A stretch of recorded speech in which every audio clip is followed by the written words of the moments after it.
Q&Q Pharmacy. Quality healthcare at affordable price. மணக்க மணக்க masala, Manakkadu chicken masala மற்றும் chilli chicken masala. Manakkadu masala. Daily, daily. Taste daily. Taste the daily. Never, ever give up. The wheel, you were out in practice and obviously out for this second part of qualifying session for the 992 class. How did you find it? Well, first of all, I think the Mugello side can't be done with qualifying, so we're looking forward to the race tomorrow. How are you anyway? Let's start at the beginning. How are you? Great to see you back here in the 24-hour series. How are you doing? Doing well, thank you so much, and good to see you all again. It's always a pleasure coming back to the circuits. So you've had some time behind the wheel, you were out in practice and obviously out for this second part of qualifying session for the 992 class. How did you find it? Well, first of all, I think the Mugello circuit, it's an amazing circuit. I mean, from both driver's perspective and from the spectator's perspective, it's a beautiful circuit. And yeah, it's been good so far. And the good thing about the Creventic series, you get so much of seat time, so much of track time, which I think for drivers like me coming in, into the sport, I mean, at least the endurance series, it really helps us, give us more experience, more seat time. And what are you learning every time you get behind the wheel? Everything. First of all, the car. I'm used to driving single-seaters, so the first time, in a Porsche 992, so first get to understand the machine, and then I think learning the circuits is 20% of the job, so 80% is getting to know your car and getting to drive it better. So. And how have you adapted to the endurance racing? You said you did a lot of time in single-seaters. How have you adapted to the endurance racing when you've got, teammates and another team effort behind you? Yeah, like you all know, it's a completely different format. Single-seaters, although motorsports is a team event, but single-seaters more about individual performance. Here, and thanks to Fabian, Matthew, Bascotin Racing, they've been so helpful, sharing data, getting me to where I am currently from where I started. So it's been a good journey so far. And it's not just about your personal lap times. You need to keep the equipment, safe so that your teammates get to. There's so much involved, and it's a pure team sport. Endurance racing, a pure team sport. Is that the biggest thing? The whole fact that it's a whole team effort. You've got the whole team behind you that makes you want to.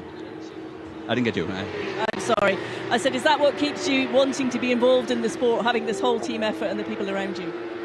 Yeah, I'd like to be involved in any which way possible. So for now, it's as a team owner and a driver, and let's see how it goes. And so I'd like to be involved with the sport for many years to come.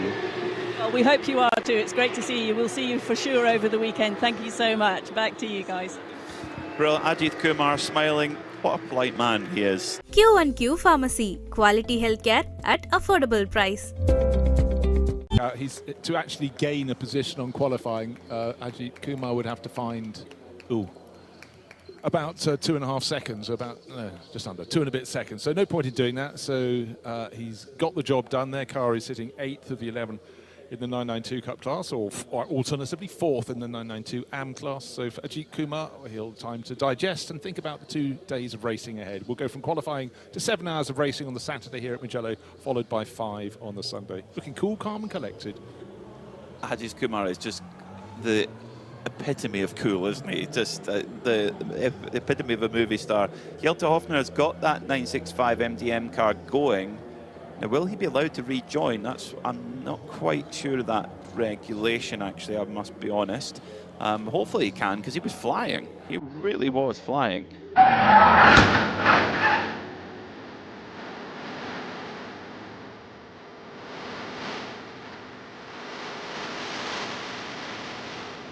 This is something I wanted to experience firsthand. I could form my own team, Ajith Kumar Racing.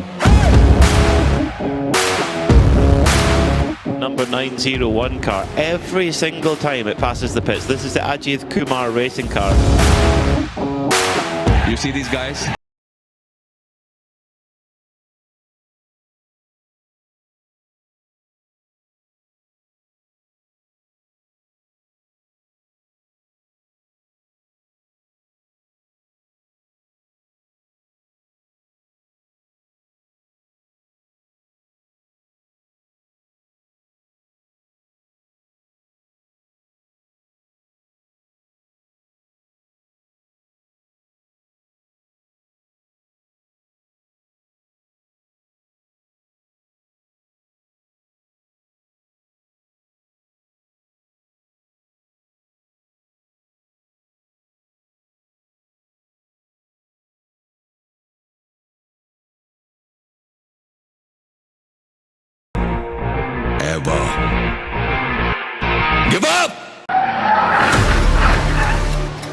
to actually gain a position on qualifying, Ajith Kumar would have to find about 2.5 seconds, just under 2 and a bit seconds. So no point in doing that. So he's got the job done. Their car is sitting 8th of the 11 in the 992 Cup class, or alternatively 4th in the 992 AM class. So for Ajith Kumar, he'll have time to digest and think about the 2 days of racing ahead. We'll go from qualifying to 7 hours of racing on the Saturday here at Mugello, followed by 5 on the Sunday. Looking cool, calm and collected. Ajith Kumar is just the epitome of cool, isn't he? Just the epitome of a movie star. Hjelte Hofner has got that 965 MDM car going. Now, will he be allowed to rejoin? I'm not quite sure of that regulation, actually, I must be honest. Hopefully he can, because he was flying. He really was flying on that lap. He was trending up on the fast. And while we just have this little gap, if you don't mind, gentlemen, Ajith Kumar has just jumped out of the 901. Ajith, you're not going back out for the rest of this session. It's about to be restarted. We're done with qualifying, so we're looking forward to the race tomorrow. How are you anyway? Let's start at the beginning. How are you? Great to see you back here in the 24-hour series. How are you doing? Doing well, thank you so much, and good to see you all again. It's always a pleasure coming back to the circuits. So you've had some time behind the wheel. You were out in practice and obviously out for this second part of qualifying session for the 992 class. How did you find it? Well, first of all, I think Mugello said we're done with qualifying, so we're looking forward to the race tomorrow. How are you anyway? Let's start at the beginning. How are you? Great to see you back here in the 24-hour series. How are you doing? Doing well, thank you so much, and good to see you all again. It's always a pleasure coming back to the circuits. So you've had some time behind the wheel. You were out in practice and obviously out for this second part of qualifying session for the 992 class. How did you find it? Well, first of all, I think the Mugello circuit it's an amazing circuit. I mean, from both drivers' perspective and from the spectators' perspective, it's a beautiful circuit. And yeah, it's been good so far. And the good thing about the Creventic series, you get so much of seat time, so much of track time, which I think for drivers like me coming in, into the sport, I mean, at least the endurance series, it really helps us, give us more experience, more seat time. And what are you learning every time you get behind the wheel? Everything. First of all, the car. I'm used to driving single-seaters, so the first time, in a Porsche 992.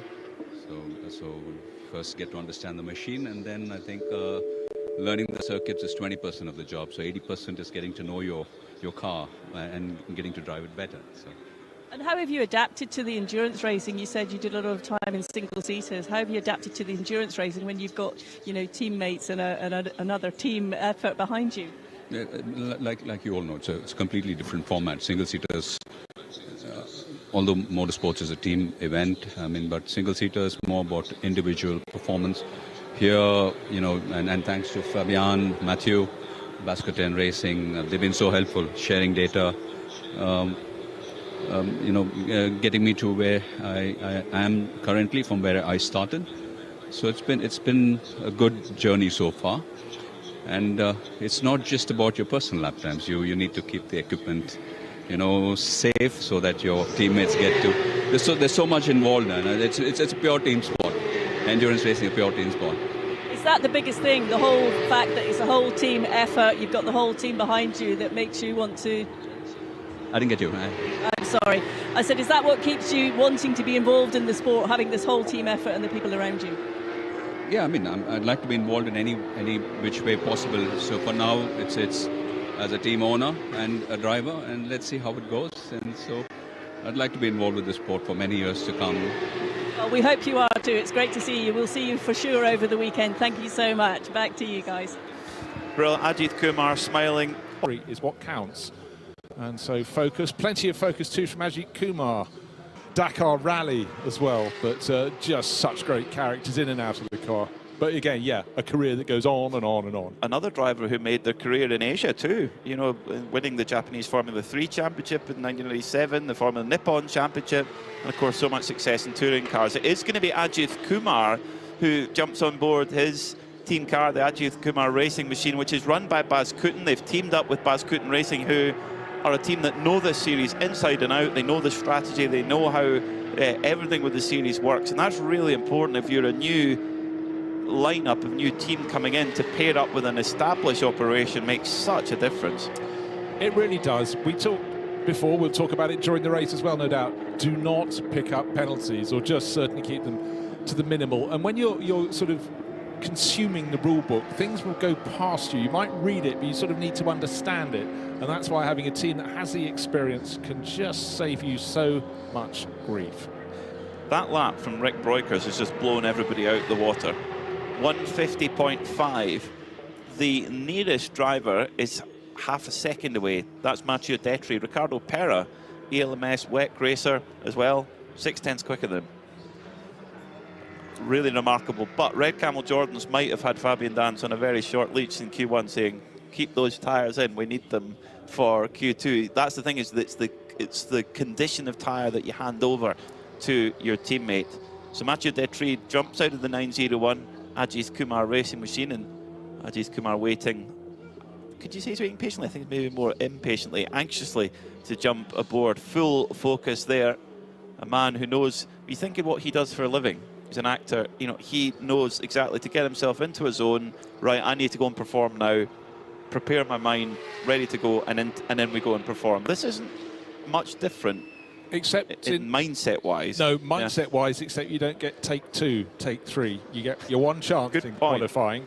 And so it's a different form of focus. But again, it's about removing extraneous influence. It's about absolutely honing in to the job you're doing over the next 15 minutes. And the fact the car clearly handles very, very nicely indeed is something that will be really encouraging for him, because that was some great lapping there from Mathieu Detry. Good job. No wonder he's smiling as he removes his helmet. The team quite happy. Baz Cooten and the gang, well, they always have a smile on their face. There's a game going on there, which I feel must be part of the order of the weekend. Big congratulations from the team owner. A bit of a debrief as well there. This is the thing that's so important with, particularly here in the 24-hour series, you have mixed driver lineups in every car, and nobody has an absolute car of superstars. That's not the type of championship it is. It's a mixed driver lineup, and the professionals have to get the best out of their non-professional driver. That's the secret. That is the absolute key to multi-class and multi-category racing. It's aggregate across all three is what counts. And so focus, plenty of focus too from Ajith Kumar, the Indian actor, well, a racer turned actor turned racer again. And great to see him out to enjoy himself, get to, some new circuits under his belt as well. This is a big moment for him. Of course, drove the GT4 Porsche at Dubai, was going to drive the Cup car, but made a last-minute decision to go for the GT4. Fires up the 992 GT3 Cup machine and ready to head out onto the track at Mugello. What a feeling. I mean, does it get a great deal better than that for a driver? I think fairly open. It's about circuit building, but it's a circuit. If he's starting to feel he's getting on top of a 992 class car, this is a circuit that will really reward the best elements of the 911 format of car. And the fact he's got 10 class competitors, you know, again, it gives him a good point, a good yardstick, a good something to measure his performance against and to enjoy himself. It's a fantastic circuit, 50 plus years of racing here, and it's always been special. It had periods where it wasn't in the limelight. Fantastic a few years ago during COVID when it was granted a Grand Prix, and people who didn't know of this circuit before, who only followed Formula One, suddenly were going, wow, what a beautiful circuit. Why did we not know this? Well, again, spread your net wider and you shall find. But so for people to come and race, and the whole point about the 24H series is racing on brilliant circuits, and here we are. That's what it's all about. To actually gain a position on qualifying, Ajith Kumar would have to find about 2.5 seconds, just under 2 and a bit seconds. So no point in doing that. So he's got the job done. Their car is sitting 8th of the 11 in the 992 Cup class, or alternatively 4th in the 992 AM class. So for Ajith Kumar, he'll have time to digest and think about the 2 days of racing ahead. We'll go from qualifying to 7 hours of racing on the Saturday here at Mugello, followed by 5 on the Sunday. Looking cool, calm and collected. Ajith Kumar is just the epitome of cool, isn't he? Just the epitome of a movie star. Hjelte Hofner has got that 965 MDM car going. Now, will he be allowed to rejoin? I'm not quite sure of that regulation, actually, I must be honest.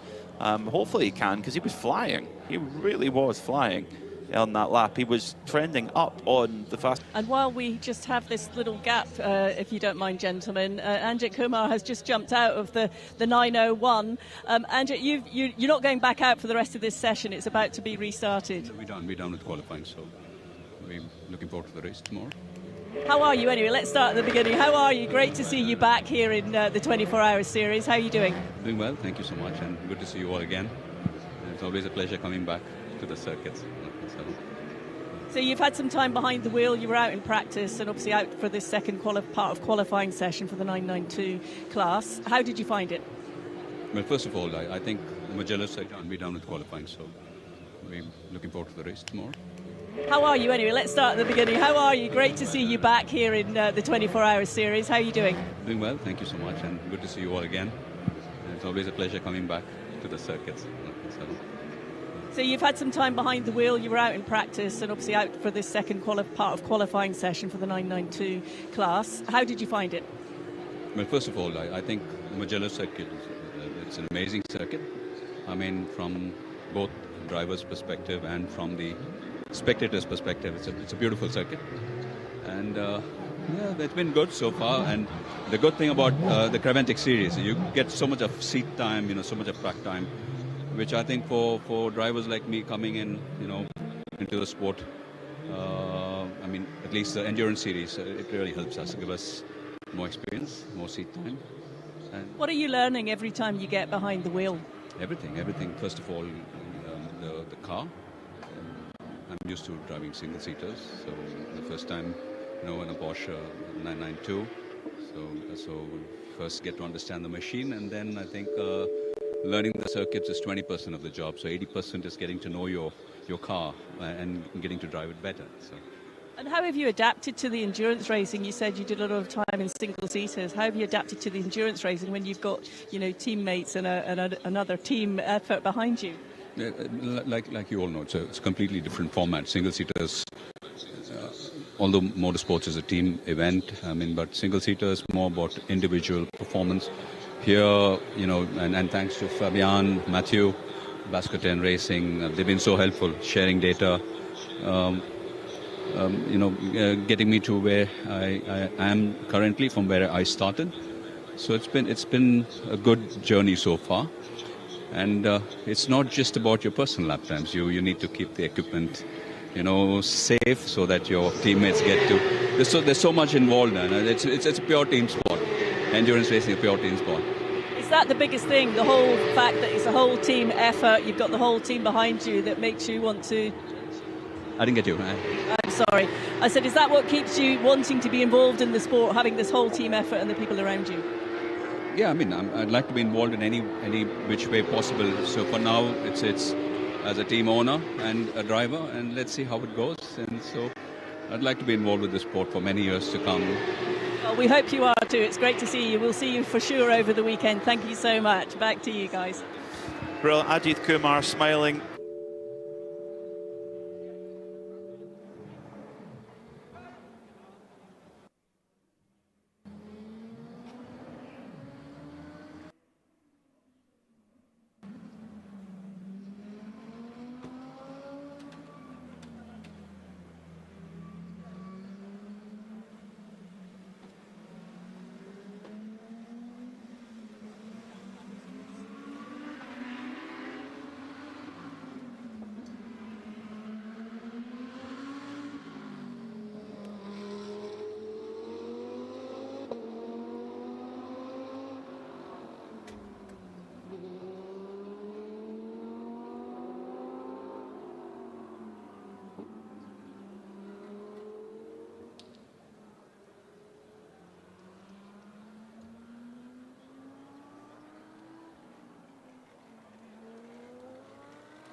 Okay, this is Bruce doing on-air check for you.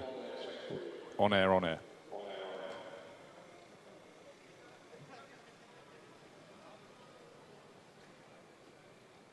Yep.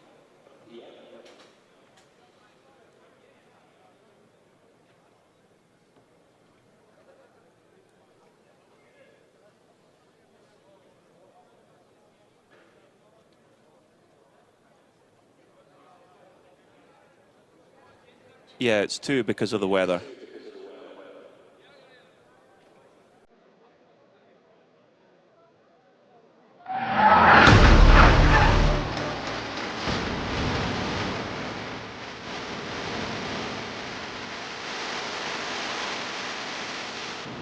This is something I wanted to experience firsthand. I could form my own team, Ajith Kumar Racing.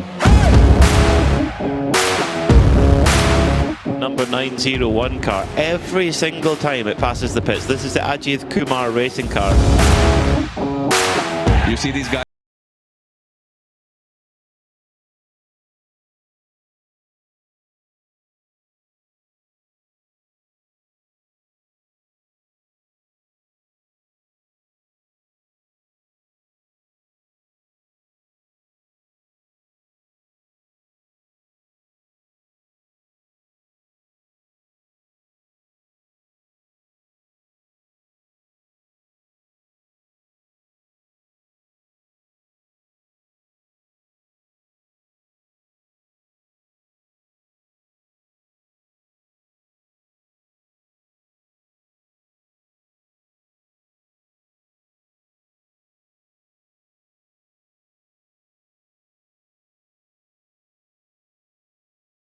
Gain a position on qualifying, Ajith Kumar would have to find about 2.5 seconds, just under 2 and a bit seconds. So no point in doing that. So he's got the job done. Their car is sitting 8th of the 11 in the 992 Cup class, or alternatively 4th in the 992 AM class. So for Ajith Kumar, he'll have time to digest and think about the 2 days of racing ahead. We'll go from qualifying to 7 hours of racing on the Saturday here at Mugello, followed by 5 on the Sunday. Looking cool, calm and collected.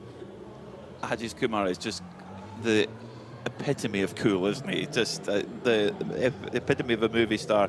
Hjelte Hofner has got that 965 MDM car going. Now, will he be allowed to rejoin? I'm not quite sure of that regulation, actually, I must be honest. Hopefully he can, because he was flying. He really was flying on that lap. He was trending up on the fast. And while we just have this little gap, if you don't mind, gentlemen, Ajith Kumar has just jumped out of the 901. Ajith, you're not going back out for the rest of this session. It's about to be restarted. We're done with qualifying, so we're looking forward to the race tomorrow. How are you anyway? Let's start at the beginning. How are you? Great to see you back here in the 24-hour series. How are you doing? Doing well, thank you so much, and good to see you all again. It's always a pleasure coming back to the circuits. So you've had some time behind the wheel. You were out in practice and obviously out for this second part of qualifying session for the 992 class. How did you find it? Well, first of all, I think the Mugello circuit will be done with qualifying, so we're looking forward to the race tomorrow. How are you anyway? Let's start at the beginning. How are you? Great to see you back here in the 24-hour series. How are you doing? Doing well, thank you so much, and good to see you all again. It's always a pleasure coming back to the circuits. So you've had some time behind the wheel. You were out in practice and obviously out for this second part of qualifying session for the 992 class. How did you find it? Well, first of all, I think the Mugello circuit it's an amazing circuit. I mean, from both drivers' perspective and from the spectators' perspective, it's a beautiful circuit. And yeah, it's been good so far. And the good thing about the Creventic series, you get so much of seat time, so much of track time, which I think for drivers like me coming in, into the sport, I mean, at least the endurance series, it really helps us, give us more experience, more seat time. And what are you learning every time you get behind the wheel? Everything. First of all, the car. I'm used to driving single-seaters, so the first time, in a Porsche 992. So first get to understand the machine, and then I think learning the circuits is 20% of the job. So 80% is getting to know your car and getting to drive it better. So And how have you adapted to the endurance racing? You said you did a lot of time in single-seaters. How have you adapted to the endurance racing when you've got, teammates and another team effort behind you? Yeah, like you all know, it's a completely different format. Single-seaters, although motorsports is a team event, but single-seaters more about individual performance. Here, and thanks to Fabian, Matthew, Bascoten Racing, they've been so helpful, sharing data. Getting me to where I am currently from where I started. So it's been a good journey so far. And it's not just about your personal lap times. You need to keep the equipment, safe so that your teammates get to. There's so much involved, and it's a pure team sport. Endurance racing, a pure team sport. Is that the biggest thing? The whole fact that it's a whole team effort. You've got the whole team behind you that makes you want to. I didn't get you. I'm sorry. I said, is that what keeps you wanting to be involved in the sport, having this whole team effort and the people around you? Yeah, I'd like to be involved in any which way possible. So for now, it's as a team owner and a driver, and let's see how it goes. And so I'd like to be involved with the sport for many years to come. Well, we hope you are too. It's great to see you. We'll see you for sure over the weekend. Thank you so much. Back to you guys. Brilliant. Ajith Kumar smiling. What a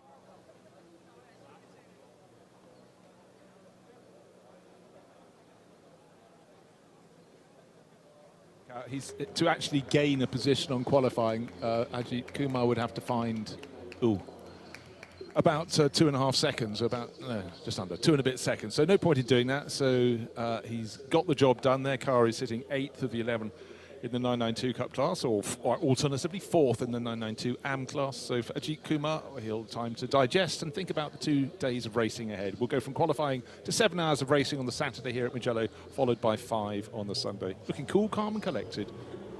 Ajith Kumar is just the epitome of cool, isn't he? Just the epitome of a movie star. Hjelte Hofner has got that 965 MDM car going. Now, will he be allowed to rejoin? I'm not quite sure of that regulation, actually, I must be honest. Hopefully he can, because he was flying. He really was flying on that lap. He was trending up on the fast. And while we just have this little gap, if you don't mind, gentlemen, Ajith Kumar has just jumped out of the 901. Ajith, you're not going back out for the rest of this session. It's about to be restarted. We're done with qualifying, so we're looking forward to the race tomorrow. How are you anyway? Let's start at the beginning. How are you? Great to see you back here in the 24-hour series. How are you doing? Doing well, thank you so much, and good to see you all again. And it's always a pleasure coming back to the circuits. So you've had some time behind the wheel. You were out in practice and obviously out for this second part of qualifying session for the 992 class. How did you find it? Well, first of all, I think Mugello said we're done with qualifying, so we're looking forward to the race tomorrow. How are you anyway? Let's start at the beginning. How are you? Great to see you back here in the 24-hour series. How are you doing? Doing well, thank you so much, and good to see you all again. And it's always a pleasure coming back to the circuits.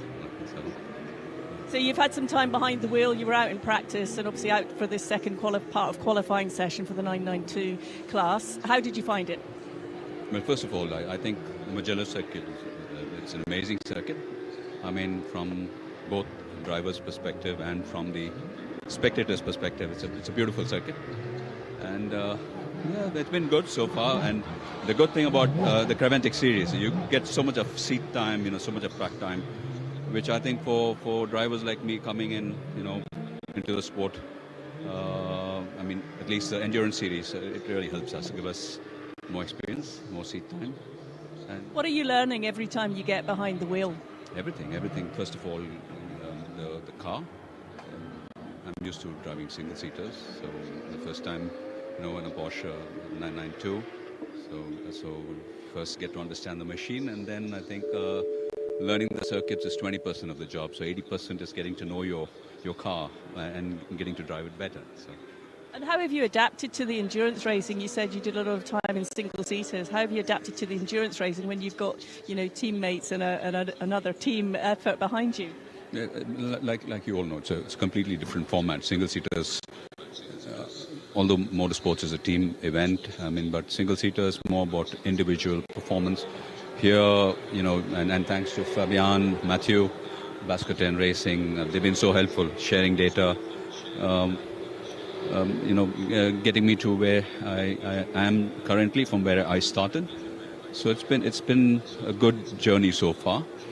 And it's not just about your personal lap times. You need to keep the equipment, safe so that your teammates get to.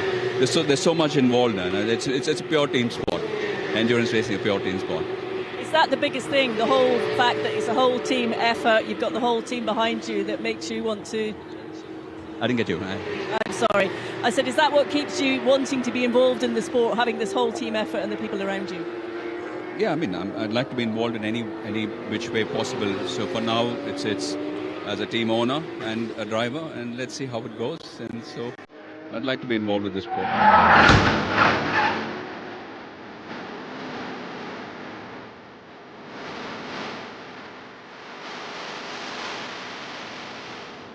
This is something I wanted to experience firsthand. I could form my own team, Ajith Kumar Racing. Number 901 car, every single time it passes the pits. This is the Ajith Kumar racing car. You see these guys?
A very good morning and welcome to the Mugello circuit in Italy for the opening round of a brand new season of the Michelin 24-hour series, live here on Preventing Motorsport TV and on RS1, part of the Radio Show Limited network of channels. It's Peter Mackay and Bruce Jones here in the Global Broadcast Centre.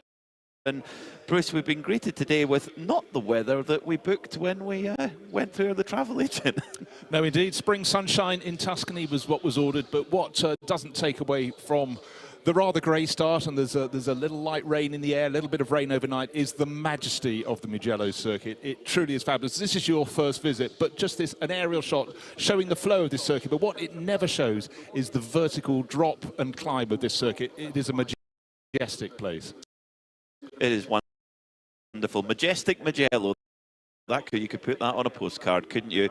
And this whole series here in the 24H series with Michelin is a postcard. It's a European postcard at some of the best circuits anywhere in the region. We start off here at Mugello. We're going to head off to Spa in about a month's time. We're going to go to Misano. We're going to go to Paul Ricard. And of course, the traditional curtain call at Barcelona. The end of the season, always a great way to finish with that 24-hour race. But here at Mugello, the drivers are going to be earning their corn this morning with that weather. 7 hours ahead of us today and 5 hours tomorrow.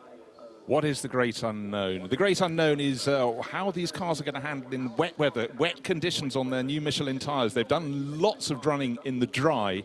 And again, we were talking about this before. It's some circuits actually, when it's wet, you still have a high level of grip, and others not so much. So it's a real void. But it's a passage through great circuits in Europe this year, starting here at Mugello. It is. That's what the 24-hour series is all about. It's about going to these iconic tracks. I mean, Mugello and Spa, they have a kind of similarity, don't they? The uphill, down dale, following the natural curvature of the land. Mugello very famous for motorcycle racing with MotoGP over the years. Spa so famous for, well, everything really, Formula One, endurance racing, etc. That's just under a month's time actually, so not much time to get the cars turned around. Misano in late May, ice cream, pasta, the seaside, beautiful. You know what, looking at this championship, it goes to places with very, very good food. Mugello, you know, it's absolutely fantastic. Misano, when you're sitting, you go down to Cattolica on the Adriatic coast, it's a real holiday resort atmosphere as well. And Spa-Francorchamps, how do you want your frites with their mayonnaise? Well, just like that, really. Always mayonnaise with your frites, definitely. And then we finish off in Barcelona. What a place to go to close off our season and hand out the championship trophies that are being chased down by all of our crews. A 32-car crew for this opening round of the season. Weather is going to be the discussion all weekend. Let's have a chat through what the weather's going to look like, because we've had dry testing all week. We had a dry qualifying session yesterday, albeit in overcast conditions. Today we arrive at a wet Mugello circuit. At the moment, if it is raining, it's kind of drizzle at the moment. We'd like that to go off. That would be nice. Temperature pretty cool, 12 degrees.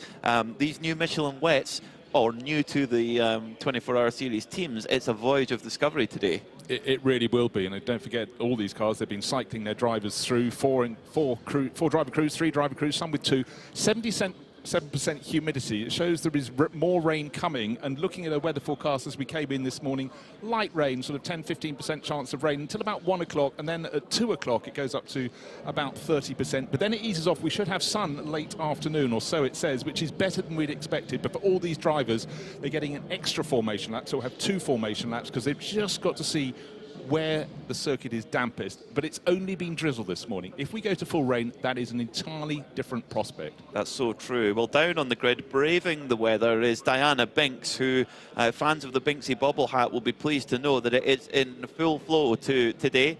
Binksy, sounds like there's great atmosphere down there on the grid. Where are you? I'm at the front of the grid, Peter. Thank you very much. Welcome everyone to the grid. It is a drizzly start this morning, as you just talked about, but we won't drone on about that too long, because I think we've got a bit more to come. All the preparations are getting underway for this race to start. We've got a fantastic display here on the grid with the drummers in their local costume and flags, entertaining the teams and drivers and crowds that are down here. But this is where it all starts, at this point on the grid. And look at this fantastic Fiat 500 that we've got here just at the start. It's not the safety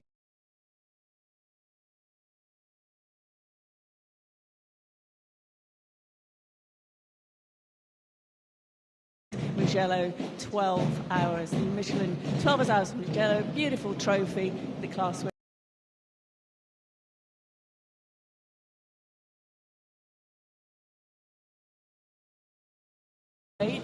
And I'll just come and have a chat with David, Alessandro. Guys, we're getting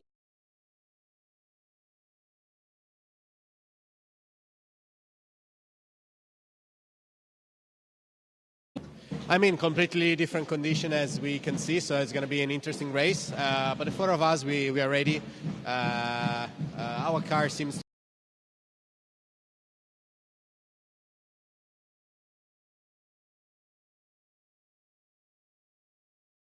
we can get through Sunday. What do you think the main challenges will be? I think adapting to the new conditions, because we had get through Sunday. What do you think the main challenges will be? I think adapting to the new conditions because we had 3 fantastic days of sun here in Mugello, so every driver taking the start will be the first time driving the car on the wet. Then probably they can give the feedback to the teammates, so we're going to see the first lap will be challenging. What's your approach going to be at the start? I mean, it's an endurance race, as I said, so we keep it safe. Of course, we try to maintain the lead, and then we're going to try to pull a gap to the competitors. But, the main key is going to be no risks. All right, David, thank you very much. You're starting the race. Your teammates are just sort of tucked in here behind. Any words before the start of the race? How are you feeling? If the weather remains like this, we can be quite confident. But if the condition will be became worse and worse, it's I don't know. We will see. Last year, the end of the race was a bit scary. So. Okay, well, I'll let you chat to everyone just to get a feel for the day while I just move on to the grid to the national anthem. We have the national anthem. So, yes, ladies and gentlemen, we're just going to have the national anthem now, and then I'll continue a few more interviews along the way. Fratelli d'Italia, l'Italia s'è desta dell'elmo di Scipio, s'è cinta la testa, dov'è la vittoria, le porga la chioma che schiava di Roma, Iddio la creò, parapam, parapam, parapapapapapa, fratelli d'Italia, l'Italia s'è desta dell'elmo di Scipio, s'è cinta la testa, dov'è la vittoria, le porga la chioma, che schiava di Roma, Iddio la creò. Stringiamoci a corte, siamo pronti alla morte, siamo pronti alla morte, l'Italia chiamò. Stringiamoci a corte, siamo pronti alla morte, siamo pronti alla morte, l'Italia chiamò.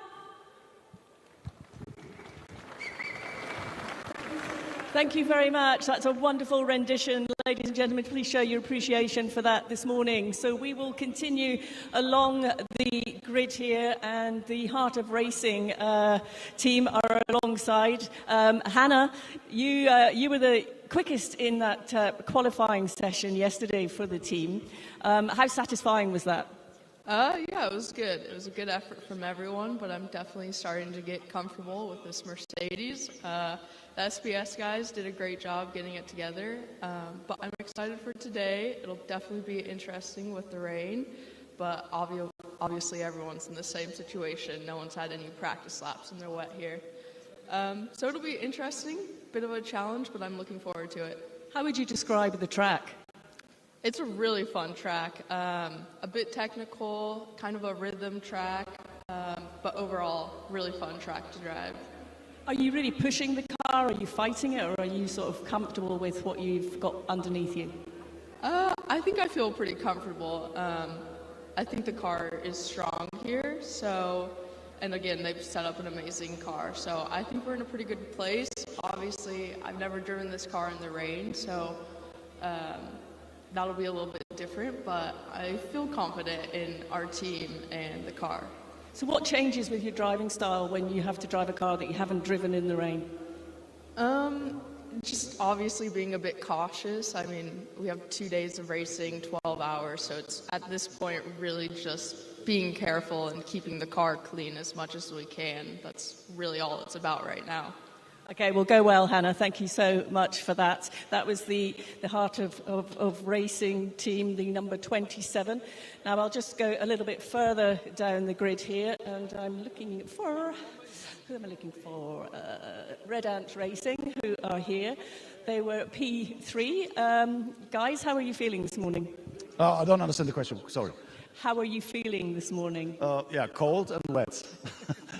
Unfortunately, yes. I mean, for a driver, these conditions are always a bit difficult, aren't they? It's neither wet nor dry. It's drizzling at the moment. It's probably different out at the back of the circuit. How much does that change?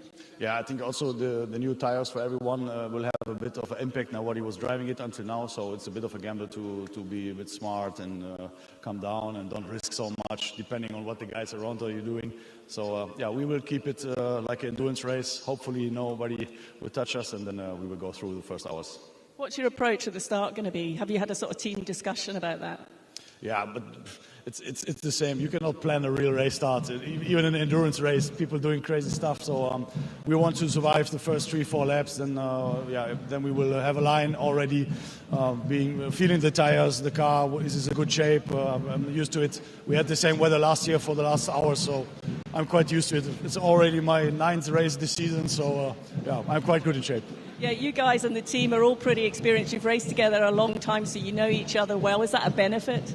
Yeah, for sure. The kids, I have so much fun. I raced together with the father, Bert. We won the 24 Hours of Zolder so many years ago.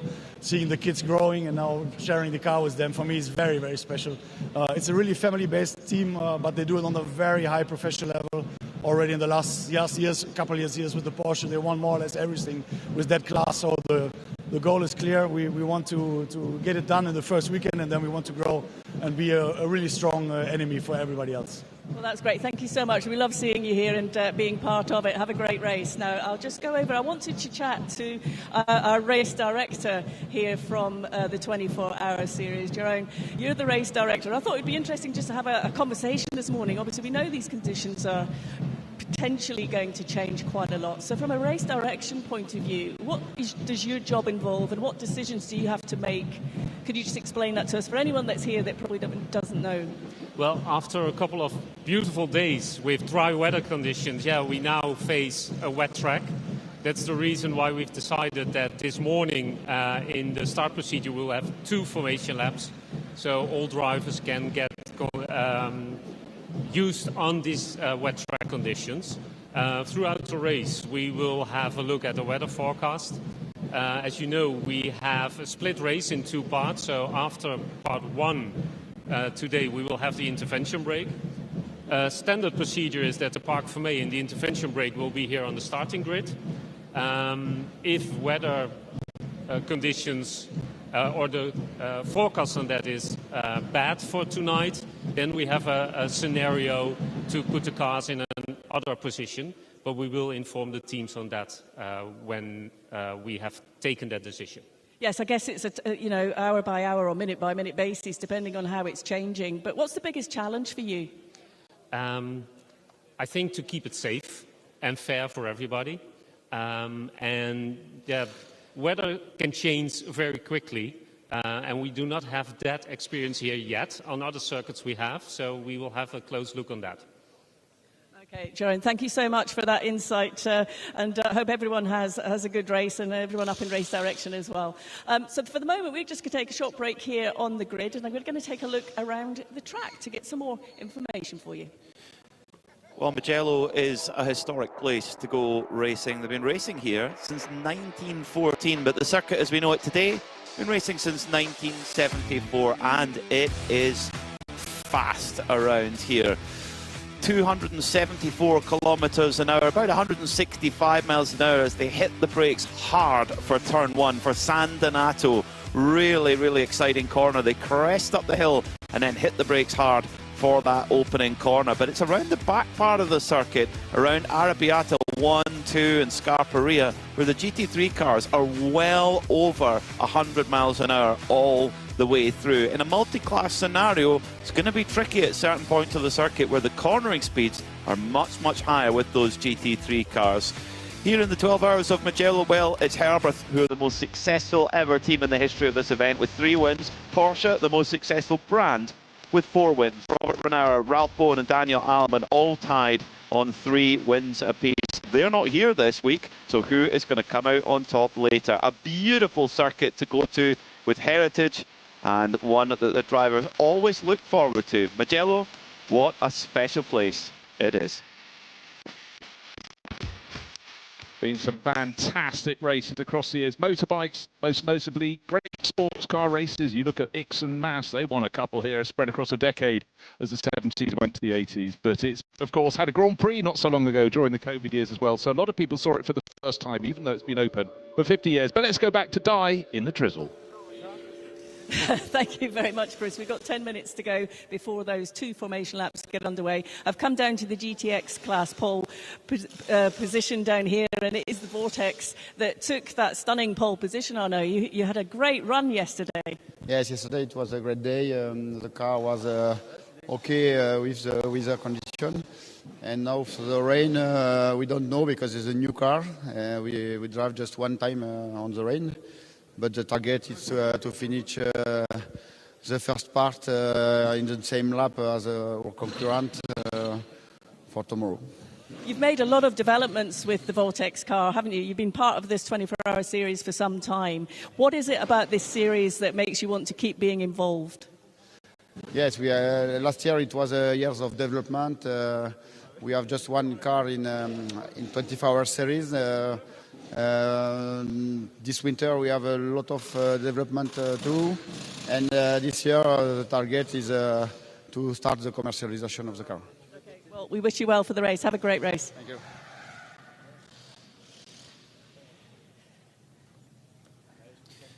It's quite an amazing machine, that new Vortex, Bruce. I mean, they made so many upgrades to it, particularly the aero components. Arno's brother, Olivier, has been really involved with that aero concept. And the pace that they set yesterday, quite remarkable on the average times. The Vortex is going to start 12th overall, quicker than a few of the factory GT3 cars. Yeah, we both commented about how balanced the car look as well, and that's taking away and ignoring, for now, actually, its aerodynamic efficiency. Huge tunnels going towards the rear of the car, taking the airflow to the middle of the back to give that car the great balance, but it also has that fantastic V8 rumble that goes with it as well. And when the car was unveiled, it was the 24 Hours of Barcelona at the end of 2023, no one knew what to expect, but someone started saying it could be quite special. I remember the covers going off and people in the paddock going, oh, wow, that is a huge leap forward. And as they said, they're developing it as they go. It's something different. There are 2 of them in the field. The sister car is back towards the rear of the grid. But the opening laps, just going to be enthralling to see how that will take on the front runners. Well, they've talked about how they've done a lot of development with the car, but that's amazing that the guys that designed it have only driven it once in the wet. So that might tell. We'll see how they get on. It's an amazing machine, carbon tubular space frame with carbon fibre bodywork. It's a really impressive car. 1,000 kilograms, 550 horsepower. That is a recipe. It might be a little bit hairy on those opening laps, actually, in the wet. It could be, but in comparison to its predecessor, it felt like it jumped forward a full decade. The previous one, you often saw it in states of disarray, and as they took it apart, effectively you had a cockpit and an engine in the first Vortex, but this is another fish entirely. Different game. Right, front of the grid, we talk about the GT3 cars. We've got 15 of those. That's fantastic. A big jump from 2024's front class offering. It's split between AM and there's some outright runners as well, but the Pro-Am, AM, so there's 3 classes within the top group as well, but we've got 6 manufacturers out there playing. It's Ferrari and Mercedes hogging the first 2 rows, but it's good to have other mates in there as well, with Audi, Aston Martin, Porsche, et al. And but again, for all of them, we keep talking about the greasy track, and in fact, in the last half hour, the weather forecast has become a whole lot worse. Originally, the rain was going to arrive properly at about 2 o'clock. That's come forward by 2 hours. Instead of being a likelihood, it's a definite element, listed at 71% likelihood of rain when it comes to be, and it's coming soon. So it could be the end of the opening stint. And what the teams are going to have to hope, it's not just into the second stint. They want to be able to know what tyres to put on their cars without having to bring them in 2 or 3 laps later. I mean, we don't have a clue who's got pace in the wet. Not a clue. Well, we know who's got pace in the dry. When you look through the sector times, the Ferraris look really strong. I mean, through all 3 sectors of this track, the Ferraris just totally dominate of the top times that were set in qualifying yesterday. But this is the wet is the great leveler, isn't it? All the time in motorsport, and we could well see the Porsche Cup cars, well-driven Porsche Cup cars, making their way through the order. And of course, they can run longer on a tank of fuel too. They can, and also we've commented many a time that if it's a long straight, they're going to be as quick as the GT3 runners by the end of the straight. And here we have got the long straight, the start-finish straight. Admitted it has a bit of a swerve halfway through it, but it could be very interesting. And let's hope nobody's going to make any mistakes. But that's why it's so important they're getting this second lap, second formation lap, just to get a feel, because they're not used to these tyres, not used to wet surfaces, and a very wise decision from the race organisers. I think that even that lap to the grid would have been really important, just to get a feel of where the grip is, where it isn't. Too, of course, many drivers in this field have never been to Mugello before. Yes, they've had lots of dry track time this week, but the wet is a whole other matter. The grid is starting to be cleared. Sometimes it's a nightmare to try and get a grid cleared because everyone wants to keep enjoying that experience and keep enjoying the nice weather. Not such a problem today, the grid clearing nice and quickly for our drivers to get going as one of the Maserati safety cars goes for a little tour around to check everything is safe to go. Maserati Ghibli. I wonder if they've driven the Fiat 500 off or if it was pushed off, but I did notice it looked like it had a parking ticket actually on the front underneath the windshield wiper. VIP parking pass, but I spotted it going around the paddock yesterday and it made me feel I really was in the heart of Italy all over again. And I like, you know, that car wouldn't have even been contemporary when the circuit opened in 1974. Great bit of design though, the Fiat 500. So looking down the grid, the sea of umbrellas that were masking most of the cars have largely disappeared and gone through the gap in the pit wall. But so soon we'll have the cars, 32 cars coming out to play, and it's 7 hours of racing today, and we'll add 5 more tomorrow to get to the 12 hours. This is the first of 4 12-hour races this year, and then we culminate the 24H European Series with a double that, the 24-hour race at Barcelona in September. So not far away from the green flag then. These 2 warm-up laps are going to be really, really important. Now the drivers just alone with just one mechanic alongside them just in case, and it's time to get down to business for the Michelin 12 hours of Mugello. A great grid of cars here. Yeah, we talked about the 15 cars in the top class. That's the GT3 category. There are 11 in the Porsche 992 Cup class. And the car that qualified third in that group had a misdemeanor, or it had the wrong thickness of brake disc. So that's right at the back. That's the Holmgard Motorsport car. So that will be a story of its own coming up through the field. And the back of the grid, otherwise, we don't have any TCE runners, but we've got 3 cars from GT4 and 3 from GTX. We heard from the driver of one of those. That was Arno Gomez with one of the 2 vortices. Vortices, do you say? No, we don't. And then IRC is the other make. It's the Silhouette car from Australia. Looks fantastic. It's black and yellow. They're starting towards the back. There is now suddenly a bit more of a flurry of rain, certainly on the lenses of some of the cameras. So it is blowing through. We can't see the mountain tops around the circuit. It's a misty morning, but it's not really properly wet. It's damp. Definitely damp. We did have in the GT4 class 1 balance of performance change this morning. So this is balance of performance is a system that's used to get all of different types of cars as close in performance as possible. It's used in GT3 as well. So, you know, the Mercedes, for example, a big front engine V8. The Ferrari is a mid-engine V6 with a turbo on it. So there's lots of balancing that needs to happen. GT4 is no different. They've had a very late change for the Mercedes AMG GT4 run by the Venture team. They've had 10 kilograms added to the car, but they've also had a bit more power added to the car. They've had an extra 10 kilowatts, which equates to 14 brake horsepower. So they might actually well sort of even each other out a little bit. It could well, and could I just have a little shout out as we take in the scene here in Tuscany. We haven't mentioned the Lotus at the back. That really caught our eye yesterday with a thoroughly enthusiastic team running that one. Lotus PB Racing, an Italian team at home. But of course, normally they'd come here thinking spring sunshine. That's what we're going to have Mugello launch our season. But we take what we get, and rain is going to be the order of the day. The big question, of course, is how much rain, how heavy, and for how long.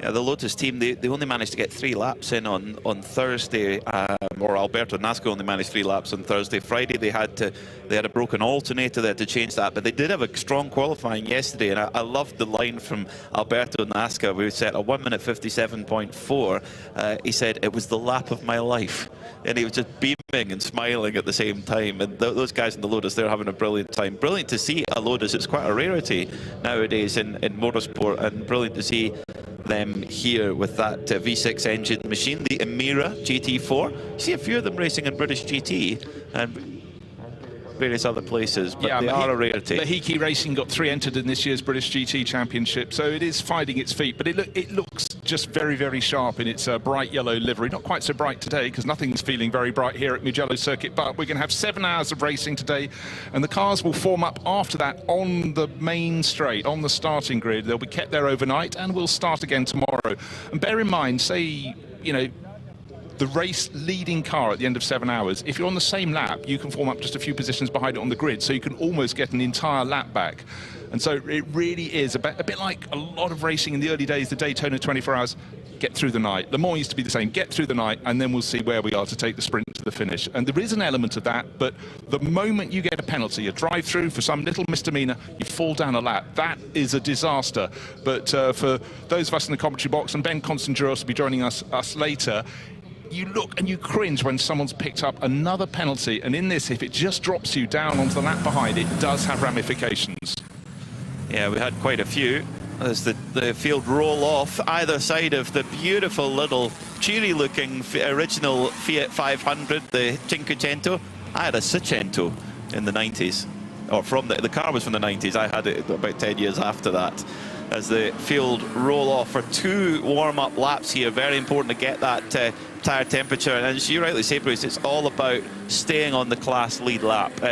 When we come back tomorrow, as long as you're on that lead lap, you start it on that lap on the grid and ready to go again. If you've got a bit of pace in hand, you've got the opportunity to decide, do we not fill up the car with fuel and put our rivals another lap down, or do we fill it up with fuel and go in with an advantage to run longer in the morning? That's the decision. I mean, Herbert Motorsport, who have won this race more times than any other, they were always of the view, fill the car up and start tomorrow afresh with a full tank. It's a little bit like, were you the sort of person that did your homework on a Friday and then you had the whole weekend to enjoy, or did you cram it in on a Sunday?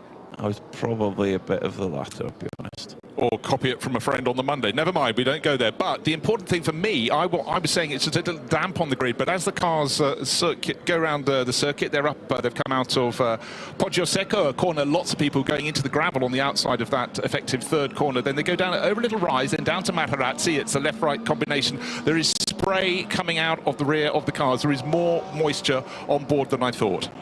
So on pole position then is the number 8 Triple C Kessel Racing Ferrari, looking very, very strong, with the heart of racing by SPS Mercedes starting on the outside of the front row. So Ferrari and Mercedes on the front row. Then it's Ferrari and Mercedes again with Red Ant Racing. They're making a step up to GT3 after winning the 992 championship last year. They start alongside Era Motorsport in their brand new Ferrari 296 GT3. On the third row is the first of the Porsches. Car number 73, Proton Hooper Competition, will start off alongside the first of the Audis, Continental Racing by Simpson Motorsport, car number 69. Row 4 is the number 44 of ARC Bratislava with their bright yellow Lamborghini alongside the Juta number 71 Audi, the red and white Circle K machine. Row 5 sees the brightly coloured Porsche from Manamuri Energy by Ebby Motors, car number 95, alongside the Pellin Racing Gulf coloured number 29 Ferrari. Row 6 sees the E2P Racing Aston Martin. They ran a Porsche last year. They've bought one of the brand new GT3 Evo Aston Martin Vantages, and they will start alongside the Pole Sitter in GTX, that number 702 Vortex V8. On row 7, it's Hoffer Racing. Car number 11 set some great times in qualifying yesterday. They'll start alongside their the number 56 Scuderia Para Ferrari, which has won twice at this race in the past. Row 8 will see the number 23 Pellin Racing Ferrari 488, one of the older Ferraris, starting alongside the 58 MP Racing Mercedes in the AM class, the Gosner family outing.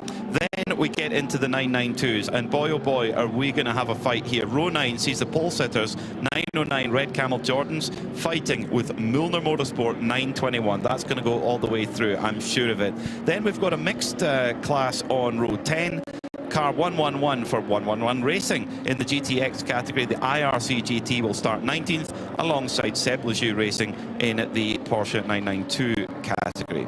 Then on row 11, it's the Dutch squad, MDM Motorsport. Maybe they could go well in these wet conditions. They will start alongside series stalwarts RPM Racing in car 907. Row 12 is Ebby Motors with their 973, Porsche 992, and Ajith Kumar Racing, a fan favourite, I think it is very fair to say. Car 901, watch for that crew coming through the field as well. Row 13, HRT Performance in their 928 car, share it with the number 949 of the Scuderia Faron. Row 14 is the second of the Vortexes, car 701, which shares with the 992 numbered machine of Porsche Baltic. Row 15, still they come. CCS Racing, your pole sitter in the Porsche, the Gebhardt family outing. Father and son having a brilliant time. They will start 29th overall, alongside the Lotus of Lotus PB Racing with an all-Italian driver lineup. Then in 31st, it's the Venture Engineering Mercedes, the winners, of course, in their category at the Barcelona 24. And the big story, Homeguard Motorsport, who qualified up towards the front of their class, put to the back after an out-of-homologation brake test was detected during scrutineering. That is your 32-car grid for this 2025 Michelin Mugello 12 Hours. What a lineup, Bruce. It's fantastic, and there's great diversity there as well. As I said, in the GT3 class, as the windscreen wipers blaze across the screens, 6 manufacturers there. That's a really, really good mix. What we've seen in practice, and then in qualifying, it's Mercedes and Ferrari, or Ferrari and Mercedes at the front end of the grid. But that was all on dry track. How are they going to shake out when we're on what is actually an increasingly wet track? It was drizzling on the grid, but it seems to suddenly become a whole lot heavier. A lot of spray being picked up by the drivers as they go around in formation on this second formation lap. They're about halfway around the circuit, and if you've never seen Mugello before, it's not only got a fantastic combination of corners, but it rises, it falls, it dips, it twists.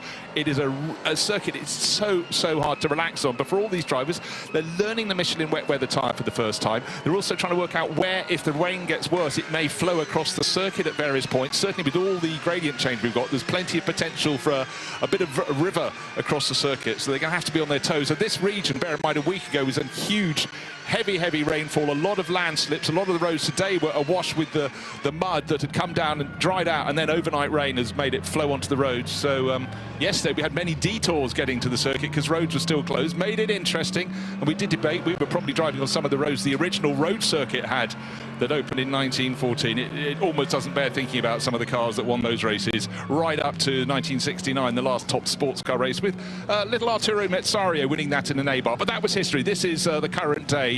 And for the drivers out there, I think a lot of the drivers who aren't taking the start will be going, you know what, I think I'm actually suddenly quite glad. Coffee, anyone? Yes, a nice cup of strong coffee from our wonderful hospitality here at the 24H Series. Yeah, a fantastic new facility. It does make me smile on this very grey and wet day. The pole-sitting car, sponsored by Ray-Ban sunglasses. Not required today. Rain glasses, please. There is no price on looking cool. So they tell me. You can get clear Ray-Ban glasses too.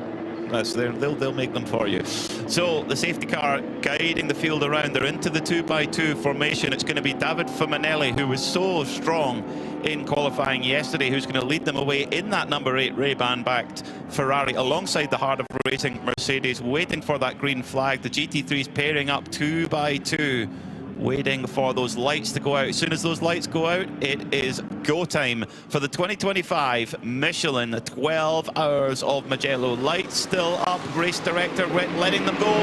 Green flag in the air. We are racing in Tuscany as the Ferrari of David Fumanelli, well, doesn't have to worry about that spray behind them, but the middle of the pack. Imagine being in the middle of that pack with all that spray. But Fumanelli strong on the brakes as here comes Manuel Lauk up the inside, and the Porsche moving up into third position, really being brave on the brakes there. Good start for me and James as well in second for the Heart of Racing Mercedes, but Manuel Lauk looking very racy in that Porsche, Bruce. Yeah, it's going to be 7 hours of racing today, and you always debate how hard are people going to push in the first corner, but the wonderful thing about Mugello is you lose the cars as they accelerate away from the grid because there's such a dip and then a climb as they come up towards the first corner. But definitely a good move and up to second place, but getting it wrong at turn number 4, which is Materazzi was the Porsche, the Huber Porsche that had gone from 4th to 3rd to 2nd. I think he collected it, but certainly very, very busy out on the track, and it's getting wetter by the moment. It is. Big moment there for Manuel Lauk in that Proton competition machine. I mean, you don't win 7 Nürburgring 24-hour class victories if you're not good in the wet. You have to be good in the wet if you want to win that much at the Nürburgring, and he's using that experience. But deeper in the pack, Nick Jonsson in the 907 RPM car, I mean, right in the middle of the storm, all that spray everywhere, and you've got to try and pick your line and try and keep the car clean. We've got 12 hours of racing, 7 today, 5 hours tomorrow. You do not want to throw it away on this first lap. No, the first 2 drivers making their break, David Fuminelli in the pole Ferrari, but certainly Manuel Lauk is attacking big time. Our timing screens actually have lost Manuel Lauk. They haven't adjusted to have him in that second position. But the first 2 cars getting away, and everybody else trying to be polite, careful, and the Hofer Racing Mercedes that showed flashes of speed with some of its driver lineup in qualifying, trying to choose its moments. Alexander Prince at the wheel of that at the moment. But the first 2 cars, the Ferrari from David Fuminelli, he said to Diana Binks down on the grid, yeah, I'll just basically try and get to the front and stay there. He did that, but there's a huge amount of spray for all the drivers following. You definitely want to be at the front. You do not want to be trailing in that spray. It's Fuminelli just got the back end sliding out of Corantau, heading up towards Biondetti 1 and 2, but it's Fuminelli who leads then for Kessel Racing with Manuel Lauk right behind him. Then there's a reasonable gap back to the heart of racing, SPS Mercedes. Good start from the Continental Audi in 4th. Yeah, very, very good indeed. Lost in the spray, it most certainly was, but we did start to pick it up. And the 992 class, it's super, super close in that. Just waiting to see who's going to be the first one across the start-finish line. Quite possibly Rick Roykers. Yes, it is. He's just gone through he was on class pole for Red Camel Jordan's .NL. But as they go on to the second lap, down to that fabulous first corner, San Donato, still there are people trying to make overtaking manoeuvres and braking very, very late into the corner at the tail end of the GT3 class, and then come the 992 Porsches.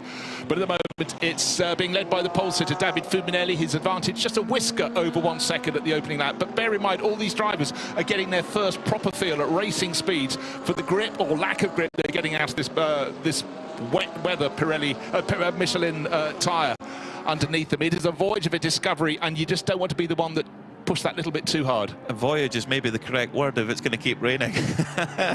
Well, and you know, we've seen that the Porsche and the Audi that sits in 2nd and 3rd right now, they've not really had a great deal of pace in the sessions that we've seen. It's been certainly in qualifying it was the way of the Ferraris and the Mercedes, but in the wet it's such a leveler and often comes down to the driver behind the wheel. As now a spin for one of the Vortexes. It'll be 702 Biano Gomez. No, yes it is, you're right, it is. Oh dear. He'd started picking off some of the GT3 cars we expected. We just couldn't see it. We would get a look for it in opening laps, but such is the spray that there he was running in about 10th position, but round he went, and that was at Materazzi, which is the first corner is San Donato, sort of double apex uphill, then you have the left-hander at the crest, Luca, then Poggio Secco, but the 4th corner is very, very tricky indeed. It's the first part of a left-right combination. The next part is Borgo San Lorenzo, but if you get it wrong, you get it wrong at Materazzi. But I think it was gathered up for Gomez. He'll have to do it all over again. 11th at the end of that lap. This flying lap here from Fuminelli is seriously impressive. He took 4/10 out of Lauk in Sector 1 and another 4/10 out of Lauk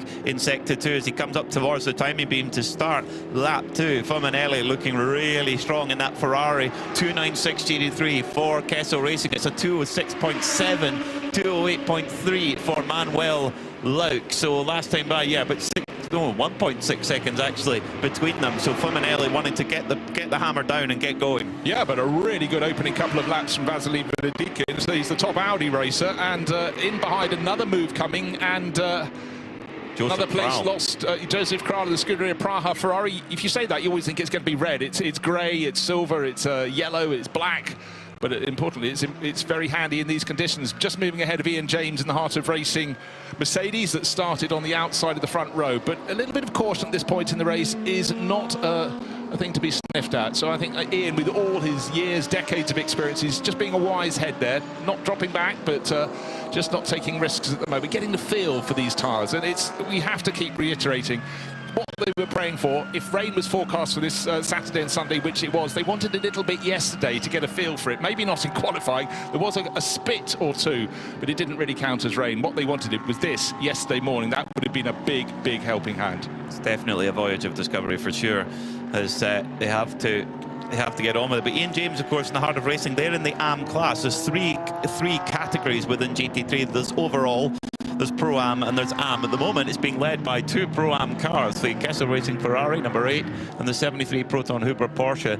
Vasily Vladikin leads in Am in the Audi, 3rd overall. Then it's Ian James in 5th, yeah, because the Scuderia Praha car has gone up into 4th in the Pro-Am category. The first GT3 overall is actually Red Ant Racing in 7th place right now in the car number 93 for Kenny Hire.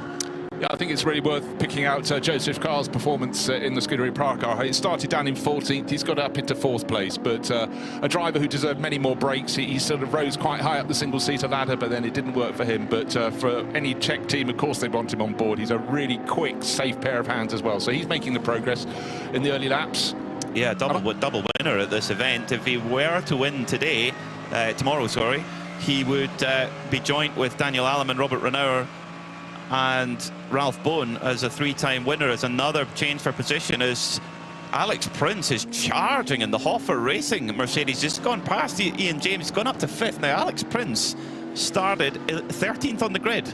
Ajith Kumar Racing, Mathieu Detry just checking out how the gravel is in the wet, and he's managed to get back on the track, but is about to lose 1, 2, 3 positions. The RPM Racing entry with Nicholas Jonsson pulling aside, getting past. A little slip up. That was the final corner of the lap. Bucin is a corner that drops from top to bottom, from entry to exit, and many a driver goes in the gravel trap, but he did continue. But that was 3 places lobbed out of the window.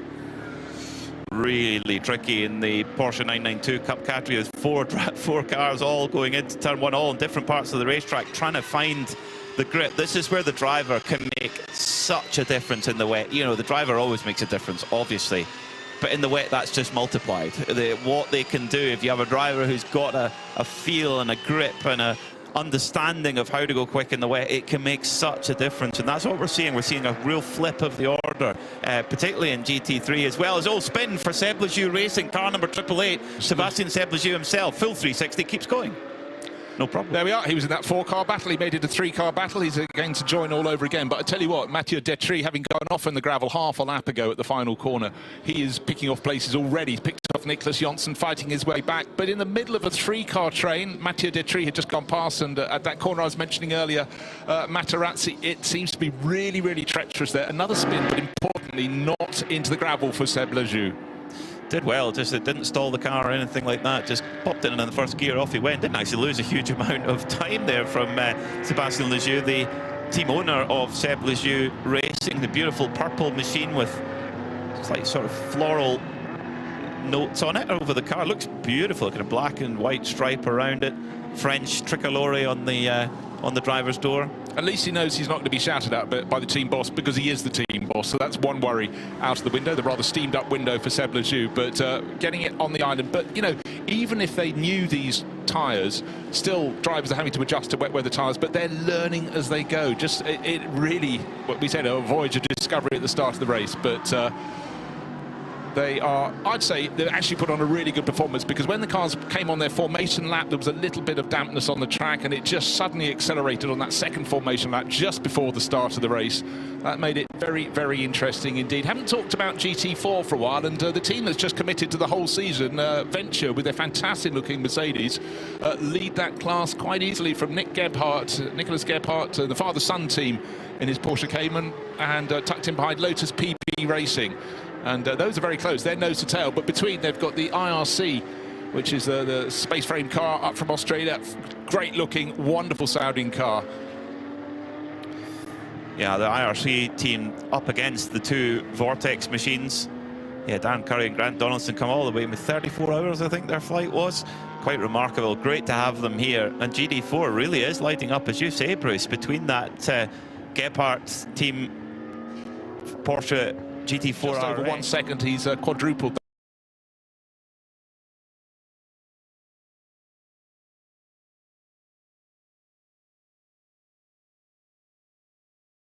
CCC Kessel Racing, and I'm fairly sure it's going to go out again. Still the chase being led by Manuel Lauk, but Lauk no longer really in the back.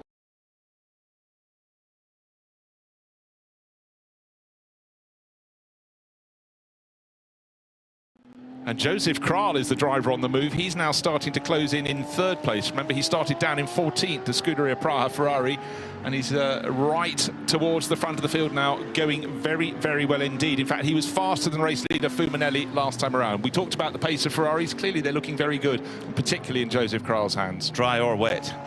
Seems that dry pace is carrying over to how they run in the wet. This Ferrari 296 GT3 came on the scene a couple of years ago now, and it's kind of changed the game in GT3 in terms of what you can do and what is expected. Is Ian James holding on to 6th for now, but he's under pressure from Sabino De Castro, who's right beside him. In fact, De Castro trying to make a move here then to turn 4. Around the outside he goes and makes it work in that Manamuri Energy Machine. They started 9th, so they're making good moves up the field, up to 6th now for Sabino De Castro.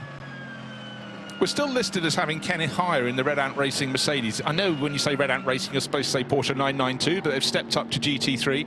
But I'm fairly sure he had his race suit on down on the grid, but didn't look as though he's about to get in the car. But then again, as he said, he's already done 7 races this year, so he's probably completely attuned to hopping in, strapping up and getting going. But if I had a driver in that car from Red Ant Racing, driver used to not just the Mercedes GT3, which Kenneth is, but also driving in the wet, I would put him in the car. The others are still taking their experience in the Porsche 992 Cup class. The 2 Red Ant sons, Ayrton and Yannick. And we have, oh dear, just talk about a car, and off it goes, and that is the Red Ant Racing Mercedes reversing on the track at this point. Is it Kenneth Hire? Still saying that on the graphics. We'll go with that. More flurries of rain, more drops of rain on the camera, so it's blowing around at the circuit as well. But you know what? An enormous gravel trap. He basically kissed the outside of it, but then swung the nose around, got it going all over again. So there is scope for having an off without necessarily hitting anything, but it's a circuit where the harder you push, is the track drying out? I really don't think so. It seems fairly uniformly wet, but you can be sure that Kenneth would have been pressing on, and then you throw in a dose of commentators' curse, and off they go, but only a small off.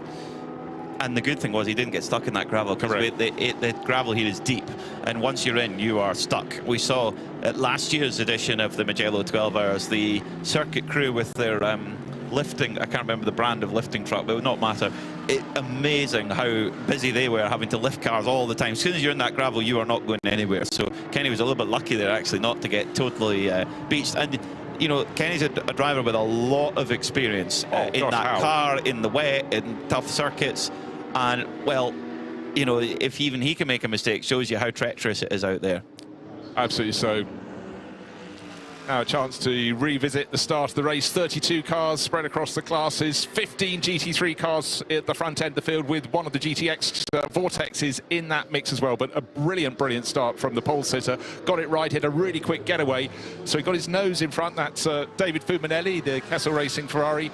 Outside the front row, the Heart of Racing team held to second place for Ian James, but the car making the moves was Manuel Lauk, up several positions in the Proton Huber competition Porsche, and he has been the only driver to keep David Fumanelli honest in the opening laps. They pulled away very quickly. The Heart of Racing Mercedes gradually began to fall back as Kenneth Hire was the first driver to start attacking, but a car that was making the moves was Joseph Kral from further down in the pack, from 14th to be precise, working his way up very quickly to what is now only a handful of laps into the race as we go around lap number 7 up to 3rd place. He was the driver, huge amount of spray in the opening laps, a couple of little slips and slides, but really nothing untoward.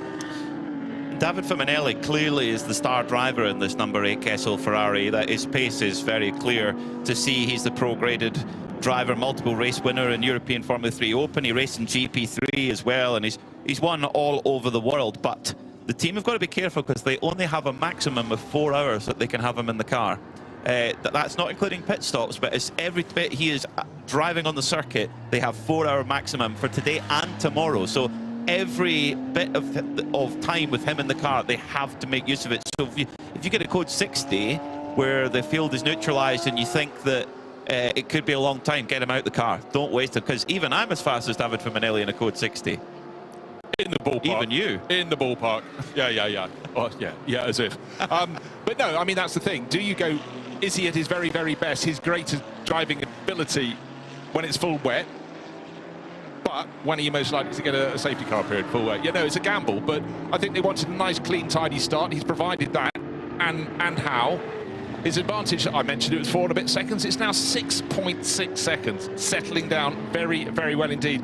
Just needing to see where the better of the vortex is. We had the spin from Arno Gomez, and he fell from about 10th place. He's down in 15th, and he's got Robert Kupsikas challenging him. That's the Porsche Baltic car, one of the cars that a very funky livery. It's a sort of almost a lime green or acid yellow colour with multicoloured flashes along the bottom of the doors and around the tail. That looks very good indeed. The team from Lithuania, and they've been big supporters of the championship for the last year or so.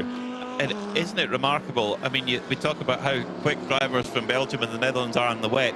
Look at how the Dutchman Rick Breukers is doing. He's in 8th overall, leading the 992 category by a very decent margin right now. The last time over the line, he was 33 seconds, so he was nearly 20 seconds ahead of the nearest car in category. Yeah. After 17 minutes of racing. Wow. At that sort of rate, by the end of the stint, he could have almost got a lap advantage. And we have to talk in full digits here, full integers. And if you can get a lap on the opposition and you've got that at the end of the 7 hours, then that's huge, huge advantage. But Rick will be doing all that he does, which will be escape. He's absolutely supreme in a Porsche 911. Those behind having a very, very entertaining scrap indeed. The car had a little bit of a moment for Mathieu Detry is fighting back. It's Ajith Kumar's car. Hold on, I think we've got news coming from the Socky pits with Diana. Matt, MDM Motorsport, Tom Coronel is here. So we were going to chat to you, Tom, at the beginning of the race. Great to see you back, by the way. And how are you? Yeah, very well. Always excited. It's the beginning of my racing season. My first race of 2025, directly a 12-hour. Everything seems under control. Good teammates, nice car. Back in the same car which we used last year, the 12-hour of Spa. So good season we're going to expect for myself. What did you learn during the sort of practice sessions, for information-wise? I mean, I know it was in the dry, not in the wet. Conditions are changing all the time. Of course, we were driving, as you said, in a complete dry condition. Just before the start, it started to rain. So we were like, it's drying up. No, it's raining. So it's mixed conditions. These are the type of things that they always say. It's the brain of the race car driver to control, to bring the car back safe, to keep it on the black part. And yeah, that's where it's all about at the moment. Hjelt is in the car. He's doing a great job. Really, really fast. And I'm happy how the situation is at the moment. In these type of conditions, of course, experience counts. So I just gave him some advice on the radio, and you can see he's improving big time. It's a young boy, and we had a big discussion. Tom, you will do the start. I said, no, Jelte, I've done so many starts in my life. You need to learn. And he said, yeah, I would like to. What did you tell him? I told him, be clever. It's a 12-hour race. You saw at the start he overtook directly a few cars, so he knows how to play the game. I saw the confidence is there. He doesn't have a lot of experience, but together with the confidence, that's where it's all about. And at the moment he's doing a great job, so I'm very happy. How important is it to sort of feel comfortable in the car when you're in those conditions, certainly when you've not got the experience that you have dealing with conditions like this and the traffic? The good thing was that you see what other things are happening around you, different lines. You have to keep on searching how the car wants to suit in these type of conditions. And I saw he was absorbing this very well. And I gave him a few tips on the radio because we have an onboard camera. Everybody is watching together. So we're in the same time driving, only he's in the car. So it's big enjoyment to see that young people are choosing these type of races to have seat time, because it's very difficult and very expensive, of course, to have this time on track in a car in different conditions, and that's what they learn here now. Well, that's what the 24-hour series delivers, isn't it, to drivers at all points in their career. It's fantastic track time, which is obviously a benefit to everyone. Yes, absolutely. This is why I'm also here. This is why I'm enjoying it. It's not anymore about those last 1/10 of a second. It's about being clever, changing conditions, different drivers, different strategies, because that's also a key point of this series. No, I like it a lot. I would love to do all the races, but we will do 2 of the 6, yeah. Great. Well, it's great to see you here. But finally, just let me ask you about this Mugello circuit. How would you describe it from a driver's seat? Well, it's good that Formula 1 came here. So, it's one of the best tracks there is. The last time I was here was in 1994, European Open Lotus. I won that race, European Series. So I haven't been here for a long time. I've just seen it from TV. We have not been testing here. So also for myself, to absorb the track, there are some nice tricks in it because it goes uphill and downhill. So some blind corners. It's a challenging track, but also with space if something happens. So to me, it feels good, very good. It's one of the coolest tracks there is. It's changing of condition, changing of directions because of a lot of the chicanes. But it's all high-speed chicane, third gear, high-speed corners, then the blind one uphill. So it's very exciting. It's like, oh, yes, I made it. It's a good track. I'll take your word for it. It looks like a roller coaster to me watching. Sorry? It looks like a roller coaster at parts for me watching. Yes, it is, but that's what we like. We don't like flat tracks. We like different circuits, and that's why it's good to be here. Tom, thank you so much. When are you getting in the car? Second driver, so I think 40 minutes. Great stuff. Thanks, Tom. Thanks a lot. Irrepressible Tom Coronel, 30 years ago since his last visit, and the fact he's had a career that's filled all the years in between as well. Tom and Tim Coronel. Tom's done a bit more racing over the decades. He was second in the European Formula Opel Series that year. One of the 2 wins was the one he got here, but that level of enthusiasm, and don't forget, of course, that he wasn't the first Coronel in the family to race. His father did before him, so brought up at race circuits, and clearly just always so plugged in, so enthusiastic. But we were really impressed with his young compatriot yesterday, Shelter Hoffner. Yes, he was just starting to fly. We thought, would he go top in the 992 class? Oh no, someone's brought out a red flag. Oh, actually it was Shelter who got it wrong. Little spin, gathered it up, got going again, but certainly showing good pace. But here he is. The track, I've been very observant, is wet, not dry, so he's learning as he goes today as well. He was awesome yesterday, really a revelation. Hjelte Hofner won the BMW Racing Cup in the Netherlands last year. He signed with Michelin Motorsport for the Carrera Cup Italia. So in terms of experience for what to expect in this exact same type of car in Carrera Cup Italia is really important. And having effectively a mentor for the weekend in Tom Coronel, what advice you could get. Like I said, doing a race start with a big bunch of different cars, so important. Meanwhile, Rick Breukers is making a nuisance of himself amongst the front-running GT3 cars in the leading 992 car by a big margin. He's battling away with Kyle Tilley at the moment over 9th position. And Kyle Tilley's just managed to nick it back again in the Aero Motorsport Ferrari. Newcomers to the 24-hour series this year. They've had a lot of success in the IMSA WeatherTech Championship. They've won the Rolex 24-hour a couple of times in LMP2. They've won the Sebring 12 hours. They're a really impressive outfit, and they've got their eyes set on the 24-hour series this year with a Pro-Am class entry. Is right behind them as well as the Gulf-coloured Pelin Ferrari, the number 29. That's driven by Carl Marcelli, who's the pro driver in that car. Has just gone round the outside of Rick Breukers. And I think Rick also may be thinking, I think I'm just to let these guys go a little bit and try and get into my own rhythm, because these cars, they make their lap time slightly differently. In a straight line, there is not a great deal to separate them. When they hit the brakes for turn 1, they're both hitting a kind of top speed of 165 miles an hour, but it's the apex of the corners where the GT3s have a lot more performance. Yeah, no, Sakar doing a very good job, but you can bet your bottom dollar that Rick Breukers, in fact, he just lost 2 positions, but that's because he's let them by. But he'll enjoy just troubling them. This is a game for him to play, something for him to have focus, but certainly that pale blue and orange Pelin Racing Ferrari being driven very nicely. But then Carl Marcelli, you expect that from the Canadian racer, the guy from Ontario. He's raced tracks all around the world and seems very at home. As I say that, he runs too deep into Materazzi, loses an advantage. That means Carl Tilley may be able to attack at the next corner. Not quite, just covered off, chopped across his nose. Haven't talked too much about the car in front of them. Oliver Campos, the one Aston Martin here this weekend. That's the Spanish team, E2P Racing. He's keeping it neat and tidy. He's gained several positions.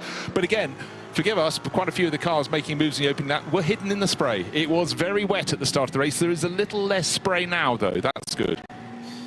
The Oliver Campos driven car is a brand new car for E2P Racing, a team that we know well in the 24-hour series. They ran an old spec Porsche last year. They've purchased a brand new Aston Martin GT3 Evo, the Vantage Evo, which Aston Martin have developed that to be a more driver-friendly package for and non-professional drivers, which will really, really help in these conditions to have a car that's not quite as edgy and is a little bit more comfortable for the driver. And Oliver Campos doing a really good job in that number 90 machine.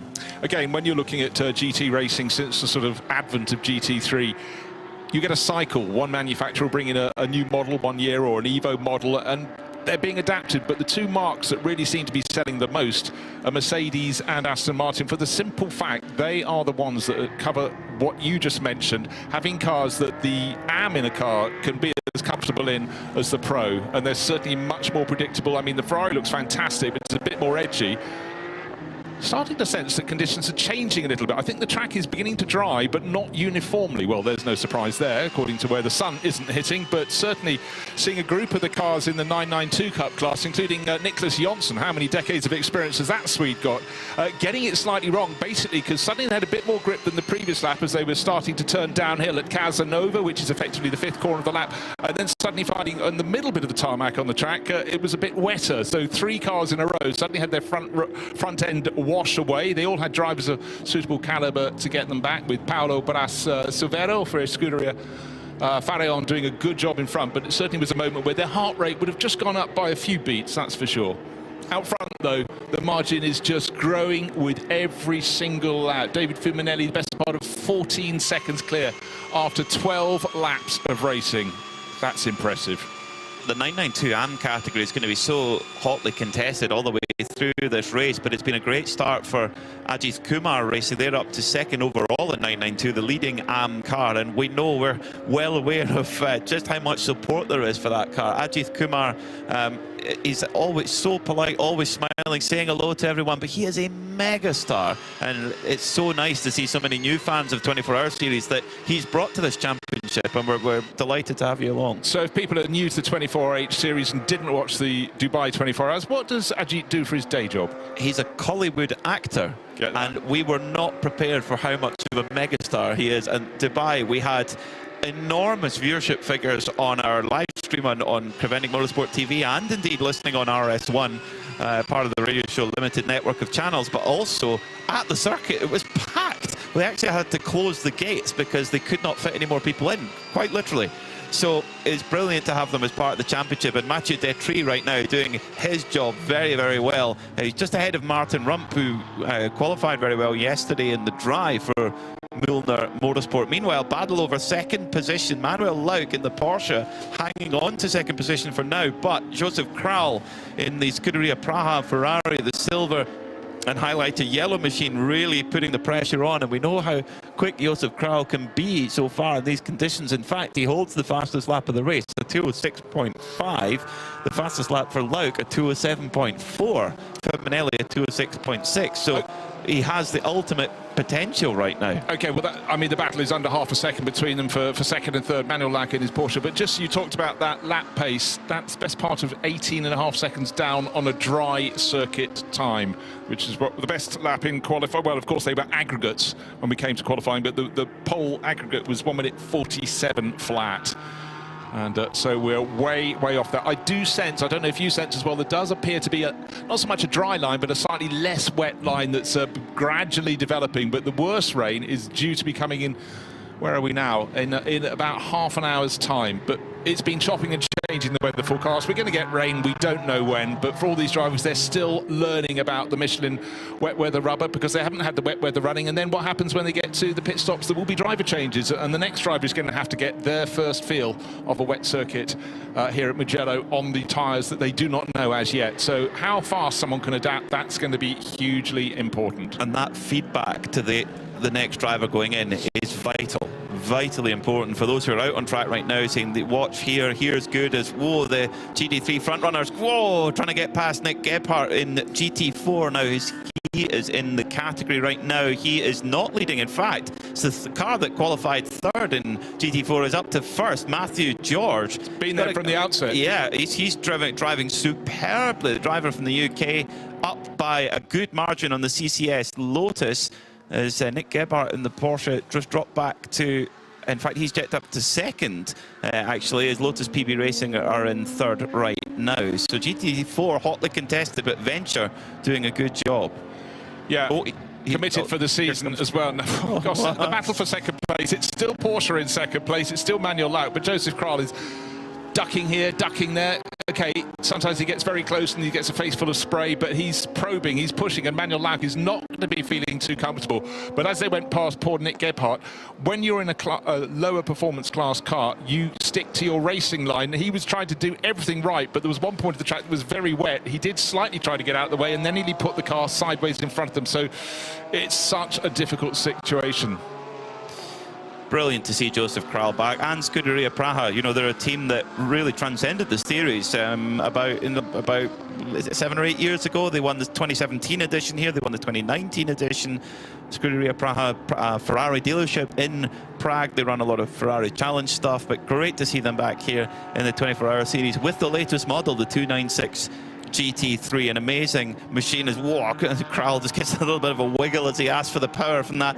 And the thing is, it's a quite heavily turbocharged engine. When you look at the boost figures and you compare it to the old model of Ferrari, the 488, which ran a bigger capacity V8 engine, and you look at the other turbo cars here, the Aston Martin, for example, which again is a turbo V8, it's only a 2.9 litre V6 in that 296 Ferrari, so it's very boosty. So in wet, it's got to be a wee bit of a handful when you ask for that power. Look, 100%. I remember in the very early days of turbos arriving on road cars, some of them you didn't know it was a turbo. It said it was turbo on the boot, and then suddenly, some while after you asked for it to arrive, it would deliver the power. And the most vicious one I think I ever drove was a Ford Tickford Capri, and I remember putting the power down on a road that just had a wall along my side of the road. I suddenly thought that was a bad idea because the power was massive when it came, but you did have to sort of be aware, remember that you pressed the pedal some while earlier. But of course then turbo boost was brought far much more under control. But you know, we've moved on since then. But of course most turbos now are on larger engines, but back then they were tiny engines or smaller engines, you know, 1.5 litres, etc., etc. But anyhow,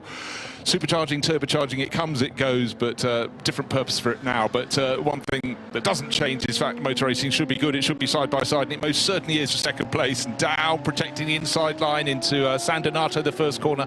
The Proton Huber competition, Porsche did the job, and again trying to accelerate a little before the car had any grip. Joseph Kral, as you go to the uphill exit of the corner, getting a big twitch in the Scuderia Praha Ferrari, but stays in third place. The rain is starting to fall a bit more intensely now on the start-finish straight. It was a drizzle, it's now a solid rain, I would say, coming down. So that is the conditions. They were getting better. We've seen a lot of drivers setting a personal best. I think that's going to wind back again. So as the conditions, I think, are going to worsen now. I mean, when you've got just a drizzle and you send 30 race cars with hot, sticky tyres around, it is going to clear a little bit, but I think that could come round.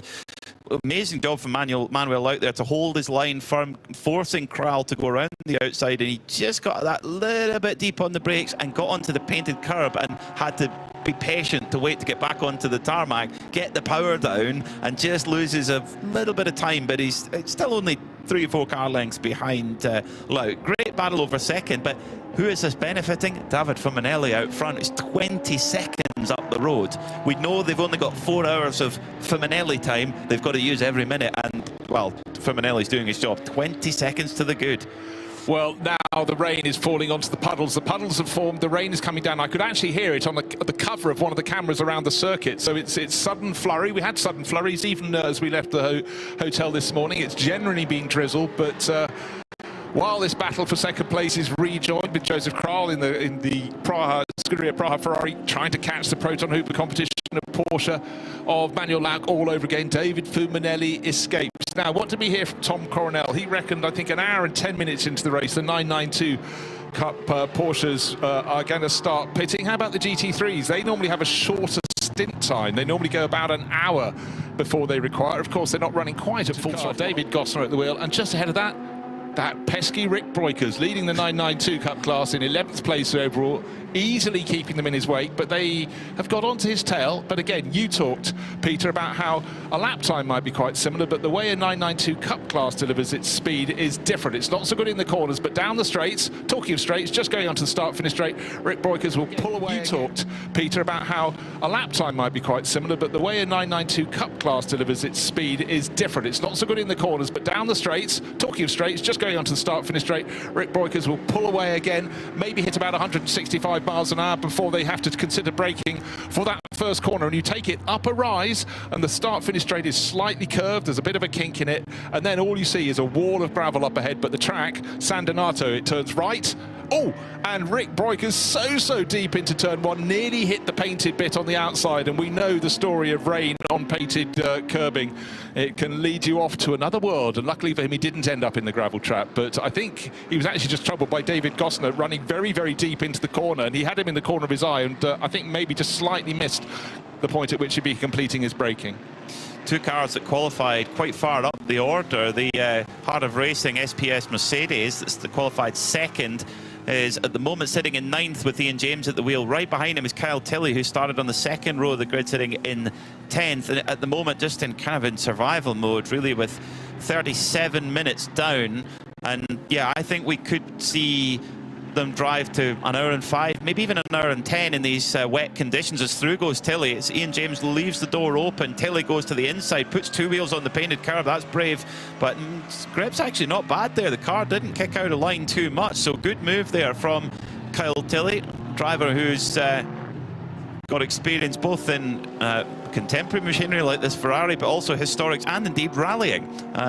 He's rallied Mark II Escorts, Fiesta R5s, etc. So knows what oversteer and loose surfaces are all about as well. He's got the bug bad. You know, Tilley family, long time involved in motor racing, and you know, the last few years, Era Motorsport, they've just exploded across the world. And again, I see a lot of them coming to Goodwood, not with just one or two cars. They have a sort of multiple explosion attack. It's fantastic, getting some new faces in places to take on rivals across an array of machinery. So that's coming up very soon indeed. I haven't checked the entry list yet fully for the members meeting at Goodwood. That's in a few weekends' time, 11th and 12th of April. To kick the racing season off there. A circuit very different to this, but actually quite a few runners here will be competing there. You never know who's going to be on the track, but a rich taste in motor racing is all that's required. Right, Rick, we've got a spinner going backwards, and again, it's the Red Ant Racing Mercedes. We saw a little bit of a moment from Kenneth Heyer early in the race, and now he's rotated it again at that point where you drop down to Savelli. The next corner is the first of the Arrabbiatas, and he's having to wait. He's off the circuit on driver's left as they're approaching that uphill right-hander, and the car is not running at the moment. The lights, no, the windscreen wipers are going, so he's waiting for a gap in the traffic and absolutely squandering loads of time. His nose is just coming onto the circuit now across the painted outside, and he gets to the inside, and actually as he clips the grass on the inside to turn into a Arrabbiata, there's a loss of water sitting down there, and a field of cars comes past him. So unfortunately there for Red Ant Racing, it started the lap in one position. He's going to have squandered when he's fallen down to, well, 20-something position. It's a classic downhill corner, didn't want to run wide, had to adjust the wheel, and so as you got into the compression there in the left-hander, around the tail went, nothing was hit, but that was about, what, 30 seconds squandered? At least, yeah. It's not been a very Kenny Heyer stint, has it? This isn't what we would expect. I wonder, is there something that he's fighting with at the wheel of the car? Is it the setup? Is there a technical issue? Because to see him make one of those mistakes is unusual, but not unprecedented. But to see him make two, maybe just the conditions, maybe it's getting wetter. It's pouring with rain at the moment, so it really is. I'd just be really interested. I still had half a mind that it wasn't Kenneth at the wheel, because of all the drivers in that crew, the other three are learning what it is to be in a GT3 Mercedes. Kenneth does not need to know that. He's already done 6-7 races this season down in the Winters GT Series in the Iberian Peninsula. But anyhow, we'll wait and see. But it was also the fact he was talking on the grid. You know, didn't look as though he was about to get in the car when he spoke to Diana Binks, but, you know, he could have done. But it's just having seen the two spins. I'd expect it was someone else learning the car, learning the tyres, but who knows? Well, maybe Diana Binks can find out for us from the 93 Red Ant crew if it is indeed Kenny Heyer at the wheel of that car, because, of course, the car doesn't know automatically. There is a manual switch. Every driver has a number, and you switch it to your number as you go, and the drivers were reminded of that when they were at the briefing yesterday. But Faminelli out front, he's opened up the gap now to 22.5 seconds in that beautiful blood red Ray-Ban Ferrari 296 GT3. They've got quite a busy lineup. They've got a lineup of 4 drivers, in fact 5 drivers: David Faminelli, Marco Frezza, Marco Tallarico, Alessandro Cutrera, and the man known as LMDV. His name is so long, even a sleek car like the Ferrari 296 is still not quite enough room to fit his name on there as well. So, how long is this stint going to go? We're 40 minutes into the race, and as we said, 22-second advantage for David Fumanelli, the CCC Kessel Racing Ferrari. Joseph Kraalt, so it's Ferrari 1-2. He's finally made that move past Manuel Lauck, and once past, he's actually pulled away quite quickly, though. Suddenly, the 2 seconds he's found very quickly indeed.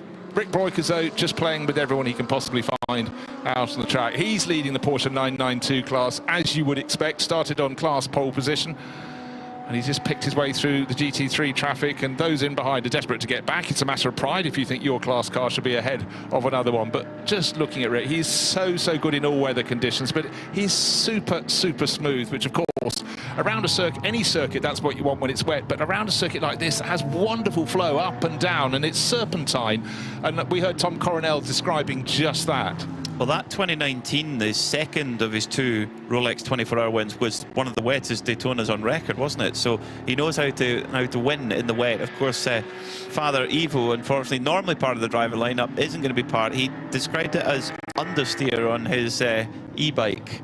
Yes, he had the wrong setup, led to understeer, led to wearing a neck brace, a soft neck brace. We wish him well. But he's a bear with a sore neck, but he's acting like one with a sore head, because Ivo, he wants to race every time he possibly can. But for sons Luke and Rick, it means they've got someone pacing the garage, someone who's observing their every move. But right now, Ivo is undoubtedly his. We'll be so super proud of Rick, who's doing just this great run. He's in 11th place overall. The next car in class, Mathieu Detry, who did have the early half spin. Ajith Kumar Racing, he is next in class. He's 5 positions further back in 16th overall. Now, right at the start of the race, we wanted to see how Arnaud Gomez could get on in the Vortex, the better place, the Vortex, the one that started among the tail end of the GT3 class.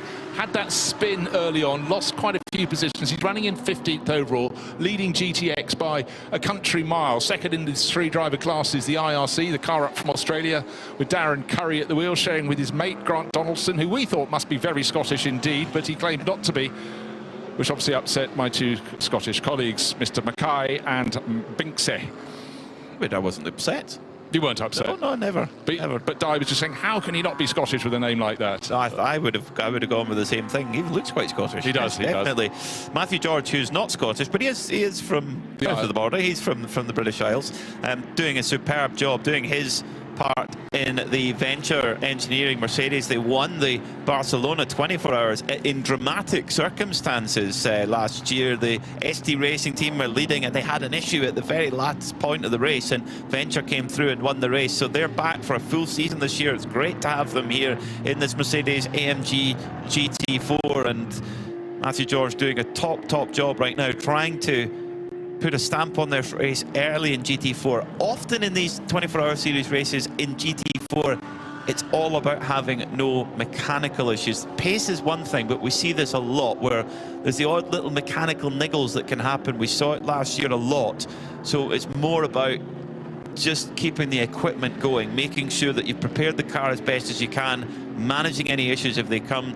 And you wouldn't think you would talk about that about factory-built race cars, but they do have their niggles, you know, when you run them to a longer amount of time. So you've got to watch that. Yeah, bear in mind quite a lot of the earlier cars in the GT4 class were really made for sprint racing. But when the news strikes, we stop talking and we hand over to Diana. Di. I've got an update for you. We were talking about Red Ant Racing, so I've just come up to the garage to have a chat with the team. They said they've got a bit of a problem with the shifting, so they're having a look at that now, and they're going to look at it more closely when the car comes into the garage. But they think they're on top of it, but it's something they will obviously check once they get the car in. Oh, I didn't ask that, sorry. Okay, I'm just inquiring there if it was Kenneth Hire doing the driving, because I still had slight doubt he's in. But anyhow, the more important news is a downshift problem. That wouldn't be too entertaining when you're trying to drop down the hill to the corner where it just had a spin, the downhill Savelli left-hander. You can imagine that's a whole bunch of fun. You were talking about the rain as well, and obviously down here in the pit lane, it's still drizzling quite a lot, but there's not a lot of teams as you would expect out on the apron as yet. So I'm guessing it's going to be, you know, another fair bit of time before we see anyone come into the pit lane here. Yeah, but Di, we were reckoning the cars may start coming in at about the hour mark. Bear in mind they had 2 formation laps. That could bring it forward by a lap. So, but if no one's there, you wouldn't expect for the next 5 minutes or so, but they should have put down their coffee cups by that point and walked to the front of the garage. Yeah, the driver will be giving them, well, they'll know as well with the car what the fuel readout is as well. They'll know that. They'll actually have fuel numbers they're wanting to run to. So I think it will be well after the hour that we see the GT3s. I mean, the GT. Oh, now we've got a car off on the exit of the final corner of Buccini, and it's in the gravel. Now that looked like a vortex. It was bright orange. Orange. It could have been the tail end of Manuel Laut's car. Was that orange at the front, purple at the back? I can't remember. At the back, I think. But that Buccini, that could mean we have our first Code 60, and that will change the order. Well, if the teams aren't ready, they need to be, because Code 60 is an opportunity to come in and top up with fuel. Right, I just was going to say, let's look at the margins at this time. It is a vortex, it's 7:01. It's the one that started down towards the tail of the field, and unfortunately Cyril Calmont has got it. Well, we talked about gravel, we talked about getting beached in the gravel, and that's the first one to do so. Buccini, it's a double left-hander, starting on high, dropping down low to the exit, and halfway around the corner. Unfortunately, clearly understeer has just taken him straight into the gravel. You can see so he's actually had a spin because he's already got gravel over the curbs just before the point at which the car is beached. The lights are still on. Yeah, he went off part one. Code 60 coming up in 20 seconds. Race lead was 21 seconds. It's slightly coming down. Joseph Kral in the second Ferrari, the one from Scuderia Praha, has been just starting to finally chip away at David Fuminelli. Lost in the race leading Kessel Racing Ferrari, but Code 60 coming anytime now. Now, this is interesting. Pelin Racing 29, Kyle Marcelli, Hoffer Racing Mercedes, and E2P Aston Martin all made it into fuel. Now, did they make it into fuel and get the pump going before the Code 60 came out? I wonder. Well, could they have made a little bit of a strategical win there? Now we are under Code 60. So if you're new to the 24-hour series, unlike in, say, the IMSA WeatherTech Championship, where you will get a safety car, will actually go out onto the circuit and pack the field up, and each class takes their turn to take pit stops. That's not how it works here. We have Code 60, which means the entire field goes down to 60 kilometers an hour, and they can come into the pits, they can stay out however they wish. There are limits depending on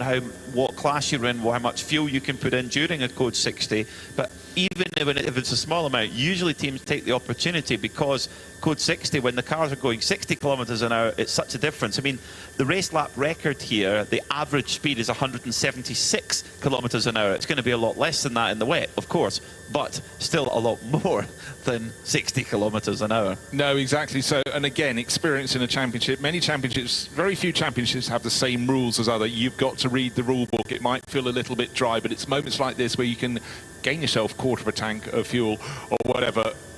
There is going to be a slight delay, and Peter's obviously going to want to check on what sort of rescue vehicle there is, because of course the tow vehicles in French circuit, you always go, it's a Manitou. Is this a Manitou lifting device here? I cannot tell you. Manitou, that was it. Yes, that was the brand of lift. Now the Vortex team looking slightly concerned about what the story is already. E2P Racing, Aston Martin's already come to fuel and is already back out on the circuit. So could they have made a bit of a jump here as they head back out onto circuit? They've kept Oliver Campos on board as the Manitou lifting machine heads into, and it's not far at all from Terra Firma, so it'll be hopefully quick lift, get that Vortex back onto Terra Firma, and it's not far to the pits if there is something wrong.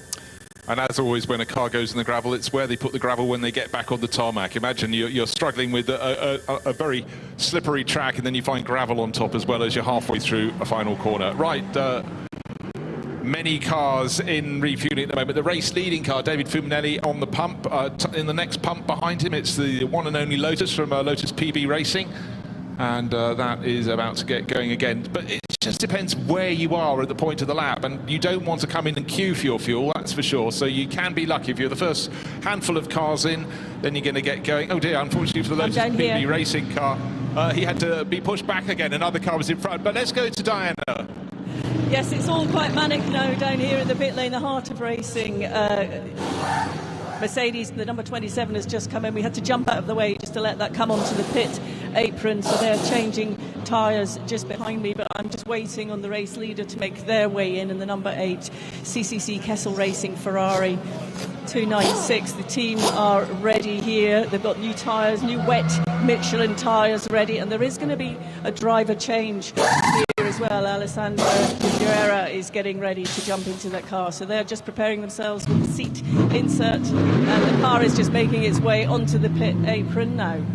Now, that shows why you always have to have your next driver ready in case of a sudden flurry. He wouldn't have expected to get in for another 10 minutes minimum, but sitting at the back of the garage, he had to be suited, booted, and ready to go. Fresh set of Michelin wet weather rubber coming out for that number 8 Kessel Racing Ferrari. David Fuminelli out of the car. Fantastic job from him. From pole position, got his nose in front long before the first corner and was never headed. Right at the end of the stint, he started to lose a few seconds to the chasing Joseph Kral in the Scuderia Praha Ferrari that is now leading this race by dint of not coming in. And for a few cars down in the refueling, they get caught out by those around. A little bit of a delay on the rear right tyre there, but they've got it done. In fact, they've got the tyres done before the driver change is done, so a little bit of delay with the driver change there for the number 8 CCC Kessel Racing Ferrari as the Vortex has got going, so we should be going back to green fairly soon. The driver change is still going on. That's a little bit of the delay there for the Kessel crew, but they get back going again.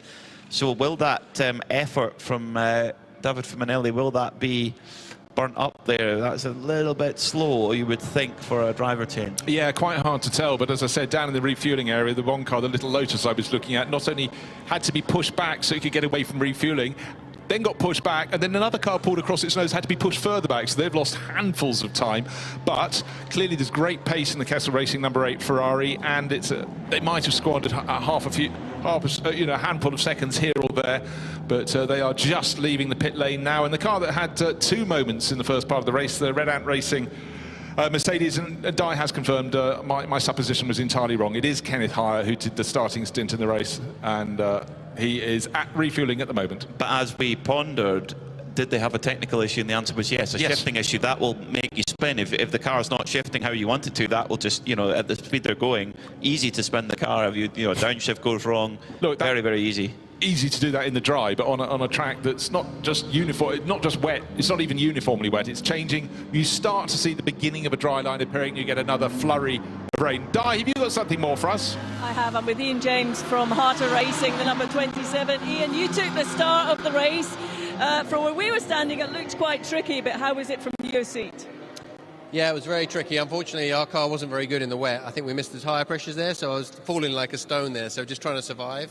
Luckily, we've got a code 60 there, give us a chance to reset. But it was drying off a little bit, then got wet, and then dried, and then wetter and wetter, and then dry again. So it's very changeable, so you just got to be really careful.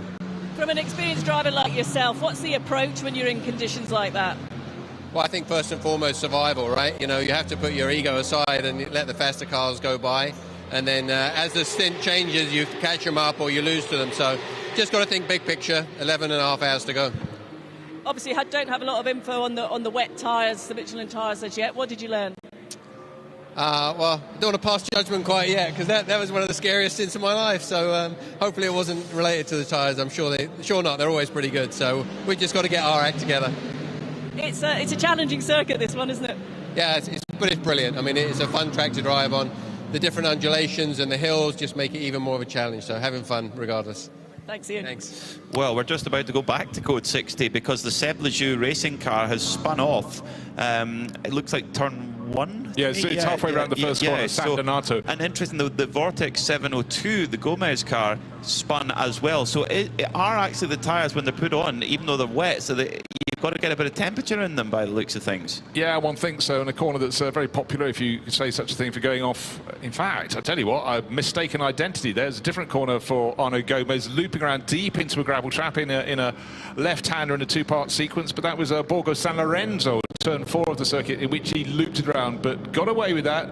Little pieces of gravel out of the back of, that car, and of course the sister car. But the good news, when Cyril Kalman was pulled out of the gravel at the final corner at Bucin, he very assiduously stayed outside the circuit on the way down the slope. He stayed on the painted stuff to deposit some of the gravel that went into the back of his Vortex, and so well done for that. Interestingly, the Scuderia Praha Ferrari, which was in second, didn't pit under that first code 60. They were the only leading car to do that, but they decided they've come in under the second code 60. But curiously, looking at the Kessel Racing Ferrari is just on its way out. That'll come back. And interestingly, Proton Huber Competition, who were sitting in third, they've put Klaus Bachler aboard. So they've taken Manuel Lauk out and Klaus Bachler in as Joseph Kral brought the Scuderia Praha Ferrari in. And now we'll see if there's been a driver change there or whether they're going to keep Joseph in the car. No, they're going to keep Joseph in the car. Now, big advantage for that car, Scuderia Praha. Joseph Kral, because he's semi-pro graded, he does not have a minimum or a maximum driver time.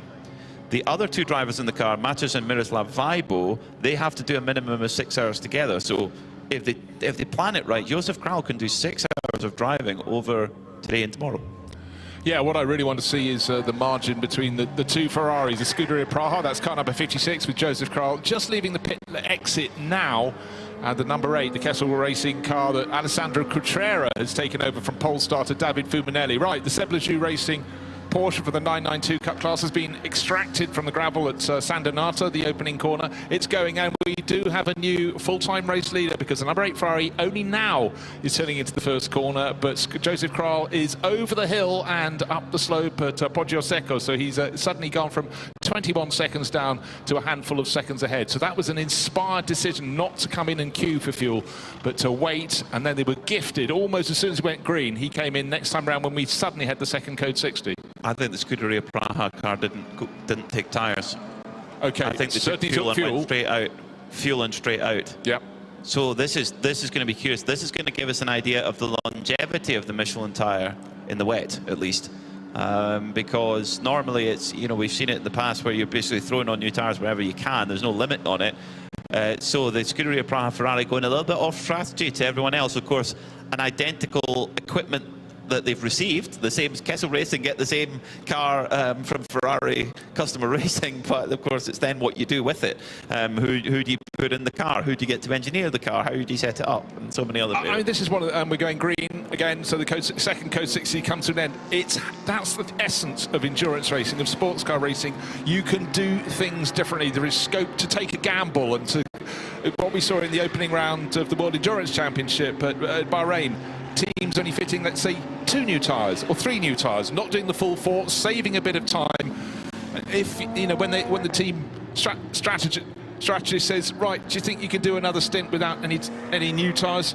Yes, I've already done 2. Can you do another stint? Yes, I can. Let's go for it. You gamble, and unfortunately, Porsche Baltic have taken to the deep gravel trap at that same first corner, San Donato.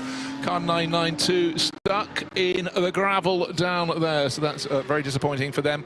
It was actually an overtaking manoeuvre into the first corner. Is that the Red Camels Jordan's car trying to keep out of its way? And on the inside of turn 1 was the Vortex. And I tell you what, Red Camels Jordan, how their car is still there because the lime green and multicoloured 992 went straight across its nose in the middle car. The jam in the sandwich was squeezed to the outside. Well, Rick Breukers was luckily he was more the crust of that bread than the actual middle part, because if he was the middle part he was getting ploughed by that Baltic car. Wow, back to code 60 again. So we've had 3 code 60s in quick succession. There definitely seems to be a particular challenge when the drivers are coming out of the pits and the tyres are still cold.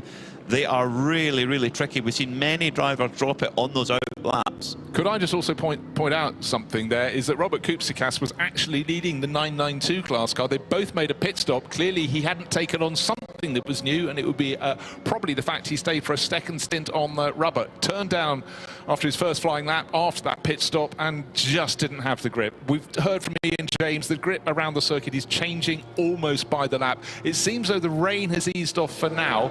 But, you know, one lap to the next, it can feel very different. You had the Vortex coming out of the pits, protecting the inside line in the middle of the part of the circuit down to the first corner was a Porsche Baltic, attacking on the outside, and he couldn't have gone any deeper into the first corner, was Rick Breukers. Then around, as they were halfway, not even halfway around the corner, went the the Porsche Baltic 992 right across Breukers' nose. Somehow he managed not just to avoid it, but not spin off in conjunction. Well, in that very, very brief period of green flag running between these 2 code 60s, Proton Hooper competition got a little bit caught out there, because when we went back to green, they were still in the pits and Klaus Bachler was driving through. So we know that of course, when it's green flag, the cars are going much faster than they do under code 60. Of course, interestingly, our former leader, car number 8, the Ray-Ban Kessel Ferrari, has come into the pits again. It's almost as if they just keep topping it up with every code 60.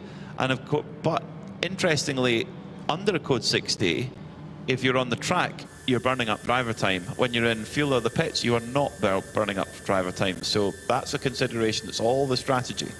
It is strategy. Over the years, a lot of teams that have had huge success, Herbert Motorsport always had the policy of top up every single time. So in short order, we've had 1, 2, 3 Code 60 periods, and the first and the third of those, CCC Kessel Racing have decided, come in, take the hit in track position, get the fuel on board. Alessandro Cucciaro only did a handful of laps after taking it over from David Fuminelli.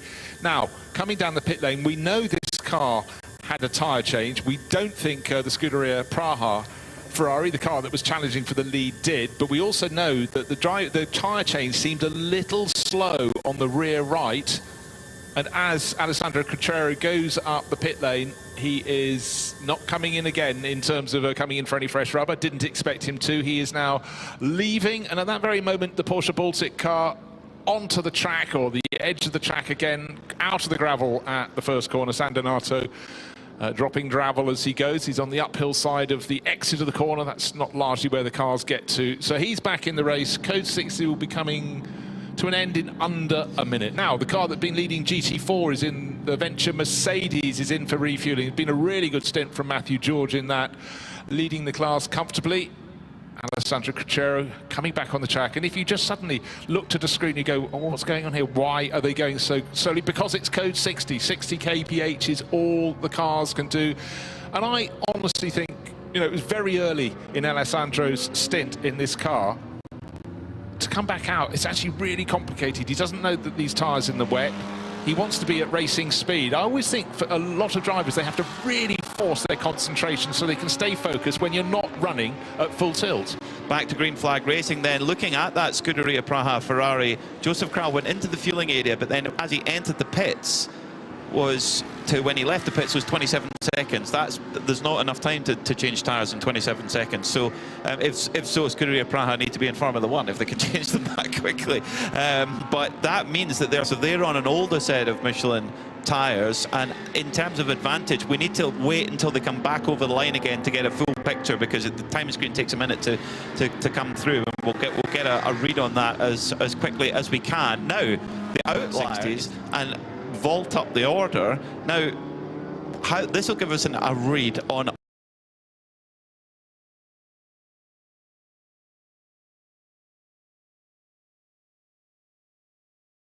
other drivers are going around at only 60 kph, but when they're running down the straight at 260 kph, how much time you can lose when you go for refueling a full tank of fuel under green flag conditions. But it's all about keeping it clear. Now, just hearing there's been a bit of debris in the start-finish straight, and this is the Hoffer Racing Mercedes. Oh, yes, okay. Right. Hard to pick out. Flying, probably about 10 metres in the air was whatever he was hit, whatever bit of debris. And at the moment, Hoffer Racing, well, from the start of the race, it's been Alexander Prince, been doing a really, really good job in the stint, but you do not want to cut tyre there. He probably couldn't pick it out in the rain. The car, well, you know, it looks fantastic at the moment, but just brilliantly picked up by the camera crew there. There was a little flash of something. Well, wonderful to see the Hoffer Racing team bring the car in to have a look at it. At the moment, Alexander Prince, I mean, it's hard to tell in the wet, tiptoeing through as he's coming around the final corner. Is he going to come into the pit lane to have a look at it? Don't want to be, and this is under green flag as well. No problem. Of course, they'll have tyre pressure sensors that they'll be able to keep a very close watch on to see if they do need to come in to change one of those Michelin tyres. But yeah, no problem. But that's going to give a little bit of a fright to the team. An hour and 4 minutes in, 3 Code 60s in 1, 2, 3 after each other, and it's Scuderia Praha who lead by 44 seconds from ARC Bratislava. So who haven't pitted. Then it's the number 90. No, we're just waiting for everything to come around. It's the Kessel Racing Ferrari. Our graphic is saying 90, so we'll wait till everything shuffles around. And obviously the Kessel Racing Ferrari that started on pole for David Fuminelli has had 2 visits to the pits, 2 visits to refueling. The second one just involved taking on whatever fuel they could do during Code 60.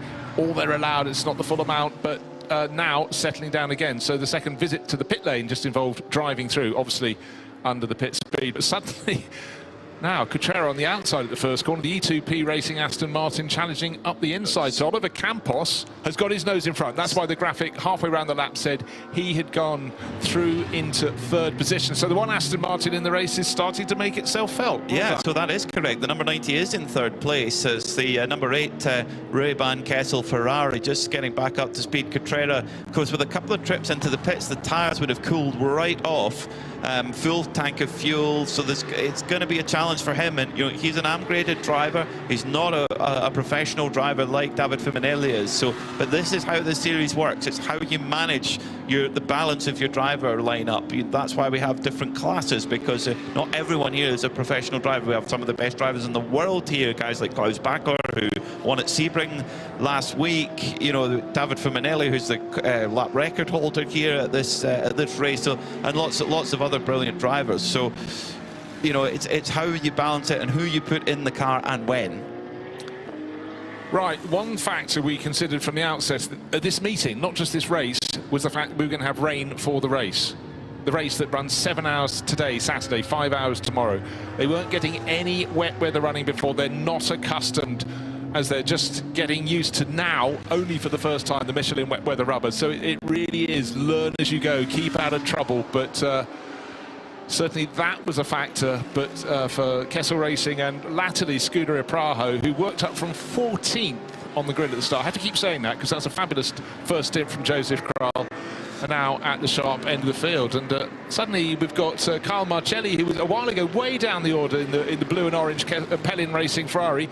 We just mentioned third place being taken by the Aston Martin. Is about to possibly lose it because Marcelli is really looking high, looking low, trying to go round the outside. There is no outside there. Down the slope they go. Savelli, it's the bottom of the slope, and then you've got the entrance to Arrabbiata. You go uphill, and Aston Martin's on the inside. Oliver Campos going on the outside, but going past on the outside between the first part and the second part. Wow, that was quite a move for Carl Marcelli. So the Italian team Pellin Racing will be delighted. One of their cars didn't get to start the race. They had a 488 GT3. That didn't come to play, but their newer car, the 296 GT3, it's not just playing, it's advancing. It's up to third place overall. Great run from Marcelli. And we're not quite sure why. Perhaps Diana or Ben can find out why the other Pellin Racing Ferrari didn't start in the race. But this is an amazing job from Carl Marcelli. And the advantage he has, he's in fourth right now, they would have taken tyres because the other cars were in the pits just driving through 27, 28 seconds or so. The Pellin car was in the pits for 1 minute and 14 seconds on their pit stop. So that means they must have put new tyres on. That would be the only reason. But they've kept Kyle aboard. We could see the 29 Pellin Racing Ferrari, the Gulf-coloured machine, really coming through. Now, Kyle Marcelli, he has a maximum of 6 hours over today and tomorrow. But if he's in the groove, keep him in the car. He can only do a maximum of 2 hours though. So at the 5 hour to go mark of today's portion, they have to bring him out. Yeah, and also with every lap, he's gaining more experience, this new Michelin wet weather rubber. So he'll be able to impart. You know, when it was fully wet, they were like this. When it was less wet, they were like that. But every other driver in the crew is waiting to find out what is going to face them when they get out into their stints. And, but he's the pro in their car. You've got the Pro-Am, which is Felice Gelmini, and American multiple female Ferrari champion in the Ferrari Coppa Ladies Series is Lisa Clark, driver from California. And she's going to be the one that really wants that information the most plainly, has obviously the least experience. But, if it comes from the horse's mouth, it comes from a pro driver who's out there, who's been racing in wet and dry all around the world for quite some while now. This is gold dust, whatever information can be imparted. And I understand that Kyle is very much the role of coach for Lisa as well, as is very, very often the case. A non-professional driver will have their professional driver that they compete with is also a coach as well. But Felice Gelmini, he really impressed me in qualifying yesterday. Set some fantastic lap times and some really quick sectors compared to some of the other drivers. He's more of a touring car guy, a Clio Cup guy as well, but he's really gelling with this Ferrari 296 as the rain, all of a sudden, they've just turned the switch right back up again. The rain is tearing down here on the start-finish straight. It's kind of coming in and out all the time. Yeah, were you getting comfortable? Well, try this, and it's dripping off the roof of the grandstand above us. We're on the pit side, looking across the giant grandstand. It didn't used to be there before it was built, mysteriously, but originally we'd have been able to see the downhill slope as the cars get to Correntaio and then go through the chicane, Biondetti 1 and 2, on the approach to the final corner, but it's still a fabulous stretch of circuit. Haven't talked too much about the IRC. One of 3 cars in the GTX class. GTX still being led by the 702 Vortex. The sister car is further back down the field, but it's great to have the IRC car with a sort of vaguely Chevrolet Camaro body shape atop. Darren Curry and Grant Donaldson running that. Decided they've had their fun in Australia. Let's go and race in Europe, and why not? If I was to rank it in terms of intensity, I would say this is the most intense rain we've had so far at the circuit. This similar to what I came out of the hotel room this morning, going, oh, this is certainly, I would say it's bucketing down right now on the start finish straight. That's the proper meteorological term. Right, started the race with 31 cars, as we mentioned just a short while ago. Pelin Racing, they didn't get the 488 GT3 that was going to start with Terry Haugen, American racer, and Paolo Roberti, ultra experienced Italian. We've still got 31 cars out in the race, but the rain, actually, if you reckon it was level 7, it's now level 8. In the space of the last 30 seconds, the tap has been opened fully. So, right, imagine if you were a driver who didn't get a new set of Michelin wet weather tyres. You will have less grip to disperse that water. This is proper monsoon rain. This is the rain that early this morning didn't look as though it was going to hit, and then just before the start of the race, suddenly the weather forecast changed big time, and we've got this. This could be in for the next 2 or 3 hours, maybe even to the end of all the Saturday running. We're running 7 hours here at Mugello, and I think I might defer my run over to the catering tent for lunch. It's not a tent, it's a monument. It's a magnificent building. It is a monument of gourmet and gastronomy. So Jake Hill, the reigning British touring car champion, a driver who's not unfamiliar with conditions like these in a rear-wheel drive car, but still relatively new in his GT3 career. He really impressed with Aero Motorsport in Dubai, and well, this is pretty much a baptism of fire really to drive a GT3 car at Mugello. Totally new experience. He's taken the car over from Kyle Tilley, and he's got a bit of job ahead because they're running just over a minute down on the leading car at the moment. So for Jake, really got to try and, for Aero Motorsport, they've got to try and keep the car on the lead lap. You can be coming into the end of the first portion of the race tonight after 7 hours of the 12, and you could have the leading car right behind you, and you can be just on the lead lap and no more. That's enough. That puts you on the lead lap for tomorrow. Yeah, and start again. And bear in mind, the pace we're seeing the cars at the moment, they're lapping in 2 minutes 15. So let's say it dries a bit, they lap down around 2 minutes mark. You could be the best part of 2 minutes down after 7 hours, which is still close, but in lots of racing terms, that's a big margin. But as long as you're on the lead lap, you'll gobble up those as a grid. If, say, you're running 4th, then of course you're going to be just 2 positions behind on the grid. But let's go down, because Ben Constantiouros is the new voice in the pits. Be here in Mugello, very different to the last time I was here, which was about 25 degrees and sunny. Not today. I've been observing the last 15 minutes, seeing what's been going on in the pit lane, especially with regards to the change of tyres or not from some of our teams. It's remarkable actually how good the Michelin tyre is coming off those cars that used it for the first hour and then changed it. Yes, of course, they don't have the sharp edges of a brand new tyre, but they're really not using up the tyre very much, and I imagine that only in the conditions that we're starting to see now, where there's proper standing water on the circuit, that those sharp edges would be coming into use. But before then, actually, wet tyres, if they've stayed on for another stint, would have been quite suitable in the rain condition that we had earlier. I've been at Kessel Racing. I wanted to go and chat to David Fuminelli because he was leading before the first of our Code 60s, but he is intense conversation with his driver out on circuit, Kuchera, now down in 6th position. He will not speak to me because he is on almost corner by corner briefing with his driver, and you were talking about coach and driver between pit lane and circuit, and there is a huge amount of conversation going on because for drivers with less experience, this is really starting to get very, very tricky out there. Great insight. It just gives you an idea of what when you're not driving, you're far from. You can't just go and have a coffee like we can. You've got to be involved all the time. Brilliant stuff. Thank you, Ben.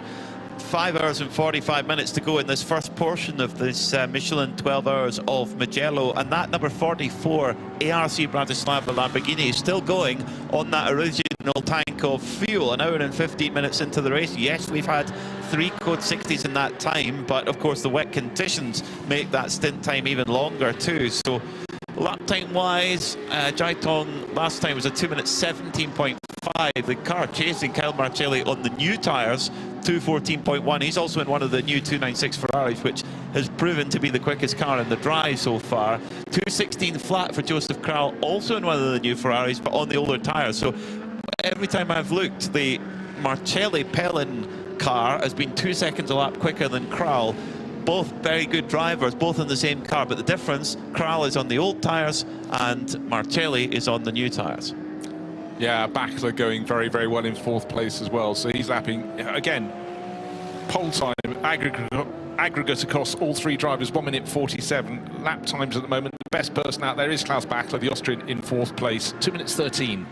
And only just in the 2 minute 13. So we've had this flurry of rain and it has moved back down again from, we reckon, level 8 to level 7, about level 6 rain in the pit lane, whatever that means, but it's out of 10. Huge amount of spray has suddenly developed again. Oh, and a big, big twitchy moment. 2 Audis playing together down into the first corner.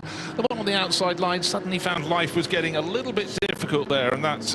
Continental car going around. Exactly. Yeah, the Simpson Motor, it was run by a UK team, Simpson Motorsport, going around the Circle K back Juto racing car into turn 1 as... Oh, the Juto car just moved across as the Continental car, driven at the moment by Vasily Vladikin, put a 1 Michelin wet onto the curb and the car went, hey, are you sure? And round it went, but managed to hang on to it. Great car control. Vasily Vladikin really impressing in the wet conditions. Yeah, had a really good opening stint, then obviously the order got quite jumbled, but that car was about 20 degrees out of true. He wanted to be turning to the right, but not before he'd reached the corner, but he got the tail back in line for Continental Racing by Simpson Motorsports and is going very nicely indeed. But that was a massive heart-in-mouth moment there down to San Donato, the opening corner of this circuit, where you have an enormous gravel trap ahead, but alas, you want to be turning right not once but twice, and also going up the hill, the start of the climb up towards the second corner, Lucco, and that in its own right is a tricky corner. There's a bit more space to play there, but great save. Right, Heart of Racing, we heard from Ian James when he was down with Diana Binks in the pit, saying that was a really tricky opening stint. Gray Newell is the driver on board the Heart of Racing Mercedes, and trying to work their way back up to the front. Hopefully he's finding, with the instruction he had from Ian James, a way to make it work in this wet weather. And it really is wet. Any chance you see the car, the water is streaming out of the wheel arches. Any vent from the front, particularly the huge vents behind the front wheels on a Mercedes AMG, the spray pouring out of that. Dramatic TV images, but it is changing by the lap. Full wet, slightly less wet. Full wet again, starting to dry. What was a really interesting comment, I thought, from Ian James, who gave us some great insight with Diana Binks a little bit earlier on, saying that it was one of the scariest stints of his life. You know, this is a guy who's been racing for, decades. Done the Rolex 24 at Daytona over 20 times, won it before, done everything there is to do in sports car racing. But he said it was one of the scariest stints of his life. Yeah, but then the biggest, most interesting part was the tyre pressures. He said, we got the tyre pressures wrong. That's all part of the learning process. How do you set the tyre pressures for these Michelin wet tyres? I mean, that is always one of the elements that people who are new to sports car racing, new to racing, just don't understand how you can transform a car. And it's down to experience. So you can just play with the pressures and either get it completely wrong and make the car undrivable, or suddenly find the driver an advantage. But Heart of Racing team, they're a team run by SPS when they come to Europe, SPS Automotive, and they are savvy and they know how to run a Mercedes AMG. However, these are new tyres, the Michelin wet weather tyres, so they're learning as they go. They're all learning out there.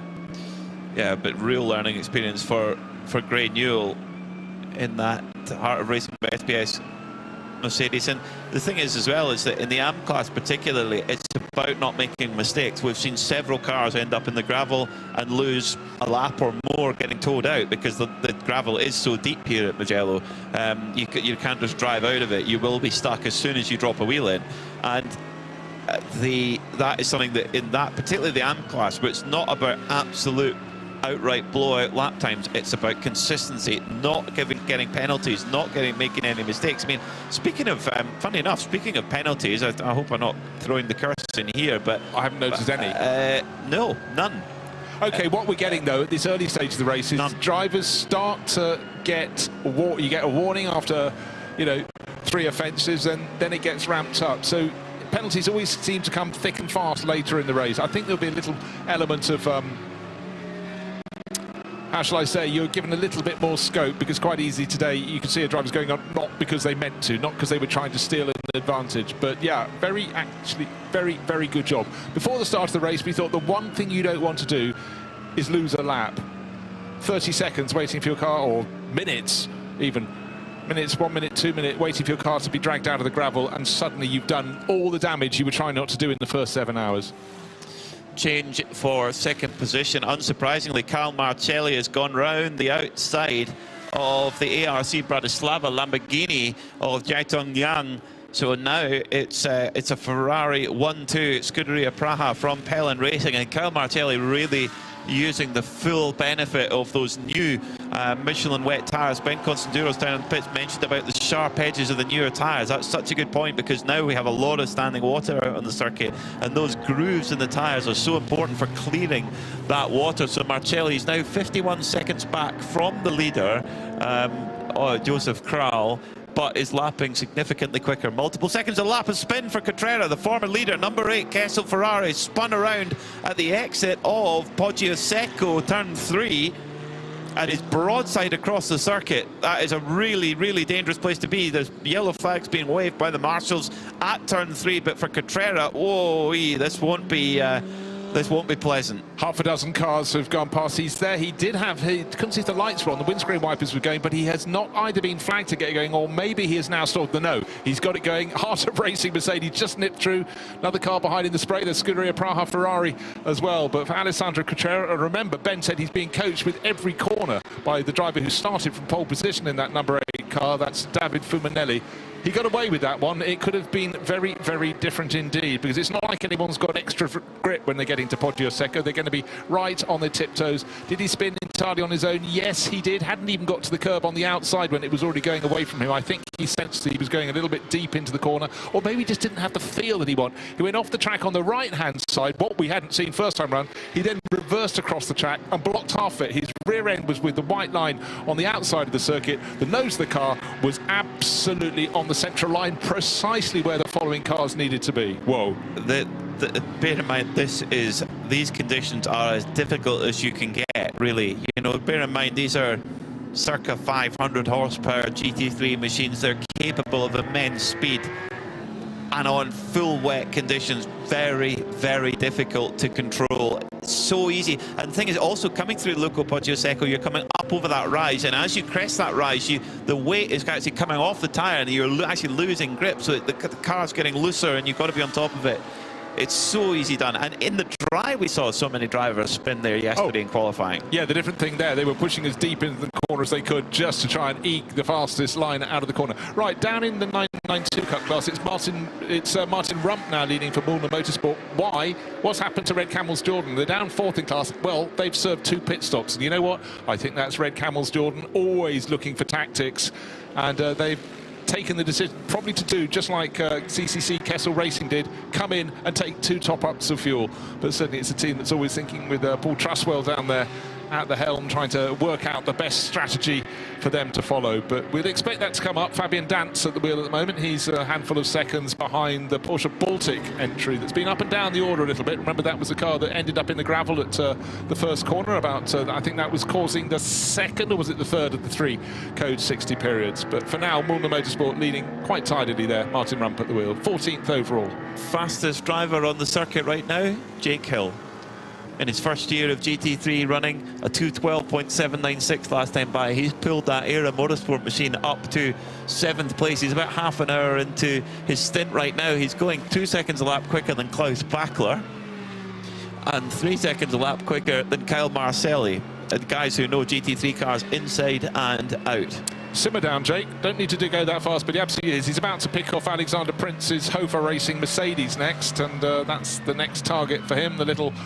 And it is much lower when you look at the Ferrari from Era Racing, the Hofer Racing Mercedes, perfectly good shape and size. But again, that's one of the elements of essence of GT3. You can have different cars with balanced performance you know, when you had the Bentley Continentals racing a few years ago, quite a few years ago now, they seemed enormous in comparison, the BMW M6s, but alongside smaller cars, and in a smaller car is Jake Hill, and just as he dives down the inside of Hofer Racing and the Mercedes, it hasn't quite got past. We have a car sideways across the final corner in front of them. It was one of the Vortexes. Oh, it was a Venture GT4 Mercedes who just went past there, Jake Hill at the final corner. So he hasn't caught up quite with the Hofer Racing machine just yet. In fact, he's already passed them, actually. He's passed it before we even caught up with him. But the Vortex went for a spin, and that is the 701 again, Cyril Calmon.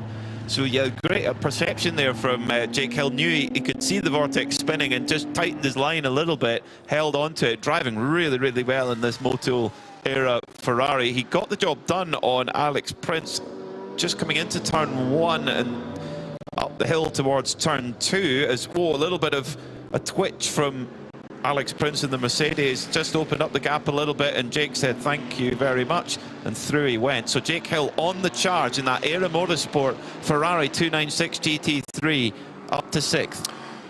Also looking for other cameo roles, we heard from Tom Coronel in the pits. He's been lapping super fast. He did a 2-minute 13 lap a short while ago. Last lap a 2-minute 15. He's in a 992 class cars, and that means he's faster than the front runners.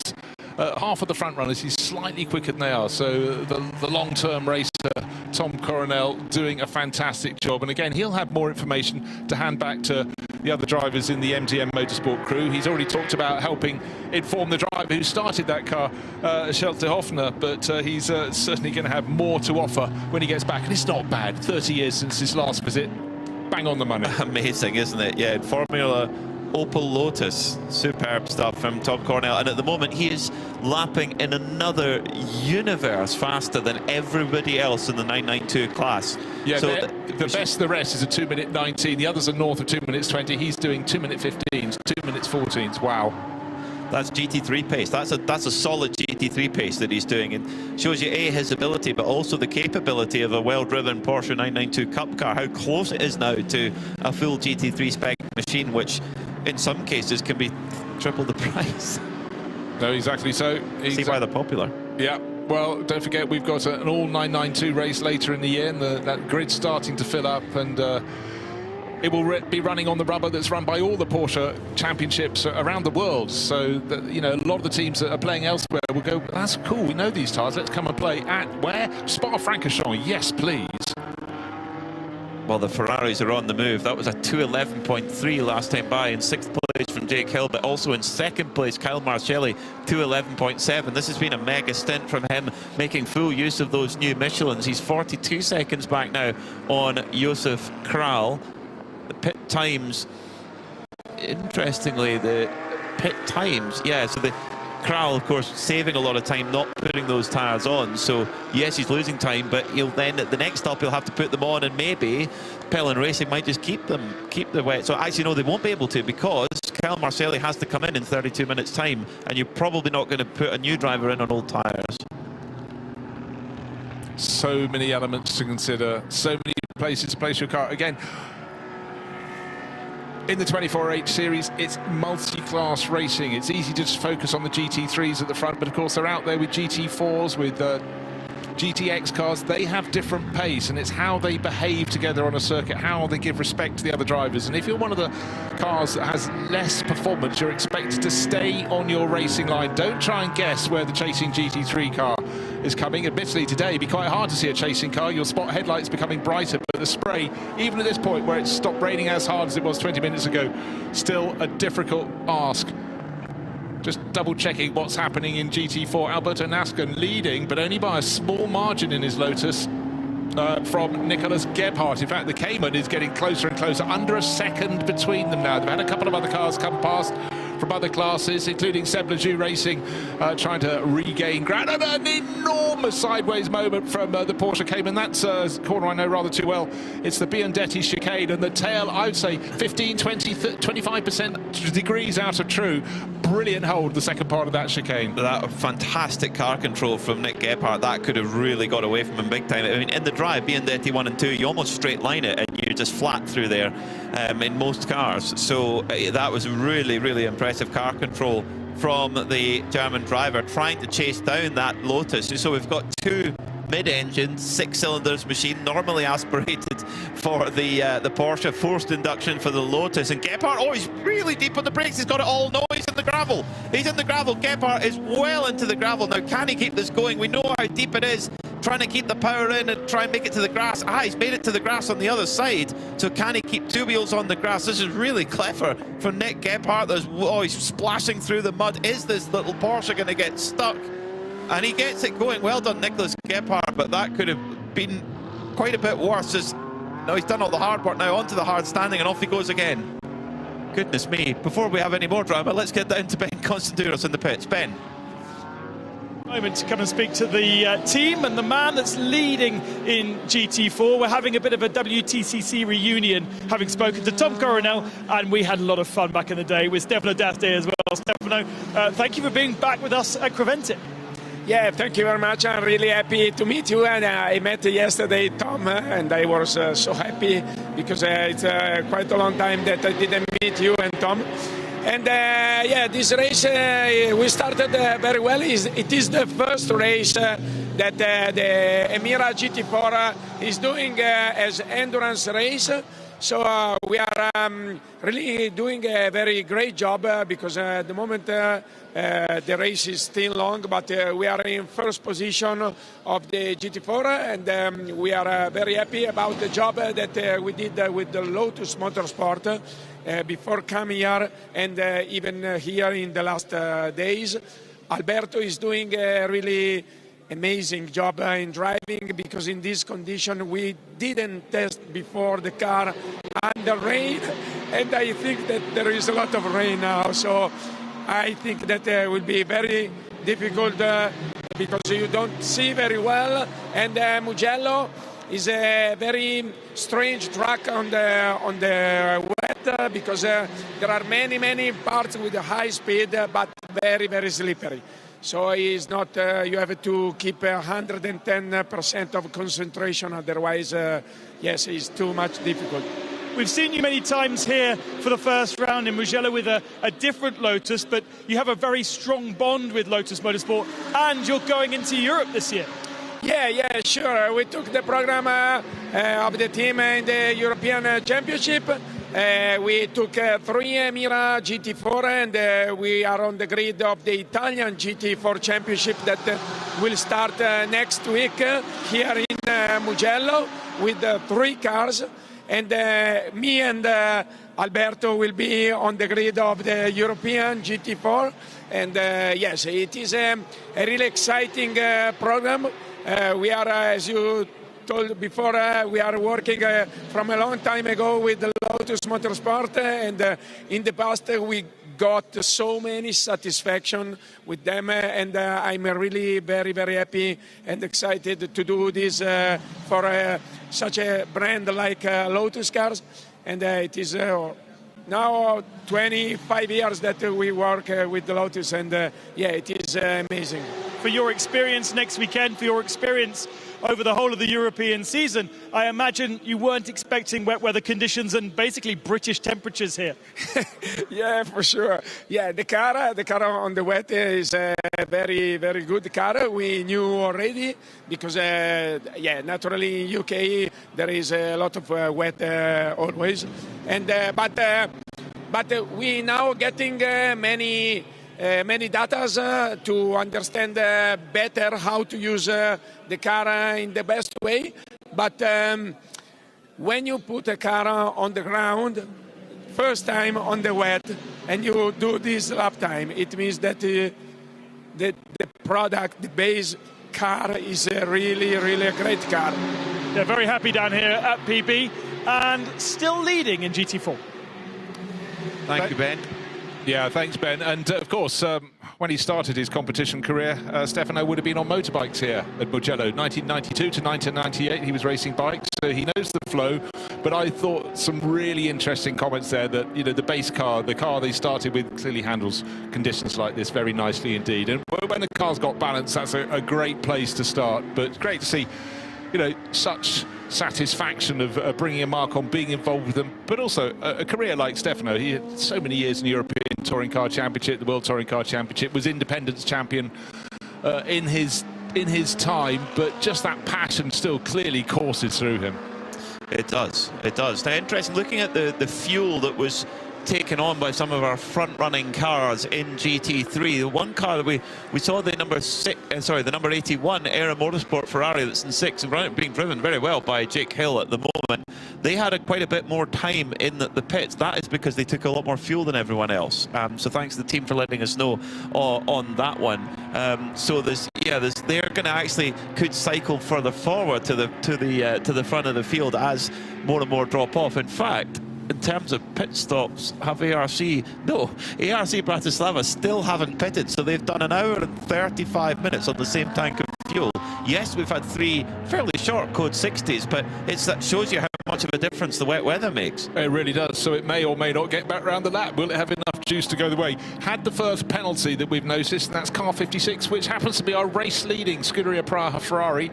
3 infringements for track limits, so the first warning has been served. You build up from here. It's not a good thing to do, but you don't get penalties immediately. You get warnings, and they're working their way through the number that they're permitted. But then again, it's not too surprising. Very easy to exceed track limits when it's as slippery as this, but they have now got to sort of have, it's not the sort of Damocles poised above them, but it's something, just a bit of a warning. Keep it in mind. You're leading the race. You don't want to suddenly pick up a drive-through penalty or whichever penalty is decided to be appropriate for the crimes underneath you. Right, let's go down through the classes. Overall winner, leader is still Joseph Kral. He's in a Pro-Am GT3, the outright GT3 class without AMS. On board is Pellin Racing in 2nd place with Carl Marcelli, who's been setting some fantastic laps. GT3 AM is 4th place overall. That's ARC Bratislava, the car that is allergic to the pit, so has stayed out, the Lamborghini. In 992 Cup class, it's still Martin Rump for Mulner Motorsport. GTX, 1 position behind him. And Arno Gomez, 15th overall, to Mulner Motorsport's 14th place. And then you drop down to GT4, Lotus PB Racing. Alberto Nasca, we heard from teammate Stefano D'Asta, leading the way in that class as well. Joseph Kral is really struggling on these older tyres right now. Last time by he was a 2:16.5. 2nd place, Cal Marcelli on the much fresher tyres. What was he? 2:10.9. 6-second gap, huge difference. Likewise, Klaus Bachler in the Proton Huber Porsche, who's only 4 seconds behind Marcelli in 2nd. It's 2:10.7 for him last time by too. So really, really impressive paces. Oh, off goes. Oh no, it's the Red Ant AMG off the road as well in the gravel, and did well to keep it going and not get beached. Yeah, that was Arrabbiata between Arrabbiata 1 and 2. It's the uphill right-hander followed by it's another uphill right-hander, but it flattens out, and at that point you can imagine you're just trying to really push hard through there, because in dry conditions you should be the next closest thing to flat on the way up through the slope, hanging on admittedly, but simply actually at the turn-in point to the first part of the Arrabbiatas, the nose the car wanted to go east, or was it west, either way, off the track, and actually very well gathered together again to keep it vaguely near the black stuff. But for Red Ant Racing, they've had their problems, and for Ayrton Red Ant, well, he did end up in the gravel, got out of it though, but the prize for the biggest run so far has been Nick Gebhardt going all the way through the first corner gravel, and it was so wet in front of the tire ball where he could get his left-hand wheels on the grass, but unfortunately with grassy water rather than grass, so precious little grip. Be very easy there to actually then clip the barriers, clip the tire ball, but kept it going to the right, but lost a lot of positions. He really was pushing hard, maybe a little bit too hard at this stage, but it's such a fine line when the conditions are like these. Very uncharacteristic there again for Ayrton Red Ant, but I'm going to guess that Red Ant Mercedes is still suffering from that downshift issue, because he just looked like he couldn't get the car stopped for the corner, and it wasn't doing what he wanted it to do. Yeah, not easy at all if you're trying to nurse that issue. Of course, the car's brand new to the team, so it's going to be a discovery for them over the next 2 days. Yeah, but at the point you want just a little bit of engine braking to help you get the speed down and give you the traction, and it ain't there. Suddenly that's not so cool. Right, the track conditions chopping and changing. We're having flurries of rain blowing through here. The track was damp before the start of the race. There was drizzle. As they went around the second of their formation laps, it started to rain. Oh, some days the Joker can be played, but it's been ebbing and flowing being the operative term there, ever since. But right now, the spray, if you get a bunch of cars, it's almost like a wall of water. The camera's struggling to necessarily pick out the cars. You get the vague image in the background of some headlights blazing away. Hard to pick them out until the cars arrive down at, say, the first corner. But the camera crew is doing a fantastic job here. But for the drivers, they're doing a pretty special job too as well. And Joseph Kral continues to lead the race. He's got a bit of traffic up ahead, but his lap pace continues to fall away. 2 minutes 17 on that lap. The chasing cars 4, 5 seconds, 6 seconds faster in the case of Klaus Bachler, who's in third place, making progress for Proton Huber competition. Remember that car with Manuel Lauk in the opening laps of the race, gained about 3 positions in the opening couple of laps, and was the first car to really attack in the race. Had a couple of moments, but in terms of the pace, you'd have to say the Ferrari 296 GT3 seems to be the most comfortable car to run. We're seeing great pace from Jake Hill in the Era Motorsport car. We've seen brilliant pace from David Fuminelli in the Kessel car, and now leading the race, Scuderia Praha, Joseph Kral, doing what he does. He has had a lot of success in Ferraris over the years, notably here in the Mugello 12. That he has, yeah. It's and this is these conditions are where you know the quality of the headlight is so important. I sound bizarre, but you know, for cars in front of you, if they're in a slower class, for them to see you, if you've got really bright headlights that cut through the gloom and cut through the spray, it really makes it easier for the car in front of you to know that you're coming, because the closing speeds between, say, a top-driven GT3 car and a GT4 car or a Porsche Cup car, depending who's driving, it can be quite a big closing speed. The biggest closing speed is going to be the GT3 to the GT4. So you want the driver ahead to kind of anticipate that you're coming. So the brightness of those headlights is really important. Yeah, and also a factor here. If you're looking from turn 1, San Donato, back down towards the start-finish straight, you can't actually see most of it because there's a twist and there's also a dip. So a car could be gaining fast, but they're in the compression behind you. You're approaching the braking zone. Code 60 coming in 20 seconds because Ajith Kumar racing. The 901 Porsche is backwards. Is that Bucci in the final corner? I think it probably is. So yeah, turn 15. That's been a popular spot, and we are code 60 now. So another strategical opportunity here for the crews. So everyone has to be down at code 60. They have a countdown in the car. They know when it's 20 seconds to go, 10 seconds to go. We've already got a handful of cars in for refueling. One because it had to, quite simply. ARC Bratislava, that's their first visit to the pits with their Lamborghini. Giaton Lang coming in. The code 60 flags being waved around the circuit. So everyone out on the track down to 60 kph. If you exceed that and your limiter isn't set properly, then you're going to be picking up penalties if you travel too fast. One car not going fast at all is the 901 with Fabien Duffier sitting. He's rotated through about 250 degrees. So he's facing uphill when he should be facing downhill. He's in the gravel when he should be in the tarmac. That needs recovery. Looking at a lot of cars, we're using quite a wide, wet line around that corner. But the problem is there's a very big painted area. And if you touch the painted area, you're off. I think that's happened to a lot of people. As in comes Scuderia Praha into the fueling area. It's a little bit busy in there, as it always is during code 60. Now, have they got the fuel nozzle in? No, the crew aren't quite ready, and they're having to push the car around. This is a big delay that they don't need. Well, he gambled on going to one pump, and it wasn't, the car there didn't pull away, so that's still refueling. He's had to be pushed back to another pump, and only now is the filler going in. Hofer Racing also in the pits. Windscreen wipers still blazing away, but for Joseph Kral, gained the upper hand in that first round of refueling and pit stops by not taking on any rubber, but a lot of stuff has gone. Let's go down to Ben. Yeah, and that worked out beautifully for the Lamborghini of ARC Bratislava. They were actually in the fueling bay before we went to code 60, which means they got a full tank of fuel. Of course, you don't do that if you pit under code 60 regulations. Ebby Motors was another car that was in just beforehand, so they're already refueled, retired, and heading back out, the 95 machine. But for the rest, yes, it looks like the whole field has chosen to come and pit. I'm on pit apron, and there is absolutely ram full of brand new Michelin tyres and pit mechanics waiting to service their cars. I'm very, very curious to see what comes off the Scuderia Praha Ferrari. What's the quality of the tyre left on that car? Because, of course, they have done 2 stints when most people have done 1. Era Motorsport do here, because as we understand, they put in a lot more fuel at the last code 60 opportunity. So are they going to take a gamble here and not pit under this code 60 and filter to the front, or are they just going to top up and keep Jake Hill on board? How far was he into his stint? He's 48 minutes into the stint, so judging what's happened with Joseph Kral with the tyres, with old tyres, I think you've got to come in and put new tyres on, keep throwing the new tyres at. Yeah, let's just throw that figure. He was losing about 5 seconds a lap before this latest code 60, and then on top of it lost about another 10 seconds trying to get into the right position to get some fuel, get the fuel line into the car. Driver change being effective now, but that was a really impressive stint from Joseph Kral. As I pointed out, started down in 14th position for Scuderia Praha, got to the front, and that second stint on tyres that had seen better days and a track that kept on getting wetter, drier, never fully dry, I can guarantee that, but that was a really difficult stint. Plus, remember, they've got that third warning. The warning has been served now for exceeding track limits, and Joseph can blame no one else because he's the only driver to have been at the wheel until now.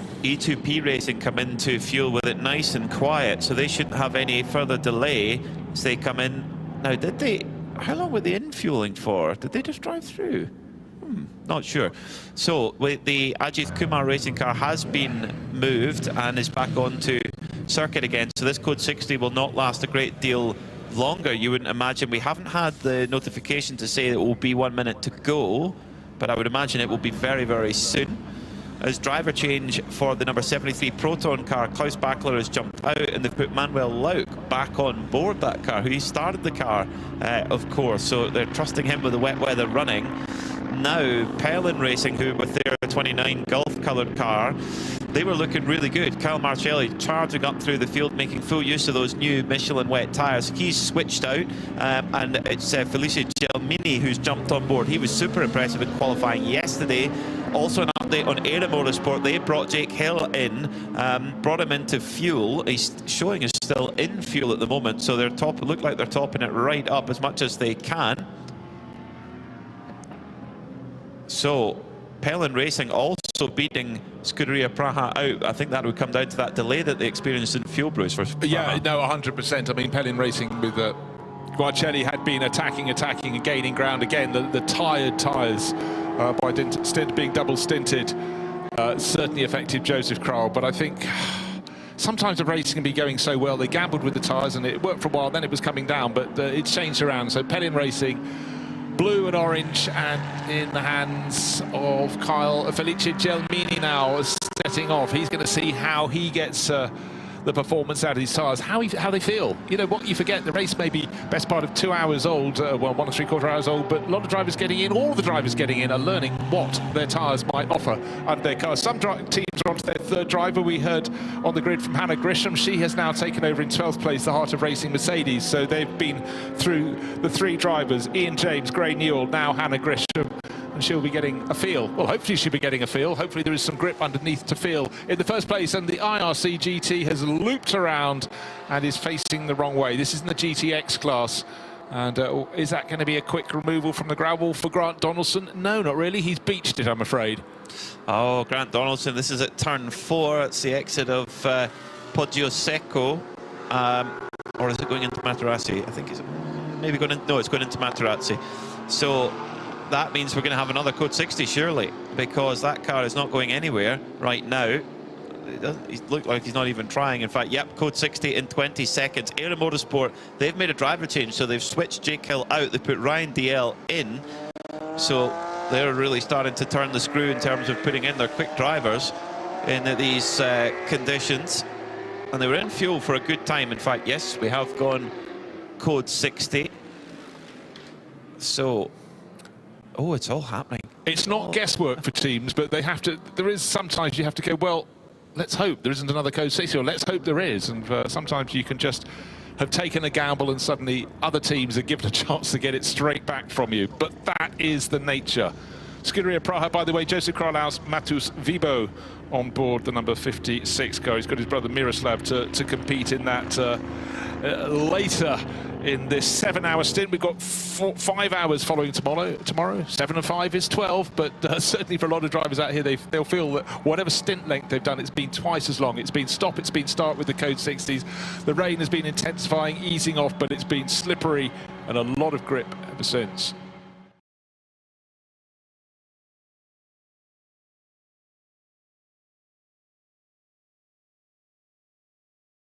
Maybe it wasn't when the car came in. This is where you have to have so much communication within the team. But anyhow, so far, largely so good in terms of not too many penalties. But they, as we've said before, can really, really hurt your chances. That could be quite a significant penalty because he gassed it up as he would normally coming out of the pits under green flag conditions.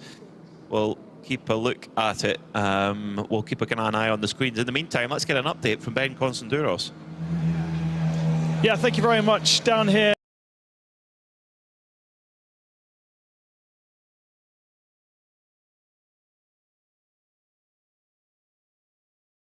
Been here once before, actually. Most of my time spent here has been coaching Lisa Clark, who I'm here with today, driving in this 296. But yeah, here for iChallenge World Finals. We also did an Italian GT round in her 296 Challenge car. So a little bit of laps around here in the dry, but never before in the wet. And how are you finding the wet? How was the Michelin tyre? You know what? This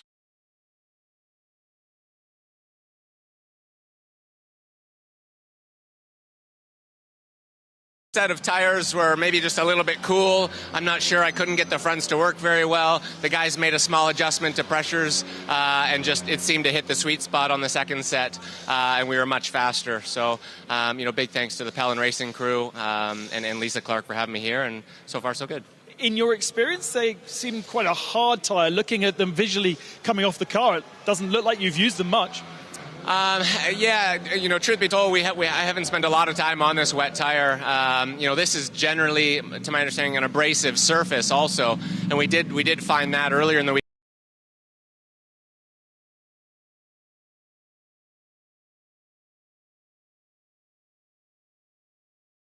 It must be positive, looking at your teammates, looking at where you're at, looking how you were able to carve through the field on those in that second stint. Yeah, I know we're really excited. You know, and I've got complete confidence here in the crew, in the car, and in my teammates. Lisa actually enjoys the rain. Interesting, the IRC GT car that's beached in the gravel. This is, I would imagine, the first time that the hard-working marshals here at Mugello have seen an IRC GT. They're probably used to lifting 296 Ferraris and Porsche GT3s and Cup cars, and they're probably well used to those, but perhaps not. So they're a little bit longer. Into the pits comes Felice Gelmini under this code 60. So are they thinking about doing a top-up? Since they're in the lead and it's under code 60, yep, into the fueling area they go. Of course, they've got to go from 60 down to 20 kph, no faster than 20 kph in the fueling area. Get a quick stop at the pump. So that should put Manuel Lauk in the 73 Proton Huber competition, excuse me, Porsche, up to the front. Lots of strategical plays. Speaking of strategical plays, the former leader, Fred Campbell-Jordans, who dropped back in that last multiple sequence of code 60s, they've gone back up to the front because they have just done basically a quick top off by the looks of things. Yeah, just a quick top off of fuel. No stop for tyres. They've kept Fabian Dance on board, and all of a sudden, back up to the front they go. As if by magic. But yeah, I mean, it's chopping and changing. You know, often when you get a code 60 sitting on its own, you can sort of see it. But because we seem to get one followed by another, it's masking some of the performance. But and it's also quite difficult to keep track of who's put fresh rubber on board. But have they looked and seen what Scuderia Praha did by staying for a second stint? You can see at the end Joseph Kral, who would be as quick as anybody on any tyre, really, really struggling.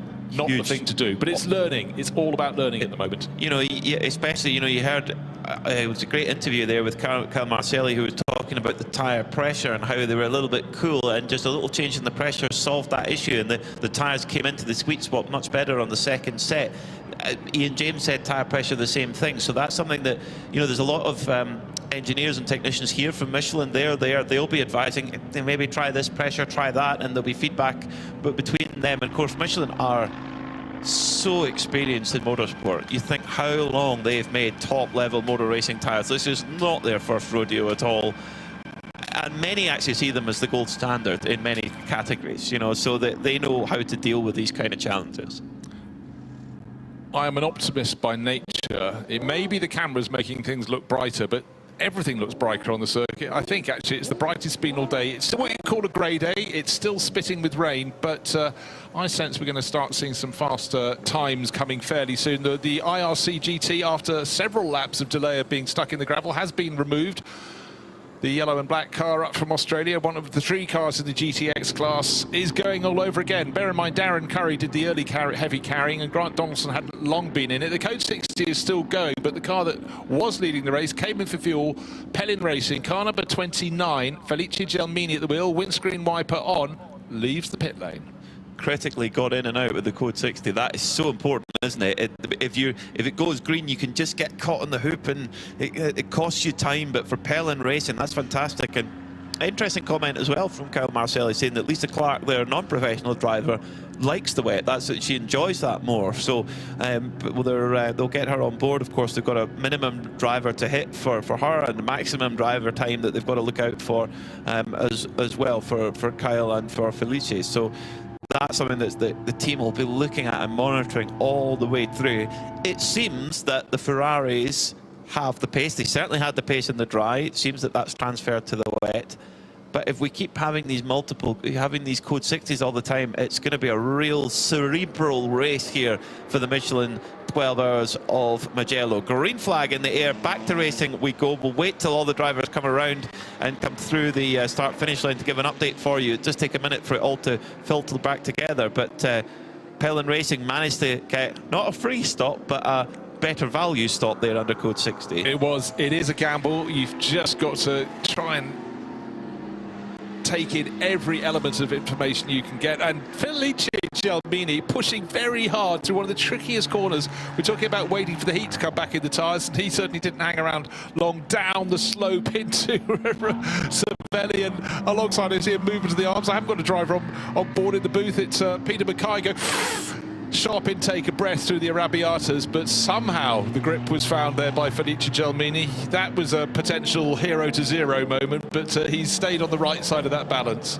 Wow, my teeth are drier than a dodgy tradesman there. Just I don't know, hit me with some big moments there. Great car control from Felice Gelmini, and a real insight to how difficult it is on the green flag after a Code 60. The tyre pressures have dropped, the temperature in the tyres dropped, making it very, very difficult. We've seen, you know, we talk about yellows breed yellows, safety cars breed safety cars. Well, purple breeds purple here in these conditions, particularly as we progress towards the 2-hour mark. Now, have there been any drivers that are looking at... Yes, Nick Jonsson has been in since the start of the race. He's done 1 hour and 49 minutes of driver time. Likewise, Alberto Nasca in that Lotus PB racing machine. I'm surprised they didn't pull him out in that Code 60, because they have to bring him in just under 11 minutes time, and if we stay green, that will be a far more painful stop.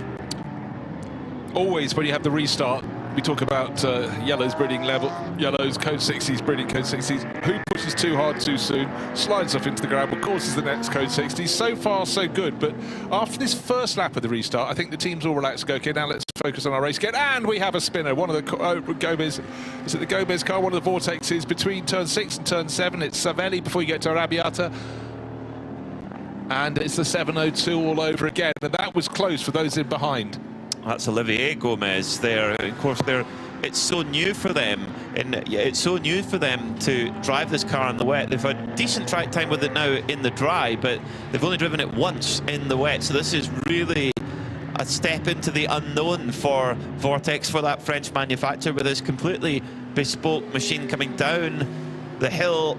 And just the rear comes out, it nearly catches it, and then it just snaps straight back. Quite a short wheelbase, that little Vortex is. Oh, little bit of avoidance there for the number 8 Kesso Ferrari of Alessandro Cotrera. Had to be really quick on the draw there to avoid the spinning bright orange Vortex there, and avoided it without any further incident.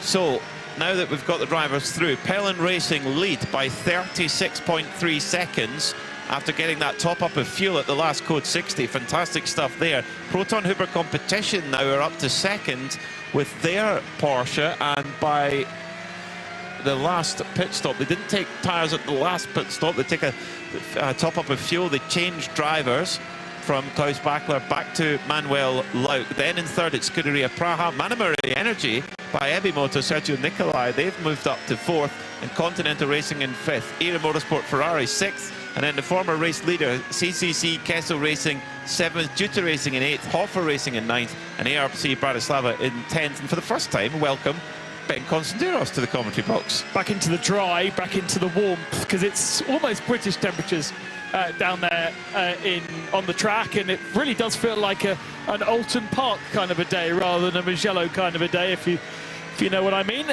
Diana's now taken over from the microphone down there in pit lane, and she will now start frosting up again. Diana, are you right down there? Well, I've tried to sneak into a garage, actually, Ben, so I'm keeping out of the rain so far. It's not letting up down here, but however, I've caught up with RPM driver Nick Johnson, who's been just jumped out of the car. I think you were in there for just under 2 hours, Nick. Looks like a hard job this morning.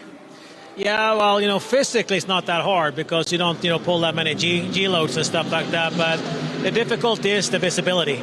If you come back up behind the car, you have to almost back off on the straights because you can't really see anything. You have to, look at the guardrails to know if you're on track or off track, really.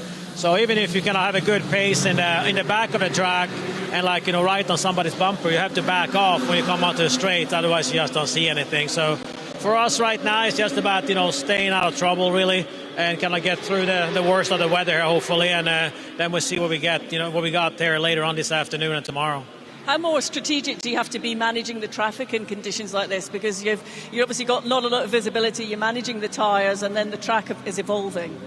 Yeah, I mean, in the beginning of the race there, it's not really raining much, so we had to manage the tires a little bit there to try to find wet spots, even though it was still damp everywhere. But if you don't really cool the tires down, you start losing traction pretty quickly.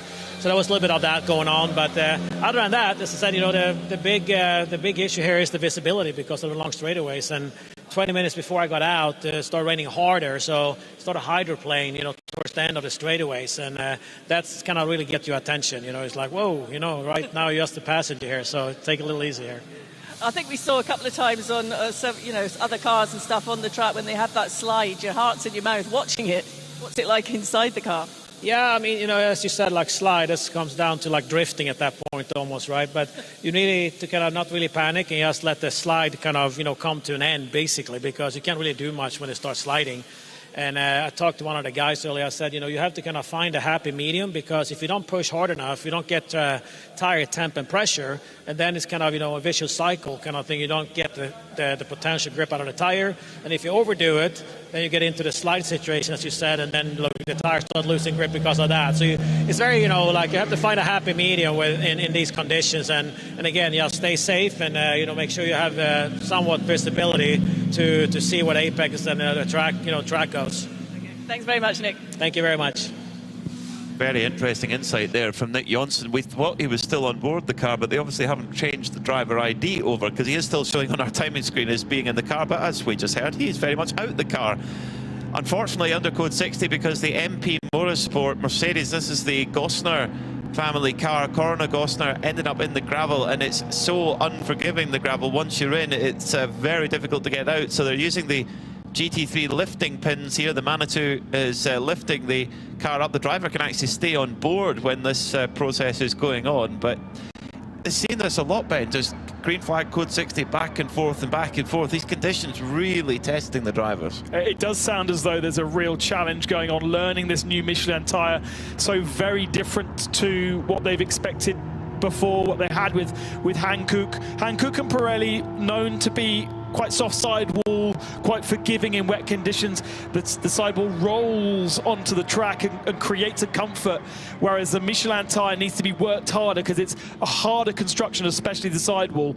And if you don't work them hard enough, as Nick Johnson was saying, then you lose that grip and you lose the confidence, and it's a vicious cycle. So it does sound as though for some of our less experienced drivers that don't want to push hard because it's feeling like they're going to push over the limit, they're actually then finding themselves lacking that pressure, lacking that temperature, and then very easily find themselves in the gravel trap. So very, very tricky. I don't know if you remember the Top Gear special where Richard Hammond drove a Formula 1 car, and at low speed he couldn't keep it on the track, but at higher speed and pushing harder, you start generating the temperature that allows the car to work. That's what I think everyone's really finding here in a way that perhaps they didn't before.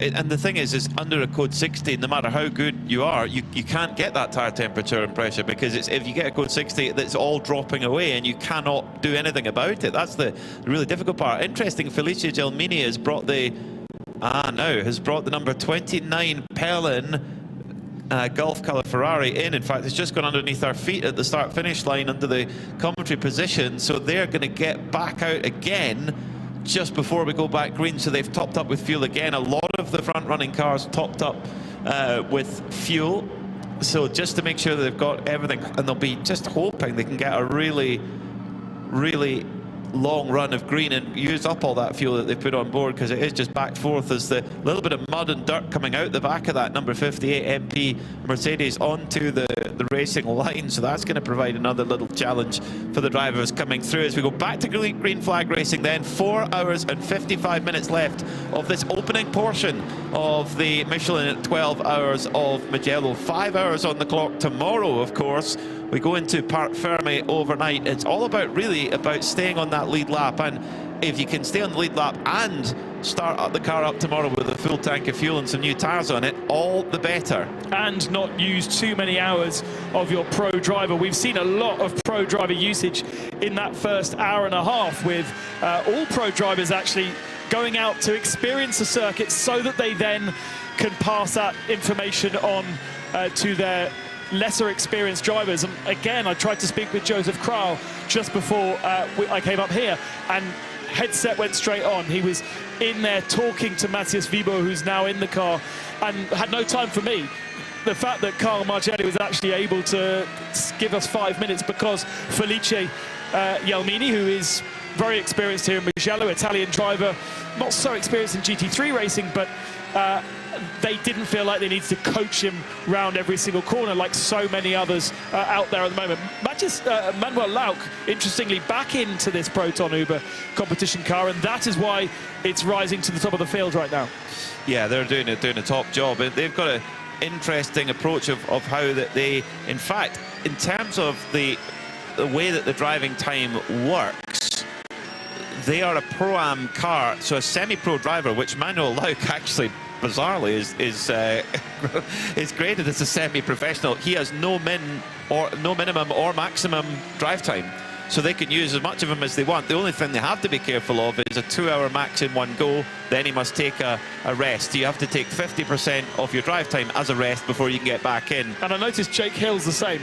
He's a semi-pro. I hope he enjoys his year as an FIA Silver, because I don't know if it's going to continue. He's too good. It's like he's too fast, and so, but he's making the most of it. That's what you got to do. Manuel Lauck then for the Proton Uber competition car. Over the line comes Felice Gelmini in the Pelin Ferrari, and Lauck, let's see what the gap is as he comes over the line. 9.3 seconds, but Gelmini got that extra top up of fuel. So if we do get a prolonged period of green running, Pelin Racing got a little bit of an edge strategically. Then third place should be Scarperia Praha, waiting for them to come through in third place. We're getting another yellow flag showing at turn 2. That's been a real hot spot. In fact, that's where Manuel Lauck is coming up to at the moment. And back green again. I didn't see. I think there was something on his right-hand side, okay, but quite far away from the... and probably hidden by the barrier, so we are going to go code 60, and our camera, which is just here, won't be able to see because he's too far around the barrier there. We'll be hidden by the barrier and the catch fencing, but we are going code 60 once again. What can be really confusing in Creventic races particularly is the capacity of fuel tank that all these cars have is way and above the amount that they can take initially. And then when they do half a tank, it continues to be... So effectively, they can get more in the tank than they are initially allowed to. If you can basically fill, what, 1.5 times. And so that's why Felice Gelmini is able to go in every kind of 10 minutes and get another half a tank and top up, because he's going way above where he would normally be. And in these conditions, looking at those wet tyres, you therefore can run as long as the driver limit allows if you've got enough fuel in the tank. And I think we saw with the Lamborghini that we got to about 1 hour and 36 before they came into the pit, something like that. At least, yeah, which is normally in the dry running of GT3 is around 1 hour, depending on the circuit. It may be a little bit less for a Daytona or Le Mans, and a little bit more for maybe more less thirsty track. But yeah, in the wet, it makes a huge difference. And of course, Code 60, you're using nowhere near as much fuel. Ryan DL for Era Motorsport, they, at that first sequence of Code 60s, they lost a little bit of track position because they topped up as full as they possibly could, and they're now sort of chasing back again. A good stint from Jake Hill. We can't exactly see which car it is. It's got an orange roof. Could it be the Lamborghini? Because it doesn't have an orange roof, the Lamborghini. It could be a Vortex, or it could be one of the 992s. We will know when the Manitou car lifts the car up. It's at turn 2, that's all we can tell you. It's in just a slightly awkward position for our camera operators, and we thank them all for their service today, because it has been pretty damp all day.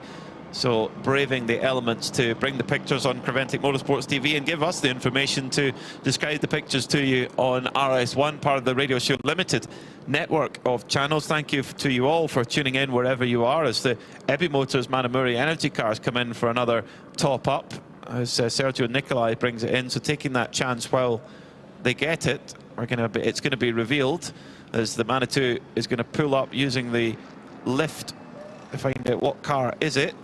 We know it's got an orange roof. It's maybe going to be revealed to us in just a moment. There's only the suspense. There's only 4 cars that have not completed sector 1 of the lap. One of them is a Vortex.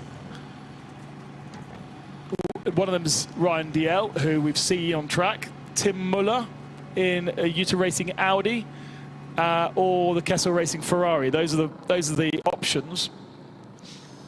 I can't handle the tense. So so is tense. it, therefore, probably, if you think it's a Vortex, it's Olivier Gomez, who is the leading GTX car, who's up in 15th place before this, although timing screen doesn't say stopped, which is really annoying. Stop's really useful. Stop is a very useful, we can follow that.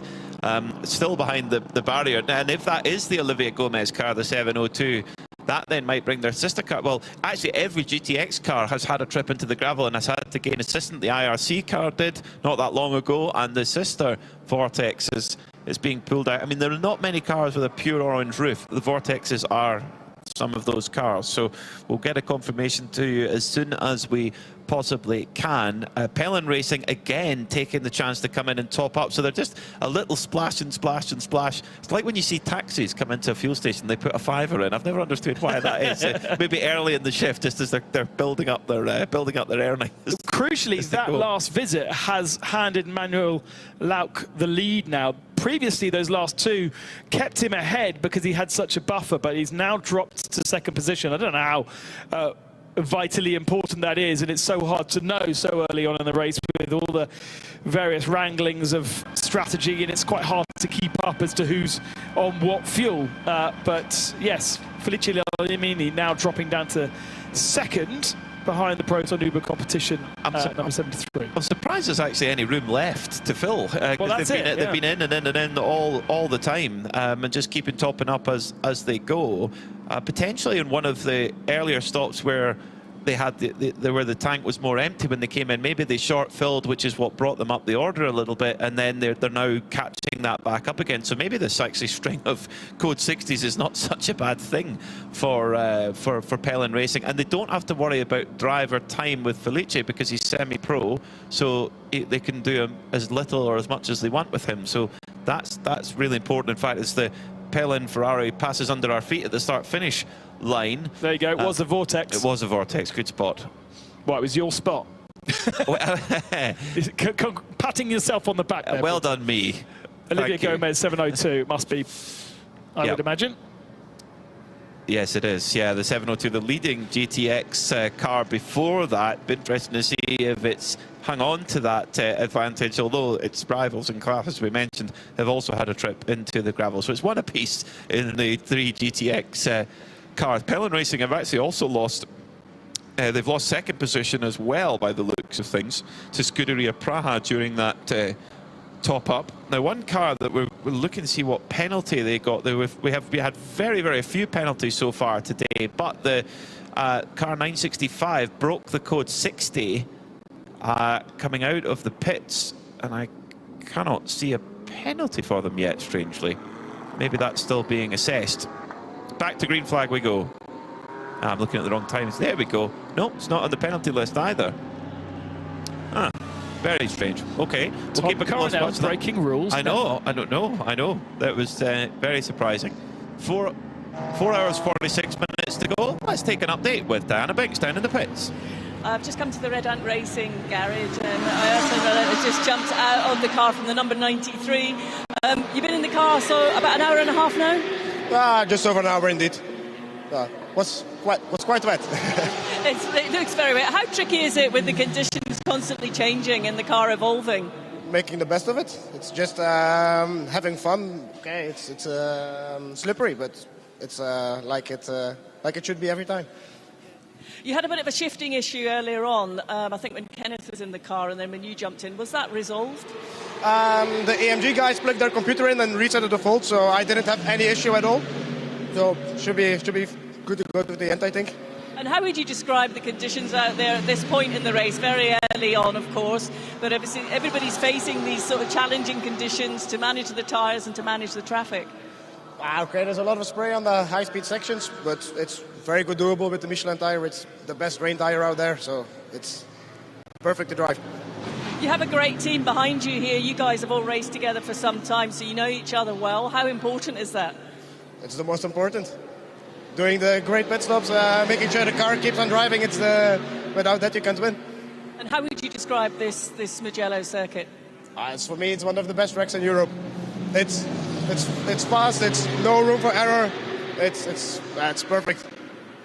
Thank you very much. Thank you. Unfortunately, another spin for the IRC GT. Luckily, been able to keep going. It's Grant Donaldson on board. Him and Grant Curry have made a big journey to be here and to take part in the 24-hour series, and it's a very popular spot. Coming out of turn 3, Poggio Secco, gets quite hard into the barrier, the rear left corner, getting into the barrier at the wheels, so you hope they've not bent anything out of shape there, Ben. Very, very easily spun around though, just got on the throttle and the rear end loops around without any hesitation whatsoever. Interesting that Yannick there was saying that he's very happy with this Michelin wet tyre. It is a tyre, as I understand it, correct me if I'm wrong here, that is designed for Super Cup. It is designed for the 992 car. That is its basis. And therefore, they are going to be in 992 most comfortable with it versus bolting it onto a GT3 car where perhaps it hasn't been developed for. It's not a bespoke tyre for this series. Yeah, it's interesting that, because Red Ant Racing are a great example there, because they won the 992 championship last year. They're now in an AMG Mercedes, so that's a really interesting thing. And we heard Ayrton saying it's the best wet tyre, and you know, he's from Belgium, he's used to racing in the wet like we are in the UK, so he can definitely tell us how it goes. I mean, the one thing I've heard is, especially the guys at the Nürburgring talk about this, about how good it is in that sort of, if you get a drying condition or a wet or dry to wet, it's very, very good, whereas other brands might tear up more when it's not in its ideal window. It can be very good. Of course, every tyre company has their own theory and solution to the problem, and all have their own benefits and drawbacks in certain areas. You can't get to be perfect everywhere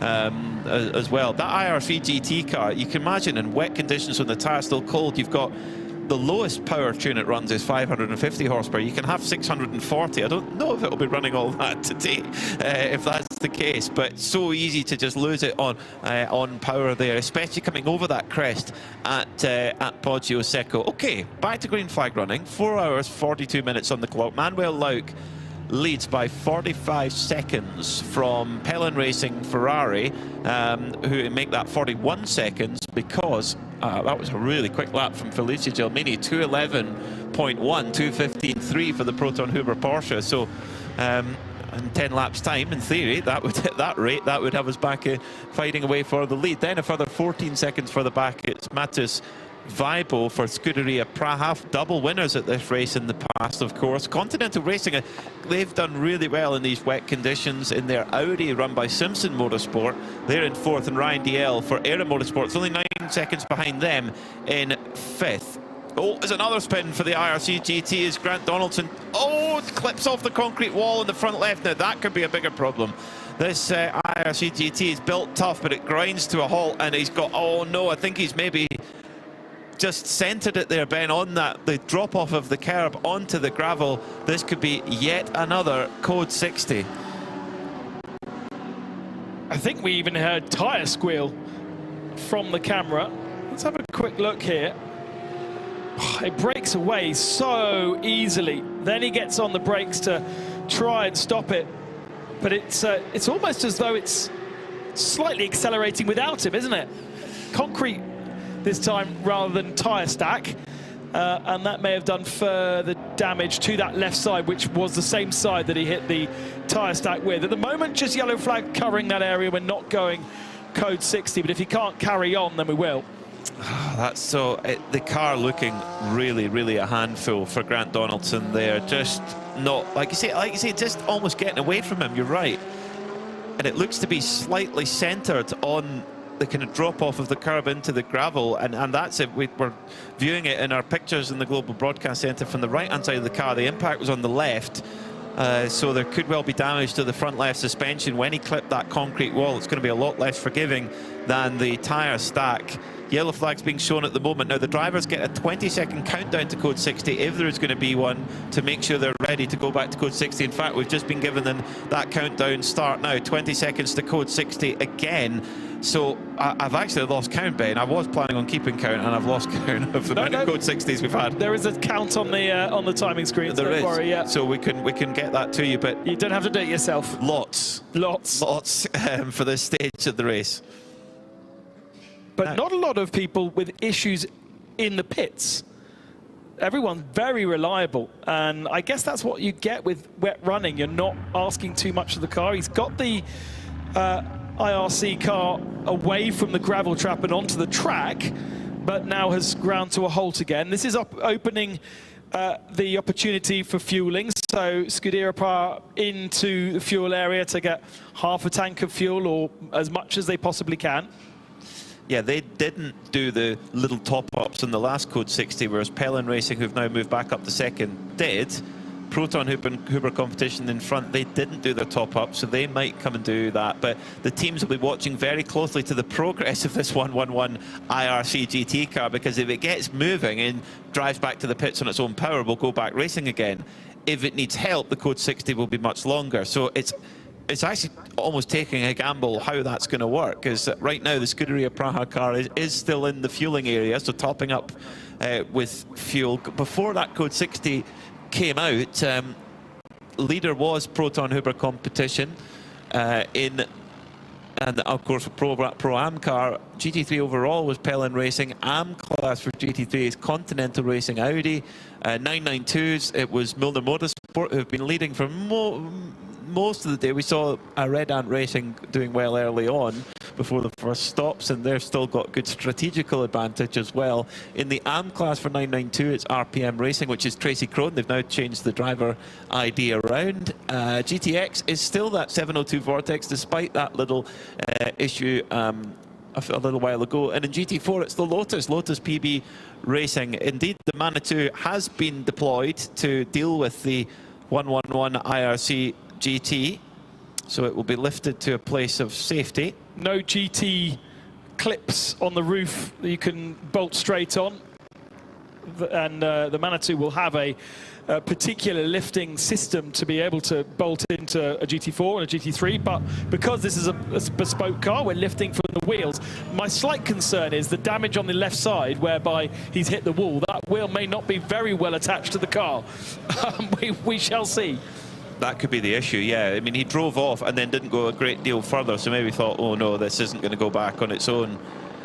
This is such a shame for this Australian duo who we saw at Dubai, and they won actually the Middle East Trophy in the 24-hour series across Dubai and Abu Dhabi. But let's get down to Diana Binks in the pits.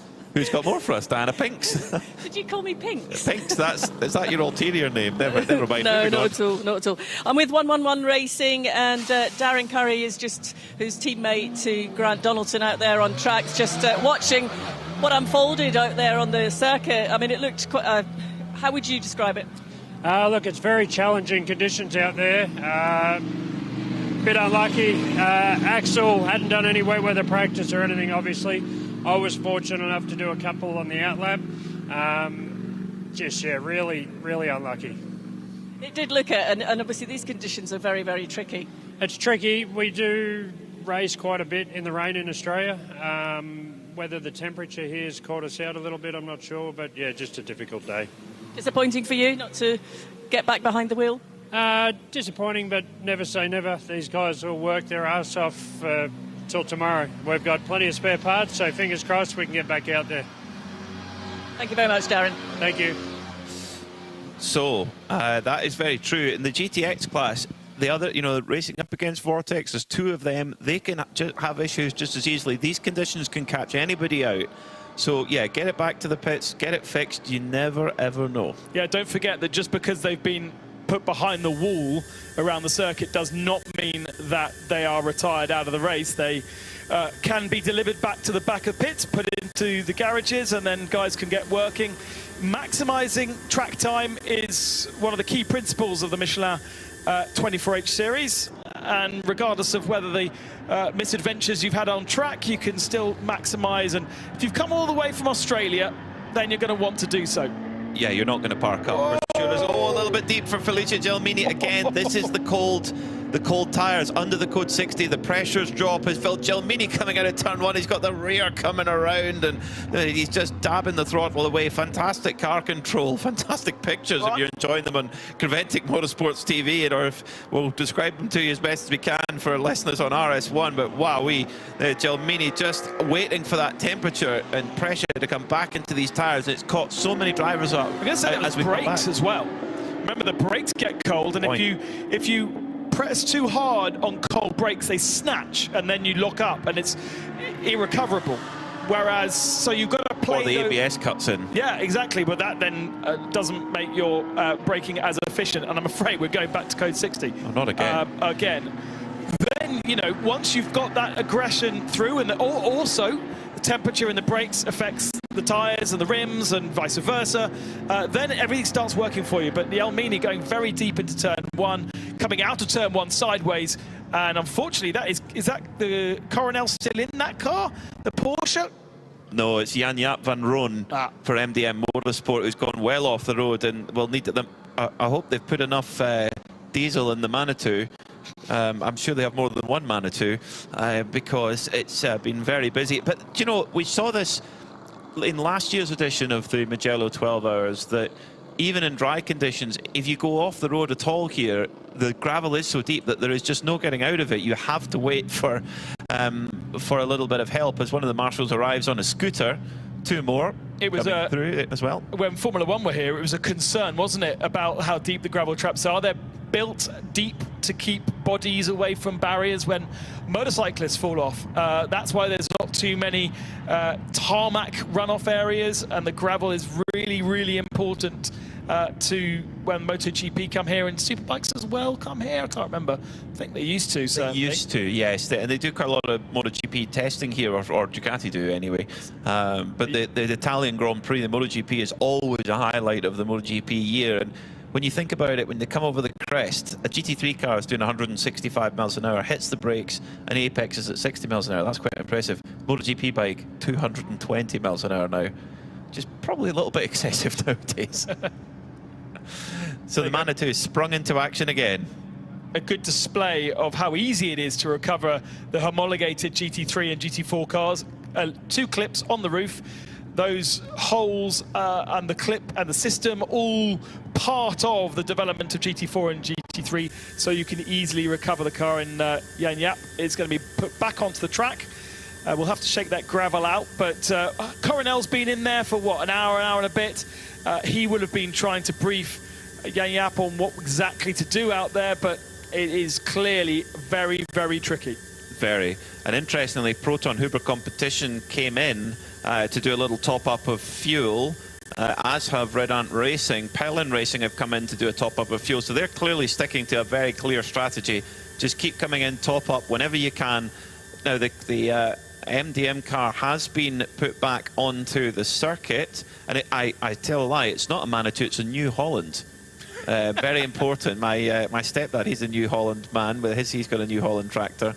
He's also a Ford tractor man, but anyway, that's another discussion. But so if you go off at Pelagio, you will be picked up under New Holland power. If you go off at Poggio Secco, that'll be a Manitou. So there you are. The information you get while we're under code 60 and not racing. And this is, it must all be about the tyre temperature, tyre pressure that drops during the code 60 and makes it so difficult. Proton Hoover competition have made it out, so they've been able to come in, fuel up and get back out under code 60.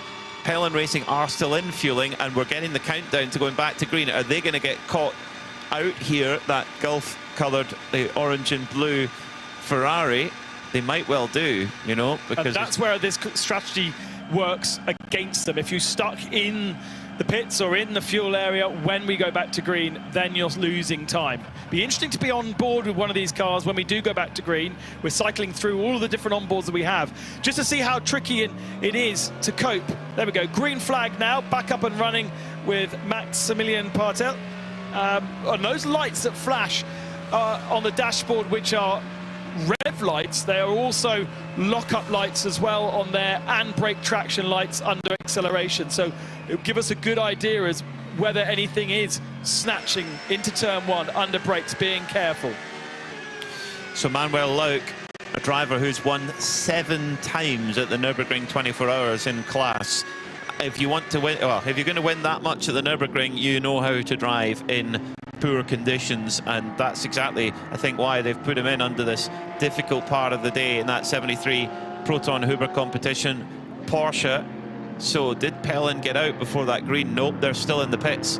So this is really costing Pelin Racing now, as they're just going under our feet at the start-finish line now, still under green flag racing, so that has really cost them. I mean, on a dry lap, the average speed, lap record speed is 176 kph. Okay, it'll be less than that in the wet, but still you're talking a big difference from doing it at 60 kph. So if you get caught out with that green flag, it's really punishing. So Proton Hoover competition coming around Corintau at the moment. Manuel Lauk trying to make his way past the red Camel Jordans number 909 992 class machine, which is being driven right now by Luc Breukers, who's taken over. So they've cycled through all 3 of their drivers already. Rick Breukers starting the car, then Fabian Dance, and now Luc Breukers aboard. Serious caution from some of our drivers out there on circuit at the moment. You can see they're unable to lean on the car to get the tyres to bite into the surface, and therefore just tiptoeing through these medium speed turns. It's almost easier when you have a stop-starty track where you've got big braking zones that you could lean the front tyres into and get that front tyre grip, and then come out the corners, lighting up the rear tyres. That gives you the temperature in the fronts from the brakes, and then temperature in the rears from the acceleration.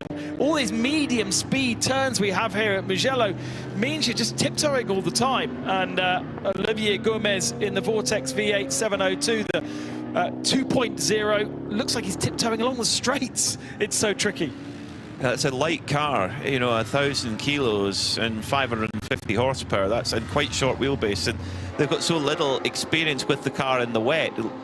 Not bad experience with it in the dry. It's a relatively new model, but it's it's going to be every lap they're going to be learning all the time. And of course, Olivier and Arnaud Gomez, they're the designers of the car. Olivier was very much involved with the aero of it. Let's get more down in the pits with Diana Binks.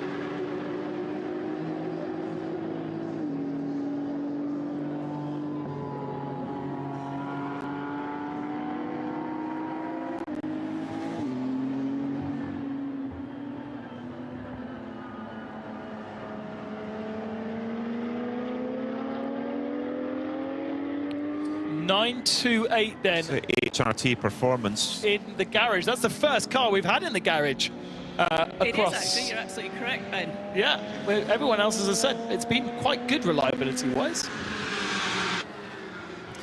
So the Lotus Emira GT4 in its first proper endurance race, I understand. Running, we see a few of them entered in British GT, but of course they're shorter races. They lead in GT4 right now by 22.9 seconds from Jim Gebhardt, the father of the two, in the CCS Racing Porsche GT4 RS. Then just 7 seconds behind them is the Venture car of Matthew Higgins. So really close at the moment in GT4. 3 different cars, 3 different teams, really tight indeed. And great to see the Lotus Emira out there, powered by that venerable Toyota Camry V6 with forced induction, the car that's powered Lotuses, an engine that's powered Lotuses for many, many years now, but if it ain't broke, don't fix it. Remember when PB came here with their quite mad Exige that was always in GTX, and every year it spawned another massive wing on it. That's still apparently in the factory, but they got a bit fed up with it because it never quite worked. And so it stays in the workshop, it stays in the forecourt, because they are also a road car distributor here in Italy of Lotus road cars. And out the back is one of those electric, what they call the new electric Lotus. Electri. Is it? You know, it's that simple. That, yes. Okay, fine. Electri, yeah, it's quite like an SUV thing. Yeah. Yes, yeah.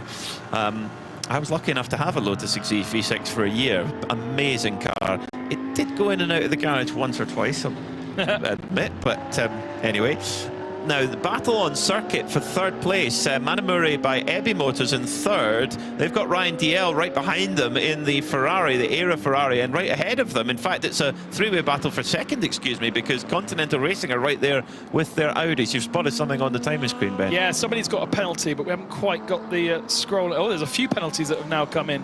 Now, this is so one for car 888. That's the Seb Lejeune Porsche Cup car, 30-second time penalty for not respecting flag signals, so they'll have to serve that in the penalty box at the end of the pit lane.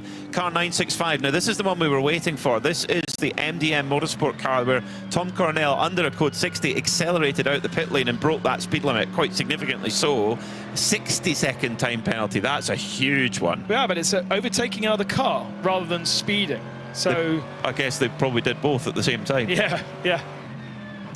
Given that everyone else was at 60. So, yeah, even someone as experienced as Tom Coronel can make these errors where it must just be almost automatic. You go, I'm coming out the pits, right, put the power down, you go, oh no, we're under code 60. No, that's not so good. That took a while to come through. I wonder if the team wanted to have a debrief and a discussion about it, but I'm sure race control said, that's the decision, off you go. Button trouble, I imagine, on the steering wheel, because you're going to have one for code 60 and you're going to have one for pit limiter.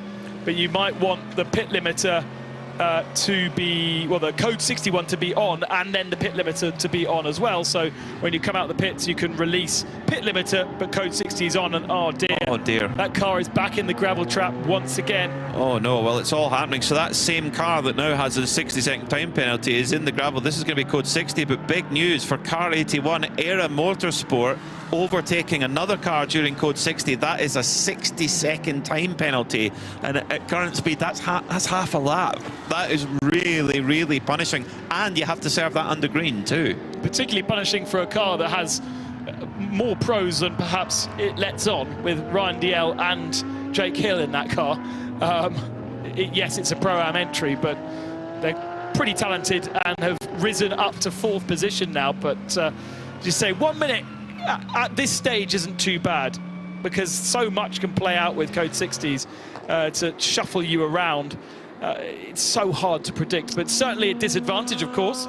But a long way to go. It is, yeah. That's going to put them on the back foot a little bit. As the 9, we're going back code 60 again. No, there is not a problem with your stream, whether that be visual or audio.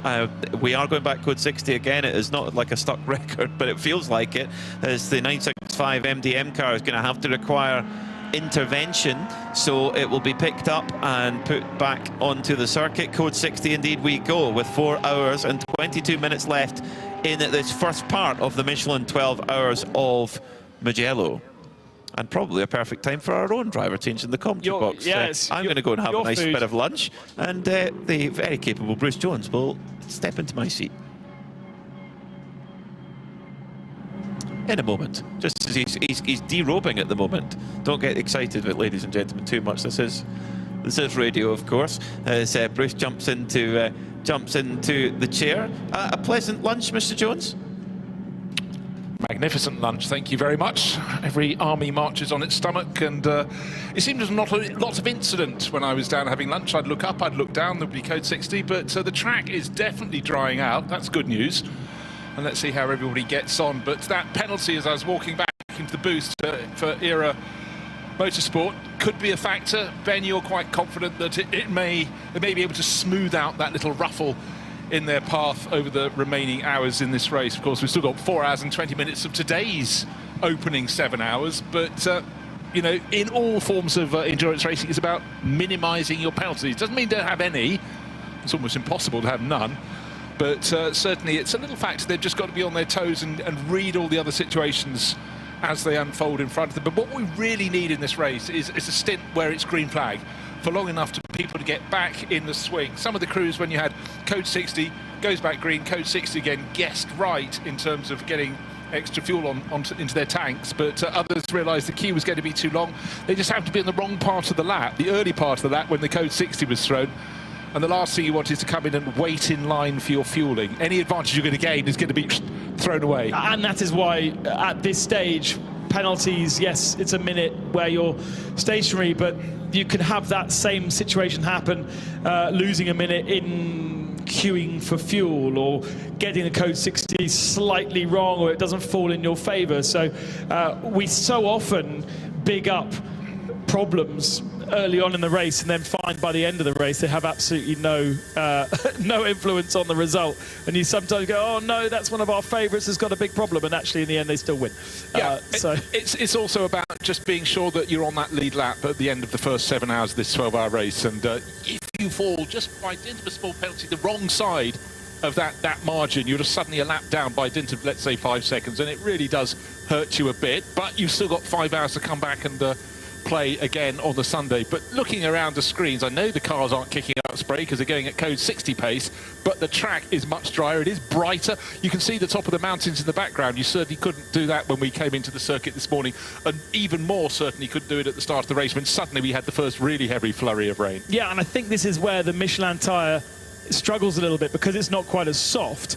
It is still retaining its structure, which is there to get rid of water, but there's not much water to get rid of, and so you know you want the F1 Pirelli style where the intermediate tyre chews up so much and becomes a slick tyre. That's sort of where we're not quite at yet, but if it stays like this in an hour or so, I think that's where you'd want to be. This is code 60 number 9. We're about 46 minutes of code 60 running, of 1 hour and 47 minutes of race running, and Diana is down in the pits.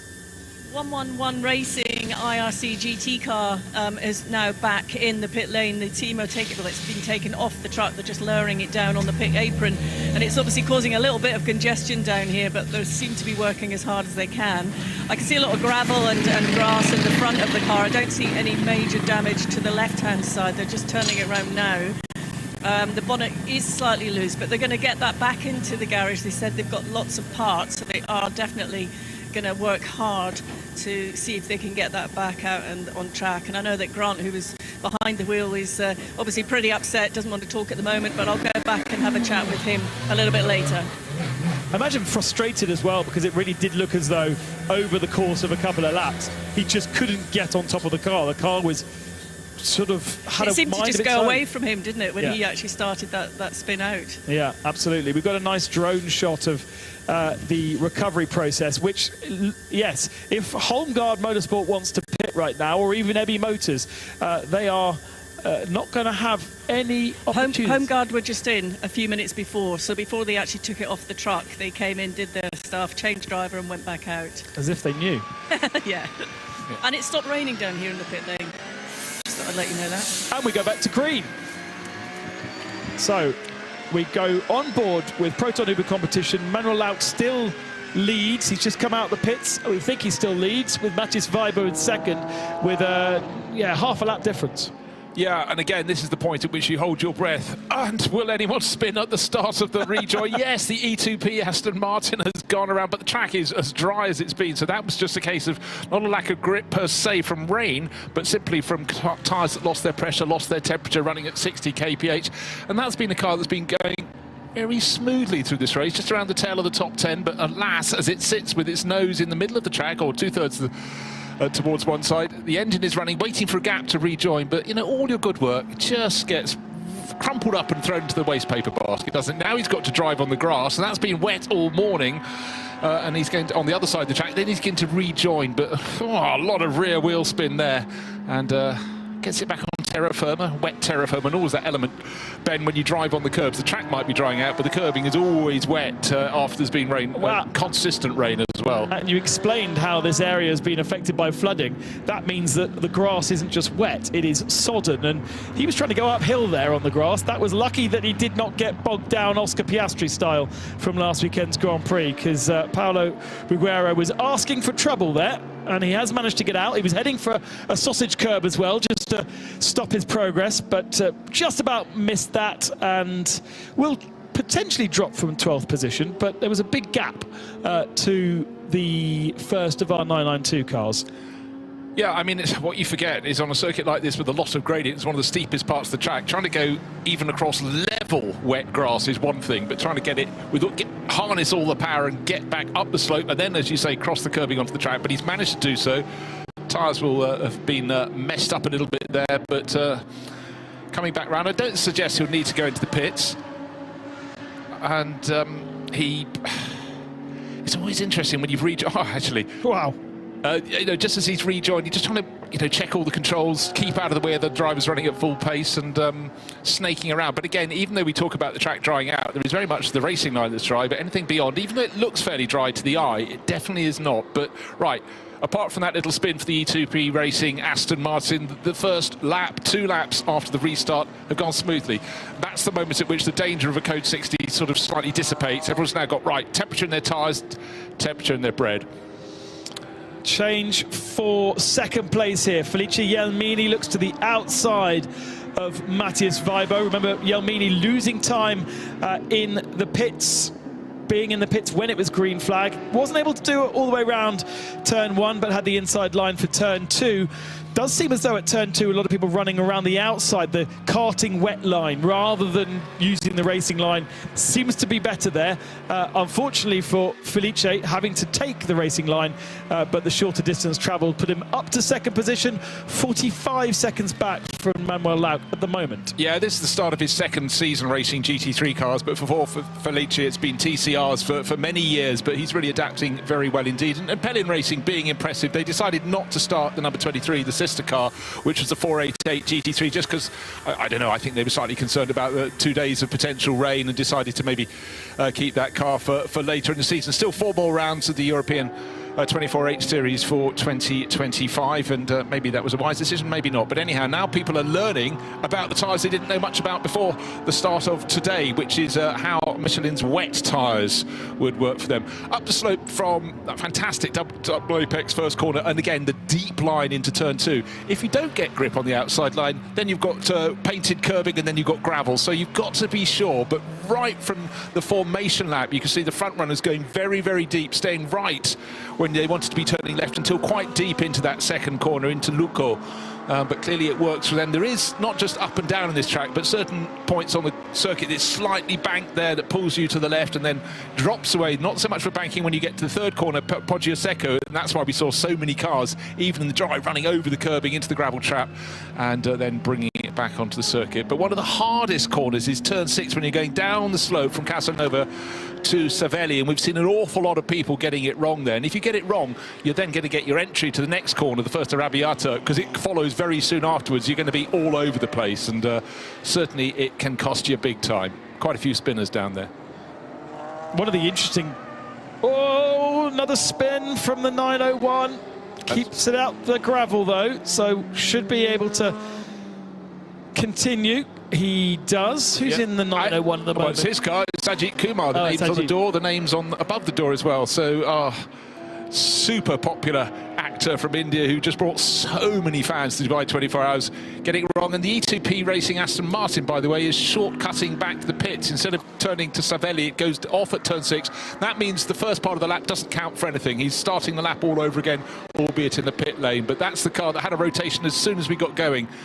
For the latest restart. Ajith Kumar is running back at a more normal pace. He's on the black stuff now, but changeable conditions, and even if you're just changing from slightly wet to almost dry, you know, it's just a point of evolution. And again, it's driving experience. So Ajith started racing a long time ago in single-seaters, but his acting career took him away from all that. But it's good to have him here, and he'll be loving it. He's looking forward to the circuits through the remainder of this season. Next stop, Spa-Francorchamps. That sounds good, doesn't it?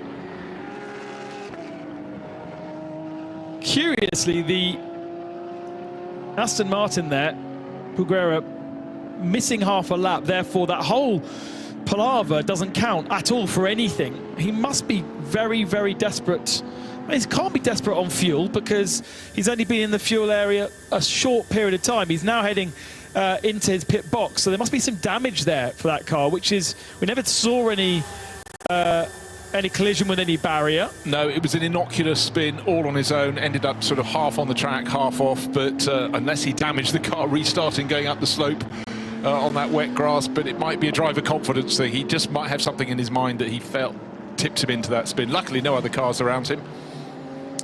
Another change. This is Sergiu Nicolai trying to go around the outside of Matthias Weibo, and at that point it didn't work. But such was the confidence, he fired it down the inside and made it happen at turn 2. We saw just the very end of that in live. They were very lucky when I was in pit lane, the AB Motors guys, to get themselves pitted under green flag conditions just before code 60 came out, which meant they were able to fully fuel and get their whole service done. And then the code 60 encouraged everybody else into the pits. Meanwhile, they were already done. So that worked well for them, and they've managed to make that work in a way that the Lamborghini, who was in a similar situation, the ARC Bratislava car, hasn't really taken advantage of it. But that's a fully AM car, so you kind of expect it to fall down the order once the most pro driver got out of it. Yeah, I mean, you know, that's fortune landing in your lap. But I must say that the pace of Matthias Weibo, he's really, no wonder he got passed by Sergiu Nicolai. The last lap, there was 6 seconds between them in terms of pace. So the erstwhile race leading number 56, Ferrari from Scuderia Praha, for now falling down the order, but pulling away at the front of the field is Manuel Laut, Proton Huber competition.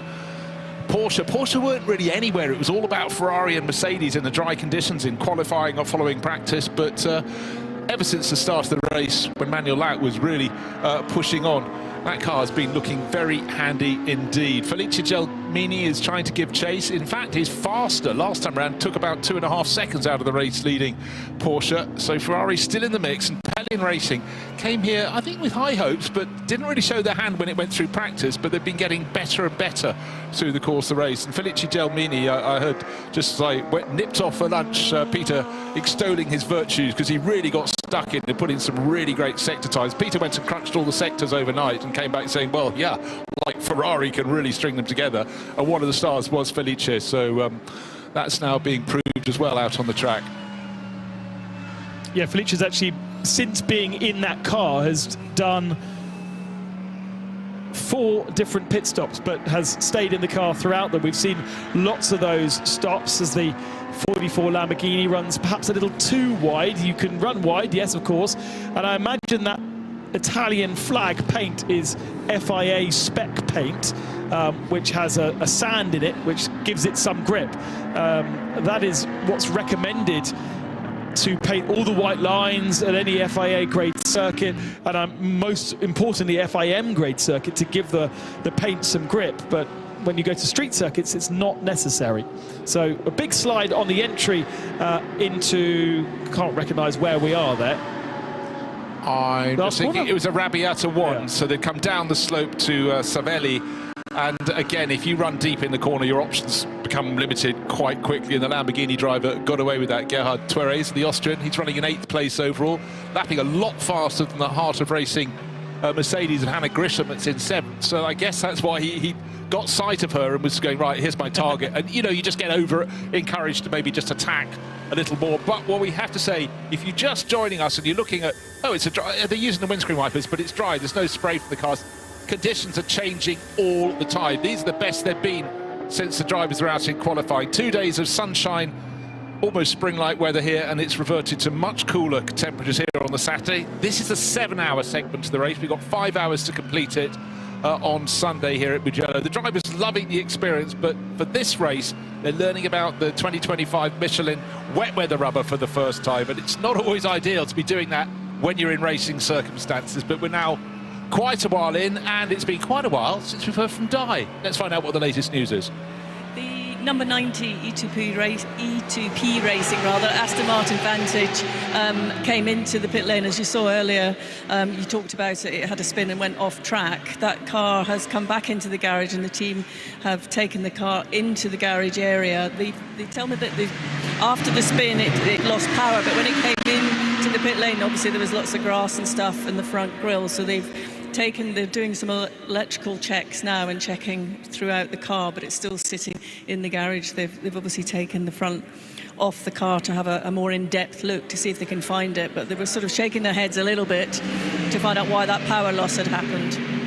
And we also saw it spitting a lot of flame, didn't we, as it was coming back to the pits, almost as though it was consuming unburnt fuel in the exhaust system, which is a telltale mechanical sign that there's something going on, but more often than not, it's an electrical problem, as Karina Gosner has once again spun around in that Mercedes.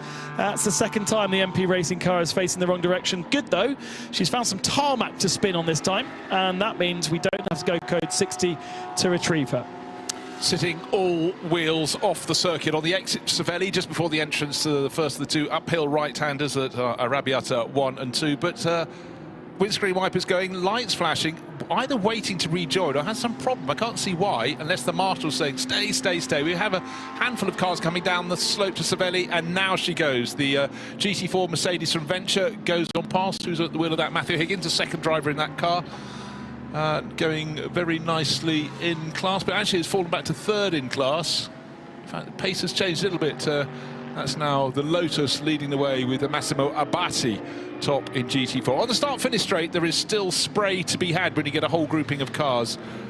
Let's take a look at the pace of the cars at the front of the field. It's the car in second. It's Felice Gelmini who's the quickest of those front runners, almost 2 seconds a lap faster than Manuel Lauk last time around. So Pellin Racing having a go at taking down the chunk. It's under 40 seconds now to race leader the Proton Huber competition car with Manuel Lauk on board. Quite a few of the crews, Ben, have got their third driver on board the car, but certainly for the race leading crew from Proton Huber competition, they've only stuck with the race starting driver. Manuel Lauk has had a good old run in that, and Klaus Bachler popped in. He's the superstar in that car. He's been doing extraordinary things in Porsche 911s for many years, but they've still got two of their drivers who haven't been out in this race. Yeah, they've used the best two, really, the strongest two, and Lauk's done nearly 2 hours of the running of, what, 3 hours that we've been going so far?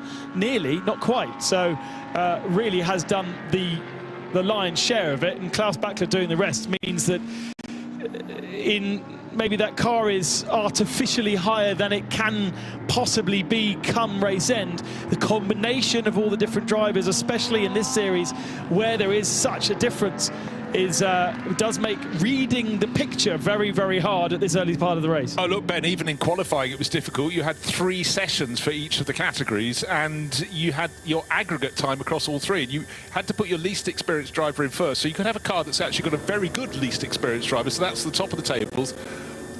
And then you've got to be mated to your quicker drivers who go in sessions 2 and 3. So it really was up and down. I thought it was a fantastic qualifying format, but you had some teams that were first after the first, second session, second after the second, then 12th after the third, as they knitted all their bits together. So it was chopping and changing, as is the weather here. We're now even getting to see the mountains the far side of the valley, so things are definitely improving. But northern Italy has had a lot of rain in the past 10 days.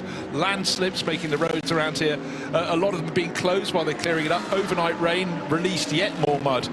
But out on the circuit, it is a brilliant circuit. Things are looking as good as they were before the cars went to the grid this morning, where there's been spit overnight, spit drizzling on the grid, and then suddenly on that second formation lap, down came the rain, and ever since it's been increasing, decreasing. And I must say, we've had a few spins, a few moments, but actually I think they've kept their nose very clean so far. On tyres, they do not know. That cannot be stressed enough. They're getting used to the new Michelin wet weather rubber. We've had other rubber for this series in the past, but it's a learning process. Not in how much tyre grip have you got, how much circuit grip have you got in this circuit. A lot of drivers haven't been here. Tom Coronel made me laugh.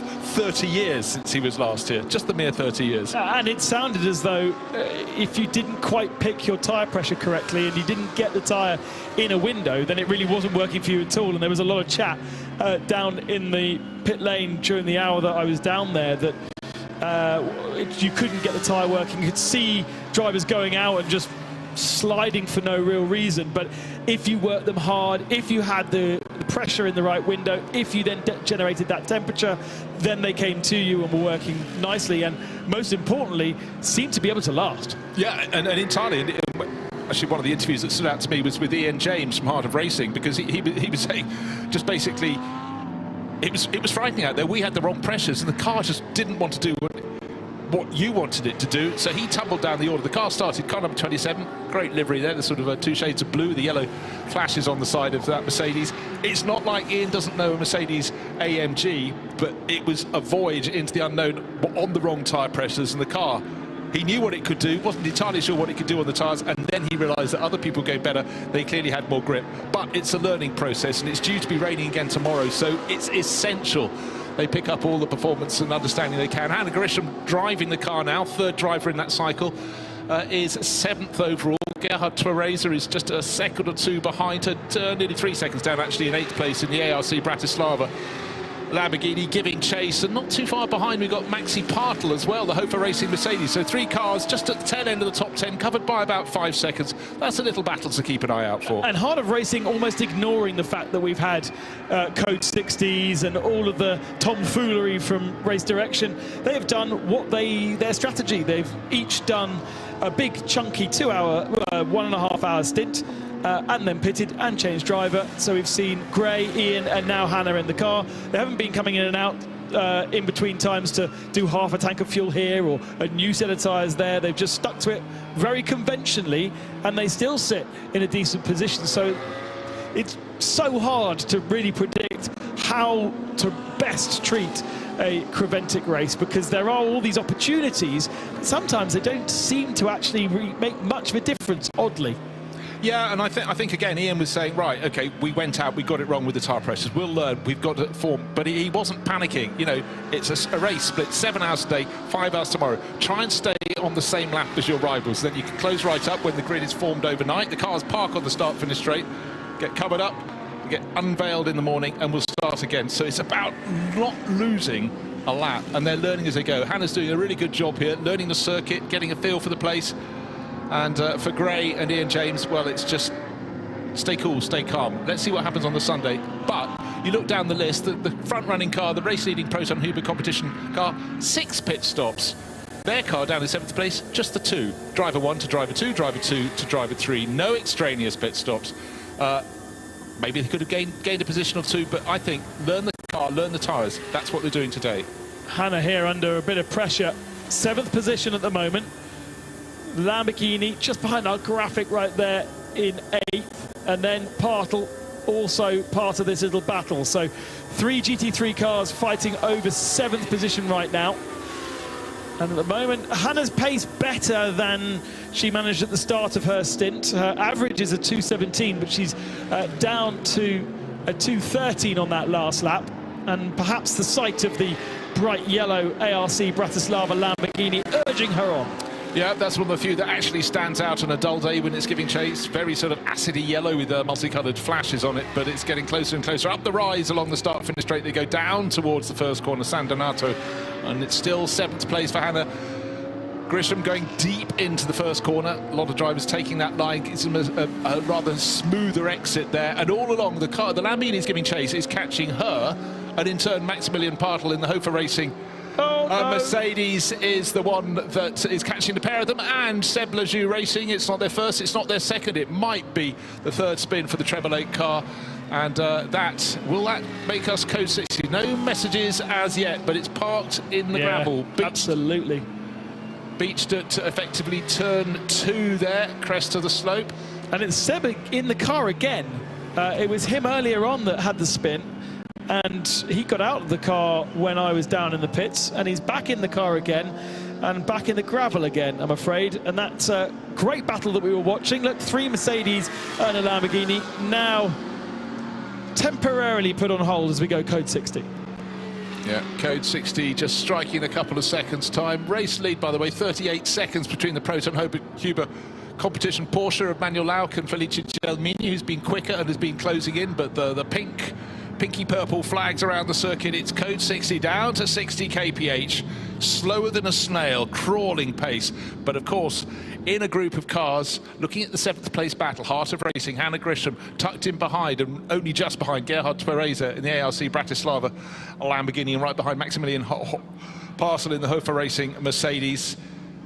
They are waiting to pounce when the circuit goes green again. But it was turn 4, actually, where Materazzi caused a lot of trouble for the drivers early in the race when it was particularly wet. And unfortunately, though it's rather dry, Seb Lejoux has rotated his purple and white 992 Cup class car. And it's sitting, windscreen wiper still beating, but it's beached in the gravel. Only just about a car length off the edge of the circuit, but in the gravel it is stuck.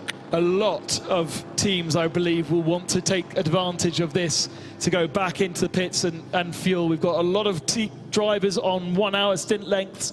Already we've seen early into the pits, Matthias Weibo for Scuderia Ferrari.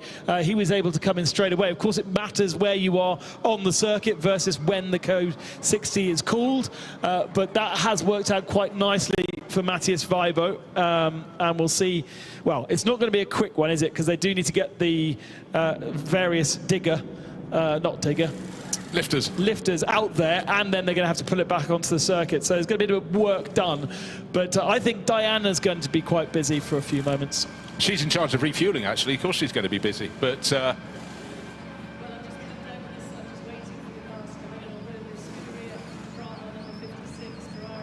come into the pit lane right now. They're changing tyres. It doesn't look like they're changing drivers. And that's a very quick stop by the team there, so that car has made its way out. Now, on the pit apron, I can see the Proton Huber competition number 73 GT3. They're waiting with a driver at the ready. The crew are out all on the pit apron, but that's it for the moment. But I'm seeing lots of other teams coming out now, so I expect in a couple of minutes I'll be back to you with more updates as they all make their way into this pit lane area. Indeed, look behind you, a whole flurry going in that 7th place battle, coming into refueling. All together as they were on the track, except for the Lamborghini. Never likes to come in, the ARC Bratislava car. So Gerhard Twereza jumps from 8th, and bear in mind he was the back of that trio, but catching the other two.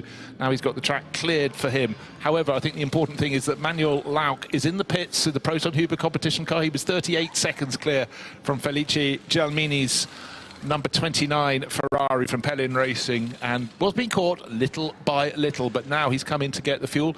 And the car, the one Heart of Racing team, they only had 2 visits to the pits. They're only on their 3rd. They've been very, very parsimonious, as has the ARC Bratislava Lamborghini, but for the first time they have come in during a code 60. I've got a theory, Bruce Jones, that when I left the commentary box, handed over to Ben, we were green, and I went and had the bike to eat, and I've come back, and it's been green all that time, and I literally stepped back into the commentary box, bang, full course purple. So if any team strategists want to put maybe an AirPod on me to see if I've left the commentary box, you're going to be green flag if I'm not there. Yes, it's amazing how when in the commentary boxes over the years you have a commentator change, and coming in, say, Spa 24 Hours, Martin Haven and I, going through the night, a 9-hour stint, you go in and within 2 minutes you've gone to full yellow, and you go, oh, we wanted them to race, and then you get fog coming down. And of course, last year, the Nürburgring 24 Hours, well, that was really quite something, with fog, and more fog. Conditions have certainly improved. It was just starting, it stopped raining when you went out to get some nose bag, get some lunch, but it's brighter now. All around the circuit, it's much brighter, but we're still getting cars slipping off. And what you probably didn't notice as you were pacing down to the catering mansion was the fact that as soon as you go back from code 60 to green, you think, please, everybody get around the first lap. We had the E2P Racing Aston Martin going for a loop. I don't know, is that still in the pit lane? Let's have a double check. It's tumbled down the audio, it has, and it's still in the pits. They feared there was a problem with that, a mechanical problem, whether that happened before or after. But again, that was a car that had been going so well, and really unfortunate. But as long as they can get that going, it will come out. But what it is now is 10 laps down on the race leader. That's such a pity. With Pablo Berguera was the last person to drive that car. I did notice that on the screens in catering, and the temperature outside is actually reasonably pleasant, and the rain has gone off. Forecast wise, in terms of while I check the forecast, let's get down to Diana Binks in the heat of the pit lane.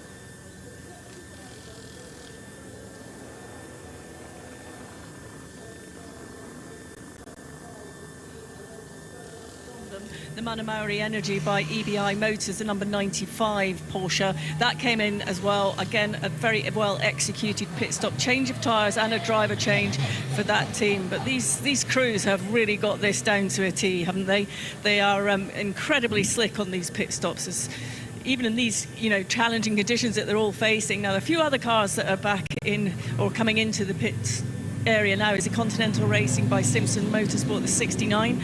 That is just pulling up onto the pit apron now. Tyres are at the ready. Crew are jumping in to change tyres. Driver change for those guys as well. So I think, as you said earlier, they're making the most of this opportunity to come and do these changes now to get back out there. Looking at the forecast at the moment, showing at this exact moment, it's showing a 49% of rain. Well, 51% chance of it not, and it's not raining outside. Then it stays fairly consistent till 4 o'clock, where there's a slightly increased chance of rain, and then drop.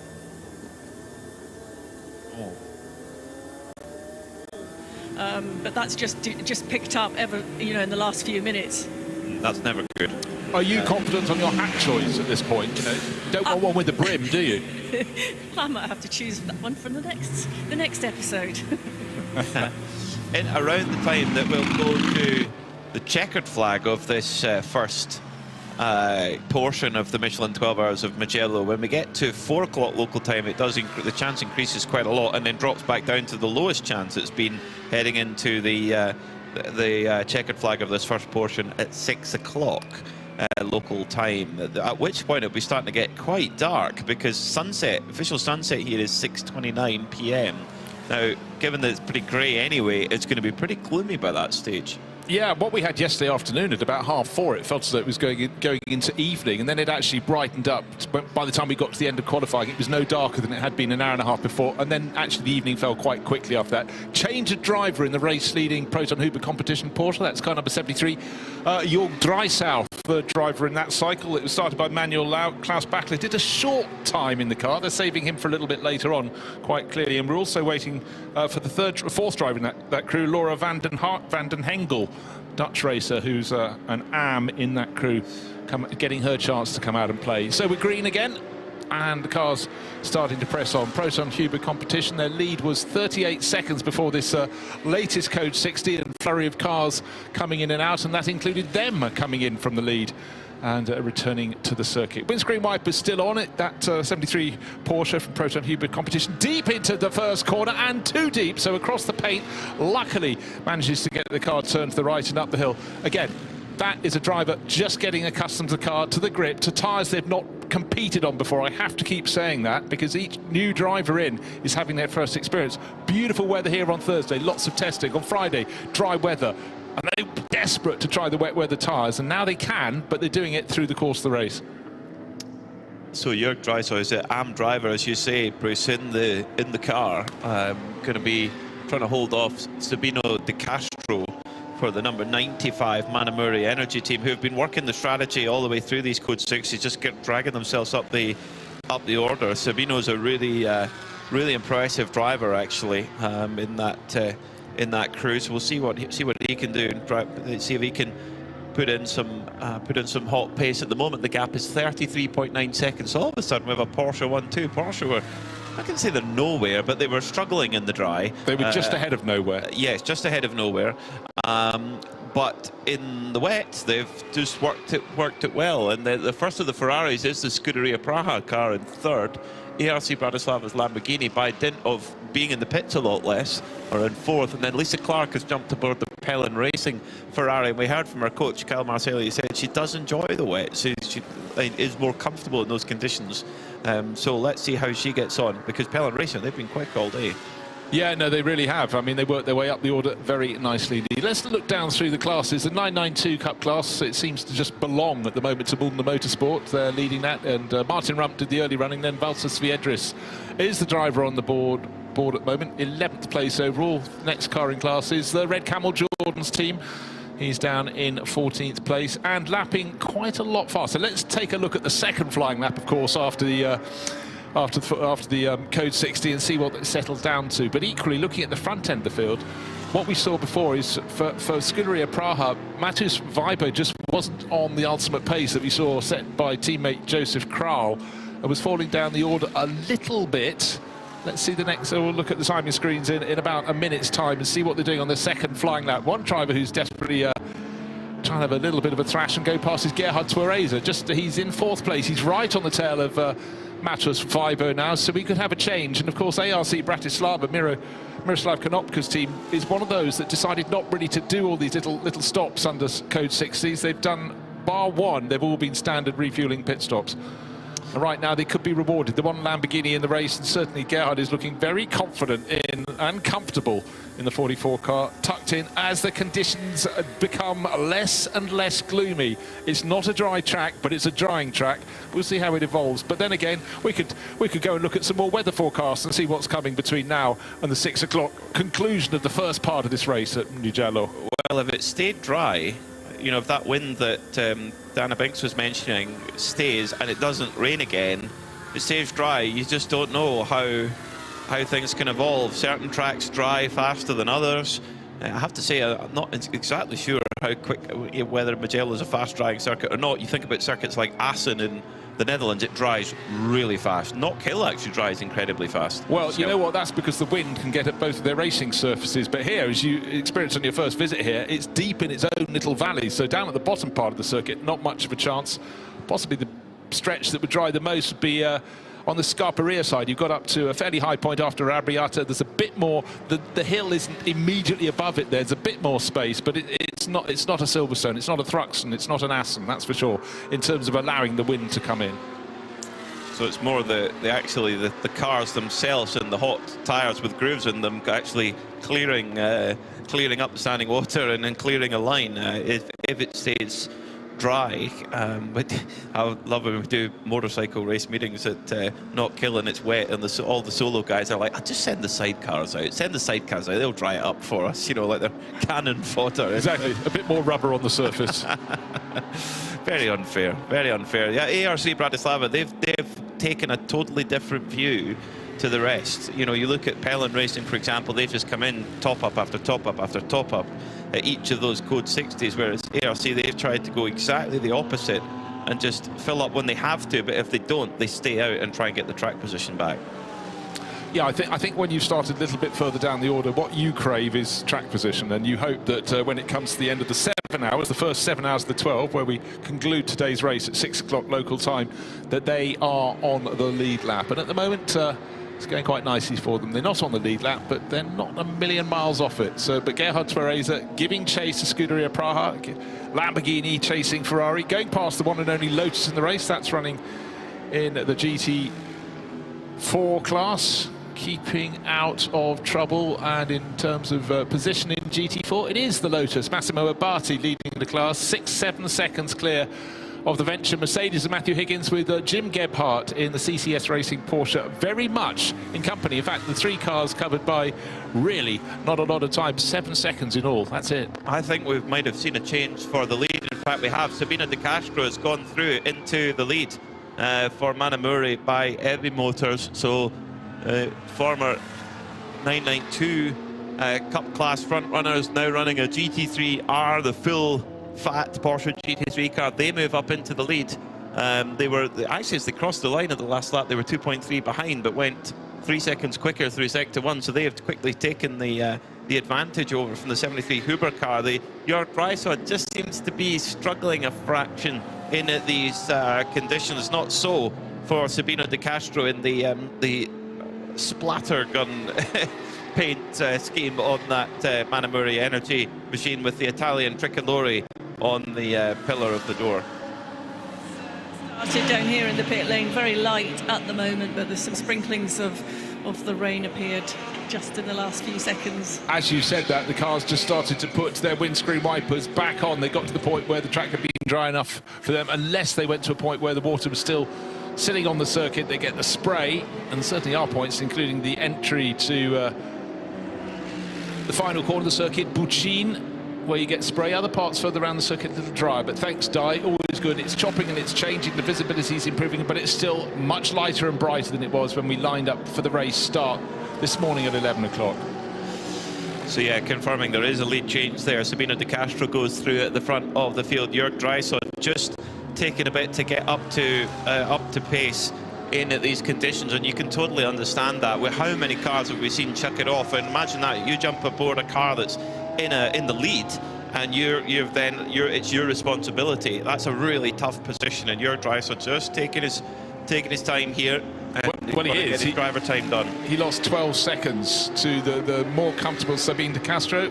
But it's Porsche from Porsche who said we just swapped the order around. But better to spend a few laps squandering seconds here or there than sticking it in the gravel. You'd lose a whole lot more that way around. So I think that's Jörg Dreisel's approach. But bear in mind, he's very much the am in that car. Really only got racing last year, 2024, when he raced in the Le Mans Cup GT3 class for the Proton Huber team. So settling in, learning a new circuit. And again, you look at the championship for 24H Series and Seb Lejeune Racing, it seems to be the car that's taking the prize for the most spins. It's just added another one there, the 888, and it's again, that's the third spin that I've seen for the team owner, Sebastien Lejeune. Rear wheels in the gravel, front wheels of his purple Porsche just on the edge of the circuit, but unfortunately as the throttle was planted, the rear has advanced nowhere and it's lower to the ground, it's sunk in. Is that bogged down completely? There's a lot of gravel trapped behind the rear wheels within the wheel arch of that car. That could be another tow out, it could be another code 60. I think it probably will for that. And yeah, looking at this number 73 Proton Huber competition car, between Jörg Dreisel and Laura van den Hengel, they've got to do 6 hours between them across the next 2 days. And that can be split up how they want. But Manuel Lauk, the semi-pro, he can do as much as he likes. No minimum, no maximum. Klaus Bachler, they can use him for a maximum of 4 hours, as we do indeed go code 60. So, and with the rain starting, that's not a great time for a code 60, because then the tyres get cooler, temperature goes away, grip goes away, and it makes it even more difficult. No, very much the case. And for Seb Lejeune Racing, this hasn't been a day to remember. However, they will be tumbling down the order. They're sitting in, where are we now? 20th position, 7th in class, 4th in the 992 Cup AM category. But that will be tumbling down the order. So they were still sort of in the mix, but having had 3 or 4 spins now, it's hurt them each time, and this one has been the worst. This has been for them when they're bogged down, can go nowhere. Marshall's just running up to that purple Porsche now, but still waiting for a rescue crew. There's no way with the rear end of that car so deep in the gravel, that is going to be driven out. It's going to need a tow. Well, the Mugello circuit team have been very busy. Now, did he get a help here, Seb Lejeune? The 973 Porsche Cup car right in behind him. Really, really close. No, he spun on his own. Yeah, it was Ricardo Pera giving chase, but you again had to look at the replay. It looks certainly Pera, you'd expect to be quicker. He was quicker, but he wasn't quite close enough to tap the rear. It was round on its own, sitting in the gravel trap. Now, we may have our third different brand of lifting equipment here. We've had a Manitou, we've had a New Holland, but this bright green machine might well be a third different brand of lifting machine. They're all getting a workout. Maybe the Manitous will be at the fuel station. I mean, this one is sort of Kawasaki Racing Green from many moons ago. The emerald green effectively, but mid-green. It's light, it's bright, it matches the grass in the background on this rainy day. But Seb Lejeune Racing has no time for that. They just want their car back onto terra firma. Yes, they do. Yes, we'll take any brand of lifting device. What do they call it? They telelifter. No, telelifter's got a little forks on it. Let's not get into the minutiae, but I do believe you're correct. Machinery.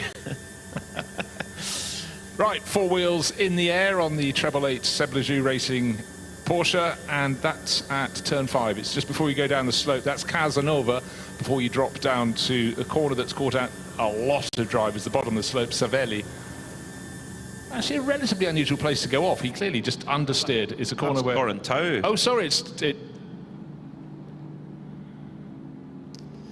Okay, always when a car is lifted out of the gravel, you just hope and pray the driver is in some control of the car, and in terms of not dropping the gravel that it has gathered onto the racing circuit. And waiting for Seb Lejeune Racing to get to terra firma with gravel popping out, and luckily it was at the edge of the circuit. Hopefully that won't catch someone else out. It's been a day with very little grip for them, getting used to these wet weather tyres in changeable wet, full wet, slightly less wet conditions. Now it's almost dry, but Seb Lejeune distributing a fair bit. It actually looks as though the left rear wheel is slightly at an angle, but it's not. It's just the mud on the sidewalls giving it a rather unusual appearance and making all seem other than right. But Seb Lejeune off the racing line, swerving left to right to get rid of the gravel. It's still popping and pinging as it hits the circuit behind him, but at least he did it away from where you should be racing.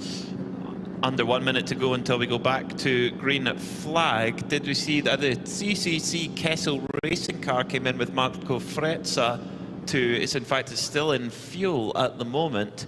Likewise, the Milner Motorsport car, which leads in 992, has come to the pits as well. They may well get caught on the hop here if we go back to green flag racing. Everybody, of course, at 60 kph right now until we go back to green flag racing. The Scuderia Praha car waiting for a bit of clear air, and off under the green flag, off they go, with the ARC Bratislava car right in behind. So they sit in third position. This is a battle over third position now between Praha and Bratislava. Yeah, it was a three-car battle, but when the car up the rear of their grouping, the Hofer Racing Mercedes, dived for the pits with Alexander Prince on board, we lost the third player, the one who was the quickest of the trio, right now on a track that's even drier than it was when we had that code 60 thrown for the 888 Porsche from Seb Lejeune Racing, entering the gravel and getting stuck there. Battle rejoined, but certainly in terms of pace, before the stoppage there, not the stoppage, the reduction of pace for code 60, it was the Lamborghini in Gerhard Therese' hands that looked the handier, and as soon as we go code 60 to green, I think we might need another. The number 71 Juta Racing Audi is in the gravel. Nicolas Michelin has got it wrong. That was 8th position. And now it's down at the first turn, halfway round. It's actually facing the drivers as they come in. It's very much a two-part corner. He's halfway round, but he's deep in the gravel. Facing the drivers, looking back at turn one, head metaphorically in hands. Oh dear, oh dear, oh dear. That's not what we want to see. That might well send us back to code 60. Yep, indeed, we've had the countdown as, the number 71 Circle K Audi beached in the deep, deep gravel traps. Meanwhile, let's get down to Diana Binks in the pits. I am down here in the pits. I think you just said that's another code 60 going on behind me. So an ideal opportunity to grab Valters from Muller Motorsport from the number 921. You've just jumped out, I think, just before that code 60 came in. Yeah, just in the last code 60 jump. How was your stint out there on the track? We know it's very challenging for a lot of people managing the drivers and the traffic, but how's the car handling? The car is great, and the most difficult part is to do it with the changing conditions, because so many code 60s, you come back to the track with full speed and you need to adapt to the track really quickly, because it was drying at some point, then again rain came, so it's changing all the time. And also the code 60s, it's not possible to get in some kind of rhythm, so you all the time need to adapt to new conditions. That's the hardest part. In a way, it must be a little bit frustrating because you're not really getting up to that race pace, are you? Yeah, it's difficult. As I said, it's hard to get with this rhythm. You just all the time get there, and then the code 60 comes again. But it's understandable why it happens, because on the braking zones, it's really hard to judge that braking point. If it locks up, you're just out of the track, and it's difficult to get back here because the gravel is really if you get stuck, proper stuck. It seems like the conditions, because we know the rain is sort of intermittent off and on, and it looks quite wet on some parts of the circuit, but it seems like a number of teams have been going off in these conditions, which it seems as if it's clearing, but it's not clearing. How would you describe it? Yeah, when the track is starting to clear in these tricky conditions, when it's starting to get not wet but damp, sometimes it's even more slippery than when the rain comes more. So it's pretty much like driving on ice sometimes. And also it varies on the point of the track, because for the turn one, in instance, it's not so slippery. But then again, in that part, the second sector of the track, it's more slippery again. So again, not all the track is the same also traction. So you need to adapt so much. Each lap is different. How crucial is it to start to understand the tyre at that point? Yeah, of course, the tire also, when the track gets drier, it starts to overheat, so you need to manage the tires also, so you last all the stint. And if the rain comes and you are too high pressure, it's also really bad, so you need to manage the tire also. That's where the experience comes from. Yeah, that's true. It's great to be with Molnar and all the teammates. Yeah, it's a really nice team. I'm happy to be here. It's great to have you here. Thank you. Thank you. Molnar Motorsport, always an impressive outfit. So much success at the Nürburgring, always a front-running team.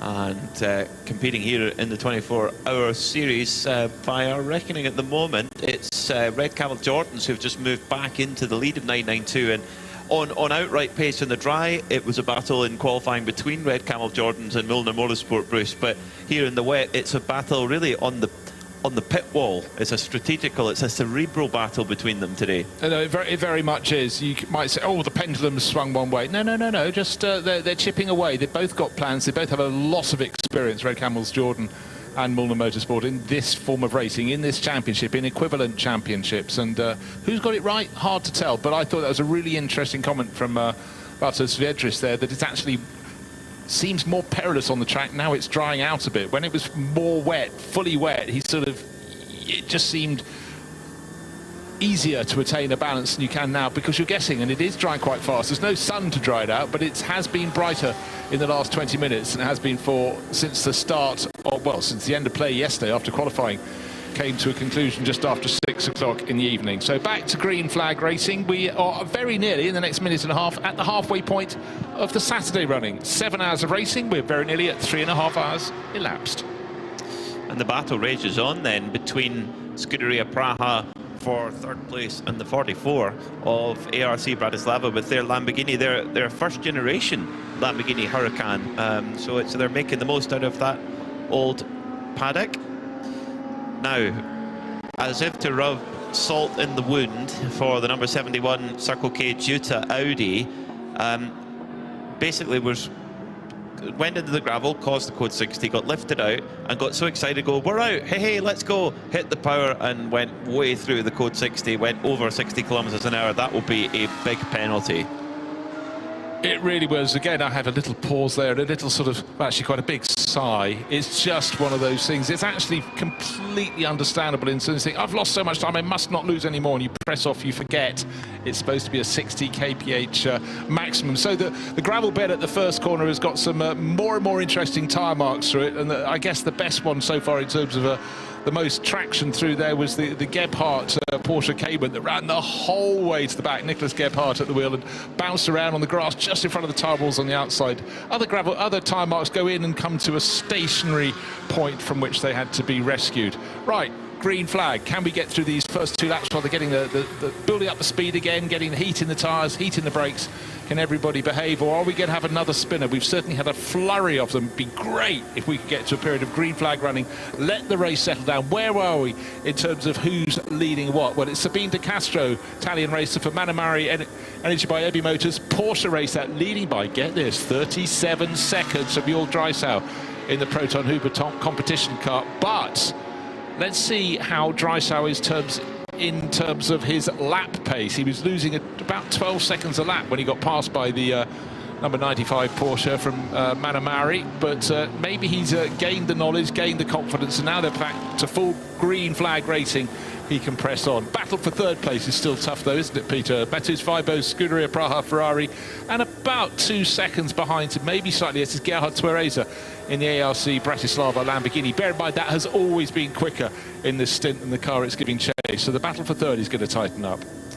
And if the circuit continues to dry, if the rain stays off, then that's really going to help. If we do go code 60 again at some stage, it's going to make it easier to get the tyre back in its window and be able to keep that tyre temperature up. Of course, the drier the road gets, the wet tyre temperature will increase quite significantly and to the point where it overheats, and then it's time to come in and get slicks. Will we reach that point today?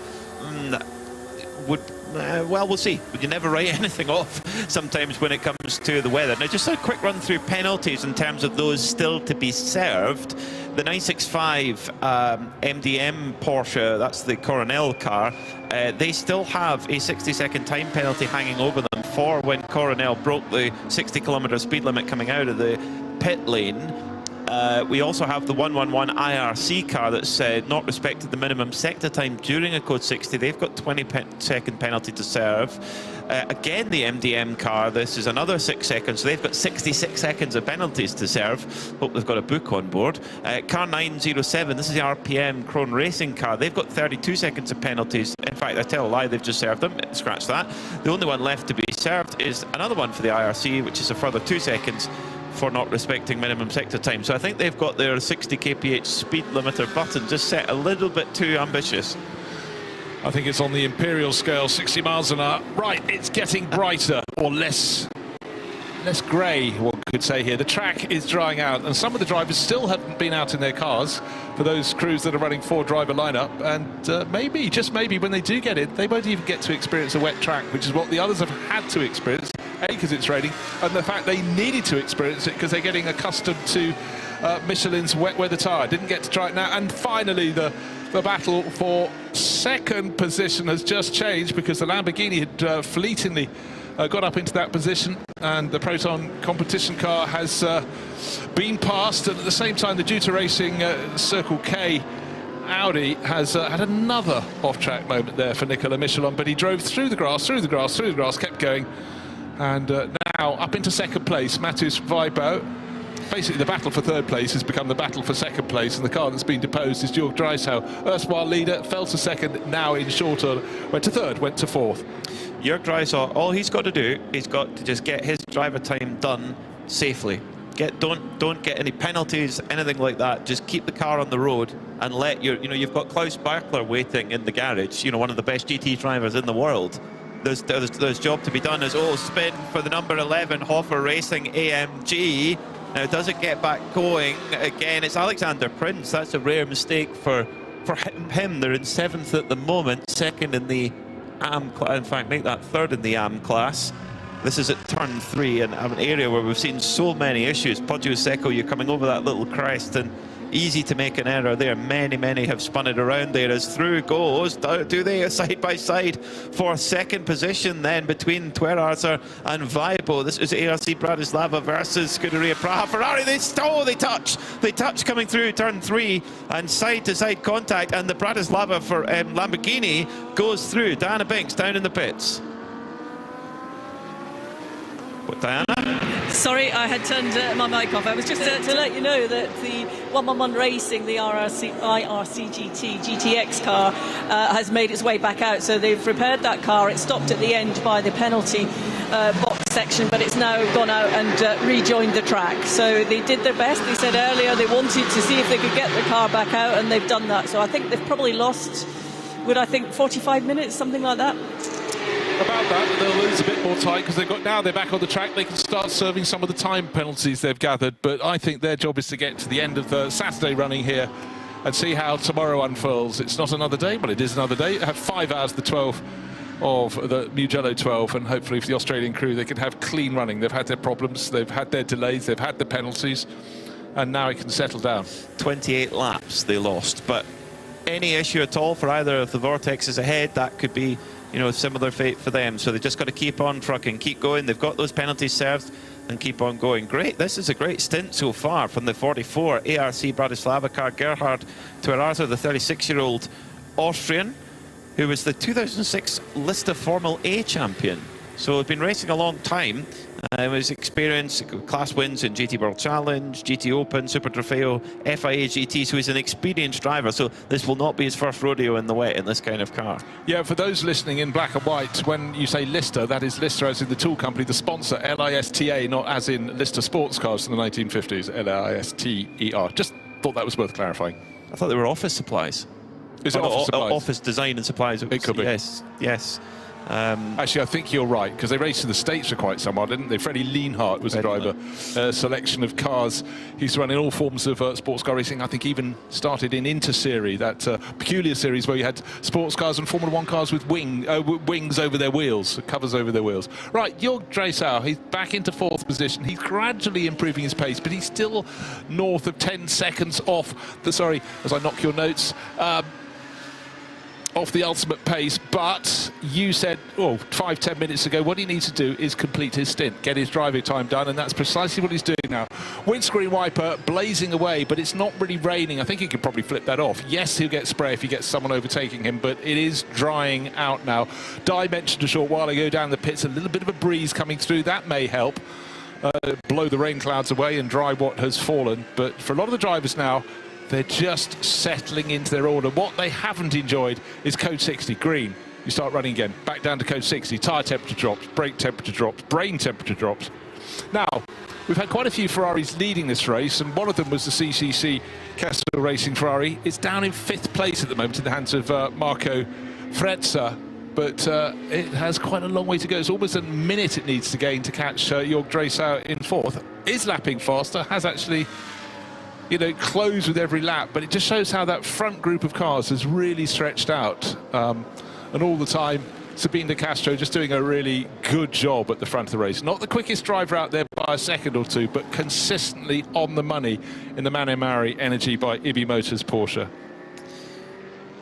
And it's certainly the most commentator-friendly car to spot through the gloom at Mugello with that paint scheme on it, for sure. In the 992 category, the 909 of Luke Breukers leads by 8.5 seconds from Julian Hanses for Milner Motorsport. So the intriguing, exciting battle that we saw between these two cars in qualifying in the dry is playing out here in the race conditions in at the wet. Luke Breukers with his light blue helmet on. Easy to spot even through the slightly tinted glass there, and he's right behind one of the GT3 Ferraris. In fact, it's the Era Motorsport car driven at the moment by Dwight Merriman. So right now, last time by Merriman at 2:22 and Red Camo at 2:21, so they're quite similar in pace, actually. In fact, Miller Motorsport are flying at the moment. They're 4 seconds quicker on the previous lap than Red Camo were, so that gap could come down quite quickly. Also, Ricardo Pera flying with a personal best lap time for that car throughout the whole race, 2:14.186. So there's an early indication that we're starting to get towards the best track conditions we've seen so far, as Luke Breukers is going to try and get past the Ferrari here, coming into Buccini. Up the inside he goes. Dwight Merriman gives him plenty of space. Breukers just coming up the inside. They're side by side as they go around. Buccini, of course, the GT3 car, have that little bit more grip, and in a straight line there's really not a great deal to tell between them as they go side by side down the start-finish straight as well. Merriman on the outside. Well, actually now it'll be back to Merriman on the inside as they head towards turn 1. And Dwight Merriman, driver, decided, the American, that he wants to race in Europe this year, gain some experience of the great circuits here, and why not? Variety is important. Right in front of him. Luke Breukers running too deep into the first corner, into San Donato. Not the first, won't be the last, but it's that moment. Have I got grip? I haven't got enough grip, can't turn in. Drives right through the gravel trap, onto the grass in the background, right against the tire wall, onto a little access road, and then rodeo rides onto his circuit, putting all sorts of muck right in the path of one of his rivals. And that brings Julian Hanses right into the picture. The red Camel car had a big lead there until just got it just too deep on the brakes there, into the gravel at turn 1, had to loop it around. Did exactly what the Gebhardt GT4 car did a bit earlier on, get it all the way to the grass on the other side, missed the barrier, drive back, and Luke Breukers did a good job to get it back onto terra firma. But the problem is now he looks in the mirror and his nearest rival is right there, Milner Motorsport. It was 10 seconds difference when they crossed the start-finish line, so that trip through the gravel, back across the grass, the curbs, and getting onto the circuit cost the best part of that. It's now almost nose to tail. Down the slope to Savelli they go. Red Camels, Jordan still leading car number 909, top in the 992 Porsche class, and right on his tail. The only other car that's shown really true pace in this class has been the one from Milner Motorsport, and the third driver in that cycle, Julian Hanses, doing a very, very good, tidy job, the sort of job you'd expect from him in that. Good run from Valters Sviedris, but certainly the start driver, Martin Rump, the Estonian, you know, no wonder Porsche like him, no wonder they keep him on their books, because he has been very impressive. And Milner Motorsport, of course, a lot of experience. You'd have watched them racing in the States for some years now. They had their overseas operation, I think it was based in Florida, DeLand in Florida, I think it is, that they were based at, but Yeah, they ran LMP3 cars as well. As round goes Hanses, just goes round the outside of Breukers at Corintau as they go through the Biondetti chicane, where normally they're going using all the paint there. So it's, you know, that's showing you that they can have got the grip there that they want to come up towards Buccini, the final corner. Now can Hanses, now that he's got the track position, can he pull away from Luc Breukers here in terms of where they are on their stint? Hanses has been at the wheel for, let me see, he's been at the wheel for 18 minutes. Breukers has been at the wheel for 1 hour and 24. So maybe Hanses just made a little bit fresher, actually, because the mental power required to drive at this speed and this type of condition is so difficult. Look, in conditions that are mixed, on tyres you still don't know very well. I mean, it's a question of where, not if, you may have a problem. You are really, the permutations are so huge, but the confidence that Julian Hansen showed there, you really don't want to be going right out to the painted lines at the edge of the circuit, because that's where the moisture lies, and then suddenly your quicker lap ain't going to happen. You'll be getting a tank slapper, getting a moment through Poggio Secco, the third corner of the lap. Both the cars challenging for the lead in the 992 Cup class. The Mulder Motorsport entry, and tucked in behind the 909 of Red Camel Jordan of Luc Breukers, running right to the edge of the circuit. These are drivers confident in their cars, Peter. They are, yes, and these are not easy cars to drive. They do not have traction control. These cars will be fitted with ABS. There's basically an optional extra Bosch system that you can fit to the cars. They don't run them in Carrera Cup Germany or in the Super Cup, but you can in an endurance spec put an ABS kit. In fact, in Carrera Cup North America they do put ABS on them, but no traction control. 500 horsepower rear engine car, of course. It's a unique thing, but the Breukers boys, they love that car. They adore it. They tried a GT3 Audi in Barcelona. They enjoyed it, but they love their Porsche GT3 Cup car more. Well, you only find that out by trying another category, and of course they've been staunch supporters of the 24H Series run by Creventic for a long time, but the one in the team who's least happy this weekend is Father Ivo, who hasn't got to race. He's got a neck brace on at the moment, soft neck brace. Ricardo Berra comes in because he had a little off on an electric bike, and therefore has to be on the sideline this weekend. It's been some very quick laps from the driver who's come in from 16th place in a 992 Cup class, puts it in 4th position overall. But Ricardo Berra, so many years now, about 3 or 4 years in the World Endurance Championship, did a very, very tidy job there. And you picked out the fact he was almost as fast as the very fastest GT3 runners in that stint. Yeah, it was some really impressive pace running with Manthey Racing in the World Endurance Championship. So he'll be at Le Mans this year. He's won in the World Endurance Championship, Carrera Cup Italia, ELMS, Asian Le Mans, and won the Italian GT4 Championship back in 2021. So yeah, a driver with real potential for the future for certain. Scuderia Praha, they're of course former winners at this race on 2 occasions. If they could get to the checkered flag tomorrow afternoon, they would equal Herbert on 3 wins apiece. Let's get an update down in the pits with Diana Biggs. You were just talking about Ricardo Berra, who just jumped out of the number 973 EBI Motors, so he's just had a quick drink. Ricardo, how was that stint out there for you? Wow, it was very tricky, I have to say. It's very difficult to keep this 992 GT3 Cup on track, especially in these conditions. Very tricky situation with the code 60, as the restart, the tire were so cold, so every time was very difficult. But we managed to, I think, get into P1 again. Now let's see. I mean, it's like a survival race at the moment. Is that where you sort of think about it a little bit more before you make a move? Are you sort of weighing everything up at the same time? Yeah, it's very difficult. Now at least it was not so much water on track, so it was pretty easy to follow a car, but before was very tricky, I have to say. So make a move was not the best out there. You need to be very sure about it, but I managed to have some moves, and let's see now what my mates are doing. Are you satisfied as to how your race is evolving so far? Yeah, so the start was not the best. We were like P6. Now we get again into P1 after my 2 stints, I think, 2 hours, more or less 2 hours. So now the other 2 my mates are going to the car, so let's see at the end of the day what's going on. Thank you very much. Thank you so much. Ciao. Ricardo Berra for the 973 Ebby Motors Porsche Cup machine. Ebby Motors running 2 cars here.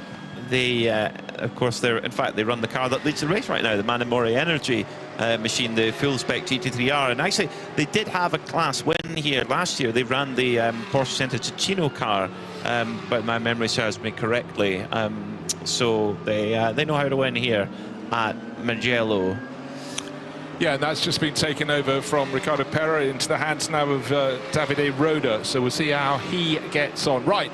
People getting on board, these might be drivers having their first stint in the race, might go, what do you mean I've got to learn about the wet weather tyres? Because they won't be on them now. It's dry weather conditions. Still spray coming off the circuit here at Mugello. We've passed the halfway point in this race. A lot of cars will still be on the wet weather tyres, but I think right now anybody looking at a tyre change will be going, yeah, not actually quite slick weather yet, but it's going that way. However, grab your phone, look at the weather apps. No, actually it's way off. Let's face it, the fastest aggregate of the pole qualifying car was 1:47 at the moment. I know we're stop-start, but only the very quickest will get under 2:10. Scratch that comment about the slick weather tyres. I was looking out the window rather than the lap times achieved. The other issue is the temperature. The temperature's not there. I mean, it's not just the moisture on the surface, it's the temperature that the tyre works at. And if they're having tyre temperature issues with the wet, it's the you wouldn't even want to know what they feel like, I would imagine. I don't think anybody would want to know.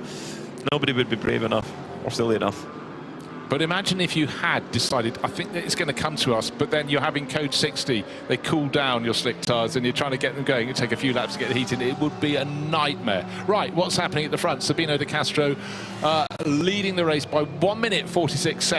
Matheus Weibo from the Scuderia Praha Ferrari has just come in to have a pit stop. He's in the refueling area. That's in third place at the moment. That means Marco Frezza, CCC Kessel Racing, should be promoted to third. That means Ian James has been making good progress in his second stint. The Heart of Racing by SPS Mercedes should also go up a position. But right now for Ebby Motors with the Manamari Energy by Ebby Motors Porsche, looking very tidy at the front of the race, running good pace. The next car in line is falling down the order. York Drysau at the wheel. That's the Proton Hooper competition thing. So with every lap, their advantage is growing. Sabino De Castro, car number 95. It's a Porsche. Porsches were nowhere through dry practice, dry qualifying, but as soon as we got the rain falling today, suddenly they're right in the window.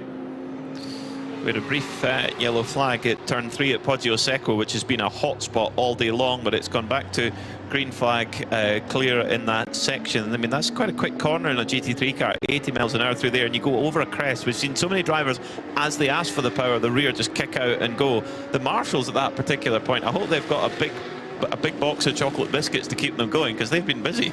Certainly, yes. There we wanted the 5 hours today, the 7 tomorrow, but it's 7 hours today, add the 5 tomorrow.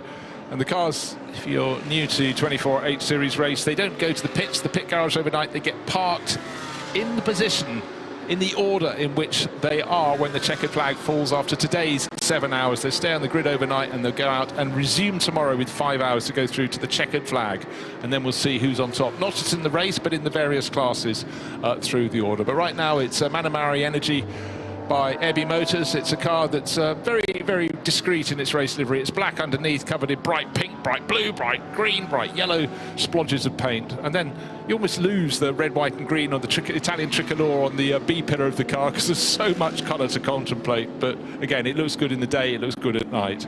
And they're a team that have been together for so long and have competed in the series for so long. They, for me, one of their standout performances was when they got on the overall podium at the Sebring 24-hour in a 991 spec Cup car, Porsche Cup car. It was quite remarkable. They've had some great giant-killing performances. They've won the Middle East Trophy in the past, and they're really, and do you know what, when we go and speak to them on the grid, they're always smiling. That's the biggest thing about it, this Manamori Ebby Motors team.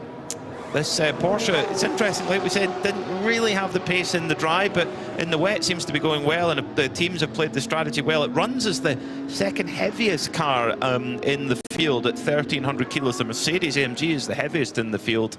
Got 95 litres of fuel to use, but at the fuel stop they get 90% fuel flow.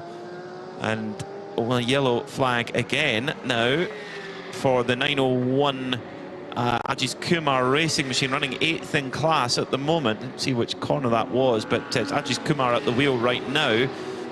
That looks like it's coming into Materazzi. Yeah, turn 4. He had a rotation there before, but again, the good thing from his point of view.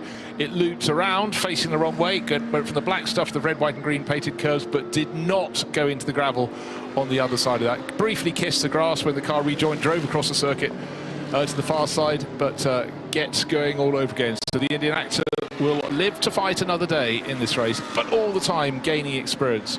And this, in terms of baptism of fire, this it really is. You know, a wet Mugello, track condition changing all the time, interruption of code 60s, everything being thrown at Ajith Kumar here, but he's taking it in his stride along with the Bazkuten team that run this car. Now I think we just had a quick change for second position. The Kessel Racing car making a move past Jörg Dreisau from the Proton Huber competition team. Marco Frezzo, who set some great times in qualifying yesterday in the dry, he's now moved up into second. So it's interesting, we saw Kessel Racing charge away with David Fiminelli on board early on. They've dropped back again, and now they're fighting back to the front. Yeah, and also bear in mind there was that battle for third place that briefly became for second place. The Scuderia Praha, Ferrari and the chasing Lamborghini. They both had driver changes, and they've tumbled not out of the top 2 or 3. They've tumbled down to respectively 12th and 13th position. So it's Miroslav Vibo now, having taken over from Matos Vibo into the Scuderia Praha Ferrari, and Miro Konopka, irrepressible ARC Bratislava Lamborghini. And as the MP Racing Mercedes matches the grass, because it's on the grass, is off the circuit again, Diana has an update. The number 56 Ferrari, Matis, has just jumped out of the car. How was that session out there for you? The beginning was a little bit hard for me because I haven't been driven on wet surface for quite some time. But then I got a grip and I was relatively fast, I would say. Did that come to you quite quickly? Oh, it took 5 to 7 laps probably, yeah. And how challenging was it? The conditions have been changing. So at the beginning it has been a little bit dry. Then it started to be wet again. Many code 60s, so the tires had been cold and warm, so it has been quite challenging, but I really enjoyed this stint. It's quite a solid performance from the team. How important is it to have everyone in the team sort of working together with each other to help each other through races like this? I mean, it's very important. I'm driving with my father, so it's technically a team of 3 together with our coach, and we are enjoying it as a family thing, so I really like it. Thank you so much. Thank you. I think if you were asked to describe 24-hour series in one word, family would definitely be up there in the choices. So many teams running, whether it be father and sons, father and daughter, brothers, you name it, we have them all here in the 24-hour series. I love that about this series because I think it's the dream of any motor racing people who are fanatical about motor racing. I think that would be a dream for any family to go and drive. I'd love to go and do an endurance race with my mum, actually. Yeah, she's the speed freak in our family. You said that she could easily be goaded to drive a little faster, so you try and wind her up in the car. Terrible child. Guilty. But what was she driving? Was it something that was quick in any hands, or just quick she had a Subaru, she could pedal that, yeah. She had a Skoda Fabia VRS, one of the first ones. I think that was her favourite, actually. Yeah. How much influence did you have in her choosing her car? Were you badgering and going, come on, get one of these? Well, that's a more complex answer we don't have time for right now. Okay, there we go. Maybe over a beer tonight I'll explain that. See if we can schedule a beer. Right, almost blue sky in the distance, said the eternal optimist, because certainly it is much brighter than we thought. But when we arrived at the track this morning, there was a little bit of light drizzle, but it looks as though we might get away with almost sunshine towards the end of the race, or broken cloud. We're getting there now, but bear in mind an hour into the race, or not even that, suddenly looked like it was going to be heavy rain throughout this opening 7 hours, the 12 hours of Mugello. It's looking rather better now. Windscreen wipers still on, particularly if you're chasing another car, but track conditions, you just want to have a constant run now. Whatever the conditions are, it still wouldn't be good enough for slicks. It's still wet weather. What's the fastest lap time we're getting at the moment? 2 minutes 13 from the race leader? Almost 2 minutes 14. It's still way off the pace. Yeah, way off. Of the dry pace. Well, we didn't really have a dry start to the race. Way off the dry pace, for sure. I mean, the fastest lap of the race was set by David Fiminelli, 2:06.6. That is over 20 seconds off his qualifying time in the dry yesterday. But at the moment, we're nearly 30 seconds off the dry qualifying time. That is really a big gap. Really a big gap. Really interesting. Looking at Ajith Kumar going around, the Indian actor or racer turned actor turned racer again, and well, again the international spread of this. We've got IBC Tamil Sports covering this live from India. Isn't that really cool? The global spread of motor racing, and you saw it the Dubai 24 Hours where he brought his own. Not a handful of fans, a legion of fans, and they stayed in the grandstands for hour upon hour, cheering his car every time it went past. You were talking about the sort of massive boost of the global audience. It was enormous, absolutely huge. We've never seen attention like it, and we're so grateful to all the Indian fans watching, and I know they're all here to watch how Ajith is getting on, and the challenge that he's taking on is massive, you know, and he's taken it in his stride. And what's really struck me about him is when he's walking around the paddock, walking around the catering. Yes, he's a mega star, and yet he's so courteous and polite to everyone. He'll say good morning, good afternoon, how you doing, and smiles to everyone. A proper star in every way, cool. and we're delighted to have him here. Yeah, cool, calm, collected, charming, but also for a lot of people who followed him simply because they know who he is, this season could be their first season of looking at these fabulous cars racing, multi-class racing, endurance racing, so much to learn. And here we are, deep into this race, and Ajith's in the middle of 3 cars, cornering 3 abreast, going round the final corner on a slippery track. So it's tense, it's exciting, beautifully captured by the cameras, and again, with every lap gaining experience. And even if he came here on a completely dry or a completely wet track, it's the changing conditions that just forced you to keep on learning. So we hope you're enjoying it in the early evening, or actually probably quite late evening, over in India on Tamil TV. Good to have you. And then stay with us for the whole season, because Ajith is on a European adventure all season, going to Spa, to Paul Ricard, Misano, Barcelona. He's going to be here enjoying it all year, and we're delighted to bring you the coverage on Tamil Sports. Just over 3 hours to go then until we take our intervention break, as it's called, and then we go back to racing for the final 5 hours tomorrow. And the idea is stay on the lead lap in your class, get to the end. The one thing to bear in mind though is that for the final 10 minutes the pits close, so you have to, if you want to top up before, you have to get it done before that 10 minutes. Yeah, and don't come in with just 12 minutes to go, because that means there may be someone else at the pumps and you don't get your turn. Does that mean a little sound from the pits, perhaps? Is that you, Di? No, microphone check perhaps down there, or maybe the buffeting of the wind, because we did hear Di say the wind was picking up, and in some ways I think that's helped dry the circuits out a bit. Still waiting to see. Quite a few drivers are only just into their stint. We mentioned ARC Bratislava with their Lamborghini. They're only, under 10 minutes into their stint. Likewise, the Scuderia Praha Ferrari with Miroslav Vibo on board. But quite a few of the others at the front end of the field, the cars that could be setting quick lap times, are getting towards the end of their stint. They're getting towards the 1 hour mark. You can go a bit longer than that, but I expect the quick times to come when they get a fresh set of rubber in the next quarter of an hour or so and go back out onto the circuit. But right now, the best lap last time around, 2 minutes 12. Car in second place, it's Marco Frezza, the CCC Kessel Racing Ferrari, giving chase, but you know, some distance down on the race-leading Manamari by Ebi Motors Porsche. That's leading the way.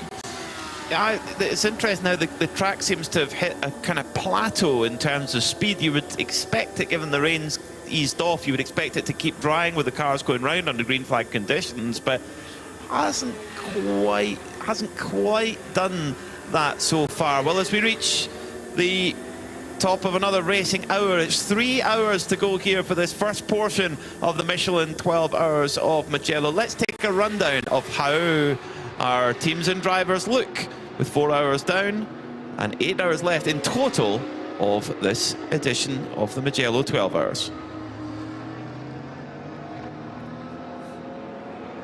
In the lead at the moment is the number 95 Manamori Energy Porsche of Fabrizio Broggi, Sabino De Castro and Sergio Nicolai. They're being chased though by the Kessel Racing Ferrari, the number 8 machine, with the third placed Porsche for Proton Hubert competition just a further 25 seconds further back.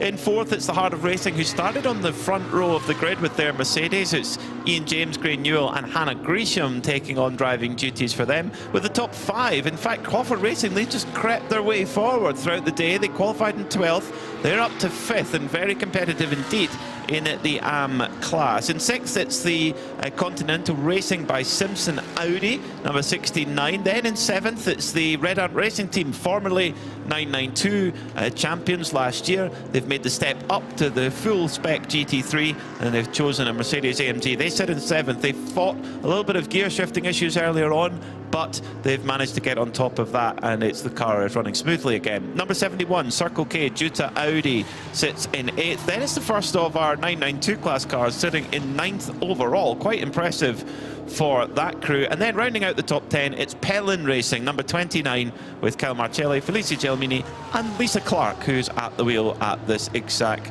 moment. Sitting in 11th overall is, and second in class, is the 909 Red Camel Jordan's car of Luke and Rick Breukers alongside Fabian Dance. 12th is the ARC Bratislava Lamborghini. 13th overall, 56 Scuderia Praha Ferrari. But both those two cars I've just mentioned have not long had a pit stop and have come into fueling, so they're a little bit behind the score right now, but they will filter back forward. Era Motorsport have had great pace at points, but a couple of big penalties have hurt them. They're in 14th overall right now.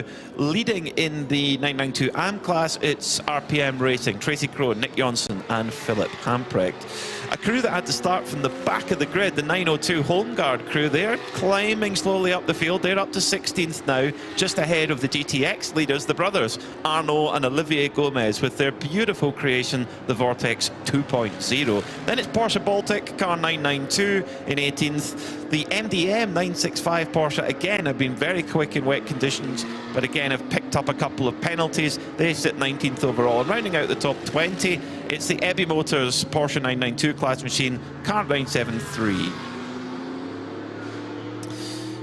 In 21st overall at the moment, it's the Gosners in their MP Motorsport Mercedes, followed by the 901 Ajith Kumar Racing Machine with Ajith Kumar on board at the moment. The 888 Seb Lejeune car is in 23rd overall. They've had a eventful day so far, but they'll fight on. Then leading in GT4, it's the all-Italian driver crew in the very British Lotus Emira. They lead in GT4. Then it's the 949 Porsche Cup machine, Scuderia Farron, and now the second place GT4 car, 26 overall, it's Venture Engineering with their 421 Mercedes.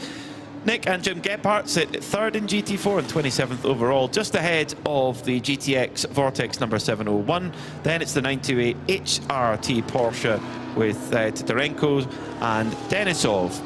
Unfortunately, still in the pits for the number 90 E2P Racing Aston Martin. Something not right at all there, sadly, with their debut with that beautiful British machine. Then it's the 111 IRC GT, which had a pretty lengthy delay in the pits, but it's back out running again. Unfortunately, a non-start for the number 23 Pellin Racing Ferrari. That is your 32 car rundown. And, well, there have been many highlights so far, a few lowlights across the opening 4 hours. Let's have a little summarisation of them now.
So, with 4 hours and 6 minutes down, 2 hours and 53 minutes remaining in this first portion of the Mugello 12 hours. And oh no, terrible news for the Lotus fans. PB Racing are in to the pits. They've had to go into the garage. There's something wrong with the Emira GT4. Well, about 3 minutes ago, there's a message saying a car had stopped at pit entry. Couldn't see which it was, and I maybe am not Inspector Clouseau. It could well be this Lotus. They may have then managed to just get it pushed into, you know, away from blocking the pit entry and get it down there. It could have been someone else, but I would suggest that the money is on this being the car with the problem. It's such a shame. It's a fantastic looking car, the Emira, and we heard from Stefano D'Aste early just eulogising about they've run Lotuses for years, but this is new to them. They're going to be racing this across Europe. Yes, indeed, it was their car that stops at the pit in. It's neat, it's pretty, it sounds fantastic. But for now, it's got a problem and is falling down the order into the bottom position in GT4. But I'm sure there's plenty more to come. Fingers crossed they can get it out, not only just for the rest of today, but for tomorrow as well. We talked about it at the early part of the show, that GT4 is more of a battle of attrition. It's a reliability battle in many ways. We see it so often here in the 24-hour series. It's, no matter what the package is, it's not manufacturer specific. It's about getting the running without technical issues. And if you do have a technical issue, being able to repair it quickly. Ben Constanduros, I'm sure, will be down there. He'll have a report for us in a minute, I'm sure. But all of the crew, they're pouring into the cabin. Driver's still aboard. They've also got the rear cover off, and some of the faces in the paddock, the longest faces in Mugello right now, and just from the lead of the race, from the lead of the category. I mean, particularly Alberto Nasca, who was in, so you know, he was just beaming with joy after his qualifying run with Diana yesterday, and he could not look more of the opposite right now. So disappointed. Let's get down to Ben and get some more. Watching this came in whilst the highlights were playing and wheeled into the garage backwards. They initially had fuel bowser out, potentially suggesting that there was an issue with fuel flow, but that was soon put away. The laptop was plugged in, as you tend to do as per course, to diagnose an issue. Now the electric meter is being plugged into various systems behind Stefano's seat. It's Stefano D'Aste in the car, the team owner, of course, as well as the primary driver. So this has gone away from being a mechanical and more of a electrical fault. But just trying to overhear what's being said, because there's mainly Italian. But there is some English being spoken, and I think they're saying water pump. That is what they're reporting, which is such a shame. As you say, these GT4 cars don't tend to be designed to do big, long endurance races. They are primarily made for the kind of 1 hour races that we see through SRO, which own the rights to the GT4 regulations. And whether it be in national championships or indeed the European Championship, that's kind of the length of the race for them. So to put them through these 24-hour races is a lot more than they are used to. It's probably something they can fix here down at PB, and they will want to gain that advantage. But Stefano is getting out the car, I'm afraid.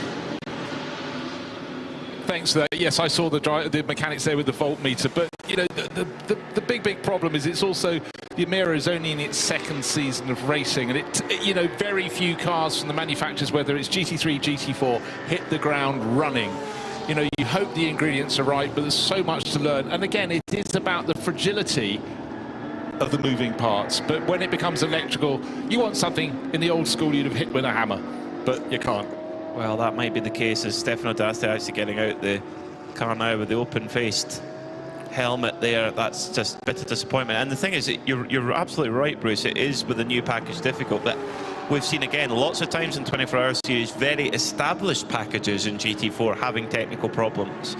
And it's, you know, so if you can run clean, you've got a good chance of winning that category. It's just the way that it's worked. And Ben's right. In general, the cars are ready for they are ready for that kind of 1 hour sprint race. We're getting word from Ben in our ears that it is indeed a fuel pump problem now.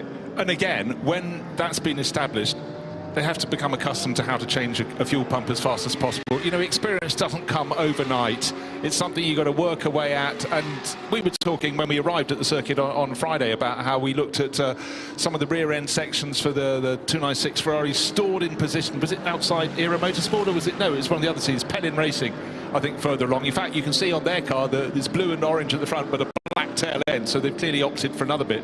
But it went back to the sort of the unitary construction that Audi in particular championed at Le Mans about 20 years ago. Don't just fiddle around with a bit, take the whole thing off, put a whole new unit on. And they even had for every element, right, fuel pump, what do we need to change? They'd have a set of tools specifically in a drawer ready for that, rather than having to go to a toolbox and gather those. It seems very simplistic, but from a long way back, teams have been working out how they can save, you know, not just seconds, almost nanoseconds when it comes to mechanical maladies. Get them fixed efficiently and as fast as possible. And for people running the Lotus Emira in GT4, there's still a lot to learn. But as we did hear from Stefano D'Asta, he was extolling the base virtues of that car. So it's a good starting point. A car that handles well, is quick. Lotus, a little bit fragile to start with in the early days of Emira, but let's hope they can sort all those problems. Right, up the front of the race, it's now 2 minutes 10. It's almost precisely a lap between Sabino De Castro, leading in the Manamari Energy by AB Motors Porsche, and the chasing CCC Kessel Racing Ferrari, and they're lapping at near identical pace as well, so no real gain, but a lap between first and second. So the 95 Porsche from Manamari ahead of the Kessel Racing Ferrari. That's kind of great, but Kessel Racing car has just had to go past a gaggle of cars in other classes, and that will have cost him a bit of time. Just seen Lisa Clark come into the pits in the former race leading number 29 Pelin Racing car. Just done over an hour of drive time, which means that she's got that will be 1 more hour to do between now and the checkered flag tomorrow. So done her job, got the car back clean, no mistakes, no penalties. That's what it's all about. Each one of these crews will have non-professional drivers that they've got to cycle through and get that driver time done. That's all part of the strategy and how you put it all together. That issue for PB Racing with that Lotus at GT4 was very, very tight prior to that issue. Now Venture Engineering with their top driver on board, Matthew George, lead by 47 seconds from CCS Racing and Nick Gebhardt.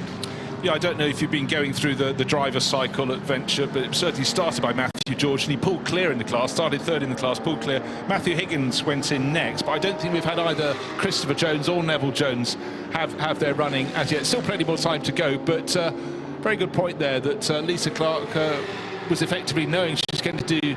She had 2 hours to do across the 12, but doing one today, one tomorrow. But the big question was looking at the weather forecast constantly as it changed. Do you want her in when it's full wet? Probably not. So they had to guess, and the weather was changing all the time. And in fact, most of this hour has been relatively dry. Haven't been actually too many code 60 periods either, but I think they chose very well. But whether that was their plan ahead of the race, or I think they have to do it all on the move, all on the sly, all on the hop, just react to situations as they come your way. But I think they timed it very well, Pelin Racing, for the Californian racer. That's a really tricky conundrum, isn't it? Because they don't want to drop an extra lap before we shut off tonight. If they've got a good bit of gap behind them, then they might try and use that driver time up. But of course, Lisa Clark's a Ferrari Challenge racer. She'll come to the Ferrari Challenge World Finals, and an hour stint is a pretty good, as you say, training run for a Ferrari Challenge race. You know, I know they're slightly shorter than that, but in general, it's a really good marker of how to handle that challenge. Yeah, and we heard from Carl Marcelli, teammate and coach as well, that they did a round together in the Italian GT series last year. Of course, they have the Sprint Championship and the Endurance Championship for Italian GT, but it was learning a circuit, you know, coming to the home of Ferrari, and I'm sure coming to a circuit owned by a Ferrari. This one, Mugello circuit, is another thrill for Lisa, as she has her Ferrari racing sort of odyssey as she picks her way around the world. Like some Ferrari road cars too. Yes, of course. They've named. Oh God, should we go to the dog conversation? Let's go to the dog conversation. Okay, what's her dog called, Peter? Enzo. Enzo raced at the old Mugello, actually. That's Enzo the man, not Enzo the dog. Ben Consanduros. Yeah, thank you very much, Peter. It's fresh out of the car after an hour stint, Lisa. High fives all round here in the pits. What was that? High fives all round here. good energy from your team. Yeah, no, my team's very supportive of me. You know, I'm the bronze, the slow bronze, so they're trying to keep me, you know, happy and supported in the car. So great team to be with. And how was your experience out there? Because this has been the trickiest of days. Yeah, it's really a lot of mixed emotions because of the rain, then no rain, then semi-dry track, then wet. So you're kind of constantly tossing and turning on which direction to push, you know. And how much help was Kyle on the radio to you? We saw him in here quite a lot on talking. What is it kind of things he's saying to you? Yeah, Kyle's like my Zen coach. He like brings me down, you know, to where when I'm like, ah, he just kind of, okay, Lisa, harder brake, tighter apex. You know, his voice is very soothing for me. So no matter what he says, it's just that soothingness that kind of like pulls me back together. Now, I tell you, I don't think this was your responsibility, but the back end of the car has changed colour since the last time I was in the pits. What happened? Yeah, that was my decision, I guess, apparently, or the car's decision. Yeah, no, we weren't really sure, actually. I went out on new tires. They were heated, and for some reason, I was barely on the throttle, but I had some rear tire spin going into one of the chicanes, and the car just slowly snapped on me, and away it went, yeah. So a little bit of damage, so they swapped out the rear end. Yeah, they managed to get it fixed. They're awesome. You know, it just messed up my paint scheme, but other than that, I'm glad I could be here today and we could race. You've done a great job. Well done. Oh, thank you very much. Thank you. Lovely to hear from Lisa Clark there. And again, we were talking about that rear end of the Ferrari, how you can take it, you can just clip the old one off, put the new one on, and a great insight to just how easy it is to just, you think you're okay, and then you just step over the mark. The conditions, and perfect, just as we talk about that, Red Ant Racing have backed it into the gravel. So easy to just step over the edge. The drivers have been on a knife edge all day long. This is at turn 1. That's the first flying lap for Kobe de Bruyke, who's the last driver in that cycle of 4 drivers to get in the car. New tyres. New tyres, just, you know, whatever you were told by other people in previous stints, they've had different weather conditions, different track conditions. So for young Dutch racer Kobe de Bruyke, that's a big disappointment. Hopefully that can come out without causing a foot. No, that's properly bogged down. And I'm afraid we're going to go code 60 again. In 20 seconds, it's coming our way. The first corner, San Donato, has been one of the points on the circuit. Turn 6 as well, the downhill. Savelli has also been a point in which drivers have spun. But in fact, I think the prize for being the most deeply embedded has now been taken by Kobe de Bruyke there. Car sitting wedged rear end deep, particularly on the left-hand side of the car. No, actually both sides of the car. That's a classic case of going in backwards, because you can see the diffuser has been filled from the rear with the gravel as that Mercedes. Lovely looking car, and it's deep blue with red flashes, sitting in the gravel at turn 1. It almost comes up to the centre lock of the wheel. Correct. In fact, the marshals are having to sort of palm the gravel out of the way to try and clear away everything. They'll use the roof hooks to allow the lifting device to come in and pull out the Red Ant Racing Mercedes. So I think actually, for Kobe de Bruyke's point of view, hadn't even done a flying lap. I think that was down to San Donato and round it went, because when I quickly looked at the screen, it said his stint length was 30 seconds. He'd already been beat for about 15, so... Oh, well, it's all chalk it up to experience. I must say the Manitou crew down at San Donato have been very quick there. If you could leave that half ton of gravel in the gravel bed, that would be good. So other cars coming in under code 60, including Ajith Kumar. We've just been talking about him. He's going to the refueling bay, where the cars turn in, and just before pit in, they have to double back on themselves with a very tight right-hander, then a left 90-degree bend, and they get to the refueling area. And importantly, if you're the first ones in, you shouldn't have to queue for a pump. But Ajit looks so he's got the timing spot on. He'll come to a standstill. They're not the sort of refueling rigs you'd find in Formula 1 and things where it happens super fast. There are regular, grip pumps as you'd use at your local fueling station. What you have to hope is your mechanics are down there ready by a pump to flag you in. Now, in terms of driving time, that's been a really long stint there for Ajith Kumar. In fact, an hour and 41 minutes. That is an Ironman stint there. And the thing is, yes, the physical load is less in the wet, but the mental load is 3 times as much to keep the car on the straight and narrow. Now, if my memory serves, that'll be nearly all of his minimum driver time done. 2 hours minimum for Ram drivers in most cases. So that should mean that Ajith Kumar Racing can then put in back into the car guys like Mathieu Detry and Fabien Defoe have been really, really strong. Yes, it is. It's a minimum 2 hour driver time that they've got to adhere to. I think whatever the initial plan was, as I said, with the changing conditions, they're thinking on the move, thinking on the hoof, and I reckon they thought these are almost the most constant weather conditions we've had. Just stay out. Can you stay out and do a double stint? And, you know, it's not because the conditions were changing almost by the lap for the first 2 hours or so. But here we are, under 3 hours to go in the Saturday running here at Mugello. And driver out, so it'll be either Detry who started the car or Duffier hopping on board. Ajith's out, but he's almost got all his running done. He'll have some more, well, maybe later today, but I would think he'll be there for the Sunday race. And he looks pretty happy with himself. Good stint.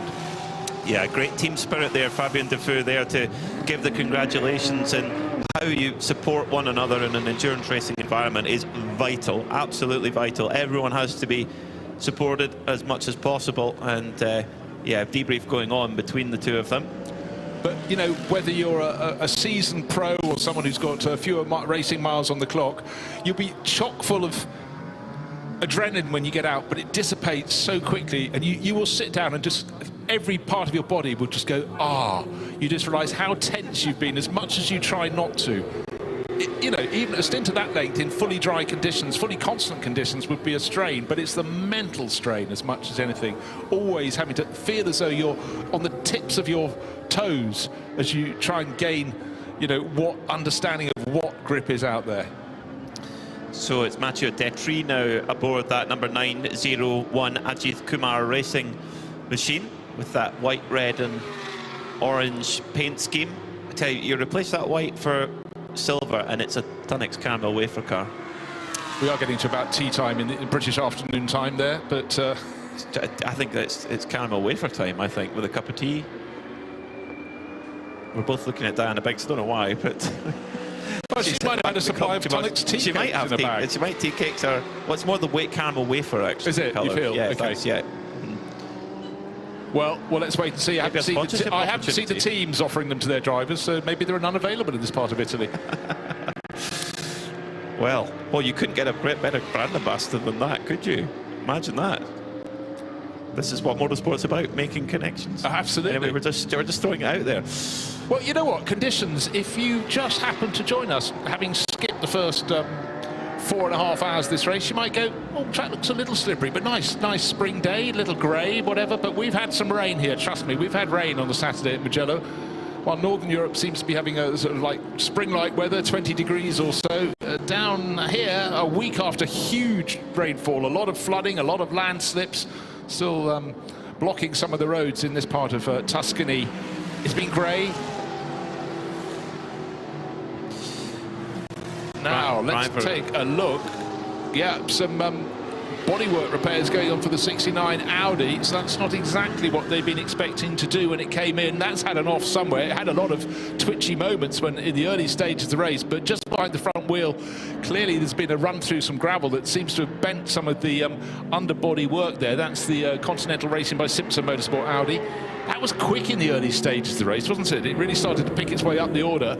It's gone in backwards, so the main part of the damage is on the rear left of the car, and the tyres look pretty well worn down too, so they might need to be replaced if they wish. In fact, no, they're going to run them as they are. Well, it was the driver who started the race who was going so well, Vasily Vladikin, who's the one who's had that little tumble. But you know what? They've checked it over and said, off you go, jump back on the track, and stay on the track, by the way. But it's clearly had contact with a tyre wall somewhere. Bear in mind, Peter, at most points around this circuit, you've got to go across gravel traps or quite a lot of grass to get to a tyre wall, so I don't know where that went for its rotation, but clearly went in backwards. But they've obviously decided nothing is snagging on those rear wheels, nothing snagging on the front wheels, so back goes Vladikin into the race. Interestingly, just getting in our global broadcast centre, getting some shots of the Venture Engineering GT4 that leads in that category of Matthew George.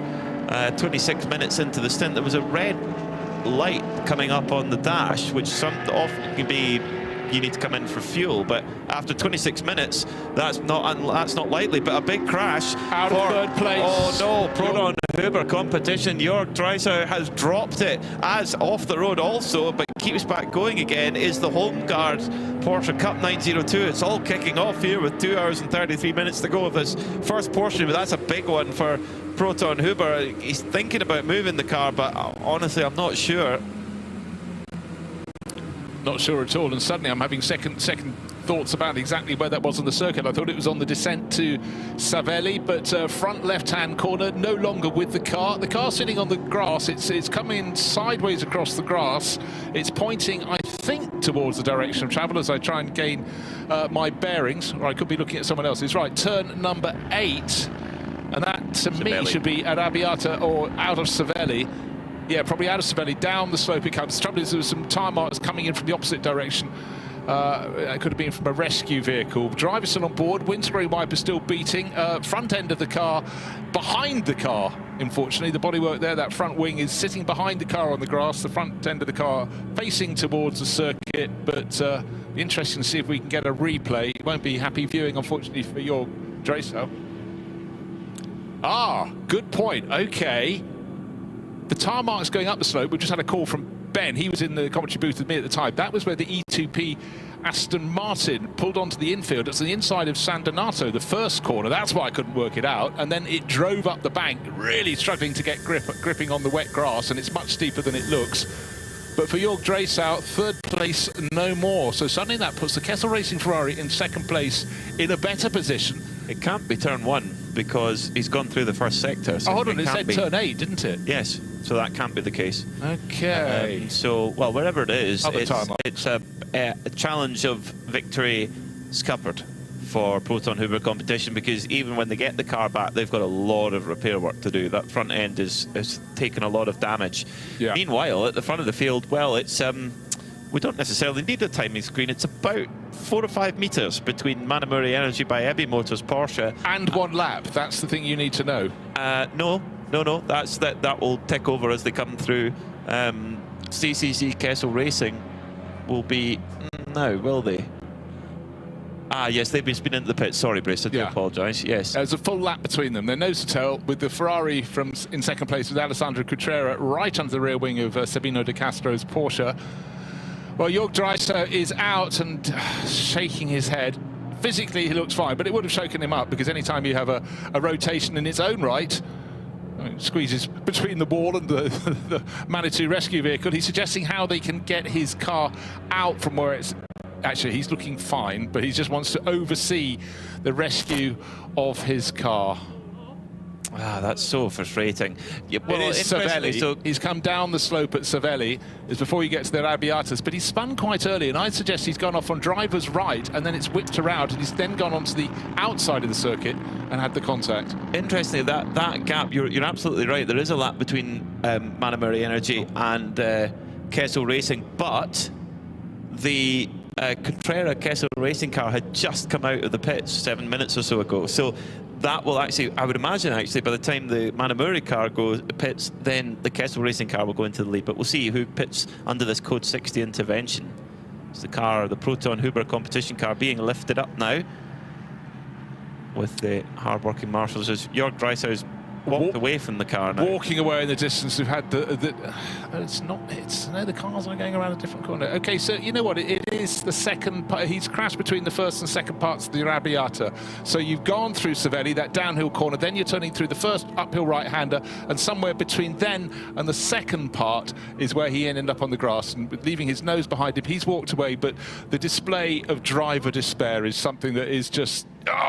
this was a car that was in the reckoning, but it's clipped the wall on the inside of the circuit. The car's carried on a little bit, leaving its front left wing behind it. But for Jörg Dreisau, he will probably go and sit down somewhere quietly for a bit, because, you know, they came here with a good hope of aiming at victory. The Porsche's been better and better as the conditions have been wet and mixed, and they were working their way towards the front. And he was quite deep into his stint, wasn't he? Yeah, he was very near the end of his stint. He's got 1 hour 24 minutes, so he crested when this accident happened about 1.25 hours, so he was probably almost on his in-lap. And then that would have been it for him today, and he'd do some more tomorrow. And as you say, he's the am in that car. That was a car with a shot potentially at victory, and that's been snatched away. That's what probably makes it even harder. And everyone is on that knife edge. We've heard so many drivers talk about how it's so tricky out there, and it looks like he's come out of Civelli, the fast left, which in the dry GT3 car is doing 105 miles an hour into that corner, and then entering Arrabbiata 1, the fast right-hander at about 110, but that is in the dry. In the wet, it's quite a bit different. So I think he's gone onto the curb on the exit of Civelli, and that's piked him around and then into the inside wall. As Manamori Energy by Ebi Motors, in they come into the pits, as does Kessel. Yep, they've come in nose to tail, with the Porsche coming in not just a car length in front of the CCC Kessel Racing Ferrari, but an entire lap clear. They'll take on a similar amount of fuel.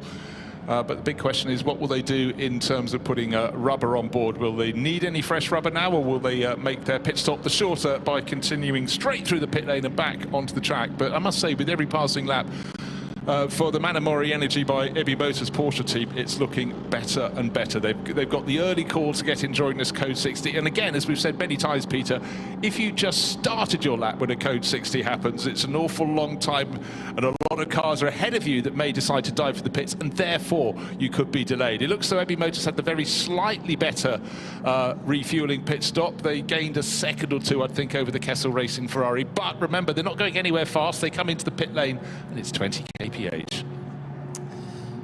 So this is so in Manamori Energy look like they're going to come in, and they're going to do a driver change as well and take Sabino De Castro out of that car, changing to new Michelin wet tyres. Have we had, I think this would be the first time Fabrizio Broggi will get into that car, because he certainly, in my notes, but I could have missed while I nipped out to have some very fine lunch, that he's had a go. But certainly the car, the Ebi Motors Porsche, was started by Sabino De Castro, then Sergio Nicolai got in. I don't think Fabrizio has driven it as yet. No. Looks like it was a quicker change though, or a quicker pit stop for the Kessel Racing Ferrari, because that's departing the pit lane, and it came into the pit lane out of refueling behind the Porsche, and it's come out ahead. Seems to have gained about 5 or 6 seconds there, so maybe that's all, or maybe slightly more, because of course they run so slowly down the pit lane before they rejoin. There's two reasons for that. One, the Carrera Kessel Racing Ferrari had just been in before that Code 60. It had just been in for fuel. It got fuel, so it needed less time at the fuel pump, but also it would have had tyres at that last stop, so was able to just drive through after the fuel. But now the Manamori by Ebi Motors Porsche has got a full tank of gas, or close to a full tank of gas, and new Michelin tyres, most importantly. No new driver, though, for the Porsche, though, because it's not Fabrizio Broggi. It's Sergio Nicolai's got back in. So De Castro, Nicolai in. So they're keeping Broggi in. He's the AM driver in that car, but he's got to do... that's interesting, because Fabrizio Broggi and Sabino De Castro have to do a combined 6 hours between them. So they're... that is interesting. Ben Constanduros has more. Lovely stint, Sabrina. I just saw your engineer come over and say perfecto. Yes, I love when the track when there is a rain. I'm very happy. The whole team work very good, and I hope to fight tomorrow for the podium. Big changes in the track over the last 2 hours, from very wet conditions to, I guess we would say in English, greasy now. How did it feel inside the car?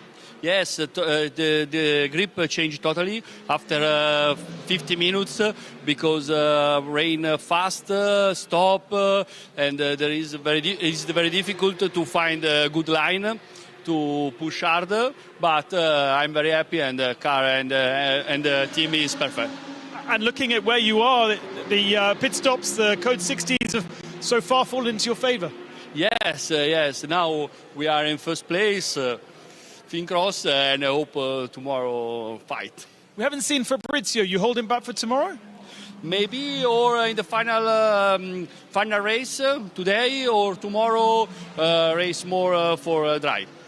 Okay, thank you. Just looking at through the double checking the rules, so Sabino De Castro, who we just spoke with there with Ben Constanduros, and Fabrizio Broggi, they have to do 6 hours between them, but Fabrizio Broggi has to do just 2 hours of that 6.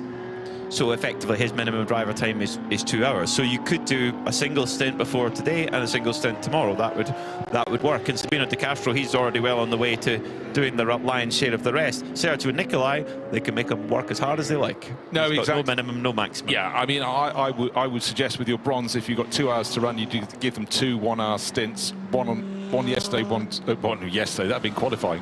One today, one tomorrow. Don't do them a double stint, but it depends what the driver feels. It depends how they're... Oh, that's what I was doing. I was going to look up the latest weather forecast around here. What have we got due for the remainder of this race here? A little more rain coming, but not... well, we end at 6 o'clock, which is 30% likelihood of rain, but the previous hour... Oh, well, 2 hours before that, it's 58% chance. There's still plenty of chance of rain. Chances for drivers to slide off, but they're still doing that in their own right. I think we have a 100% chance of code 60 here, because we've got, yep, we've just had it, the confirmation in 20 seconds there will be another code 60, because the Circle K due to Audi has gone off at Arrabbiata 1 by my reckoning. Correct. It's Nicola Michelin, and if you ever get an aerial shot of this circuit, it's like a desert of gravel. You can go a long distance, and he actually went almost all the way towards the grass at the back, couldn't quite get there, and then drove seemingly back deeper into the gravel again. But that might just be the physics of the car. But that due to race run for Nicola Michelin hasn't been the best of ones in this stint today. No, it has not. Changing conditions. No, it hasn't, unfortunately, for the due to racing team with the white and red colour scheme. Circle K's. When I'm out on my travels in the European Rally Championship, I often stop in a Circle K and have their hot dogs. They have excellent hot dogs. It's always good for a quick lunch. Important for a man or a woman on the road, just needing to know a little bit of food top up. And also, it is something I sort of joke about nipping out for lunch and stuff, but you know, for any person working for a pit crew, any of the teams, when your energy level suddenly falls, I'm a big believer in top it up in advance, because you never know if that next meal is going to be coming in 5 hours or 8. Your I buffer don't go breakfast. that long. You're a big fan of the buffer breakfast. Yes, indeed. An air and a spare. I've never thought of breakfast in that way before. In fact, I do seem to remember, I'm trying to think, it was in the days of the British Touring Car Championship, very long time ago, when Caliber was sponsoring Andy Rouse Racing. They used to do a fantastic race, breakfast, and I was known as Bruce 2 Breakfast Jones.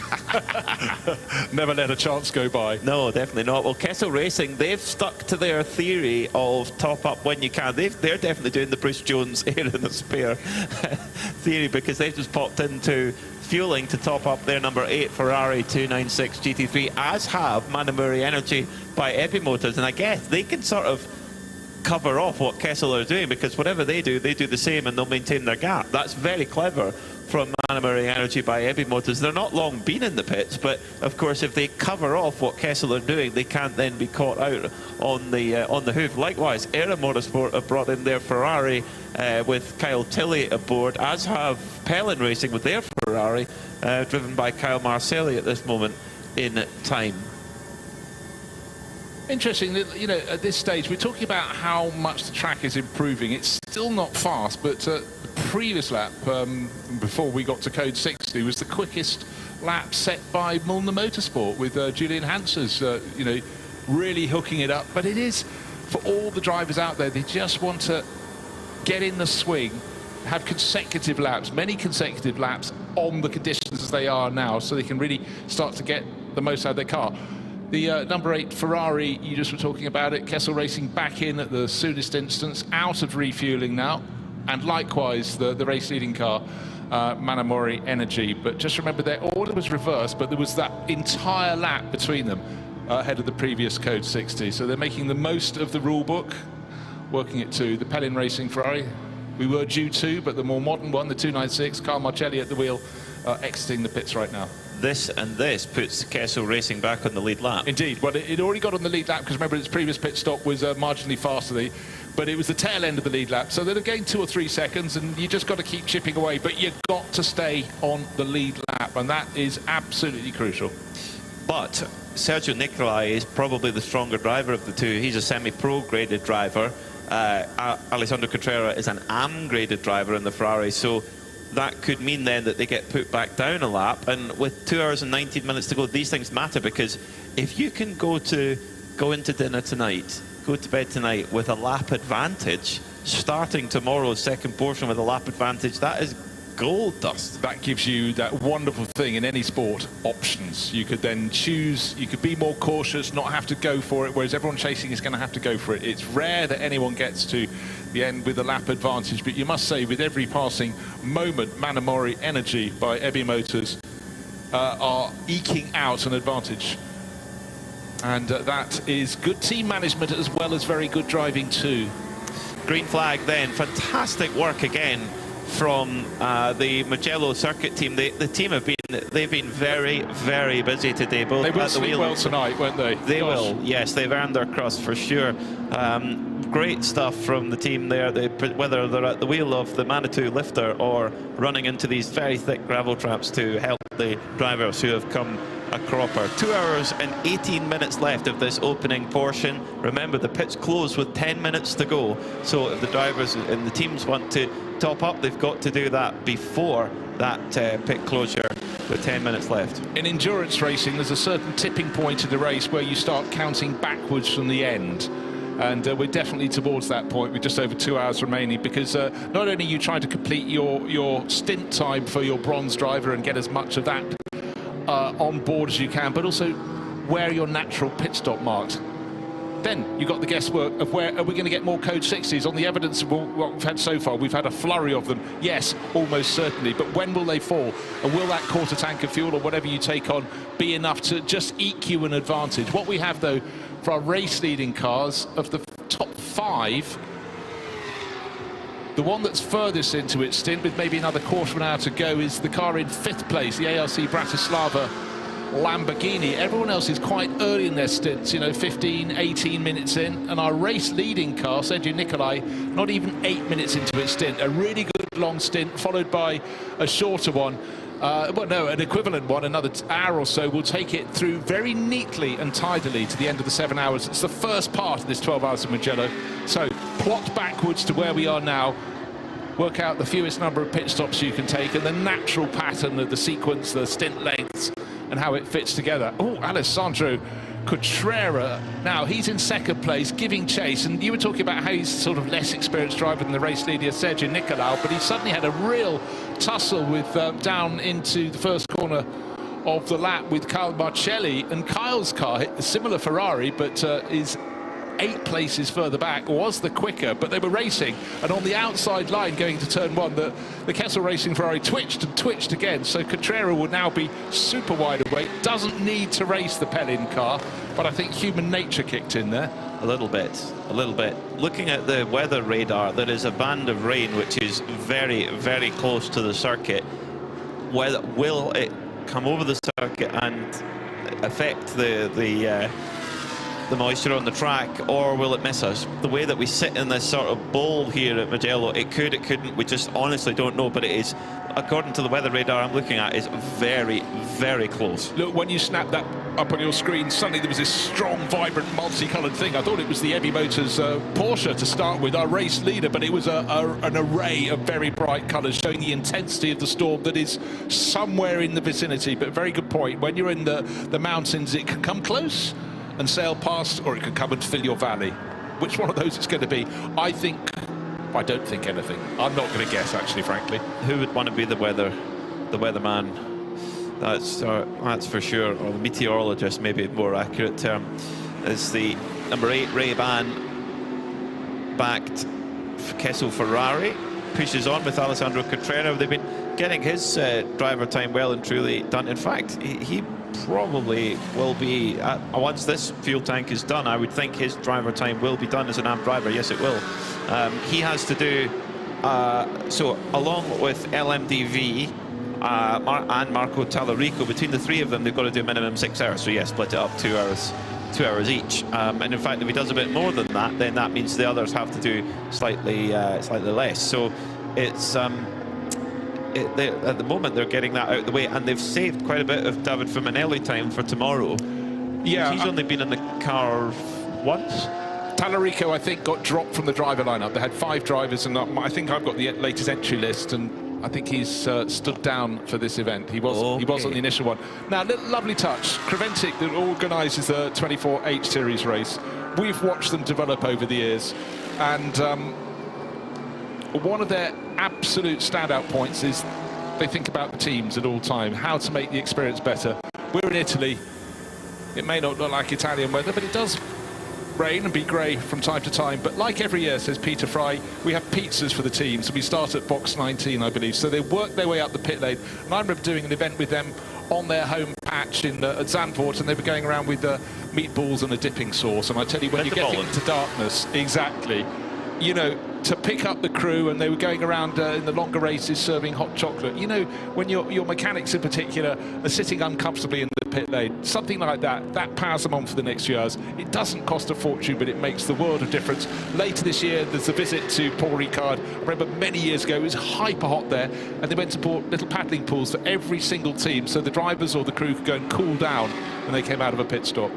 Brilliant idea. They do that at the Suzuki 8-hour motorcycle races. Oh, issue. A potential problem for Mulner Motorsport. It just was, there was smoke or something coming out of the back of the car, and it then ran wide at the next corner. Let's see. Round the final corner and continuing. Don't know what the problem was. I just suddenly looked from a timing screen to the moving monitor, and maybe there's nothing untoward. Maybe it just simply ran wide out of that very tricky chicane, the Biondetti chicane. I can vouch for that being tricky.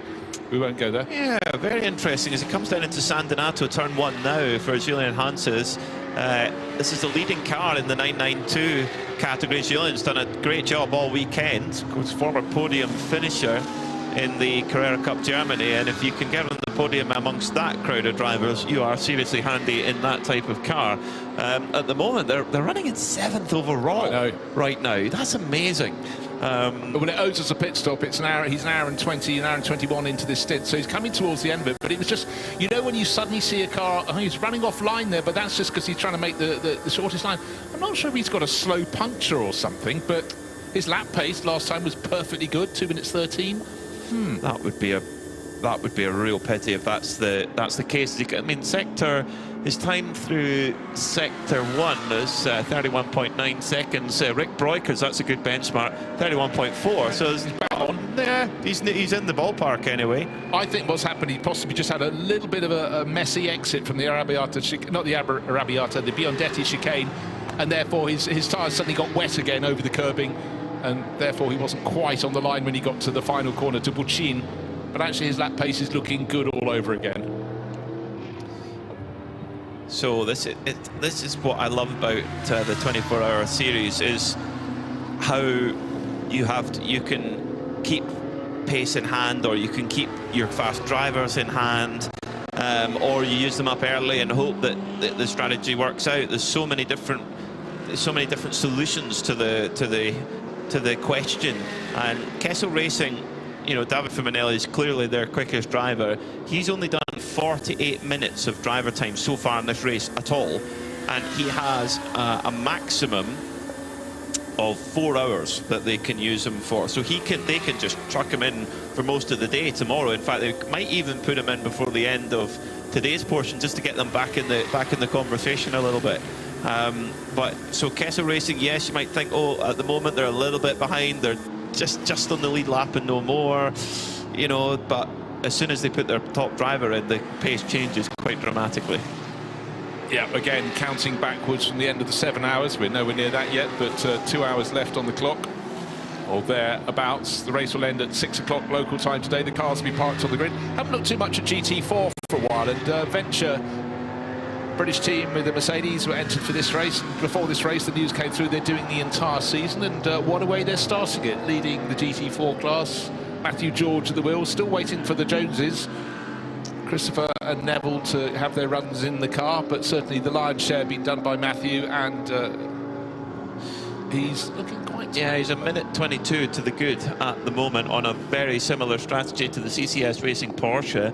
But of course, that's the same lap. This is crucial, because if Venture really need right now, I think they've got to try and put CCS Porsche a lap down. That's what they're aiming at the moment, so that they start tomorrow with that lap advantage, because they can have a minute and 40 advantage, but that's not a lap, so that gets completely wiped out if they don't have that lap advantage. It's as good as nothing. So that might be what they're now working towards, is trying to put the CCS Porsche, the car that is racing against them now, because the Lotus unfortunately is still in the pits.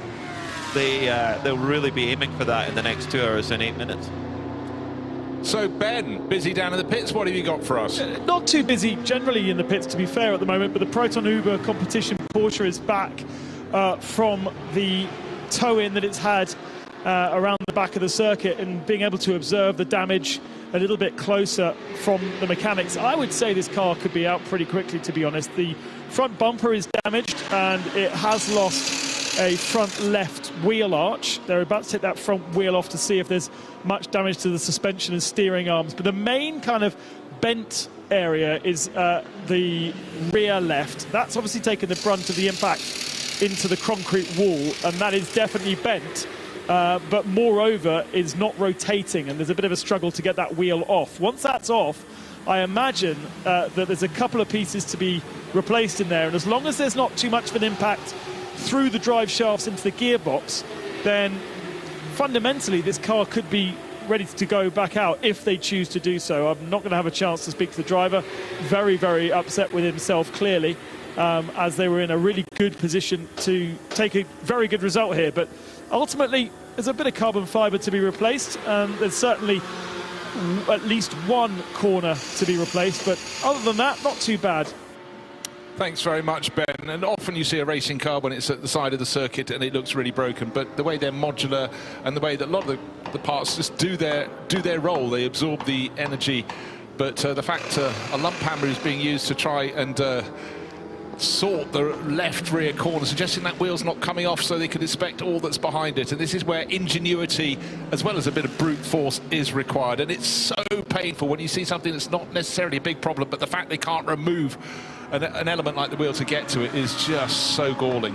It looks seized. It does look seized. So out comes the hammer. Well, for those watching with endurance racing bingos, we've had yellows breed yellows. Lump hammer, if you had that one, tick it off. Bashing away at what is a very expensive wheel, I'm sure, with the hammer. But it's seized solid. It's not moving. Oh no, what a shame for Proton Huber competition. They were in such a strong place. And Jörg Dreiser, he was 95% there with that stint. He'd done everything right. It will have been, we didn't get a replay of it, but it will be the smallest error. It will, and it could very well have even been his in-lap. And, you know, sometimes, and I know this full well, that you can just take your eye off the ball a little bit. You're not going at 100%. You're thinking about just make a nice, clean exit and get it into the pit lane tidily. And then changing track conditions, maybe just not quite hitting it. And that is where the problem starts. By the way, if you wanted to know how many pizzas are going to be delivered by Creventic, I'm told the figure is 80. What do you want on yours? I'm just a margarita man, actually. Oh, yeah, very good. I like to take big risks in life, Bruce. Margarita, nothing too spicy. Yeah, no. A good margarita pizza, if it's a good pizza, no, I agree, it doesn't need any more than that. You don't need to reinvent the wheel. Well, the lump hammering has not done the job, so Proton Huber competition trying another method to try and free this rear left wheel, and this must be so frustrating. And yeah, put yourself in your Dreiser's shoes. You'd be sick, absolutely sick, and it's just so easy to do. That's just why motor racing, it's the agony and ecstasy, particularly of endurance racing. Oh, there's such a long race that if it goes well, the elation is huge. But if it goes wrong late in the piece, it's just agonising.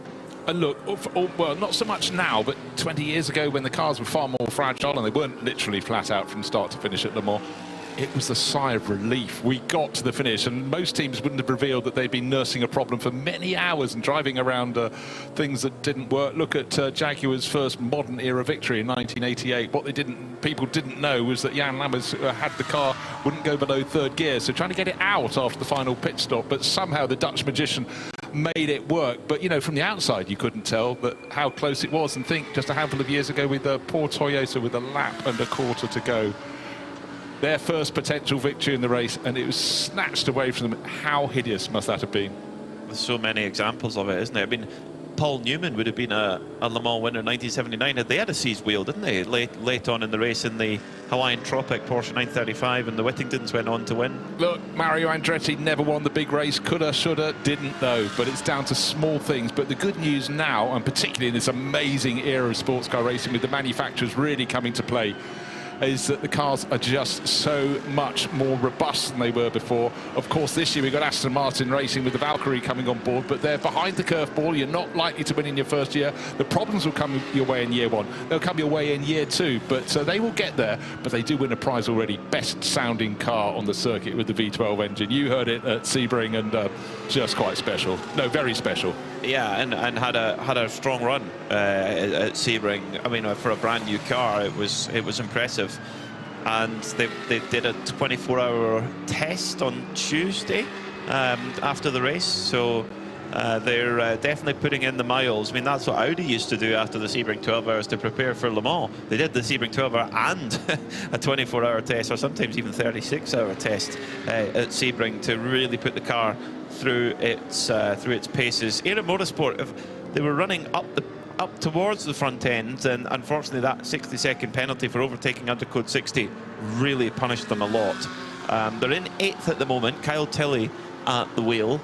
Their next car up the road is only 7 seconds up the road, and actually that's a 992 class car. That's the leader in 992, Julian Hanses for Milner Motorsport. Then it's another Ferrari about a further 8 seconds up the road. So if Kyle Tilley wanted to be getting his head down here and try and drag Era Motorsport back up towards the front. Yeah, he's doing a decent job. I'd suggest that Julian Hanses, leading the 992 Cup class, is about to pit somewhere soon. He's best part of an hour and a half. He's over an hour and a half into his stint. The 992 Cup class cars can run longer, of course, than the GT3s, but also longer than you'd think, simply because they've had a fair degree of code 60s, slower running, less petrol burnt for all the runners and their abated pace. But Era Motorsport, yeah, they'll be ruining that penalty, doing their best to make sure they don't fall another lap down. At the moment, they've got 107 laps on the board. The race-leading car, 110. You can do the maths yourself on that one. They're not where they want to be. So the pizzas are making their way to the garages. Big delivery from the local pizza shop. Bet they're doing a good trade today as the mechanics, the hard-working mechanics at PB Racing, they've got their Lotus back out going again. They have, because there's only one in the garage. There's a spare one in the background. I think they've definitely deserved the first pizza delivery. Also MP Motorsport, the Costner family watching away there, just go, yes, pizza, definitely, why not? There's always time for pizza. Driver saying, I'm coming in now. No, you're not. Stay out. Give us 5 minutes. And Thomas Costner, Father Thomas, he's just gone, yeah, margarita for me, thank you very much. Fantastic, I love it. God, I really feel for, when you get someone serving you in a restaurant, you've got 6 people, and just trying to work out whose pizza is who. Imagine a whole pit lane. Unless they say you can have any colour you like in the Henry Ford style as long as it's margarita. As long as it's There's only one choice, really. It's margarita pizza. That's what the drivers need. That's what the mechanics need. Power on with pizza here in Mugello. The PB Racing team. Now, if anyone's down to pizza, it's them having to change a fuel pump. They've got 2, so only 1 for MP Motorsport. PB have got 2. Don't worry about it. Move that timing computer. There's more important things arriving. Get the pizzas on. Yeah, then Manamori by Energy by AB Motors. I suggest the mechanic with the lump hammer gets one to himself when he's finished his crashing and bashing, and I just hope he can get that left rear wheel removed from the car. The Porsche that was leading the race was falling down a little bit, but it was very near to the end of Jörg Dreisau's bronze drivers stint. Proton Huber. What did I say? Oh, Manamuri. I've gone mad. They're leading the race. I know. Don't exactly panic. What I'm not talking about. Yeah, so, yes, Proton Huber with their Porsche, and these things happen. Really, really unfortunate. Although both with paint schemes that kind of look like Austin Powers curtains. Psychedelic. Yeah, full on. Into the final 2 hours of this portion of the Michelin 12 Hours of Mugello. It is Manamuri Energy by EBI Motors who lead with their Porsche. Sergio Nicolai on board with Alessandro Cotrera for Kessel Racing in second. Gray Newell for Heart of Racing has crept his way up there in third. So they had a difficult start to the race. Ian James said it was one of the scariest stints of his life. Didn't quite get the tyre pressures right for the Michelin wets. Now they're into their groove, and we know how quick those Mercedes are, especially in AM-class trim, because they have that wider restrictor. Yeah, and bear in mind that car was qualified second, so all three drivers, including the third driver in that grouping, Hannah Grisham, have clearly found some pace. It's a car the team knows very well. However, it was the tyres they didn't know well, the wet condition tyres, and we certainly had wet condition at the start of the race. And in fact, they didn't find the pace pretty much through the first cycle across all three drivers. But at the second time of asking, start driver Ian James has had his second stint. Gray Newell's having his second stint, and it's going better and better for them. And you said right in the opening hour, it's, you know, many things can happen, not just in the first 7 hours, but as long as you stay vaguely in the hunt. However, the excellence of Manamori by EBI Motors with their Porsche does mean they're sitting on a lap advantage. That is gold dust. Imagine starting tomorrow's race with a lap in hand, but all it takes is another penalty for someone, and that pretty much gets thrown out the window. I recall back in the Monza 12 Hours a couple of years ago where Herbert were up the front as they normally were, and they had the opportunity to basically not pit and put everybody a lap down on them, or fill up with fuel, new tyres, ready for the run to the flag, but then be on the same lap starting the next day, and they chose the latter. So sometimes it could be tempting, go, yeah, let's put them a lap down, let's stamp on them a bit, but actually sometimes there can be even more value of starting with a full tank of fuel and brand new tyres. The thing is, though, as well, the other thing we have to consider is, if you go into Parc Fermé with wet tyres on, now let me get this right. If you go into Parc Fermé with dry tyres on, you are allowed to change to wet, new wet. Not the other way. You can't go the other way around. So no. So I was thinking this putting new tyres on, you know, could be good, it could be a waste of time, because we could come back tomorrow and the track be dry. Now the forecast isn't showing that, but stranger things have happened. But in general, you know, having those new tyres is a good thing. Yeah, it is something you have to definitely consider, how much fuel you'll start the race. It was a bit like a handful of years ago, actually probably quite a long time ago in Formula 1, where you chose how much fuel you went out to qualify because you had to start with what was left. And that was an interesting factor for a while. Peter's checking the weather mapper again. There is again some very dark cloud pattern coming towards us. Blue is the colour. It's not what you want to see, but it's moving on through. But it's going to be wet again tomorrow. It's a question of how wet. It does suggest it's going to be more intermittent showers, whereas today we went fully wet for a while. And it does seem the storm pretty much comes to just south of the circuit here in the rolling hills of Tuscany. And it hasn't gone past yet, but hey, we've got just under 2 hours for it to come and play all over again. We might get away with it. I think we might, as you're scrolling through. Yeah. Oh, it might have just missed us, you know.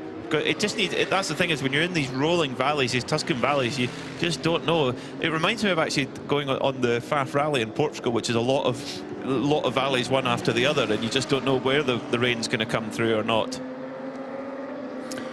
Track is still slightly greasy in various places. Just looking at the Mugello Motorsports 992 Porsche, tail a little bit happy, just being hauled back into line by Julian Hansers.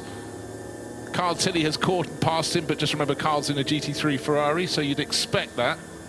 And he's lapping about 4 seconds a lap faster than Julian Hansers. But the lap pace one needs to look to is the driver second in the 992 class. Rick Broikers 5 seconds faster than the Mugello Motorsport car that he's chasing and chasing down. The gap between them in terms of seconds is down to next to nothing. They're almost nose to tail as they started this lap. Is Julian Hansers about to pit? Well, he's got 1 hour and 37.5 minutes on the clock, whereas Rick Broikers giving chase is only 42 minutes into his stint, so he'll continue doesn't necessarily need to overtake on the track to get past Hansen to take the lead in the 992 Cup class. Might have actually even done that around the course this lap, because he's absolutely flying.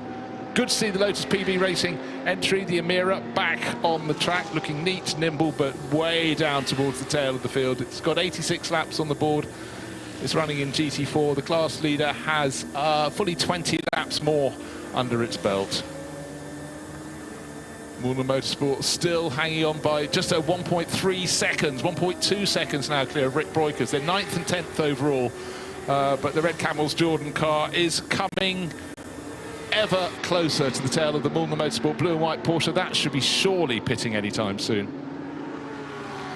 Also looking to see who's putting in some quick laps, some very quick laps coming from a young Tom Coronel. When I say young, young in spirit there, 2 minutes 10 seconds. That's a very quick lap at the moment. In fact, only two cars on the track, and they're both GT3 cars, lapping faster than Tom is in the MDM Motorsport Porsche that's running 4th in the 992 Cup class. So he's showing the mere 30-year interlude from when he last raced here, when he was a single-seater, young single-seater driver. Time passes, time flies, but he's quick as ever. And as we heard in the early interview, Peter, he's absolutely loving being back here.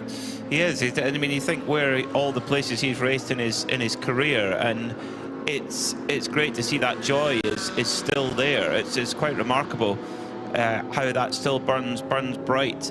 I'm looking so closely at their weather radar, and I don't want to say it because I don't want to get it wrong, but the only risk now, I would say, is in about an hour and 10 minutes, where we are right on the, again, just like how we've just dodged a shower that came very close, with an hour and 10 minutes to from now. So with sort of 40 minutes remaining in today's 7 hours. Yeah, there's one that's going to get quite close, but is it going to come over the circuit? It's difficult to say.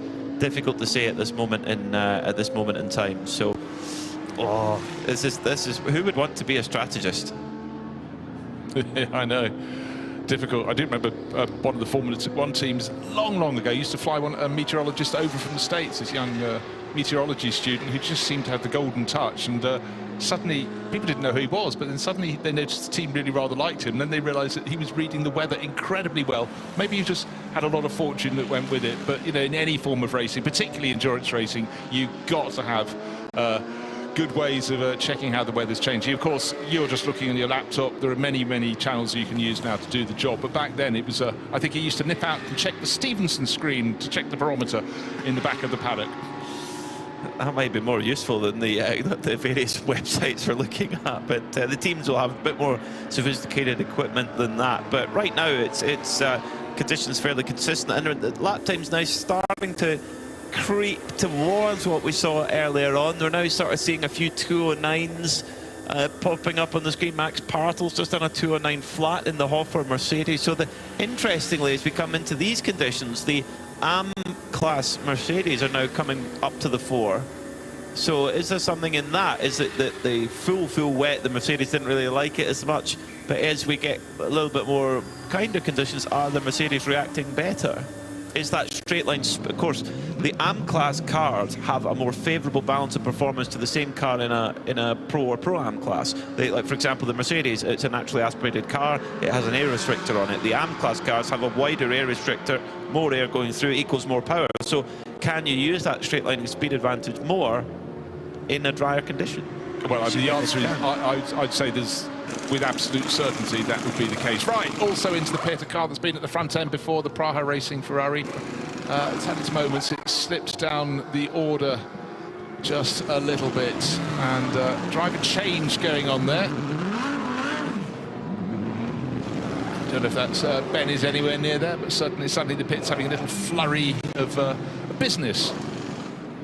Looks like Josef Kral getting back on board. Yeah, Miroslav Vibos got out, and that would be the cycle. We went from Kral, who was super quick and rose to the very top with his double stint at the start of the race, and Miroslav Vibos just got out, carrying his seat insert away in the background. Nice yellow and black one to match some of the colour scheme on the outside of that very good-looking 296 GT3 Ferrari. Brand new set of Michelin tyres.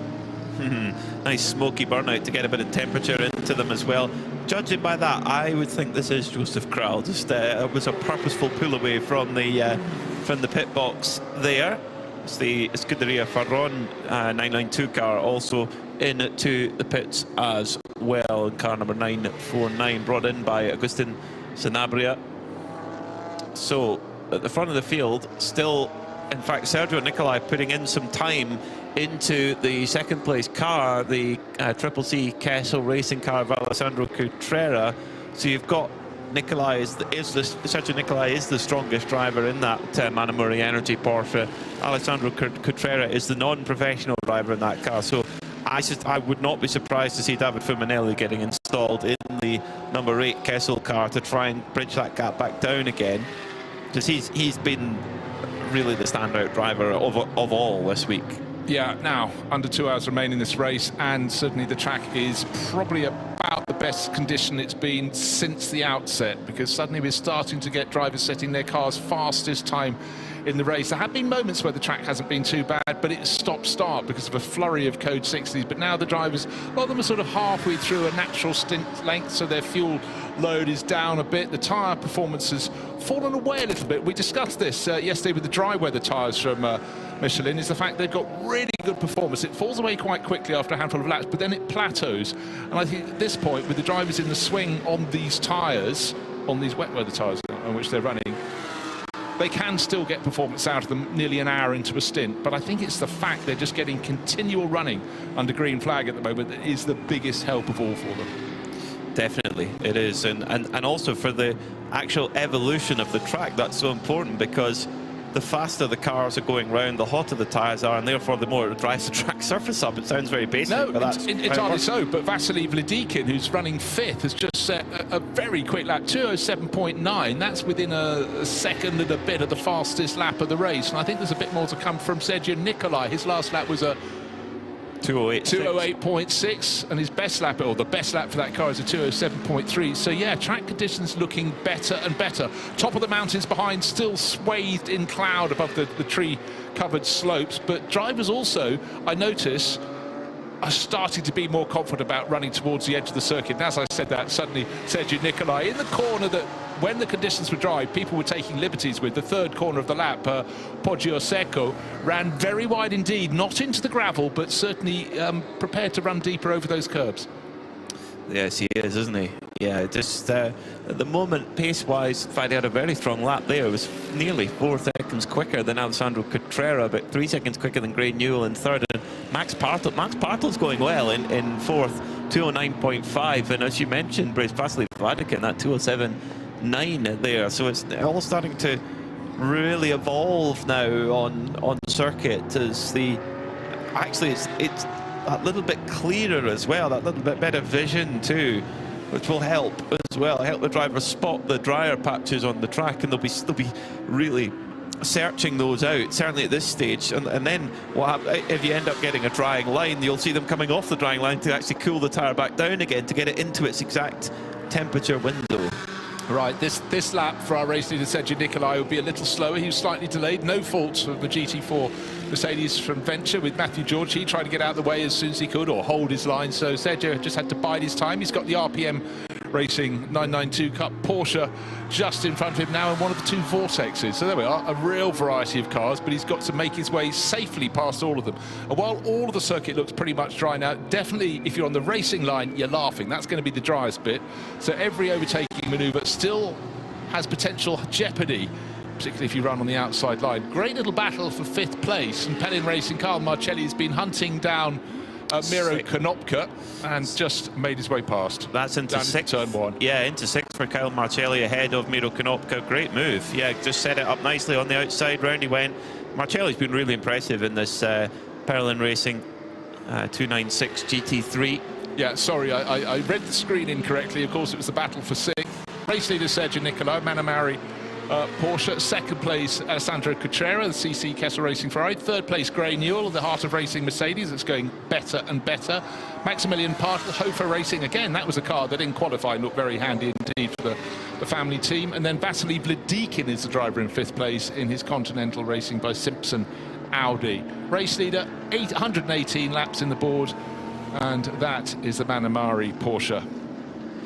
An hour and 45 minutes left before we go into Parc Fermé tonight, so that is a really important time. We've got to really watch closely to see who, if we keep staying green, who pits when, and can they get to the end, or do they top up it before we get to the end? That's going to be really important to see who's on what lap as well for when we go into the 5-hour sprint, if you like, tomorrow. Yeah, well, absolutely right. An even better lap, 2:06.9 for Hofer Racing in 4th place. Maxi Partle. Gray Newell's just done a 2:10, so not as quick, but still the fastest lap for the Heart of Racing team, Mercedes, that's running in 3rd place. Has a lot of time to find, nearly 42 seconds on the Kessel Racing Ferrari that holds down 2nd. But right now, it's the first real chance in the race for drivers to stretch their legs, get into the pattern. And this is a circuit that has fabulous flow. Up and down it goes, but almost constantly changing directions.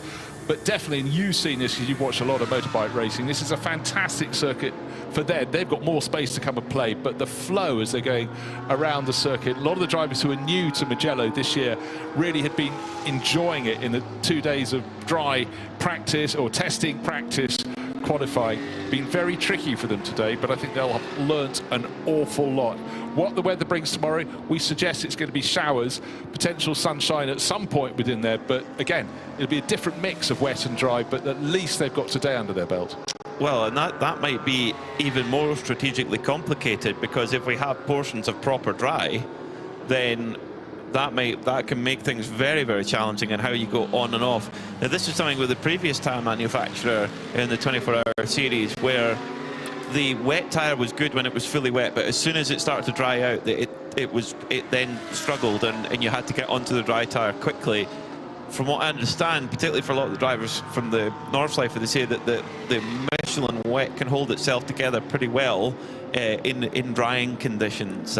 So let's see how that goes tomorrow. Again, that's another step into the unknown for the teams. And for me, speaking very selfishly from an entertainment perspective, that's what we like to see. It's intriguing, seeing which team cracks the code first, which team gets the advantage first. And it's not simply down to how much rainfall there is, it's also down to the temperature, and a few degrees difference can make the world of difference. I mean, this weekend, today is the opening round of the NLS, that's the Nürburgring Langstrecken series, and you know, many around there is cancelled because of snow or the fact it's only 3 degrees or whatever, and so the drivers there are learning on the trickiest circuit in the world how to get their tyres right. And we heard from Heart of Racing talking about having the tyre pressures wrong in the opening stint, or maybe the first 2 stints in this race. But think about it, if you want to adjust them around the Nürburgring, it's 25 kilometres. If you've got them wrong, that's a very long distance to be travelling with a car that is as some people would say in motor racing circles, suboptimal.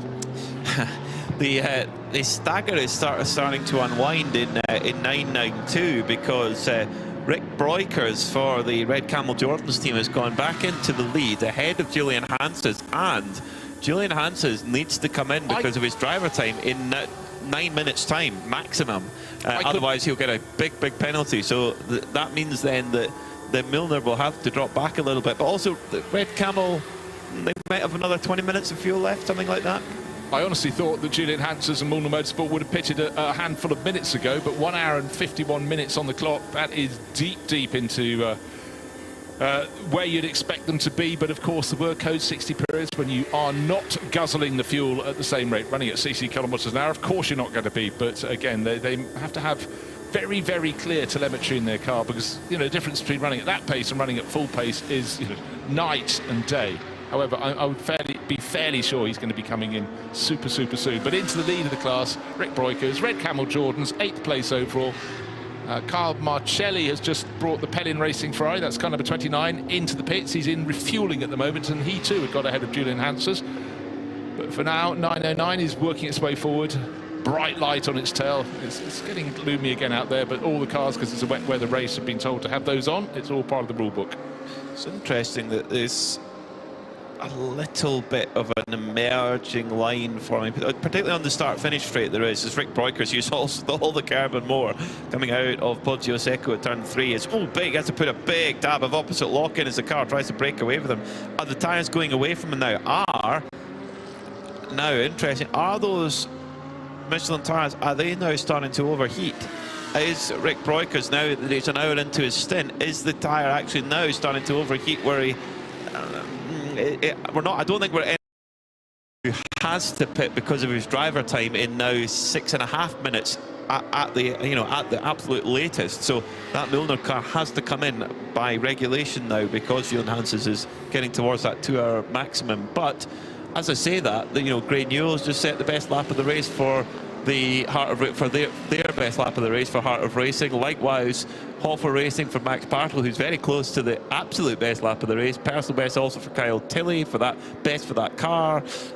Likewise, Arunas Gukuskas and Juta, MDM, Tom Coronel, Stefan Perrin, also Nick Gephardt in the CCS GT4 Porsche. So the track is getting quicker and quicker and quicker.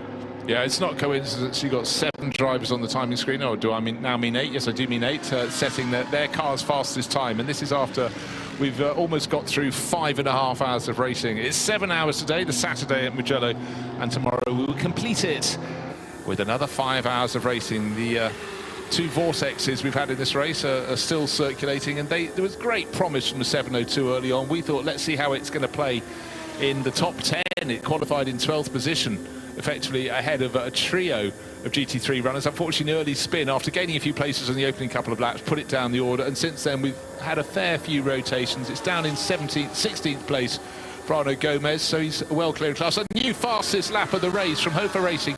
3 consecutive laps in the 2:06 bracket from Maximilian Partel. Not just quick, but super consistent. So that's clearly a car that's feeling good, and a driver that's feeling ever better. How long has this stint been? It's about 3 minutes under an hour. He's 57 minutes in, but 2:06.040. Come on, who can beat that?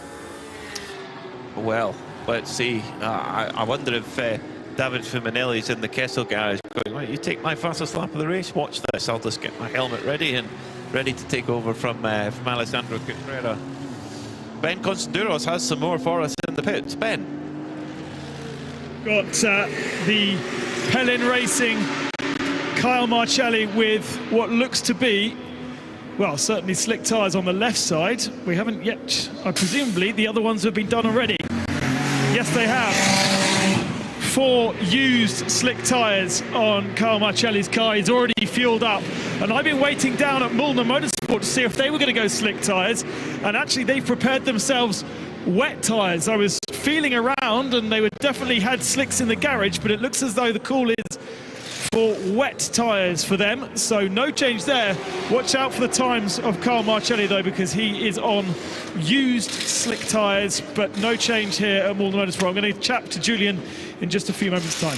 Thanks very much. Really exciting news. So let's see how low we can go. The best lap so far, 2 minutes and 6.148 seconds. Where is that going to end up with Kyle Marcelli, who's been super when the track's been wet? The track is drying out. We'll keep an eye on that one for you. It's actually, they've done a driver change. How quickly have they got that done? Felice Gelmini is oh yes, of course, because Carl has been running for a while. So he said, give me the slicks, I'm going for it. He's obviously been watching the timing screen very closely, and we're going to watch his sector times incredibly closely, because this, and I'm sure everybody up and down the pit lane in GT3 and indeed elsewhere is going to be watching it. Oh, he's off. He's off. He just asked for the power. Round it went. And now does he get stuck in the gravel? Oh, he's got 2 wheels on the gravel. He's got 1 on the hard standing. Felice Gelmini just asked for the power. There was no tire temperature at all. Round he went. That was at the Materazzi Borgo San Lorenzo chicane. He's refired the car again. Now, does he have drive to get out? I think he does. So, yeah, it's turn 5, yes it is. So he's managed to get back going again. Now, is he going to brave it, or is he going to come back in and try the wets? Where they were in the race, where they were running, it was worth the gamble. Will the gamble still pay off? Let's see. Well, he's lost about 20 seconds, but other teams might be going, you know what, those slicks, you can put them to the back of the garage now.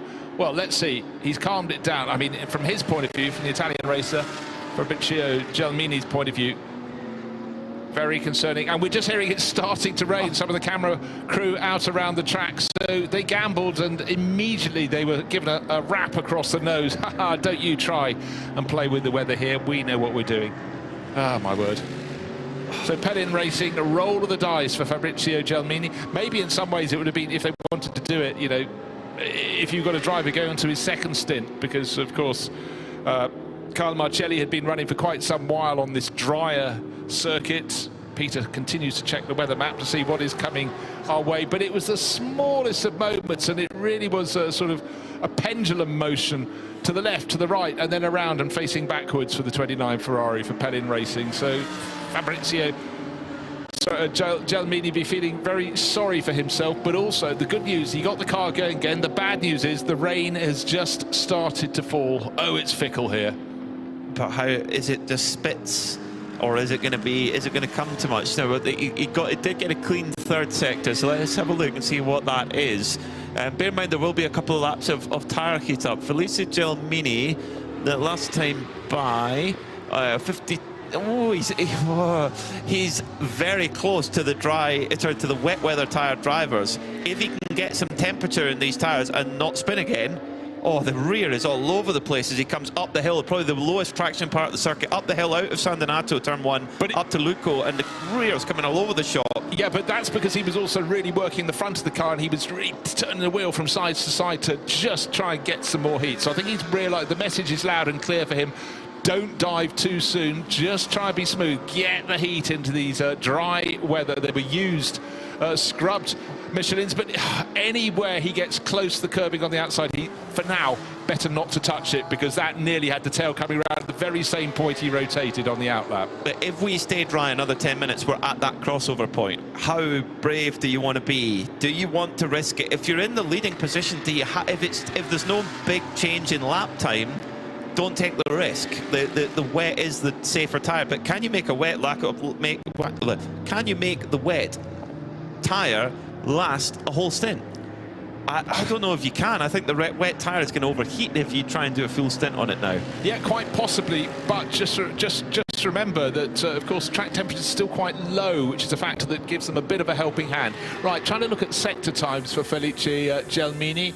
Early part of this lap. No, he's not yet quite on the pace of the front runners on wet tyres, but is the track drying? Hard to tell. The light is starting to become gloomier and gloomier here at the Mugello circuit, and if you get it wrong in one corner, the corners come at you thick and fast, and at any moment you see a driver running a little bit wide, it's going to hurt. So down to the final corner, Bucin. In the background you can sort of see the mountains in our little valley, we can see the fields, we can see the trees, but as that Ferrari accelerates away from the final corner, staying off the green and white painted curves along the start-finish straight he goes. Remember the best lap of the race, what was it, 6.1 seconds or thereabouts, 6.040 seconds. Well, he's just said his personal best of that car's personal best of the whole race is sector 3. So as the tyre temperature keeps building, he's late on the brakes into San Donato turn 1 and nearly ends up in the gravel again. The rear of the car, as soon as he asked for the power, the tail just kicks out, slips and slides. And when we went for our track walk yesterday, that incline up from San Donato to Lucco, if you're watching on our pictures on Crevendic Motorsport TV, it does not give it justice. It is so steep, and we've all driven on a wet road up a steep hill, and you'll lose traction. Racing car, imagine that with way more power. Oh. Yeah, it was steep enough to get your calf muscles working, that is absolutely for sure. But right now the other teams are looking and give them another few laps. Still some quick laps coming in. Martin Rump now back into second place in the Mulner Motorsport car in the 992 Cup class. Of course, he's just got back on board that, taken over from Julian Hansers. Class lead is Rick Broikers, 7th overall. He's lapping 2 minutes 12. Mulner Motorsport, Martin Rump, 2 minute 10, but then he's on fresher rubber, but he's on wet weather rubber. Only one driver out there on slick tyres, and that's Felice Gelmini, Pellin Racing. And down to Ben. With me, but I've gone down to Era Motorsport because they've been in the fuel area for a long time, and they now join me down in pit lane. Carl Tilley's going to be jumping out. We'll have a chat with him in a few moments, but Jake Hill is getting back in, and guess what tyres Jake is taking? New slick tyres, shiny new slick tyres. We saw Gelmini with used tyres. That was to get rid of the shine, but Jake Hill reckons he's got the confidence enough to be able to get rid of that shine and get these slick tyres to work. So another Ferrari, another GT3 car going on slick tyres. No one else is brave enough as yet, but it's the young guns that are. That's interesting.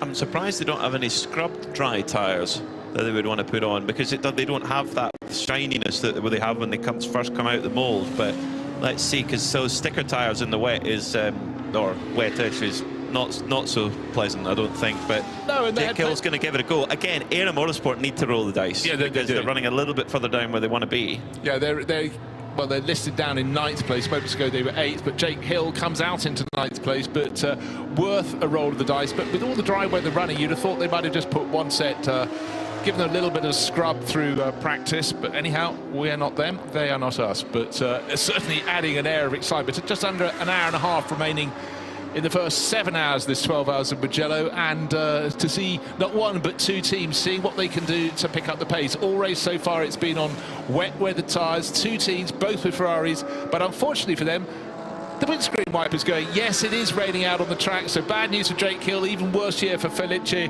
Gelmini. And oh yeah, it's now started. The rain is not just trickling down, it is hitting the circuit hard. Can't quite work out where on the circuit that is, but that is proper rain. That could be the start-finish straight, actually. Well, and imagine now you're on dry tyres and the rain starting. In fact, yeah, that rain around village of Scarperia, which is just down the road from here, we knew it was going to be close, but we thought it had missed us, but it hasn't. The 29 Pelin Racing Ferrari is now trying to get, and will just be trying to get back to the pits without crashing now. I know, absolutely so. And his flying lap, the one without the twitch, 2 minutes 13, the fastest lap of the race, 2 minutes 6. So not getting close, 7 seconds down, and that is going to be coming into the pits, perhaps. Now, let us wait and see, because is he going to be able, as the track becomes wetter rather than dry? Will Felice Gelmini have another moment? He's already had that one spin on his outlap on the scrub slicks. The only other driver to follow him onto slicks is Jake Hill, the Aero Motorsport Ferrari, and his weren't even scrubbed. They were fully brand new, shiny, slippery tyres. But at the moment, that little flurry of rain, but we don't even know if it's the whole way around the circuit, but there was a point on the circuit in which it was raining properly hard. The Pelin Racing Ferrari, no, he's not coming into the pits. He's pressing on. He's carrying on what's left on the clock. 1 minute 27 seconds. Oh, well. I mean, in terms of the sector times, Felice Gelmini, well, lap time-wise, he lost quite a lot of time there. He's kind of 5 seconds behind the wet tyre-equipped cars. As in fact, their leader is just going to come through now to put another lap down. That's not what Pelin Racing want, as Sergio Nicolai on the wet tyres slips and slides his way through as well. But very respectfully, Felice Gelmini just moves out the way to allow him through, knowing that it's more a case of just survival now. I think you've got to maybe just cut your losses, come in and put the wets back on. I think so, because having done a relatively okay lap, his 2 minutes 13 was followed by a 2 minute 15 second lap. So as you point out, the car's at the very sharp end of the field and lapping just under 2 minutes 10. And the weather map is showing certainly more rain on the way. What you can't tell from a lot of weather maps, though, is the sheer intensity of the rain when it comes. There was that moment a couple of minutes ago, we could see somewhere around the lap there's a puddle and the rain was hammering into it hard. But is it going to just keep blowing through? Well, we heard that Carl said he would give us a word. He's down with Ben.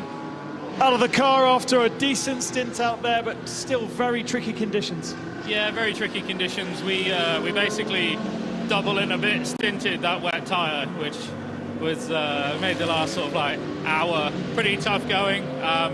Honestly, it was great fun. It was just a case of trying to keep it roughly pointing in the right direction. But no, the Ferrari's going well. Lots of fun driving it, and it's always special to drive a Ferrari in Italy. So. How much did the tyre drop off versus how much did the track get better? Obviously, track definitely was getting better and better and better. After sort of 25 or so laps, we noticed a fairly big drop in tyre performance. And from that point on, it was just about trying to find the puddles to keep them cool and try and stop them from turning to mush. Now, I've noticed that Jake has chosen to go out on brand new slick tyres. How much of advice from the cockpit did you manage to give him? I just let him know it's definitely getting to that transition phase, but it's going to be hard for him for sure. As long as he can keep temp, he'll be fine, because there's no standing water. It's just a case of keeping temp with them. Given if it was a slightly softer compound tyre, it would be a no-brainer, but this one's a little bit of a gamble. So you're expecting him to struggle initially, but hopefully there won't be more rain and it will come to him at the end of this last stint. Yeah, it sounds right in theory, doesn't it? Well done, Carl. Thank you very much. Thank you. Well, well, what was interesting there is Carl Tilley was talking to Ben Constantiouris in the pits. I thought, well, he is being careful. A 2-minute 24-second lap. Aha! Then suddenly some other colours came on the screen, followed by a 2-minute 9.5-second lap. So he's done the early laps. He's just being a little bit cautious, but now he's starting to wind it up. But only the drivers of the top calibre could do this. Anybody else, you're primed for failure rather than success when you go in these dicey, dodgy, changing conditions. In theory, they're dry, but that little flurry of rain would have made a big difference. It seems to have eased away again. And it's the temperatures, everything. That's what Kyle Tilley mentioned there. If the tyre's within the temperature window where it's happy, not too high, not too low, it's good. And he was talking about not trying to get the wet tyre to turn to mush. And that's because it overheats, because it gets too dry. So it is at that switch over. And Jake Hill was at the best sector of anyone all race long in sector 3 on that dry tyre. The best lap of that car that car has done all race, 209.5. He's just gone personal best again in sector 2.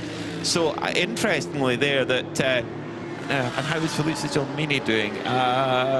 No, not able to go quite anything like the pace of Jake Hill. They're both in the same spec of car, 296 GT3, and they're both running on that tyre. The one thing they really don't want is a code 60, because they cannot keep the tyre temperature in a code 60. Let's get back down to Ben. Yeah, I mean, it's definitely still a gamble, because we've seen 992 cars come in and take the wet tyres. We've just seen Sebastian Lejoux come in, take wet tyres. The Lamborghini in front of me here, and they've gone wet tyres. So it really is only two kind of pro drivers who have decided that they are able to cope with it. And Felice Gelmini with that off and sitting stationary for a while. In fact, I think he's come back in at the top of pit lane, and I think it looks as though they might be changing the decision again. So yes, if you can keep the temperature in it, then it's fine. But as soon as you drop off that cliff, you'll never get back up it.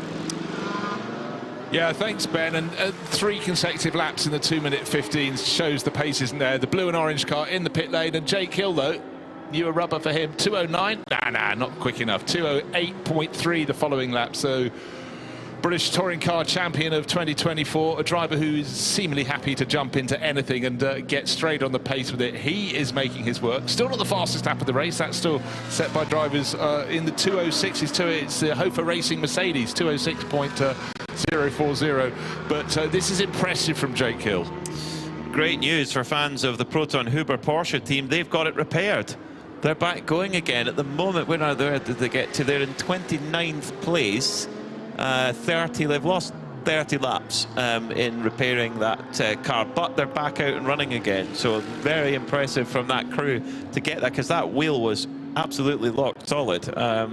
So they've earned that pizza for sure. Yeah, they certainly have. It's cold. It's sitting at the back of the garage. They shouldn't have been busy at the time. But we don't know. The E2P Racing Aston Martin had a problem after a small off, or maybe that's what caused the off, but that's still sitting in the garage. But everyone else is still going.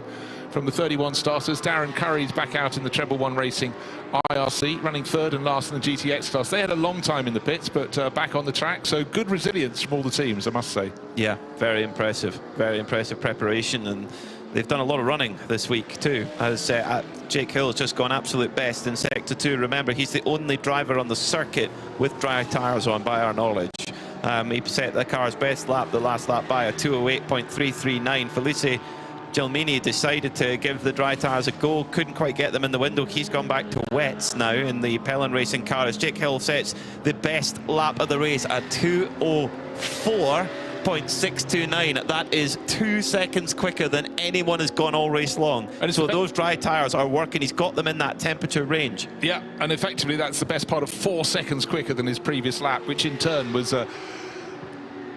another 1.5 seconds better than the lap 4. A little bit of traffic across the nose of the Pellin Racing Ferrari, but for Era Motorsport and Jake Hill, he's got some cars up the track, but not too close for him. And how's he going to go? But 2:04.629. So in certain hands, but again, it was a roll of the dice. It can work, but it was about him not pushing too hard too soon. He certainly waited 2 or 3 laps until he felt the heat was there. You know, he did a lap of 2 minutes 24, but bang, as soon as he was confident, very next lap, 2 minutes 9 seconds. And then from there, he's been not just chipping away, chopping away, 2 minutes 4, by far the quickest lap of the race. Well, Kyle Tilley was quoted when they announced this programme that Jake Hill was the best FIA silver-graded driver in the world. I can't come up with an argument against that comment. In terms of, I mean, the silver drive, you know, in FIA grading you have bronze, silver, gold and platinum. Bronze is a non-professional driver, doesn't make a living from racing. Silver is, it might as well be called a grey because it's a grey area of what falls into a silver, but it's such an important part of a mixed driver lineup. The gold drivers and the platinum drivers, they're also closely matched, but the difference between an okay silver and a really good one is massive difference. And what Jake's doing right now for Aero Motorsport, what a secret weapon that is. Maybe not so secret now, sorry guys. Look, it is, and you get drivers who are very much fantastic until it gets wet. He clearly gets better when it gets wet. That's the real mark of a driver. But it was also just to have the feel for the car, the understanding when to really start going for it as you got the temperature into rubber. It's never been a warm day here. It was 12 degrees air temperature when we started the race at 11 o'clock this morning. We're getting towards 5 o'clock in the afternoon in another dozen minutes or so. And next lap around for Jake Hill, still down in 8th place overall, but not too far off his very best, just 0.2 of a second. 2:04.6 seconds, 2:04.8 seconds. Well, there you go. It's about speed, it's about consistency, and also in terms of difference there, it was about traffic. He had a couple of cars right in front of him. Don't take the risk because there is a dry line, and there's the other line that looks fairly dry, but it certainly is not the racing line, and you won't get as much grip, and even less grip, of course, while you're on slicks. And the thing is, until the next pit stops start happening, his advantage is actually only going to get better because the drivers all the other drivers who are on wets, their wets are only just going to keep overheating and wearing out. So I think we could see a very busy pit lane. Ben and Diana are going to be kept busy over the next 10 or 15 minutes, I reckon. Okay, interesting little element. Oh dear, we've got a spin of the 965 well, Porsche. This could be this is the code 60 that they want. This is not what Aero Motorsport need. They need green flag to keep those tyres in the window. Code 60 is not what they need, and MDM are off the road at turn 1. Okay, right, we had Pellin Racing coming back in. Felice Gelmini's just done a 2-minute 2.4, and that, as far as we're concerned, was on a fresh set of wet tyres. Okay. Or was it? Or I doubt was he it? came in to get a second set of slicks unless he felt, no, the scrub ones weren't much good, but that's 2 seconds faster than the best that Jake had managed. Code 60, though, everyone slowed down. The Heart of Racing team, Mercedes, literally the first car into the pits. That, actually, 2 other cars, he's coming right behind the Hofer Racing Mercedes. They're going to be the ones that scramble in, along with the GT4 Mercedes from Venture and the RPM Racing Porsche. They will get first to the pumps. That's what they want to be. Yeah, you want to be first in the queue. We've all been there at the supermarket fuel station and having to wait. You want to get to the front of the queue. It's no different here as they go into the fueling area. Heart of Racing with SPS, they're putting some fuel into their Mercedes. Remember how sad we felt for Proton Huber competition? Out after long repairs, and Manuel Lauk, who started the car, 2 minutes 2.7 seconds. So maybe that one was also put onto slick tyres. They were worth a gamble, having lost so much time sitting in the pit garage after the repairs, and it took forever just to get the left rear wheel off that car so you could continue their checks and investigations. But one does feel the pace that's running, it must surely be on the right rubber. Did Max Partel get the overtake done on the Heart of Racing Aston Martin into Buccini there before the Code 60 comes out? The race direction, I'll be having a little study of that. He might not have, I don't know, but that's something that they were looking at. Is Heart of Racing still filling up their class Mercedes. Graham Newell brought it in and was having a quick chat with the team manager and driver Ian James last night, and we were talking about Hannah Gresham and how good a job she did in qualifying. It's remarkable. And I said, is it true that Dubai was her first GT3 race? And he said, yes. He says, we've done that race and we've done some testing in our Aston Martin, but that is it. And she told us that she hasn't driven the car in the wet before. Ben Constanduros, you're about to get very busy. Well, yes, it's already started to get busy. I can tell you that Red Ant Racing in their Mercedes, they're going on to a brand new set of slick tyres. Frustratingly for whoever's about to jump into that car, those slick tyres have been sitting on the apron for a while, so they've been losing a lot of temperature, and of course they're going to continue to lose more temperature as the cars go out on circuit. There was a Vortex that chose to stay on wet tyres. There was also RPM Racing that chose to stay on wet tyres. We've got the GT4 Mercedes in front of me here. No change of tyres for them, so they're staying on wet tyres. It's an amazing split of strategies here, and it doesn't seem particularly obvious for anybody as yet as to what the right call or the wrong call, or maybe there isn't a right and a wrong call. Now, next car to come to me, very crucially, is the heart of racing Mercedes. It's the wrong end of pit lane for me, so I have to change my direction of travel here. But what have they got on the apron? I can't see tyres prepared as yet. It will be a change of driver for them, and it will be wet tyres by the looks of things. Yes, so they're going on to the wet tyres, you see. No one really is sure what's right and wrong. Still, IBC Motors comes past me. Have they changed onto slicks, or will they continue on the wet tyre? Wet tyres for IBC Motors. Yeah, but what we saw just ahead of one of the IBC Motors cars, the Manamori Porsche, was the Hoffa Racing Mercedes having to be pushed from refuelling into the pit lane. That suggests a mechanical problem. If you could look at that one, it's down near pit in. That came in from 4th place. And Maxi Partel have been doing some fantastic lapping in that car, but clearly it didn't really want to have to be pushed. It should be driving under its own power away from refuelling. It's never the right end of pit lane, is it? Of course not. No, never is. No, we're just making you work, Ben. Sergio Nicolai definitely wouldn't have wanted to see the Hoffa Racing car being pushed because it was in front of him, and that cost him a couple of seconds, but nothing too major. As Kessel Racing are in the pits now. Manamori have got out before the green flag, so green flag in the air now, whereas Kessel Racing are in fuel, so Kessel Racing are going to be punished hard here. It really is swings and roundabouts, just according to where you are on the lap, where around the circuit you are when it goes to code 60. If you're just starting the lap, you're going to have to queue for your fuel, or do you just go, no, we'll just try and get fuel at a later date. But good news, the Hoffa Racing Mercedes is going under its own power. I don't know what the problem was, why it had to be pushed from refueling into the pit lane. Luckily for them, their pit garage was actually at the pit in end of the pit lane rather than the far end. Then they'd have had to push it a very long way indeed. Jake Hill stayed out from that Air Motorsport Ferrari, so this is going to be a tippy-toe few laps, I think, because under code 60 the tyres are so cold, and just as he passed underneath our commentary position over the start-finish line, he was weaving back and forward like you see him in the British Touring Car Championship when they're trying to get the tyre temperature in on the warm-up lap, trying to do that. Although it's maybe not the quickest way in code 60, the tyre temperature is much more important. It's down to experience, it's down to feel, but you just have to do everything you possibly can. Some ways of warming up the tyres works for some drivers better than others, but Jake Hill is all about waiting for that temperature to come in. He did it supremely well, but the target for fastest laps has been lowered, of course, with Felice Gelmini, 2 minutes 2.4 seconds. Remember, down at the back of the field as well, after so long in the pits, Proton Huber competition, 2 minutes 2.7.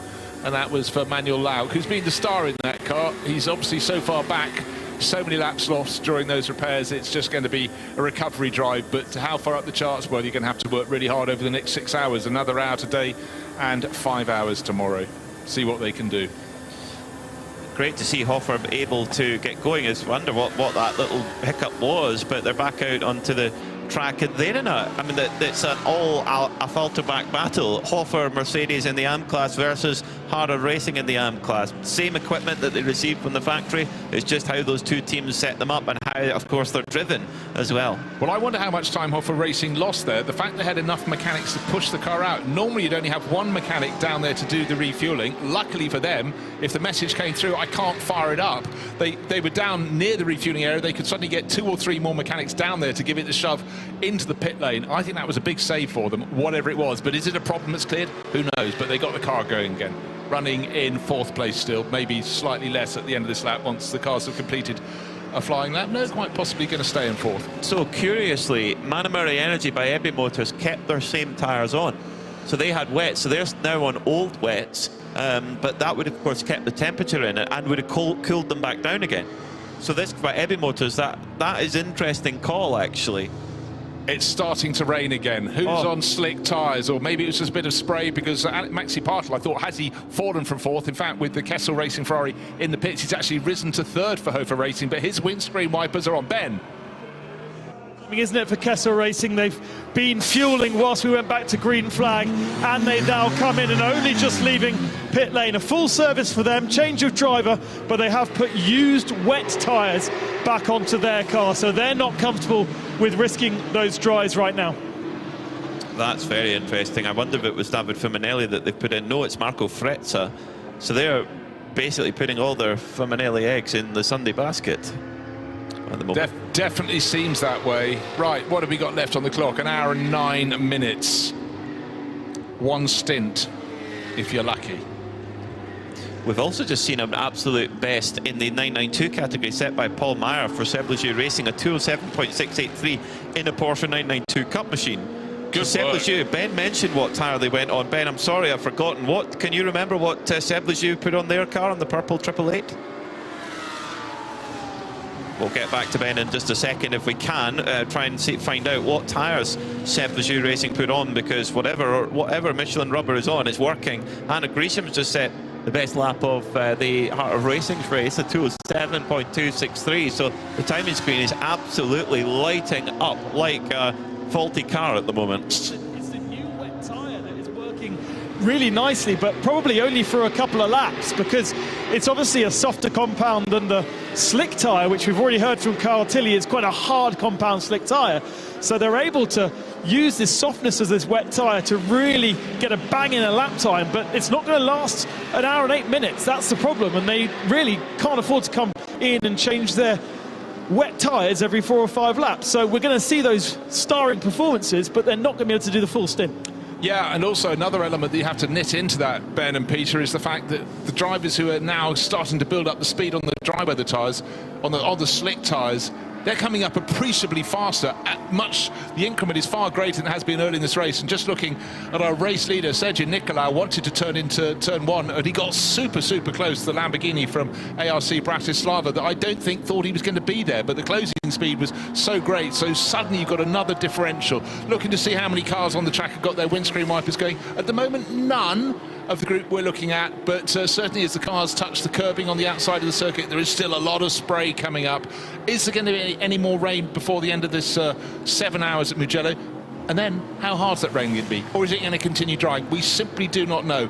But still a handful of drivers, and I must say in the Porsche Cup class, that lap from Paul Meyer, 2:07, is super competitive. He's way down in 7th in the class, but great to have the Dutchman. Recently returned to racing after a bit of a break, and he's just lost none of his speed. But it's a delicate balance. Eyes on the skies. The clouds actually seem to be hanging lower on the mountainside. The ARC Bratislava Lamborghini, I mentioned it, it's just had a little off-circuit run in the hands of Steno Mikuláško, comes back on, but heart in mouth for the cars immediately following him, because it nearly took them with him. So on the old wets, Sergio Nicolai has set a very strong time there, a 206.8 personal best for that car in the entire race. So there is still pace in an old wet as well. So that's an interesting tactic, how they would have been overheating when that Code 60 came out, came into fuel, and back into the temperature range, and then they come back up again. Very interesting. It's all, but you know, the temperature is as important as the actual moisture on the track. So important. Of course, the Michelin dry tyre, it's the H2. It's a hard compound, so it's not really designed for this condition at all. It's a little bit wide for the ARC Bratislava car at Puccini. Yeah.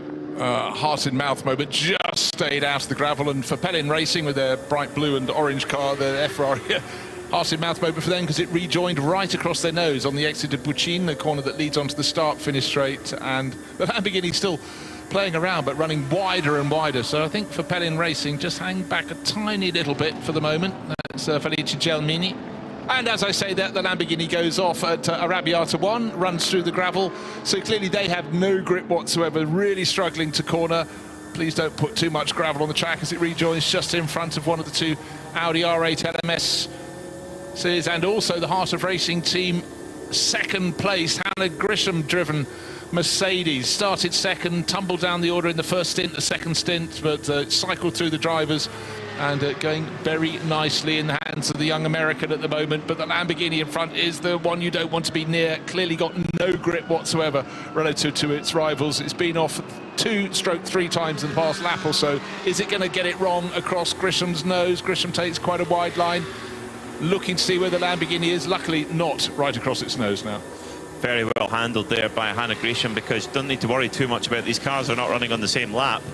So yeah, don't worry about it. Just get down, get your head down. I mean, bear in mind, this is our first day driving Mercedes-AMG GT3 in the wet. It's one of a very few number of times where she's driven a GT3 car at all. We talked about how impressed she was, the fastest driver of all three of the harder racing drivers in qualifying, and on the oldest tyres. As off the road goes the 58, the Gosner MP Mercedes, and luckily keeps enough momentum to get back onto the tarmac. Whoa!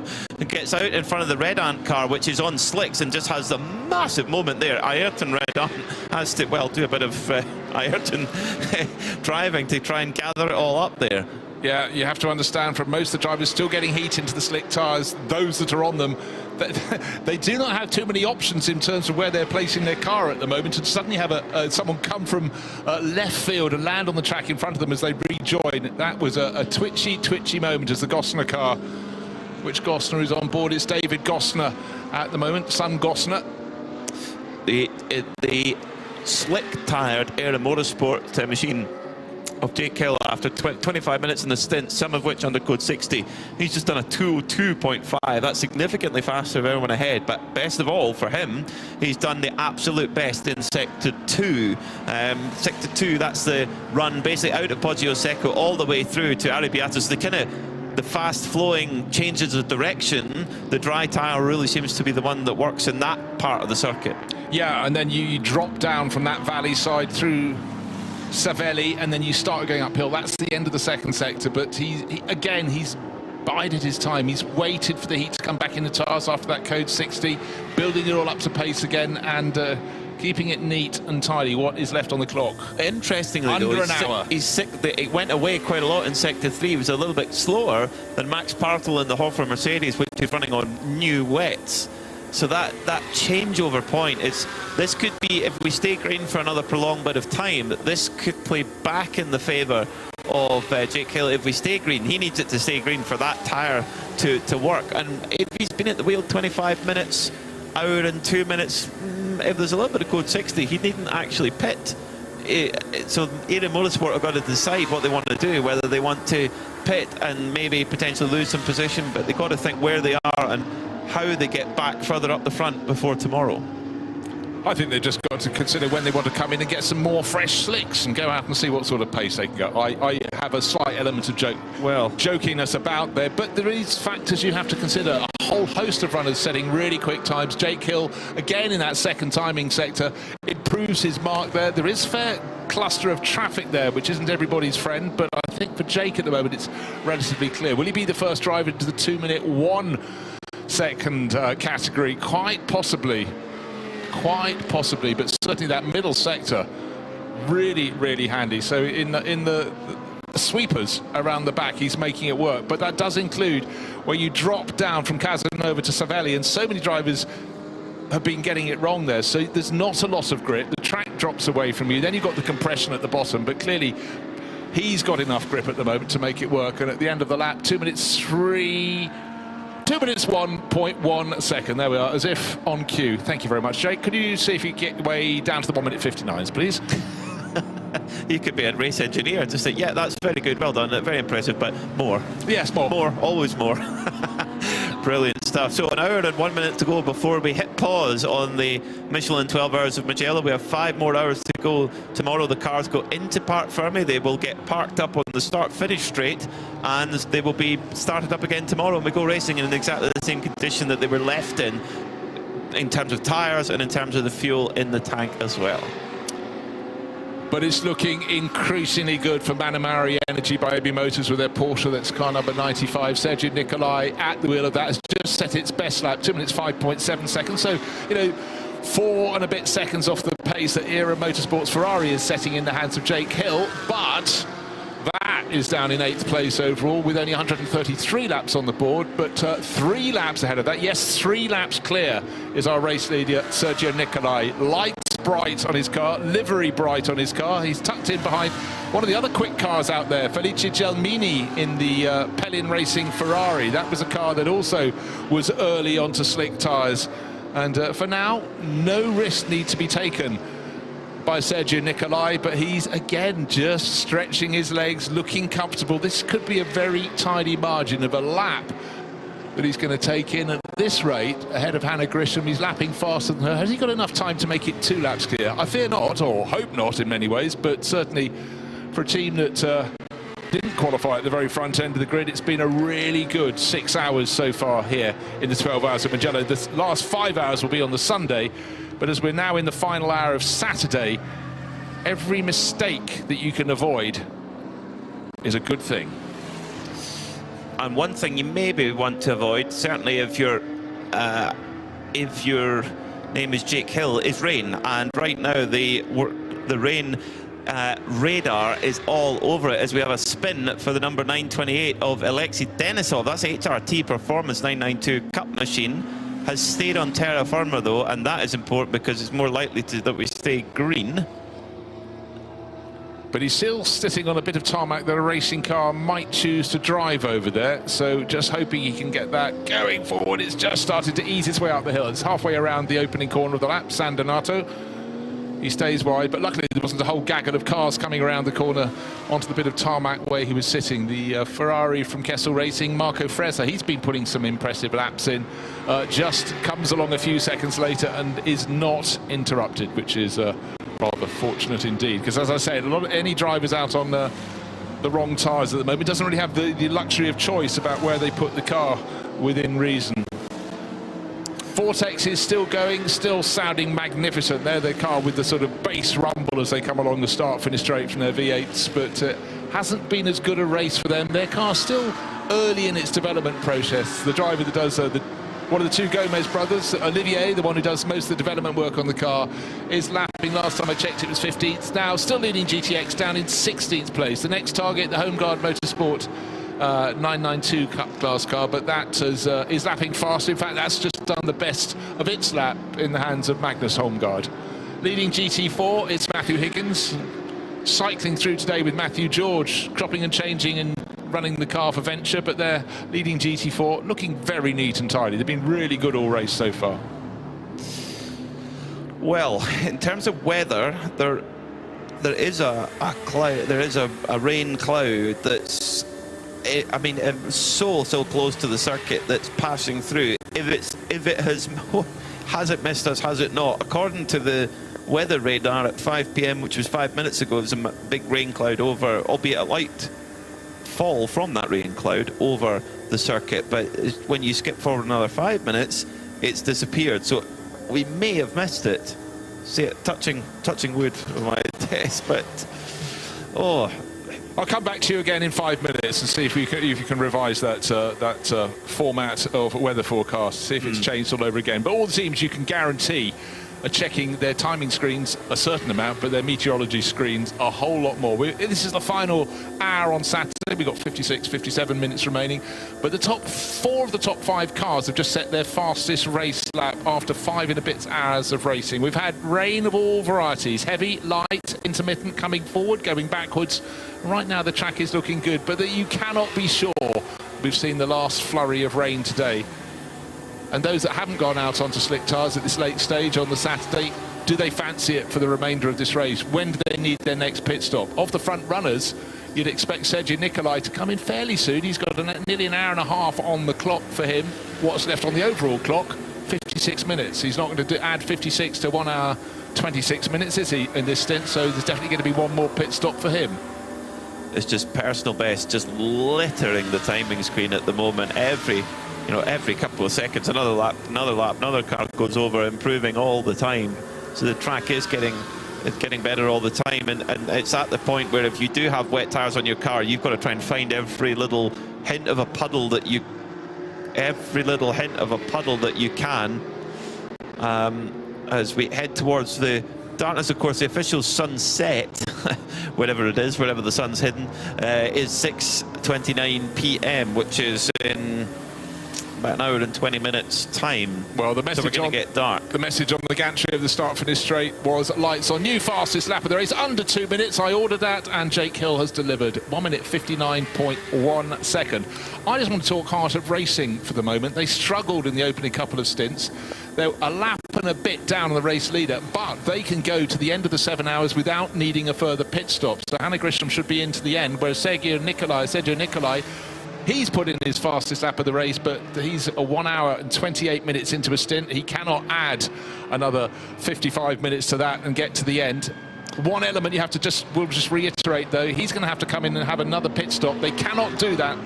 We're anything 10 minutes or less before the end of the race. So they're going to have to do it soon, and that'll be that. But it does mean that the advantage over Heart of Racing team's Mercedes will come right down. It should still be a lap, but not nearly 2. But how on earth is he doing this on those old tyres? Because he didn't take tyres at the previous stop. 27 seconds, which is the pit transit time, so he didn't stop in the box.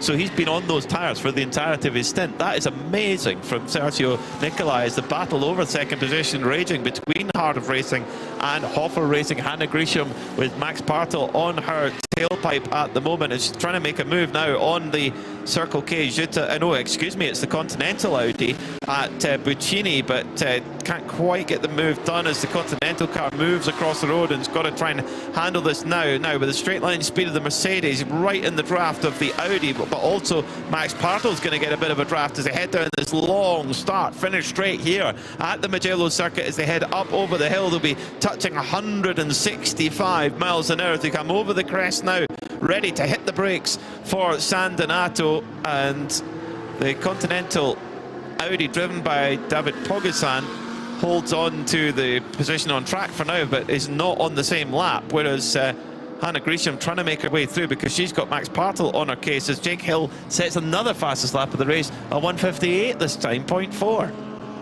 Absolutely stonking laps from him, but in this battle for second place, Max Bartel, he's putting his nose up the inside as they get to Materazzi, but the track goes left, immediately goes right. He's potentially 3 or 4 seconds a lap faster on his current tyres for Hofer Racing, but Hannah Grisham is holding on to second place, surely about to cede it, yes, as they go through Casanova and dive down the hill to Savelli. Second place now in the hands of Hoffer Racing, and that is a car, though, near the end of its stint. That will have to have another pit stop.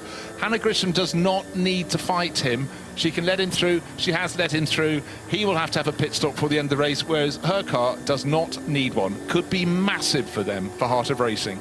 Yeah, Max Hoffer has to get out in 21 minutes time because of driver time as well. So it's regardless whether there's fuel in it or not, he's going to have to make that change. So that was smart driving there from Hannah Grisham, and this is every lap is a discovery for her. And it's not just in the overall times that we're seeing the absolute best being set. We just saw 1:58.4 from Jake Hill, but also Olivier Gomez in the Vortex and GTX, a 2:08.7. You know, that's quicker than some of the GT3s are going. That Vortex is impressive in these changeable conditions, as Martin Rump puts in a 2:06.197 in the 992 category, which at the moment Milner are in second. In fact, they might go forward a bit because Rick Breukers for Red Camel Jordan's in the lead is in fuel.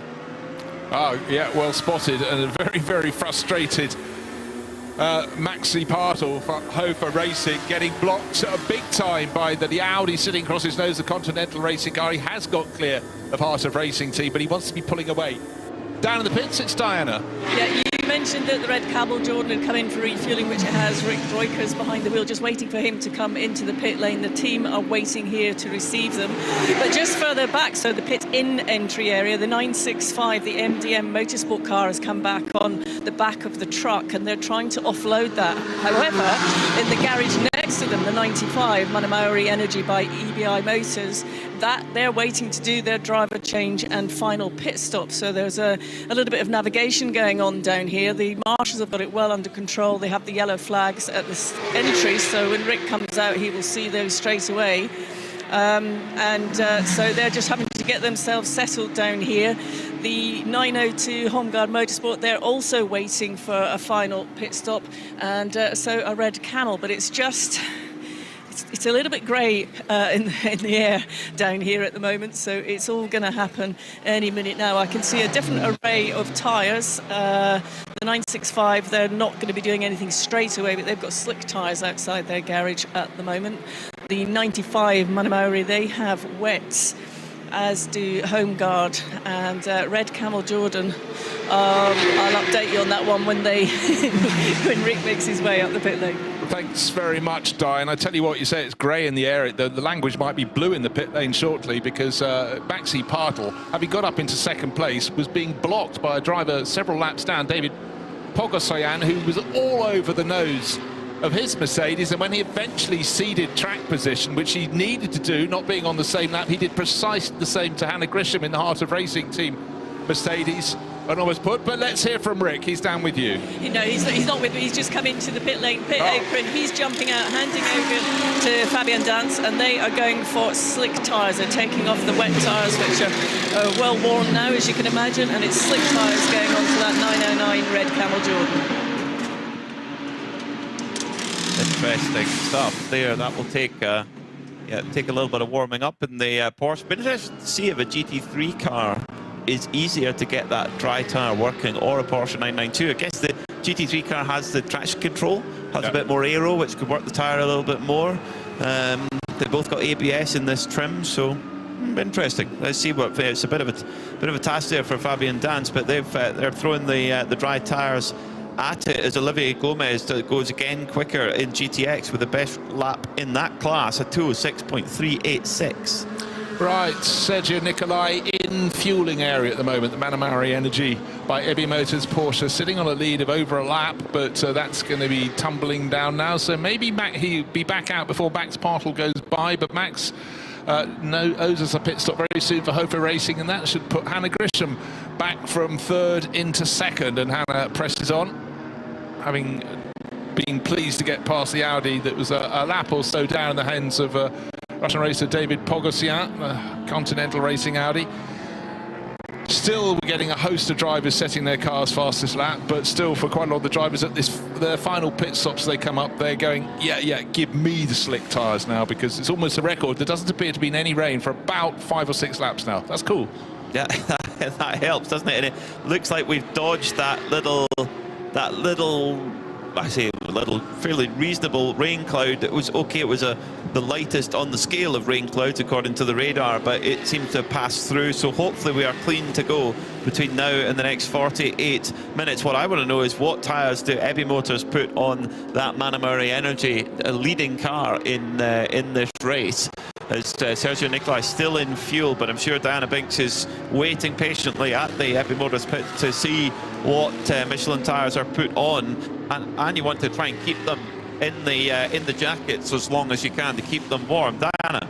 Down here, the car hasn't arrived onto the pit apron yet. They are waiting on it. The 965 MDM Motorsport that I told you about that came back on the truck was taken off the truck. They changed tyres, and I believe they went onto wets. And there's lots of gravel all over that pit apron. They're sweeping that up quickly as the 95 Manamari Energy by EBI Motors comes in. It's a driver change for that team, and they've gone for another Michelin wet tyre, so it's a wet tyre going onto that GT3 number 95. Thanks, Diana. Peter looked quite surprised at that, but you know what? They're the team in the position they don't need to gamble, and they could be running 3-4 seconds a lap off the pace of the very quickest drivers on the slick tyres, but I think they've taken choose to be safe.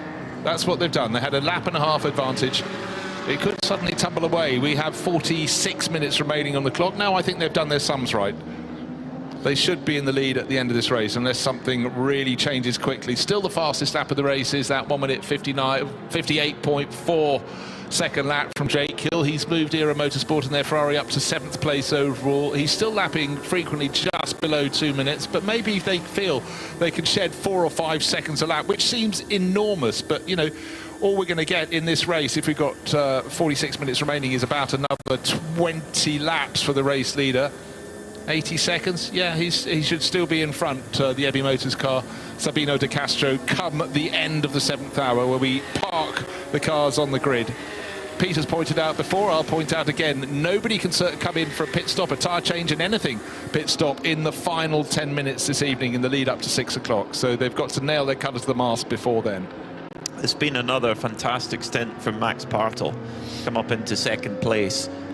He's just set the personal best time there, 2:02.69. That's 3 seconds quicker than the Heart of Racing car behind him, and Partel's got to come in by regulation as they come in the next 13 minutes. So the Hoffer Racing team will be waiting patiently for their number 11 car. And I've been curious to see which driver they put in for that sprint to the intervention break in 45 minutes time. They've had a great run, but that battle in Am particularly is really, really close, because you've got those 2 Mercedes for Heart of Racing and for Hoffer in 2nd and 3rd overall, but Hoffer in 2nd, Heart of Racing in 3rd. And then in 5th overall, not a million miles behind them, is the Continental Racing Audi, the run by Simpson Motorsport. So the AM teams have done really, really well today. Yeah, they have. It's been a very, very tricky race for all parties concerned, even if they, you know, constantly changing weather conditions. But also what we forget is the fact, if you just joined us, this is the team's first experience on the Michelin wet weather tyre, and it really was a question of suck it and see how it works. Some got the tyre pressures wrong, but they very much got it right later in the race. That's why Heart of Racing team with Hannah Grisham up into 3rd place. They started 2nd, tumbled down to about a 12th position or so towards the tail of GT3, but they've chipped away, got it right. But there were many, many considerations to this. Not everybody was getting it right. In fact, I don't think any team has got it fully right the whole way through, because the weather conditions chopped and changed, wetter, drier. And then as it is drying out, the track is still damp. It's still damp at various points, and certain points as you look around the circuit, Peter, the track is actually properly damp looking. Maybe that's just parts of the track where any breeze that picked up doesn't touch the circuit, but the fact of the matter is we have finally got laps below the 2-minute mark, but that's still a dozen seconds away from the quickest laps. The aggregate laps in qualifying just shows it ain't natural slick weather conditions for them at all. A little bit of a struggle at the moment on those dry tyres for the number 909 Red Camel Jordan's car. That's running 2nd place in the 992 category. Last time by was 10 seconds slower than Martin Rump in the leading Milner Motorsport car. Not sure what tyres Milner are on. I presume it's wets, but that is a big struggle, and that could risk the Red Camel Jordan's team falling off the lead lap. They have just had a pit stop, so that we have to bear that in mind. They're only 6 minutes into the stint, whereas Martin Rump is 52 minutes into the stint. So we should see the Milner car have to come in, and that could then put Red Camel back into the front of the field. However, if they're losing 10 seconds a lap, that could come back again. Yeah, well, look, I'll keep an eye on that, because that could well be the sort of first lap they're doing on slick tyres, and you know, let's have a little bit of caution there from Fabian Daz. But we'll see. 2 minutes 16 seconds last time around. What's he going to do this time around? His sector 2 time is not. No, it's okay for his class, but it's not earth-shattering. Yeah, we'll keep an eye on that, because it's been driven really well thus far. But some of the teams, bear in mind, we believe that Sabino De Castro, leading the race, is finishing the Saturday sector on wet weather tyres. He had his lap pace last time, 2 minutes 18. We want to see it next time around, his 2nd flying lap. But if he is back on wet weather tyres, or still on wet weather tyres, you'd expect it to be quicker than that, because he doesn't have to work so hard to get the heat in them. It's a bit better this time, 2:12, but still dropped 6 seconds to Martin Rump. For Fabian Dance. Yeah, I think he's building up to pace. I think he may well be on slicks. Just being cautious.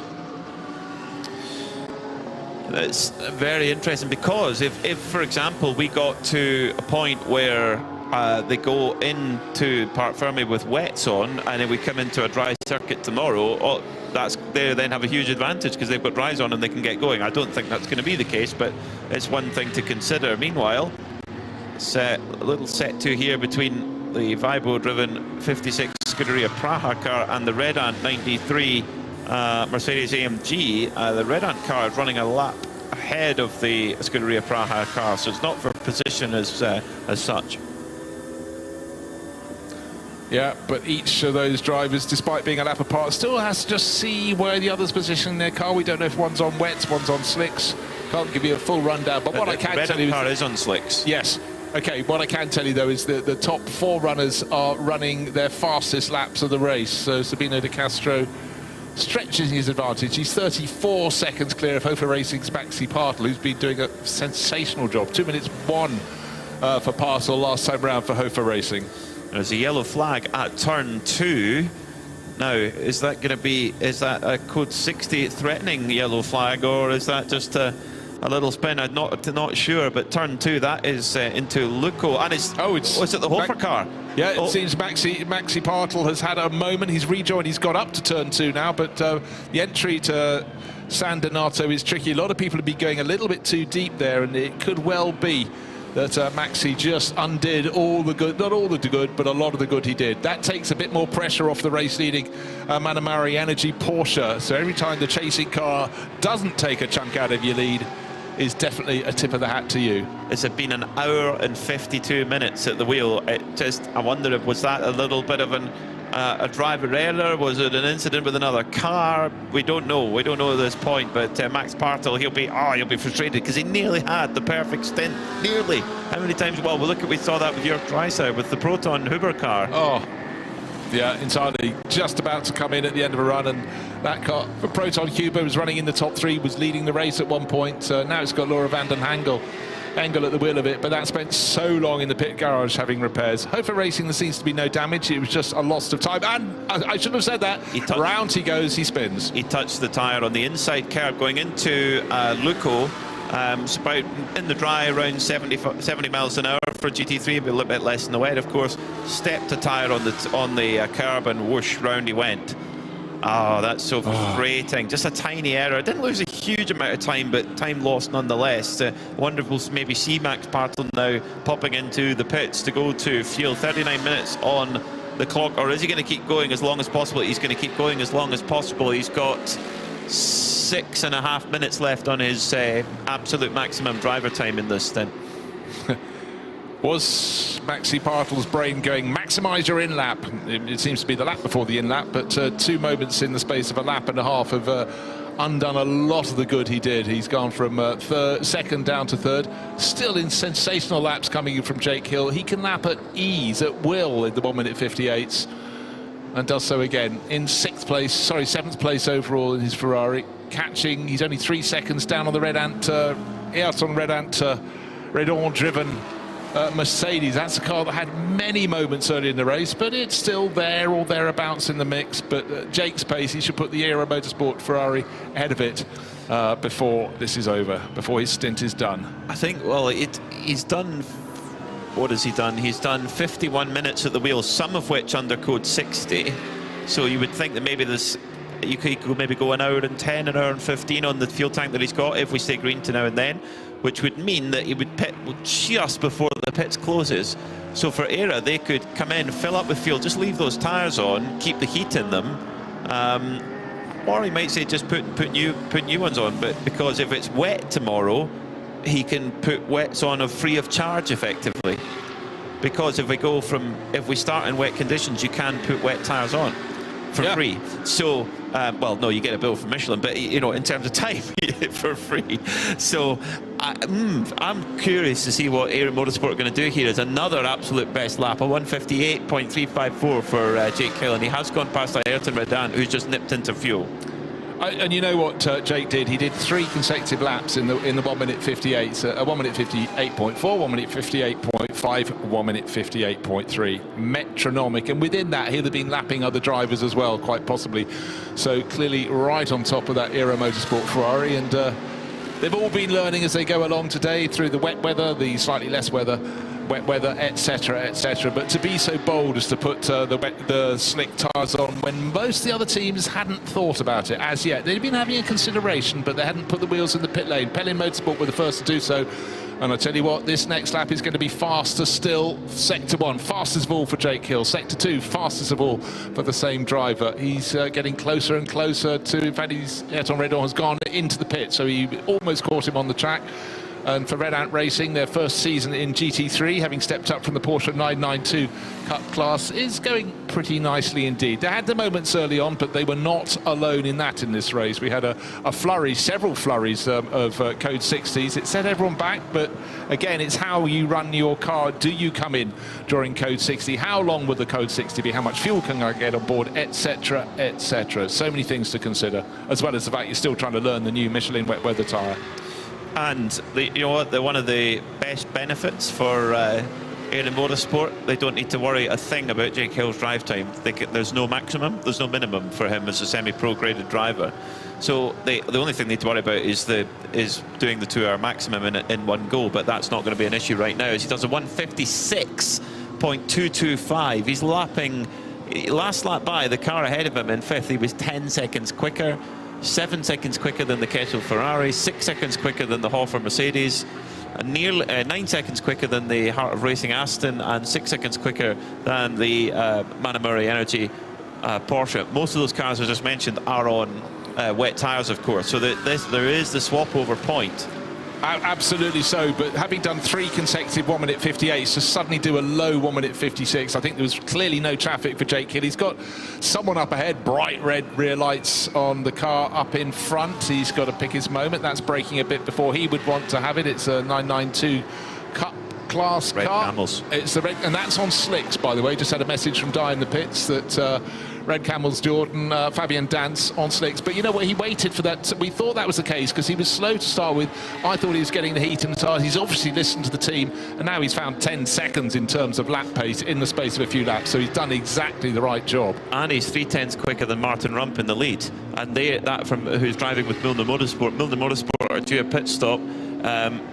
Red Camel Jordans don't have to if they don't want to. They've only been at the wheel for 14 seconds. So Milner Motorsport and Red Camels at the front, they've been in the class of their own in 992, really, I think it would be fair to say. And they've just been back, forth, both on track, but also on the pit wall. The brains on the pit wall, I love it. No wonder people are tired.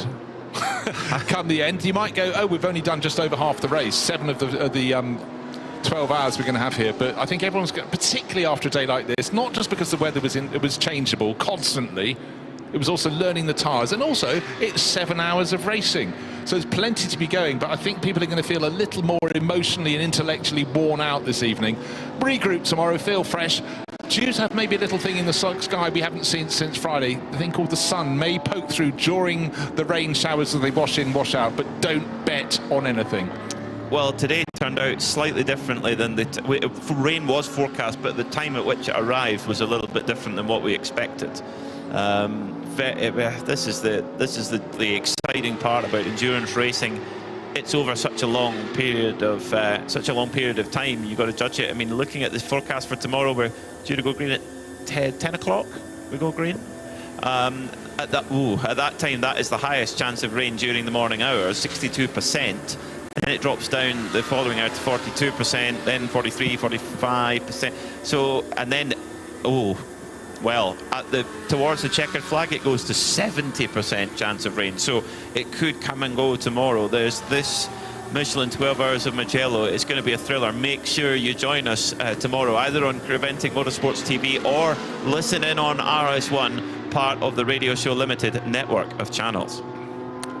Marco Fretzer caused me to have a sharp intake of breath. He's running third in the CCC Kessel Racing Ferrari. He's tucked under the wing of the Continental Racing Audi, but they were 3 abreast as they went into Buccin. He is chipping away at the second place Mercedes of Hannah Grisham. She doesn't need to pit again. He doesn't need to pit again, but I wouldn't really have to press too hard. He would be on the same lap as her at the end. He's 1 minute and 17 down. I don't really understand taking those risks. He got away with it into Buccin. He actually backed out of that group, and now he's got ahead of the Continental Racing Audi, so he's done what he needed to do. David Pogosyan was a lap down already, but he's got past him in the track. And Maxi Partl, after a really, really good stint, blotted right at the end. He's down his car's down the pit lane, and Diana's watching her for racing rejoin for their final stint of this race. Yes, they just came in as you started that conversation, and it's Alexander Prince that's behind the wheel on that, and they've gone from wets onto slicks for this final. We've got, what we know, 45 minutes remaining. 31. Oh, 31. Are you really that there, happened quickly. So yeah, another great slick stop by the Hoffer Racing crew, of course.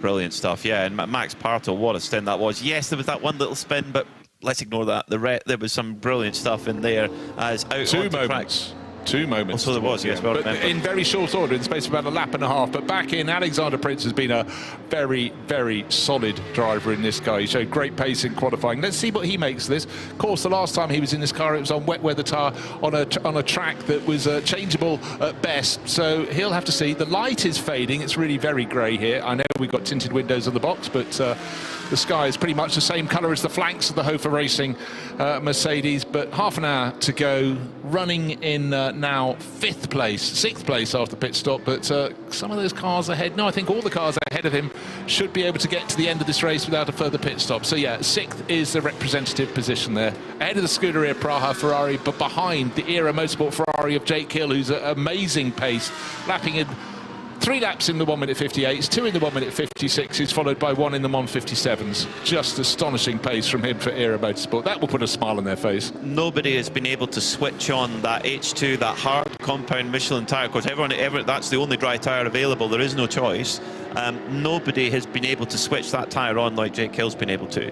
Just to be able to get it into that temperature window and keep it there, not easy. And what was even more impressive was how he was able to do that coming out of a code 60 as well, because that's going to drop the tyre temperature and pressure very quickly. And I mean, this is something that's totally new to him. Just as we say that, he puts in yet another fastest lap of the race, 1:55.3. We're now within 10 seconds of the fastest qualifying dry time. Well, that really is something. He's 26 seconds down with half an hour to go on the Continental Audi. He's lapping at the moment by, well, last lap he took 16 seconds out of it. Was a bit of traffic for David Pogosian, but actually, clearly at that rate of gain, even if that's halved, he's going to catch and pass it, move up to 4th place overall. This is a car that, remember, had penalties. It cost they lost a minute serving a penalty, and that includes also the in and out on that. So it could. Oh, and we've had a collision down at the final corner at Bucin, and the Seb Lejeune Racing Porsche's been given a spin, but it looks like, is that Red Ant Racing? It's the Hoffer car. No, it is. It's the grey and pink Hoffer Racing Mercedes is off in the gravel. So on dry tyres, Alexander Prince has gone off at Buccini at the final corner. This is a car that was in 6th place and competing in the AM class. He's sitting dead stick in that deep gravel trap. Now this will bring out the code 60, and I would think with 28 minutes left before the intervention break, we are going to go code 60 in 20 seconds. So many teams now are going to come in and make sure the fueling is going to get very, very busy. In fact, Jutta Racing are into fuel, as are MP Racing. I think right now you've got to be actually very careful not to get stuck in a queue at fuel. Yeah, again, it's got into where you are. All I could see was a flash of cars in a long shot, and I can't tell you if the Hoffer Racing Mercedes driven by Alexander Prince was making a dive down the inside of Seb Lejeune Racing Porsche, or vice versa. You probably feel it would have been the former. But anyhow, code 60, will this be the last one of the race? And for a lot of the teams that still owed us a pit stop, this is the golden chance to come in and to take it without losing anywhere near as much time as they would had it been green. For Alexander Prince, for Hofer Racing, who really have hardly put a wheel wrong, really, really unfortunate. Let's go and just run down through the classes while we have this period of sort of interregnum. 8th place overall, and it's in the 992 Cup class. Leading that class is Martin Rump. You're looking at a replay. Who pushed who off? Was it the Porsche pushing Martin Rump? Not Martin Rump, sorry, I've just said his name. So was Alexander Prince is getting the tyres up to temperature and pressure. The Seb Lejeune car goes diving up the inside. Prince is on the outside, and then the Seb Lejeune car just tags him. Oh, no. No, what can Alexander Prince do? He's on the outside line. The Seb Lejeune car goes by and just bang, hits him. That was Paul Meyer. I mean, in Paul Meyer's defence, he was not expecting to go past the GT3 car, but of course was trying to get those dry tyres up to temperature with Alexander Prince.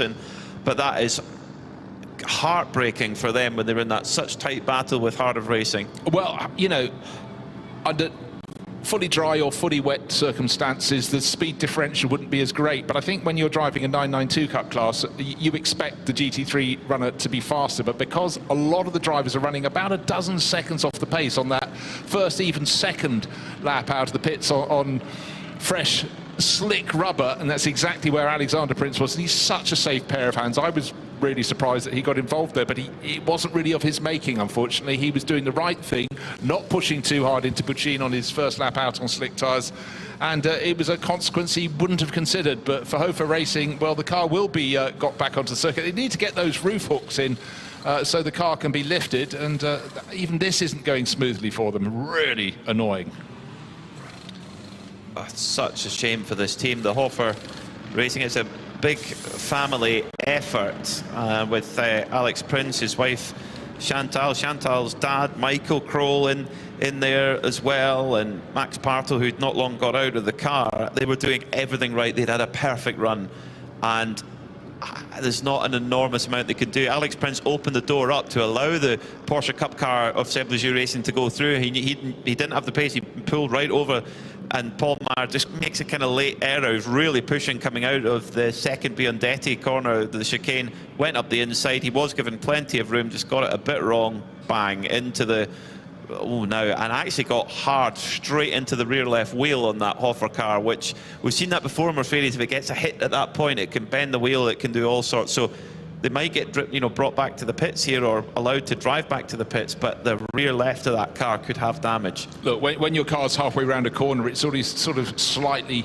unweighted, and the smallest of touches at the back can spin it around. Trying to look at the rear tyre again when you get the mud that's all over the gravel, it's quite hard to see if anything is being bent out of true, because the coloration is gone. The light is fading, the hopes are fading for Hofer Racing, because by the time that is back onto the circuit, it's going to have lost another lap. So really unfortunate. They've done the hard work. They fell down the order after a good start in the race, and they were chipping away. They were one of the teams that were getting their tactics pretty much spot on. What it does mean is Era Motorsport would have gained another position. Jake Hill now up to 4th place in the number 81 Ferrari. That was the car that was setting flying lap after flying lap. He was the first of the drivers to get the dry weather tyre, the slick tyre, to work. We'd had Felice Gelmini tried a lap or so before him, didn't get it to work, came back in the in the Pellin Racing Ferrari. That has fallen down to 9th place overall, has had one of the late flurries, a late run into the pits. The clock continues to count down. 24 minutes remain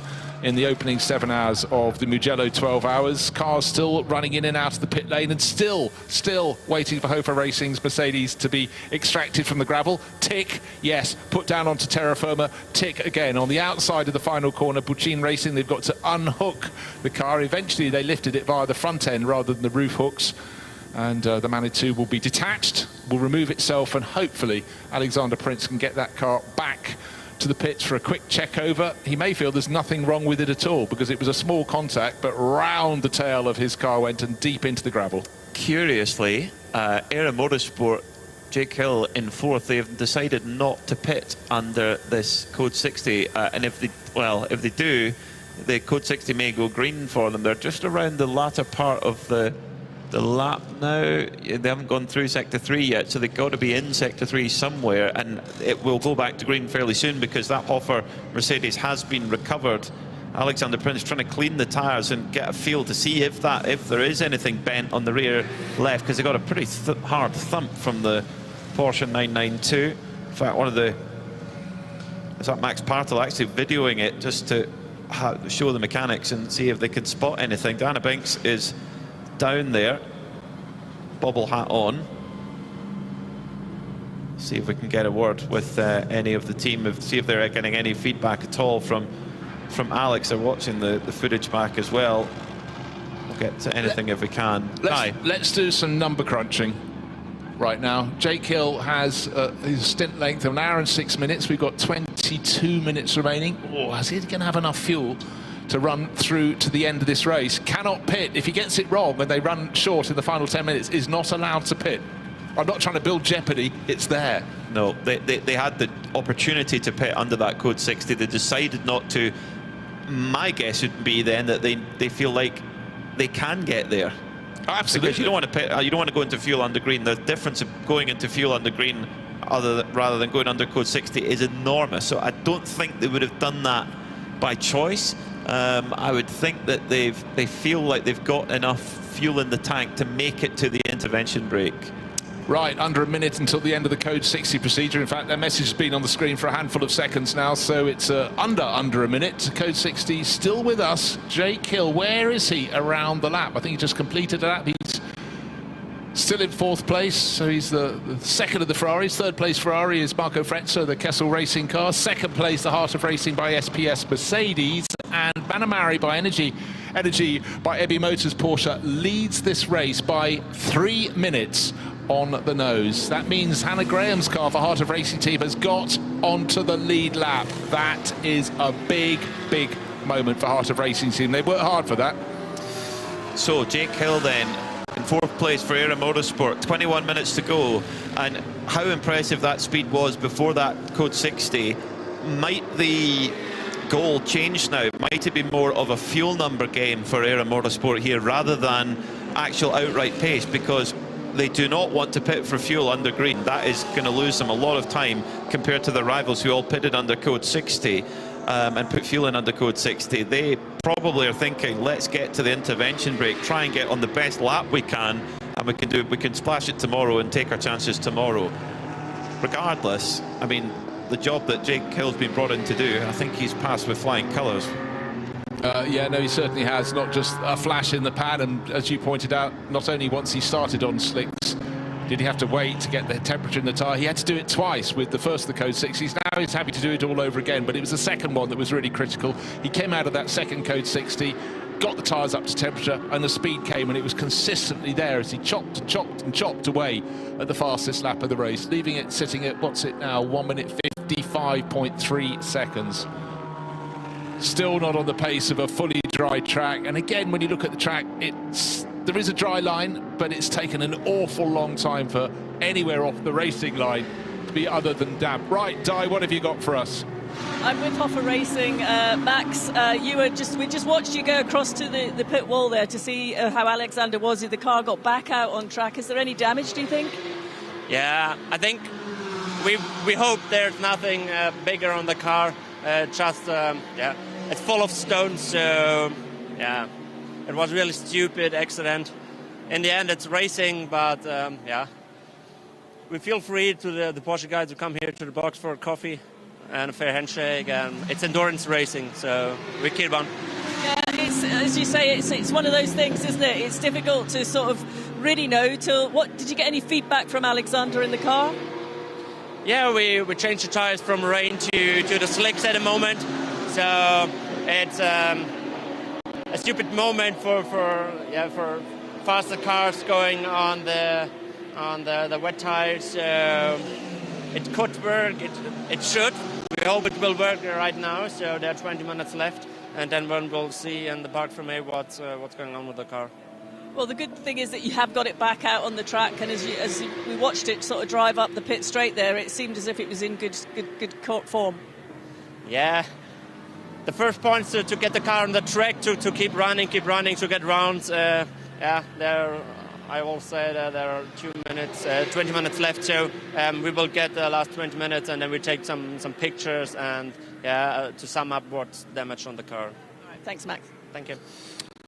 Well, while all that was happening, Era Motorsport, we were debating if they could go to the end. I thought it was going to be tight. You thought it was going to be tight. And they've come in for fuel under green. So who came up with that concoction? Because that's not going to help, because suddenly Jake ain't fourth anymore. Is he still in fifth? But he's still in fueling. But he should come out in fifth, because the next car down the line, the Scuderia Praha Ferrari, was 4 minutes down at the start of the lap. But the only thing I can think of is that they just caught the Code 60 at exactly the wrong moment, and they missed the opportunity to go into fuel, and then of course Code 60 going all the way around really slow, and then it was too late to go in then.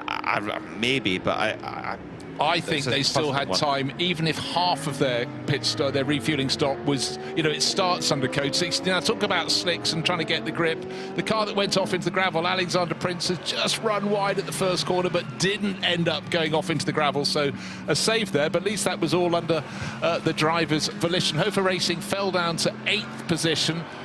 And they're not too many seconds down on the Mulmers Motorsport car that's leading the 992 Cup class. But no more slip-ups, please, because it was a team that had worked its way back up the order, the hard yards, through these 7 hours of the opening day of the 2-day race meeting. Well, in terms of the actual racing at Mugello, and for it to come undone, really not of their making, was, it's hard to watch. But anyhow, good to hear that Seb Lejeune Racing went down and immediately apologised. We do try and keep things family style and friendly here in the 24H series, but the frustration, you could sense it in every sinew of Max Bartel's body there. Just trying with our excellent onboard footage to see if the wheel is out of alignment or not. It's hard to tell whether it's ever so slightly right hand down, but if it is, it's not by much at all. And pace-wise for Alexander Prince, the previous lap was the 2:05.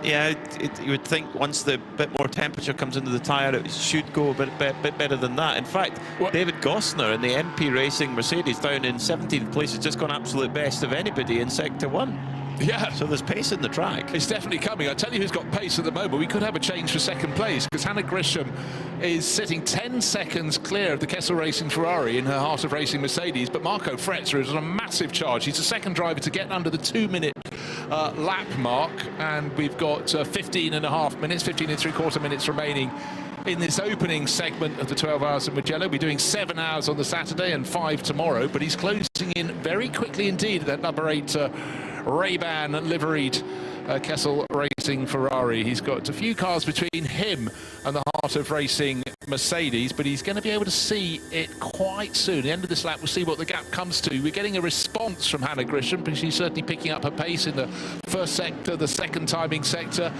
But as they go across the start-finish line, a lap of 2 minutes 2 from Hannah Grisham, and another lap about to go on the board. 1 minute 57. The gap comes down to 5 seconds between them. So the chase is on. This is a doable thing. This is viable in this battle for second place. Both of those cars listed on the same lap as Sabino De Castro in the Manamari Energy by Heavy Motors Porsche. But I think when he comes across the line, they're going to be another lap down. I think he's still sitting on a 1 lap advantage. So it's a tense moment for the teams to see what are they going to have, what are they going to be fighting with over when they go into racing tomorrow. By my reckoning, the Manamari Energy car has a gap of 1 minute and 26 back to Heart of Racing. That's it within a lap. Likewise, the Kessel Racing car, which is only 5 seconds further back. By my reckoning, Bruce, there's 3 cars on the lead lap at the moment. Manamari Energy, Porsche, Heart of Racing Mercedes, and then the Kessel Ferrari. 3 manufacturers in the lead lap. They should actually be able, those second two, the Heart of Racing Mercedes and the Kessel Racing Ferrari, whatever lap is completed by Sabino De Castro when he takes the checkered flag, they should come around behind. Bearing in mind, they're about 1.5 minutes behind him. So getting towards a whole lap, but importantly for them, not an entire lap. Interestingly, looking at the pit stop times, Kessel Racing took tyres. So they've got new tyres on the car because they've stopped for 58 seconds, whereas the others were 27 seconds, as through goes the Kessel Racing car at a canter. Absolutely so. It was a case of looking in her mirrors and going, oh, I need to look out the windscreen because the Ferrari's gone past me, thinks Hannah Graham. But her team, Hannah Grisham, but her team would have been keeping her informed. And for them, the real goal is they were one of the teams that struggled in the early hour or two of the race. They got back into the mix, and if they can finish on the lead lap, that job will be done. And that is just pure tyre.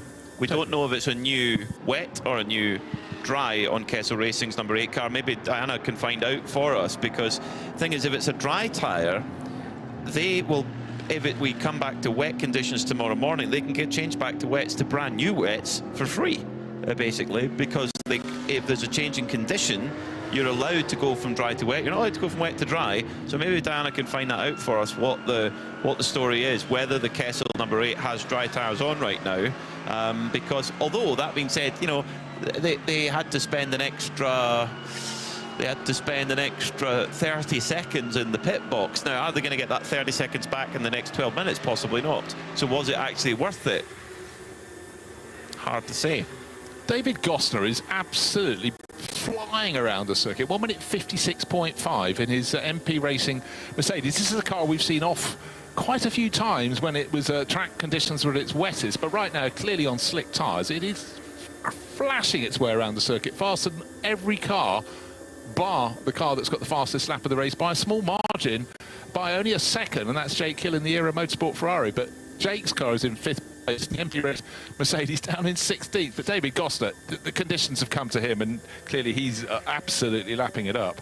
That previous cold 60 really helped Milner Motorsport in the lead of 992, because they would have had to pit under green, and Red Camels could have potentially not pitted under green and maybe forced them a lap back. But it's more status quo now.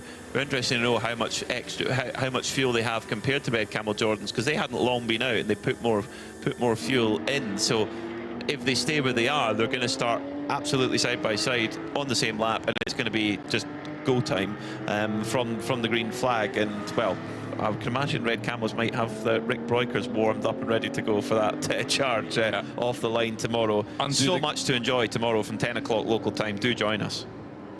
Kessel Racing Ferrari number 8 has only got one working headlight, so clearly it's been rattled over the curbs at some point, but I'm sure that's they'll have words, and tomorrow hopefully we won't need headlights at all. But we're getting into the early evening here on the end of a very grey and soggy day at Mugello. Hofer Racing still pressing on.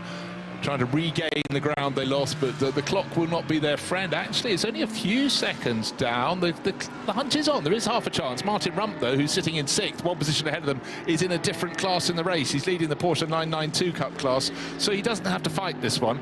But for Alexander Prince, he's just going to want to gain as much ground as he can, just to make himself feel better, because he was the one that ended up being pitched off just as he was having his first run on slick tyres. A chance to build up, wait to get the temperature in, and then attack. And he was sitting in 4th place at the time, but with the contact with the Seb Lejeune Racing Porsche from the 992 Cup class, he got tipped into the gravel, and all the wind was taken out of their sails. I can only imagine that Marco Frezza in that 2nd place Kessel Ferrari is on dry tyres, because he's just done a 156.1. That wouldn't be possible on the wet. So put on that for the sprint, and you know, he's 10 seconds a lap quicker than both the car ahead and Sabino De Castro on the wets, who stayed on those wets. So yes, actually, although he was 30 seconds changing them, 3 laps, he's got that back. So that was a really interesting strategical call there from Kessel Racing with 9 minutes to go. And if they really want that to stay green, because under code 60 you can be on whatever tyres you want. You're still code 60, but under green, of course, then that advantage keeps going. Your heart goes out to Hoffer Racing. They ran the perfect. They were running the perfect race all day today. Every single one of their drivers doing their best job, and then they get taken out by another car, no fault of their own. They gave as much room as they could possibly give without running off the circuit, and they still get taken out. That's where endurance racing can be cruel. As Marco Frezza on those fresh, dry tyres, 154.7. So he's found 6/10 over the best lap set by fastest driver Jake Hill. So for Kessel Racing, and clearly the Ferraris, we've seen the Ferrari and the Mercedes, they seem to be the cars that shone when we had qualifying and practice and testing on dry circuits, and we're getting towards a dry circuit and certainly coming to their own. But it was about nursing those tyres, making sure you had enough heat before you put the pedal right to the floor, and they've made it work very nicely indeed. Alexander Prince, we talked about him for Hoffer Racing, getting closer and closer to the tail of the Mullner Motorsport car that's leading the 992 Cup class in 6th overall. I thought for a nanosecond there I was seeing a little bit of rain blowing through, but at this point, with 8 minutes remaining, it's really not going to matter too much. Look at... Oh, there we are. Oh, no. I did spot some. It started to rain. Yep, the rain is coming down, and quite heavy at the moment. So it's just started. 8 minutes left on the clock. So the drivers who have got wet tyres on, whether they're worn out or not, they are now dancing a jig. So Marco Frezza, who just done the absolute best lap of the race on dry tyres, now he's got 7 minutes, and he was in dreamland, and then within 30 seconds, all of a sudden he is in a world of pain. 7 minutes and 44 to go, and now the rain is coming down hard as the Hoffer car, which is, the Scuderia Praha car off in the gravel, and does he get it out? Oh, using all the power of that Ferrari V6, and he finally gets going. Oh, the Vortex is off. This will be code 60, because that car is beached up to well beyond the tyres there. So we could go code 60 with 7 minutes and 22 seconds to go, but the pits are closed. But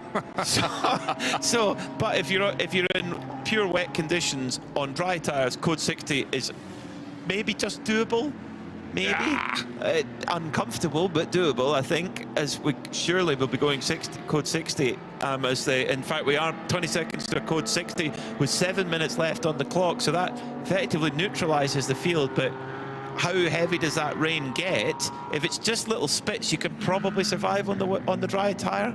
Oh, back it off. This has not been a race that's let anybody relax. Drivers, mechanics, team strategist, team meteorologist, and the only person that could relax was the one that was given a pizza in the pit lane. 80 of those distributed to make the teams feel better, but a lot of teams will be feeling, oh, if it hadn't been for X and Y, if I hadn't put the slicks on, then if there hadn't been that code 60. But for Manamari Energy by Ebi Motors, oh, and the rain really is coming down as we get a sight of that car. The clock continues to count down. We've got 6.5 minutes remaining, but they're sitting on an advantage of 1 minute and 11 seconds. That's like a dream. But 2 other cars on the lead lap. The Kessel Racing Ferrari that just set the 2nd fastest lap of the race, and Hannah Grisham driving the Heart of Racing Mercedes in 3rd. Nobody else on the lead lap, so they've got quite a mountain to climb tomorrow. But really, across the board, Manamari Energy have done a fantastic job for Porsche to lead this one. So yes, Hannah Grisham just on the lead lap, just. at the moment. So, and the thing is that this was not what, with the rain coming down, when it was dry, Manamara Energy must have been praying for a code 60. They must be like, please stop the pain. We're on old wet tyres and we're getting destroyed by the Kessel Ferrari that's on dry tyres. And then the rain starts. They're going, okay, no, we didn't mean that. We didn't mean that. Stay green, punish them. And then the code 60 comes out. This is Christmas Day for Kessel Racing in second, because they're on the, yes, they're a minute and 10 behind. They won't be a minute and 10 behind when we grid up tomorrow, because, well, they're on the same lap, so they'll start alongside them on the grid.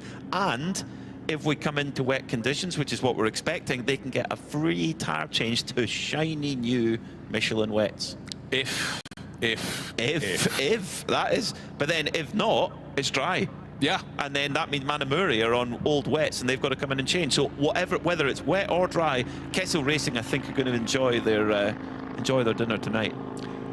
I think so. We've seen from that car great pace at various points through the race. I mean, the form has ebbed and flowed in terms of where the code 60s have fallen, whether you were at the start of a lap when it was served, and therefore knowing unless it's going to be a long code 60, there's no point coming in after you've limped the whole way around at 60 kph to get fuel, because there's going to be a queue. And that is where the form and fortune can come. If a code 60 is thrown and you're coming towards Buccin or maybe going through the Biondetti chicane, you've got a chance to get to those pumps before your rivals, not squander any time. A lot of the teams would jump at that opportunity every lap, every opportunity that came their way. Others are a little more cautious. If you're at the wrong place on the lap, is the code 60 going to be long enough for me to go around and come in next time around? Or will it be only long enough as I go around? Well, the cars are lapping at about 4-minute laps when you're on code 60. It seems a long time, and a car can be lifted and cleared within that time, so you don't always get 2 laps to go, I'll miss this one, but I'll come in next time. And you don't want to be taking doing your refueling when suddenly it becomes green again, everyone's back up to full speed. So there's a lot of speculation, but a lot of it really has been down to where you are on the circuit when a code 60 is thrown. This surely will be the final one of the Saturday here at Mugello. Hopefully will be, because I don't think we're even going to get that Gomez car out. Sorry, it's 7:01. It's the sister Vortex out of the gravel before we've reached the end of 7 hours. It's Philippe Bonnell at the wheel of that. Well, in GT4, Venture Engineering, who didn't have the pace in qualifying, but they really charged through. They've really handled this wet condition really, really well. They're going to start a lap ahead of CCS Racing in GT4. The PB Racing Lotus has been running well since that fuel pump they had to change. They're 23 laps behind, though, so they're going to need an issue for both of the cars ahead of them in GT4, but we've seen that happen before. We'll see it again, potentially. So Venture are, well, in a good position to back up their victory at the 24 Hours of Barcelona last year. So, in terms of 992, we're going to have 2 cars on the lead lap there, Milner and Red Camel, and they've been in their own division all year. Sepleju, despite all of their trials and tribulations, somehow they're in the lead of the 992 AM class. I'm not entirely sure how they've managed that, because they've been in the gravel, they've had spins, they've had incidents. Quite remarkable, quite remarkable. We haven't seen any penalty come through for that incident with the Hofer Mercedes. That doesn't mean there won't be one, but we haven't seen one come through yet. Well, I have to say, Bruce, I am mentally exhausted with it. This has been, I don't know how the teams do it. No, I mean, we spent most of the race sitting down there, buzzing around their garages, having to effect tyre changes, and but the brain power of just trying to predict, you know, how much rain is coming in the next natural stint length. But for Manamari Energy by Ebi Motors, they want the track to be wet, because the Porsche doesn't seem to have to be equal in performance in the dry with the Mercedes and Ferraris, and embarrassingly for them, or unfortunately for them, their lead of really well over a minute is going to come down to just being on the pole position with the Kessel Racing Ferrari on the other side of the track, but it's all about getting to the end of the 7-hour mark when we close the racing for Saturday on the same lap as the race leader. Only 2 other cars will have managed that, the Kessel Racing Ferrari in second and the Heart of Racing by SPS Mercedes in third position. Everyone else is on the back foot for tomorrow, but as we've seen today, the pendulum can swing one way, swing another. The leader is now on their last lap of Saturday here at Mugello. The leader is the Manamari Energy by Ebby Motors Porsche. Sabino De Castro is the driver who is bringing that to the end of the Saturday action, but still waiting to see how tomorrow is going to shake out. The weather forecast is slightly better, but as we've seen today, the weather hasn't behaved according to the forecast, so that will keep all the teams on their toes. Three cars on the lead lap. Game on tomorrow, one of which an AM category car. Really impressive. I mean, you've got to think that the Hoffer car would have been on that lead lap as well if it weren't for that incident, and they're, I'm sure, as aware of that as anybody. So you'll have just 1 lap behind. No, actually 2 laps behind the Continental Racing by Simpson Audi. And then a further lap behind them will be Jake Hill in 5th, so he's got 3 laps to catch up. Have you got the checkered flag, Peter? If so, wave it, because the Ebby Motors Porsche is coming to cross the start-finish line. 7 hours of racing here at Mugello on the Saturday completed. So many tales to tell, so many ifs and buts and maybes, but the best job done with Sabino De Castro completing that, building really on the very hard work as well of Sergio Nicolai and a little bit from Fabrizio Boroggi. So smiles down there. The first part of the job is done. It's one of the friendliest teams in the pit lane in 24H races, so double smiles all around. Fantastic stuff. Yeah. Oh, they've even got a team dog as well. That's always a good thing to have. I think good so. For morale. So checkered flag out then, but that's not checkered flag of the Michelin 12 Hours of Mugello. Oh no, we have 5 hours of racing for you tomorrow. We've got the team dog. It's a King Charles, an Italian King Charles Spaniel. Fantastic stuff. That keeping the smiles out in the team. I love it. Brilliant stuff. Keeping dry as well, very important. Diana Binks is down in that Ebby Motors garage. I certainly am, and I was going to chat to the doggy, but I won't. Fabrizio, what a great way to end part 1 of this weekend here. Yes, it is absolutely great, but of course the race is long. We have learned, unfortunately, with some sorrows, that races do end at the checkered flag on the second day. So we will see. We'll get you to just walk out with us. Yes. We've just got a little bit of an issue. I think the weather's affecting all of us. So if you just wouldn't mind, that's great, yeah. It's been a very difficult race for everybody. People that put slick and tried, then they went out and it was worse. To gain 5 seconds, then you were losing a few minutes. We have been lucky. We did a decent race. I sacrificed my stint today to be in this position. I haven't been in the car because they were the safest. And I haven't had a chance to try ever the car on the range. So I decided to sacrifice my part today, since tomorrow it looks like it's going to be dry, and then tomorrow I'm going to be in the car. So have you been involved in talking to the team as the day's gone on? Sorry? Have you been talking to the team and engineers as the day has gone on? Yes. We have always been discussing if we were going to go on or not, because they wanted to put me in. I wanted to drive. It would have been fantastic to experience the wet, but probably it's going to be fantastic, at least for the first time, be on a test and not on an actual race. And then we saw other AM drivers getting into the car and spinning and getting into the sand. So we decided, let's not take the risk, let's position the car, and tomorrow is going to be a race on. Well, we've got 5 hours to go tomorrow. Now, Sergei's just behind us here. He's been out in the car, hasn't he? Yes. We'll just grab him for a little... Sergei, we were just chatting about how challenging the conditions have been today. How was it from your seat? It was actually pretty good. It was our second time in the rain. So we did a good job, but we still have 4 hours tomorrow. 5 hours. 5, sorry. I hope it's 5. Yeah, it was a little bit longer for me in the rain. Well executed at this point. Obviously, we've got tomorrow to go. So obviously, we wish you all the best for tomorrow. Thank you. Thank you. Thanks a lot. Thank you very much. See you tomorrow.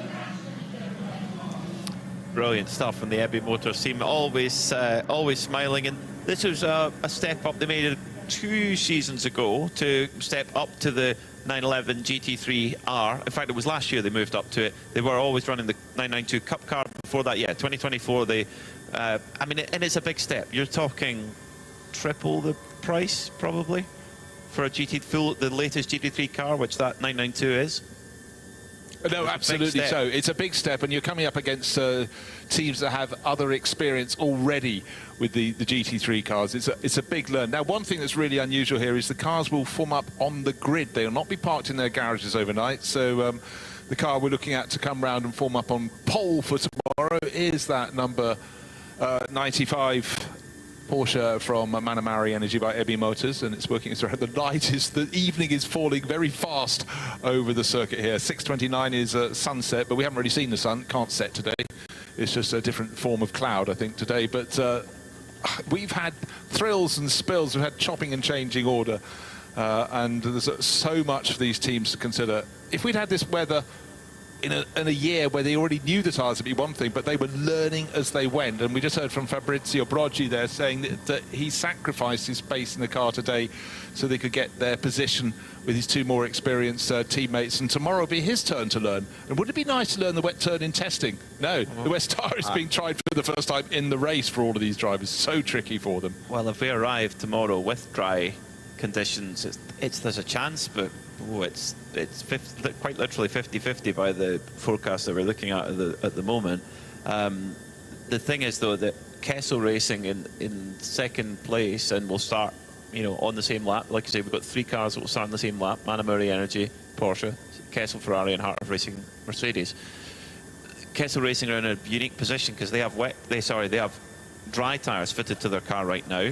So if we have dry conditions tomorrow, they don't need to pit to change. EBI Motors do. Manamari Energy by EBI Motors do.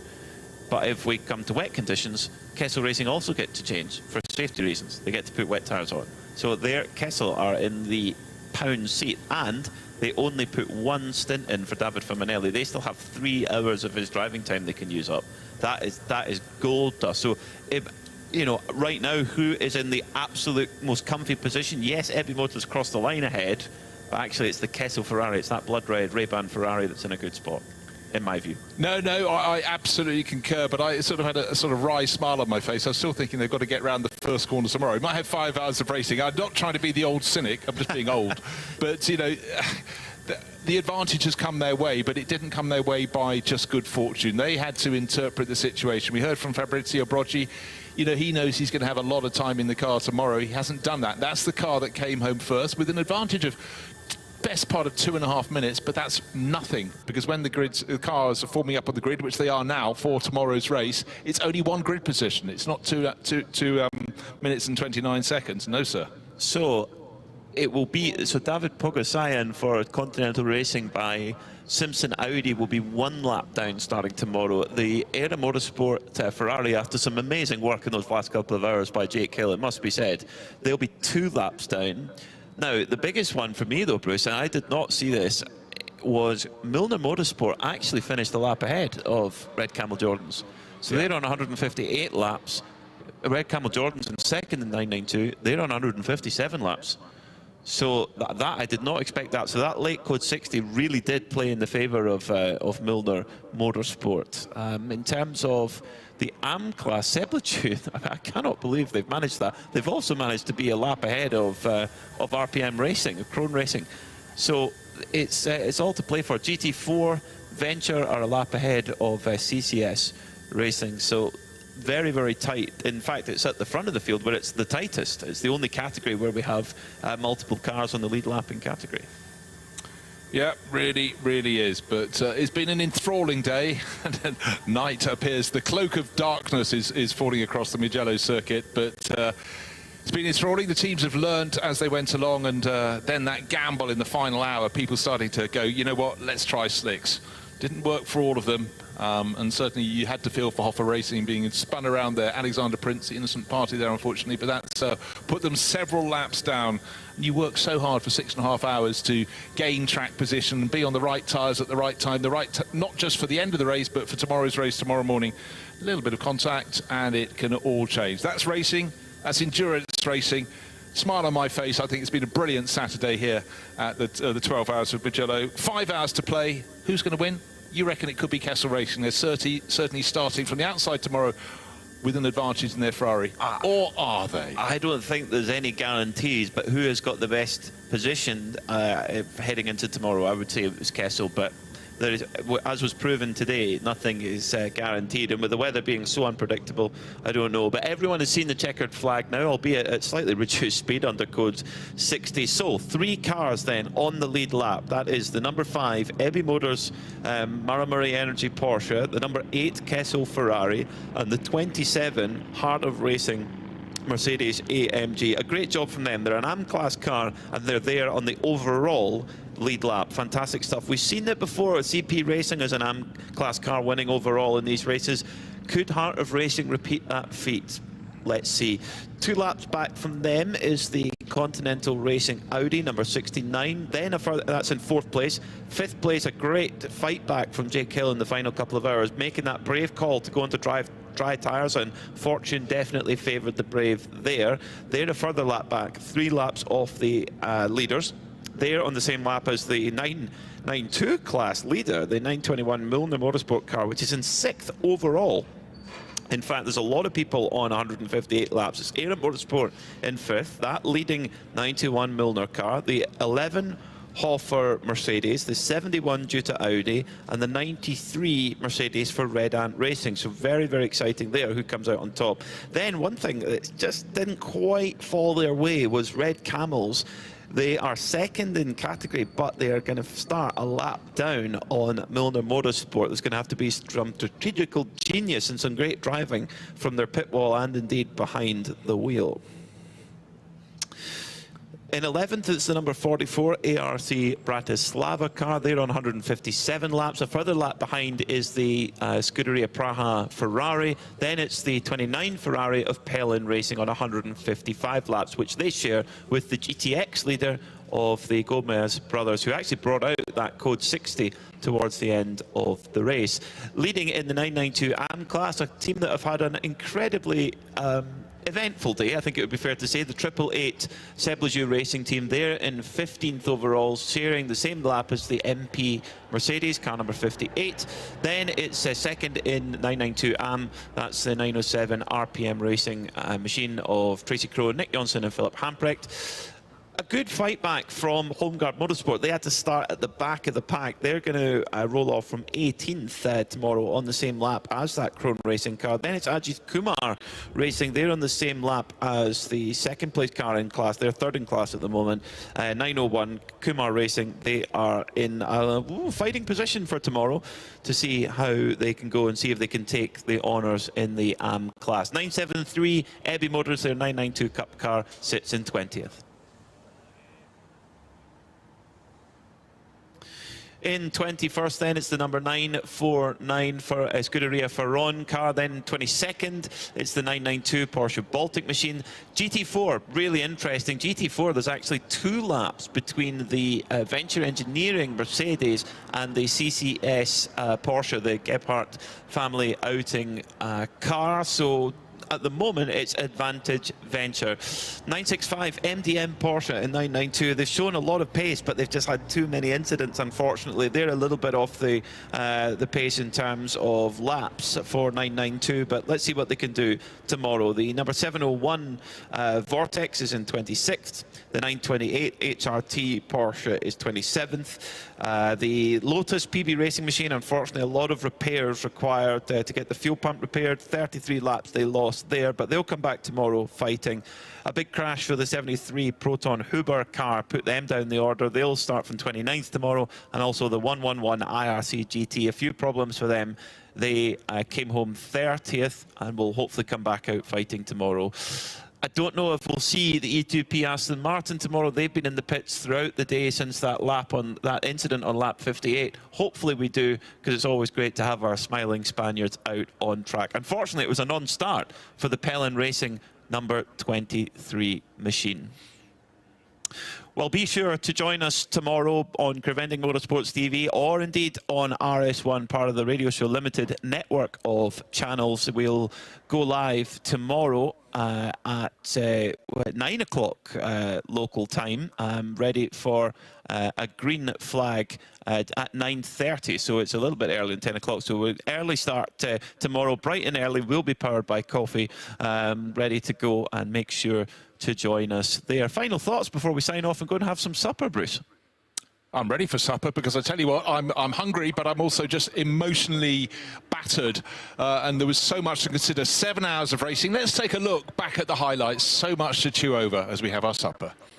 Definitely is, isn't there? Yeah, the highlights, so many highlights throughout the day, up and down the field. Highlights most of all for those top three: Manamura Energy, Kessel Racing and Harded Racing. They were the teams that had the least eventful day, would maybe be the best way to describe it.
So we have to come back tomorrow and enjoy it all again. At local time, we'll be live from 9 o'clock European time, local time, here at the circuit in Mugello. Do join us on Preventing Motorsports TV, or indeed on the RS1, part of the Radio Show Limited network of channels. But now...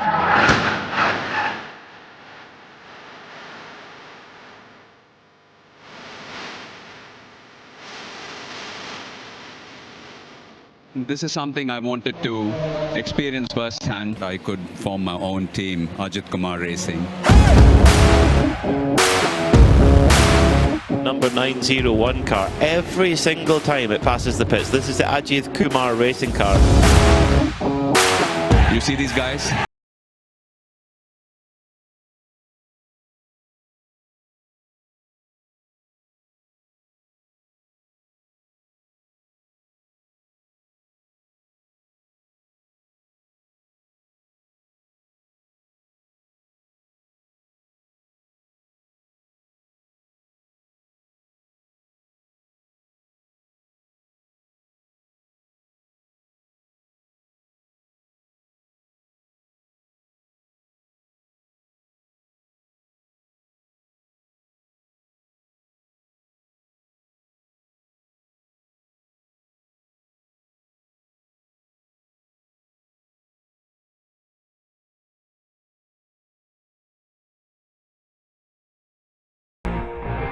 never give up. Q Pharmacy, quality healthcare at affordable price. மணக்க மணக்க masala, Manakkadu chicken masala மற்றும் chilli chicken masala. Manakkadu masala. Daily, daily. Taste daily. Taste the daily.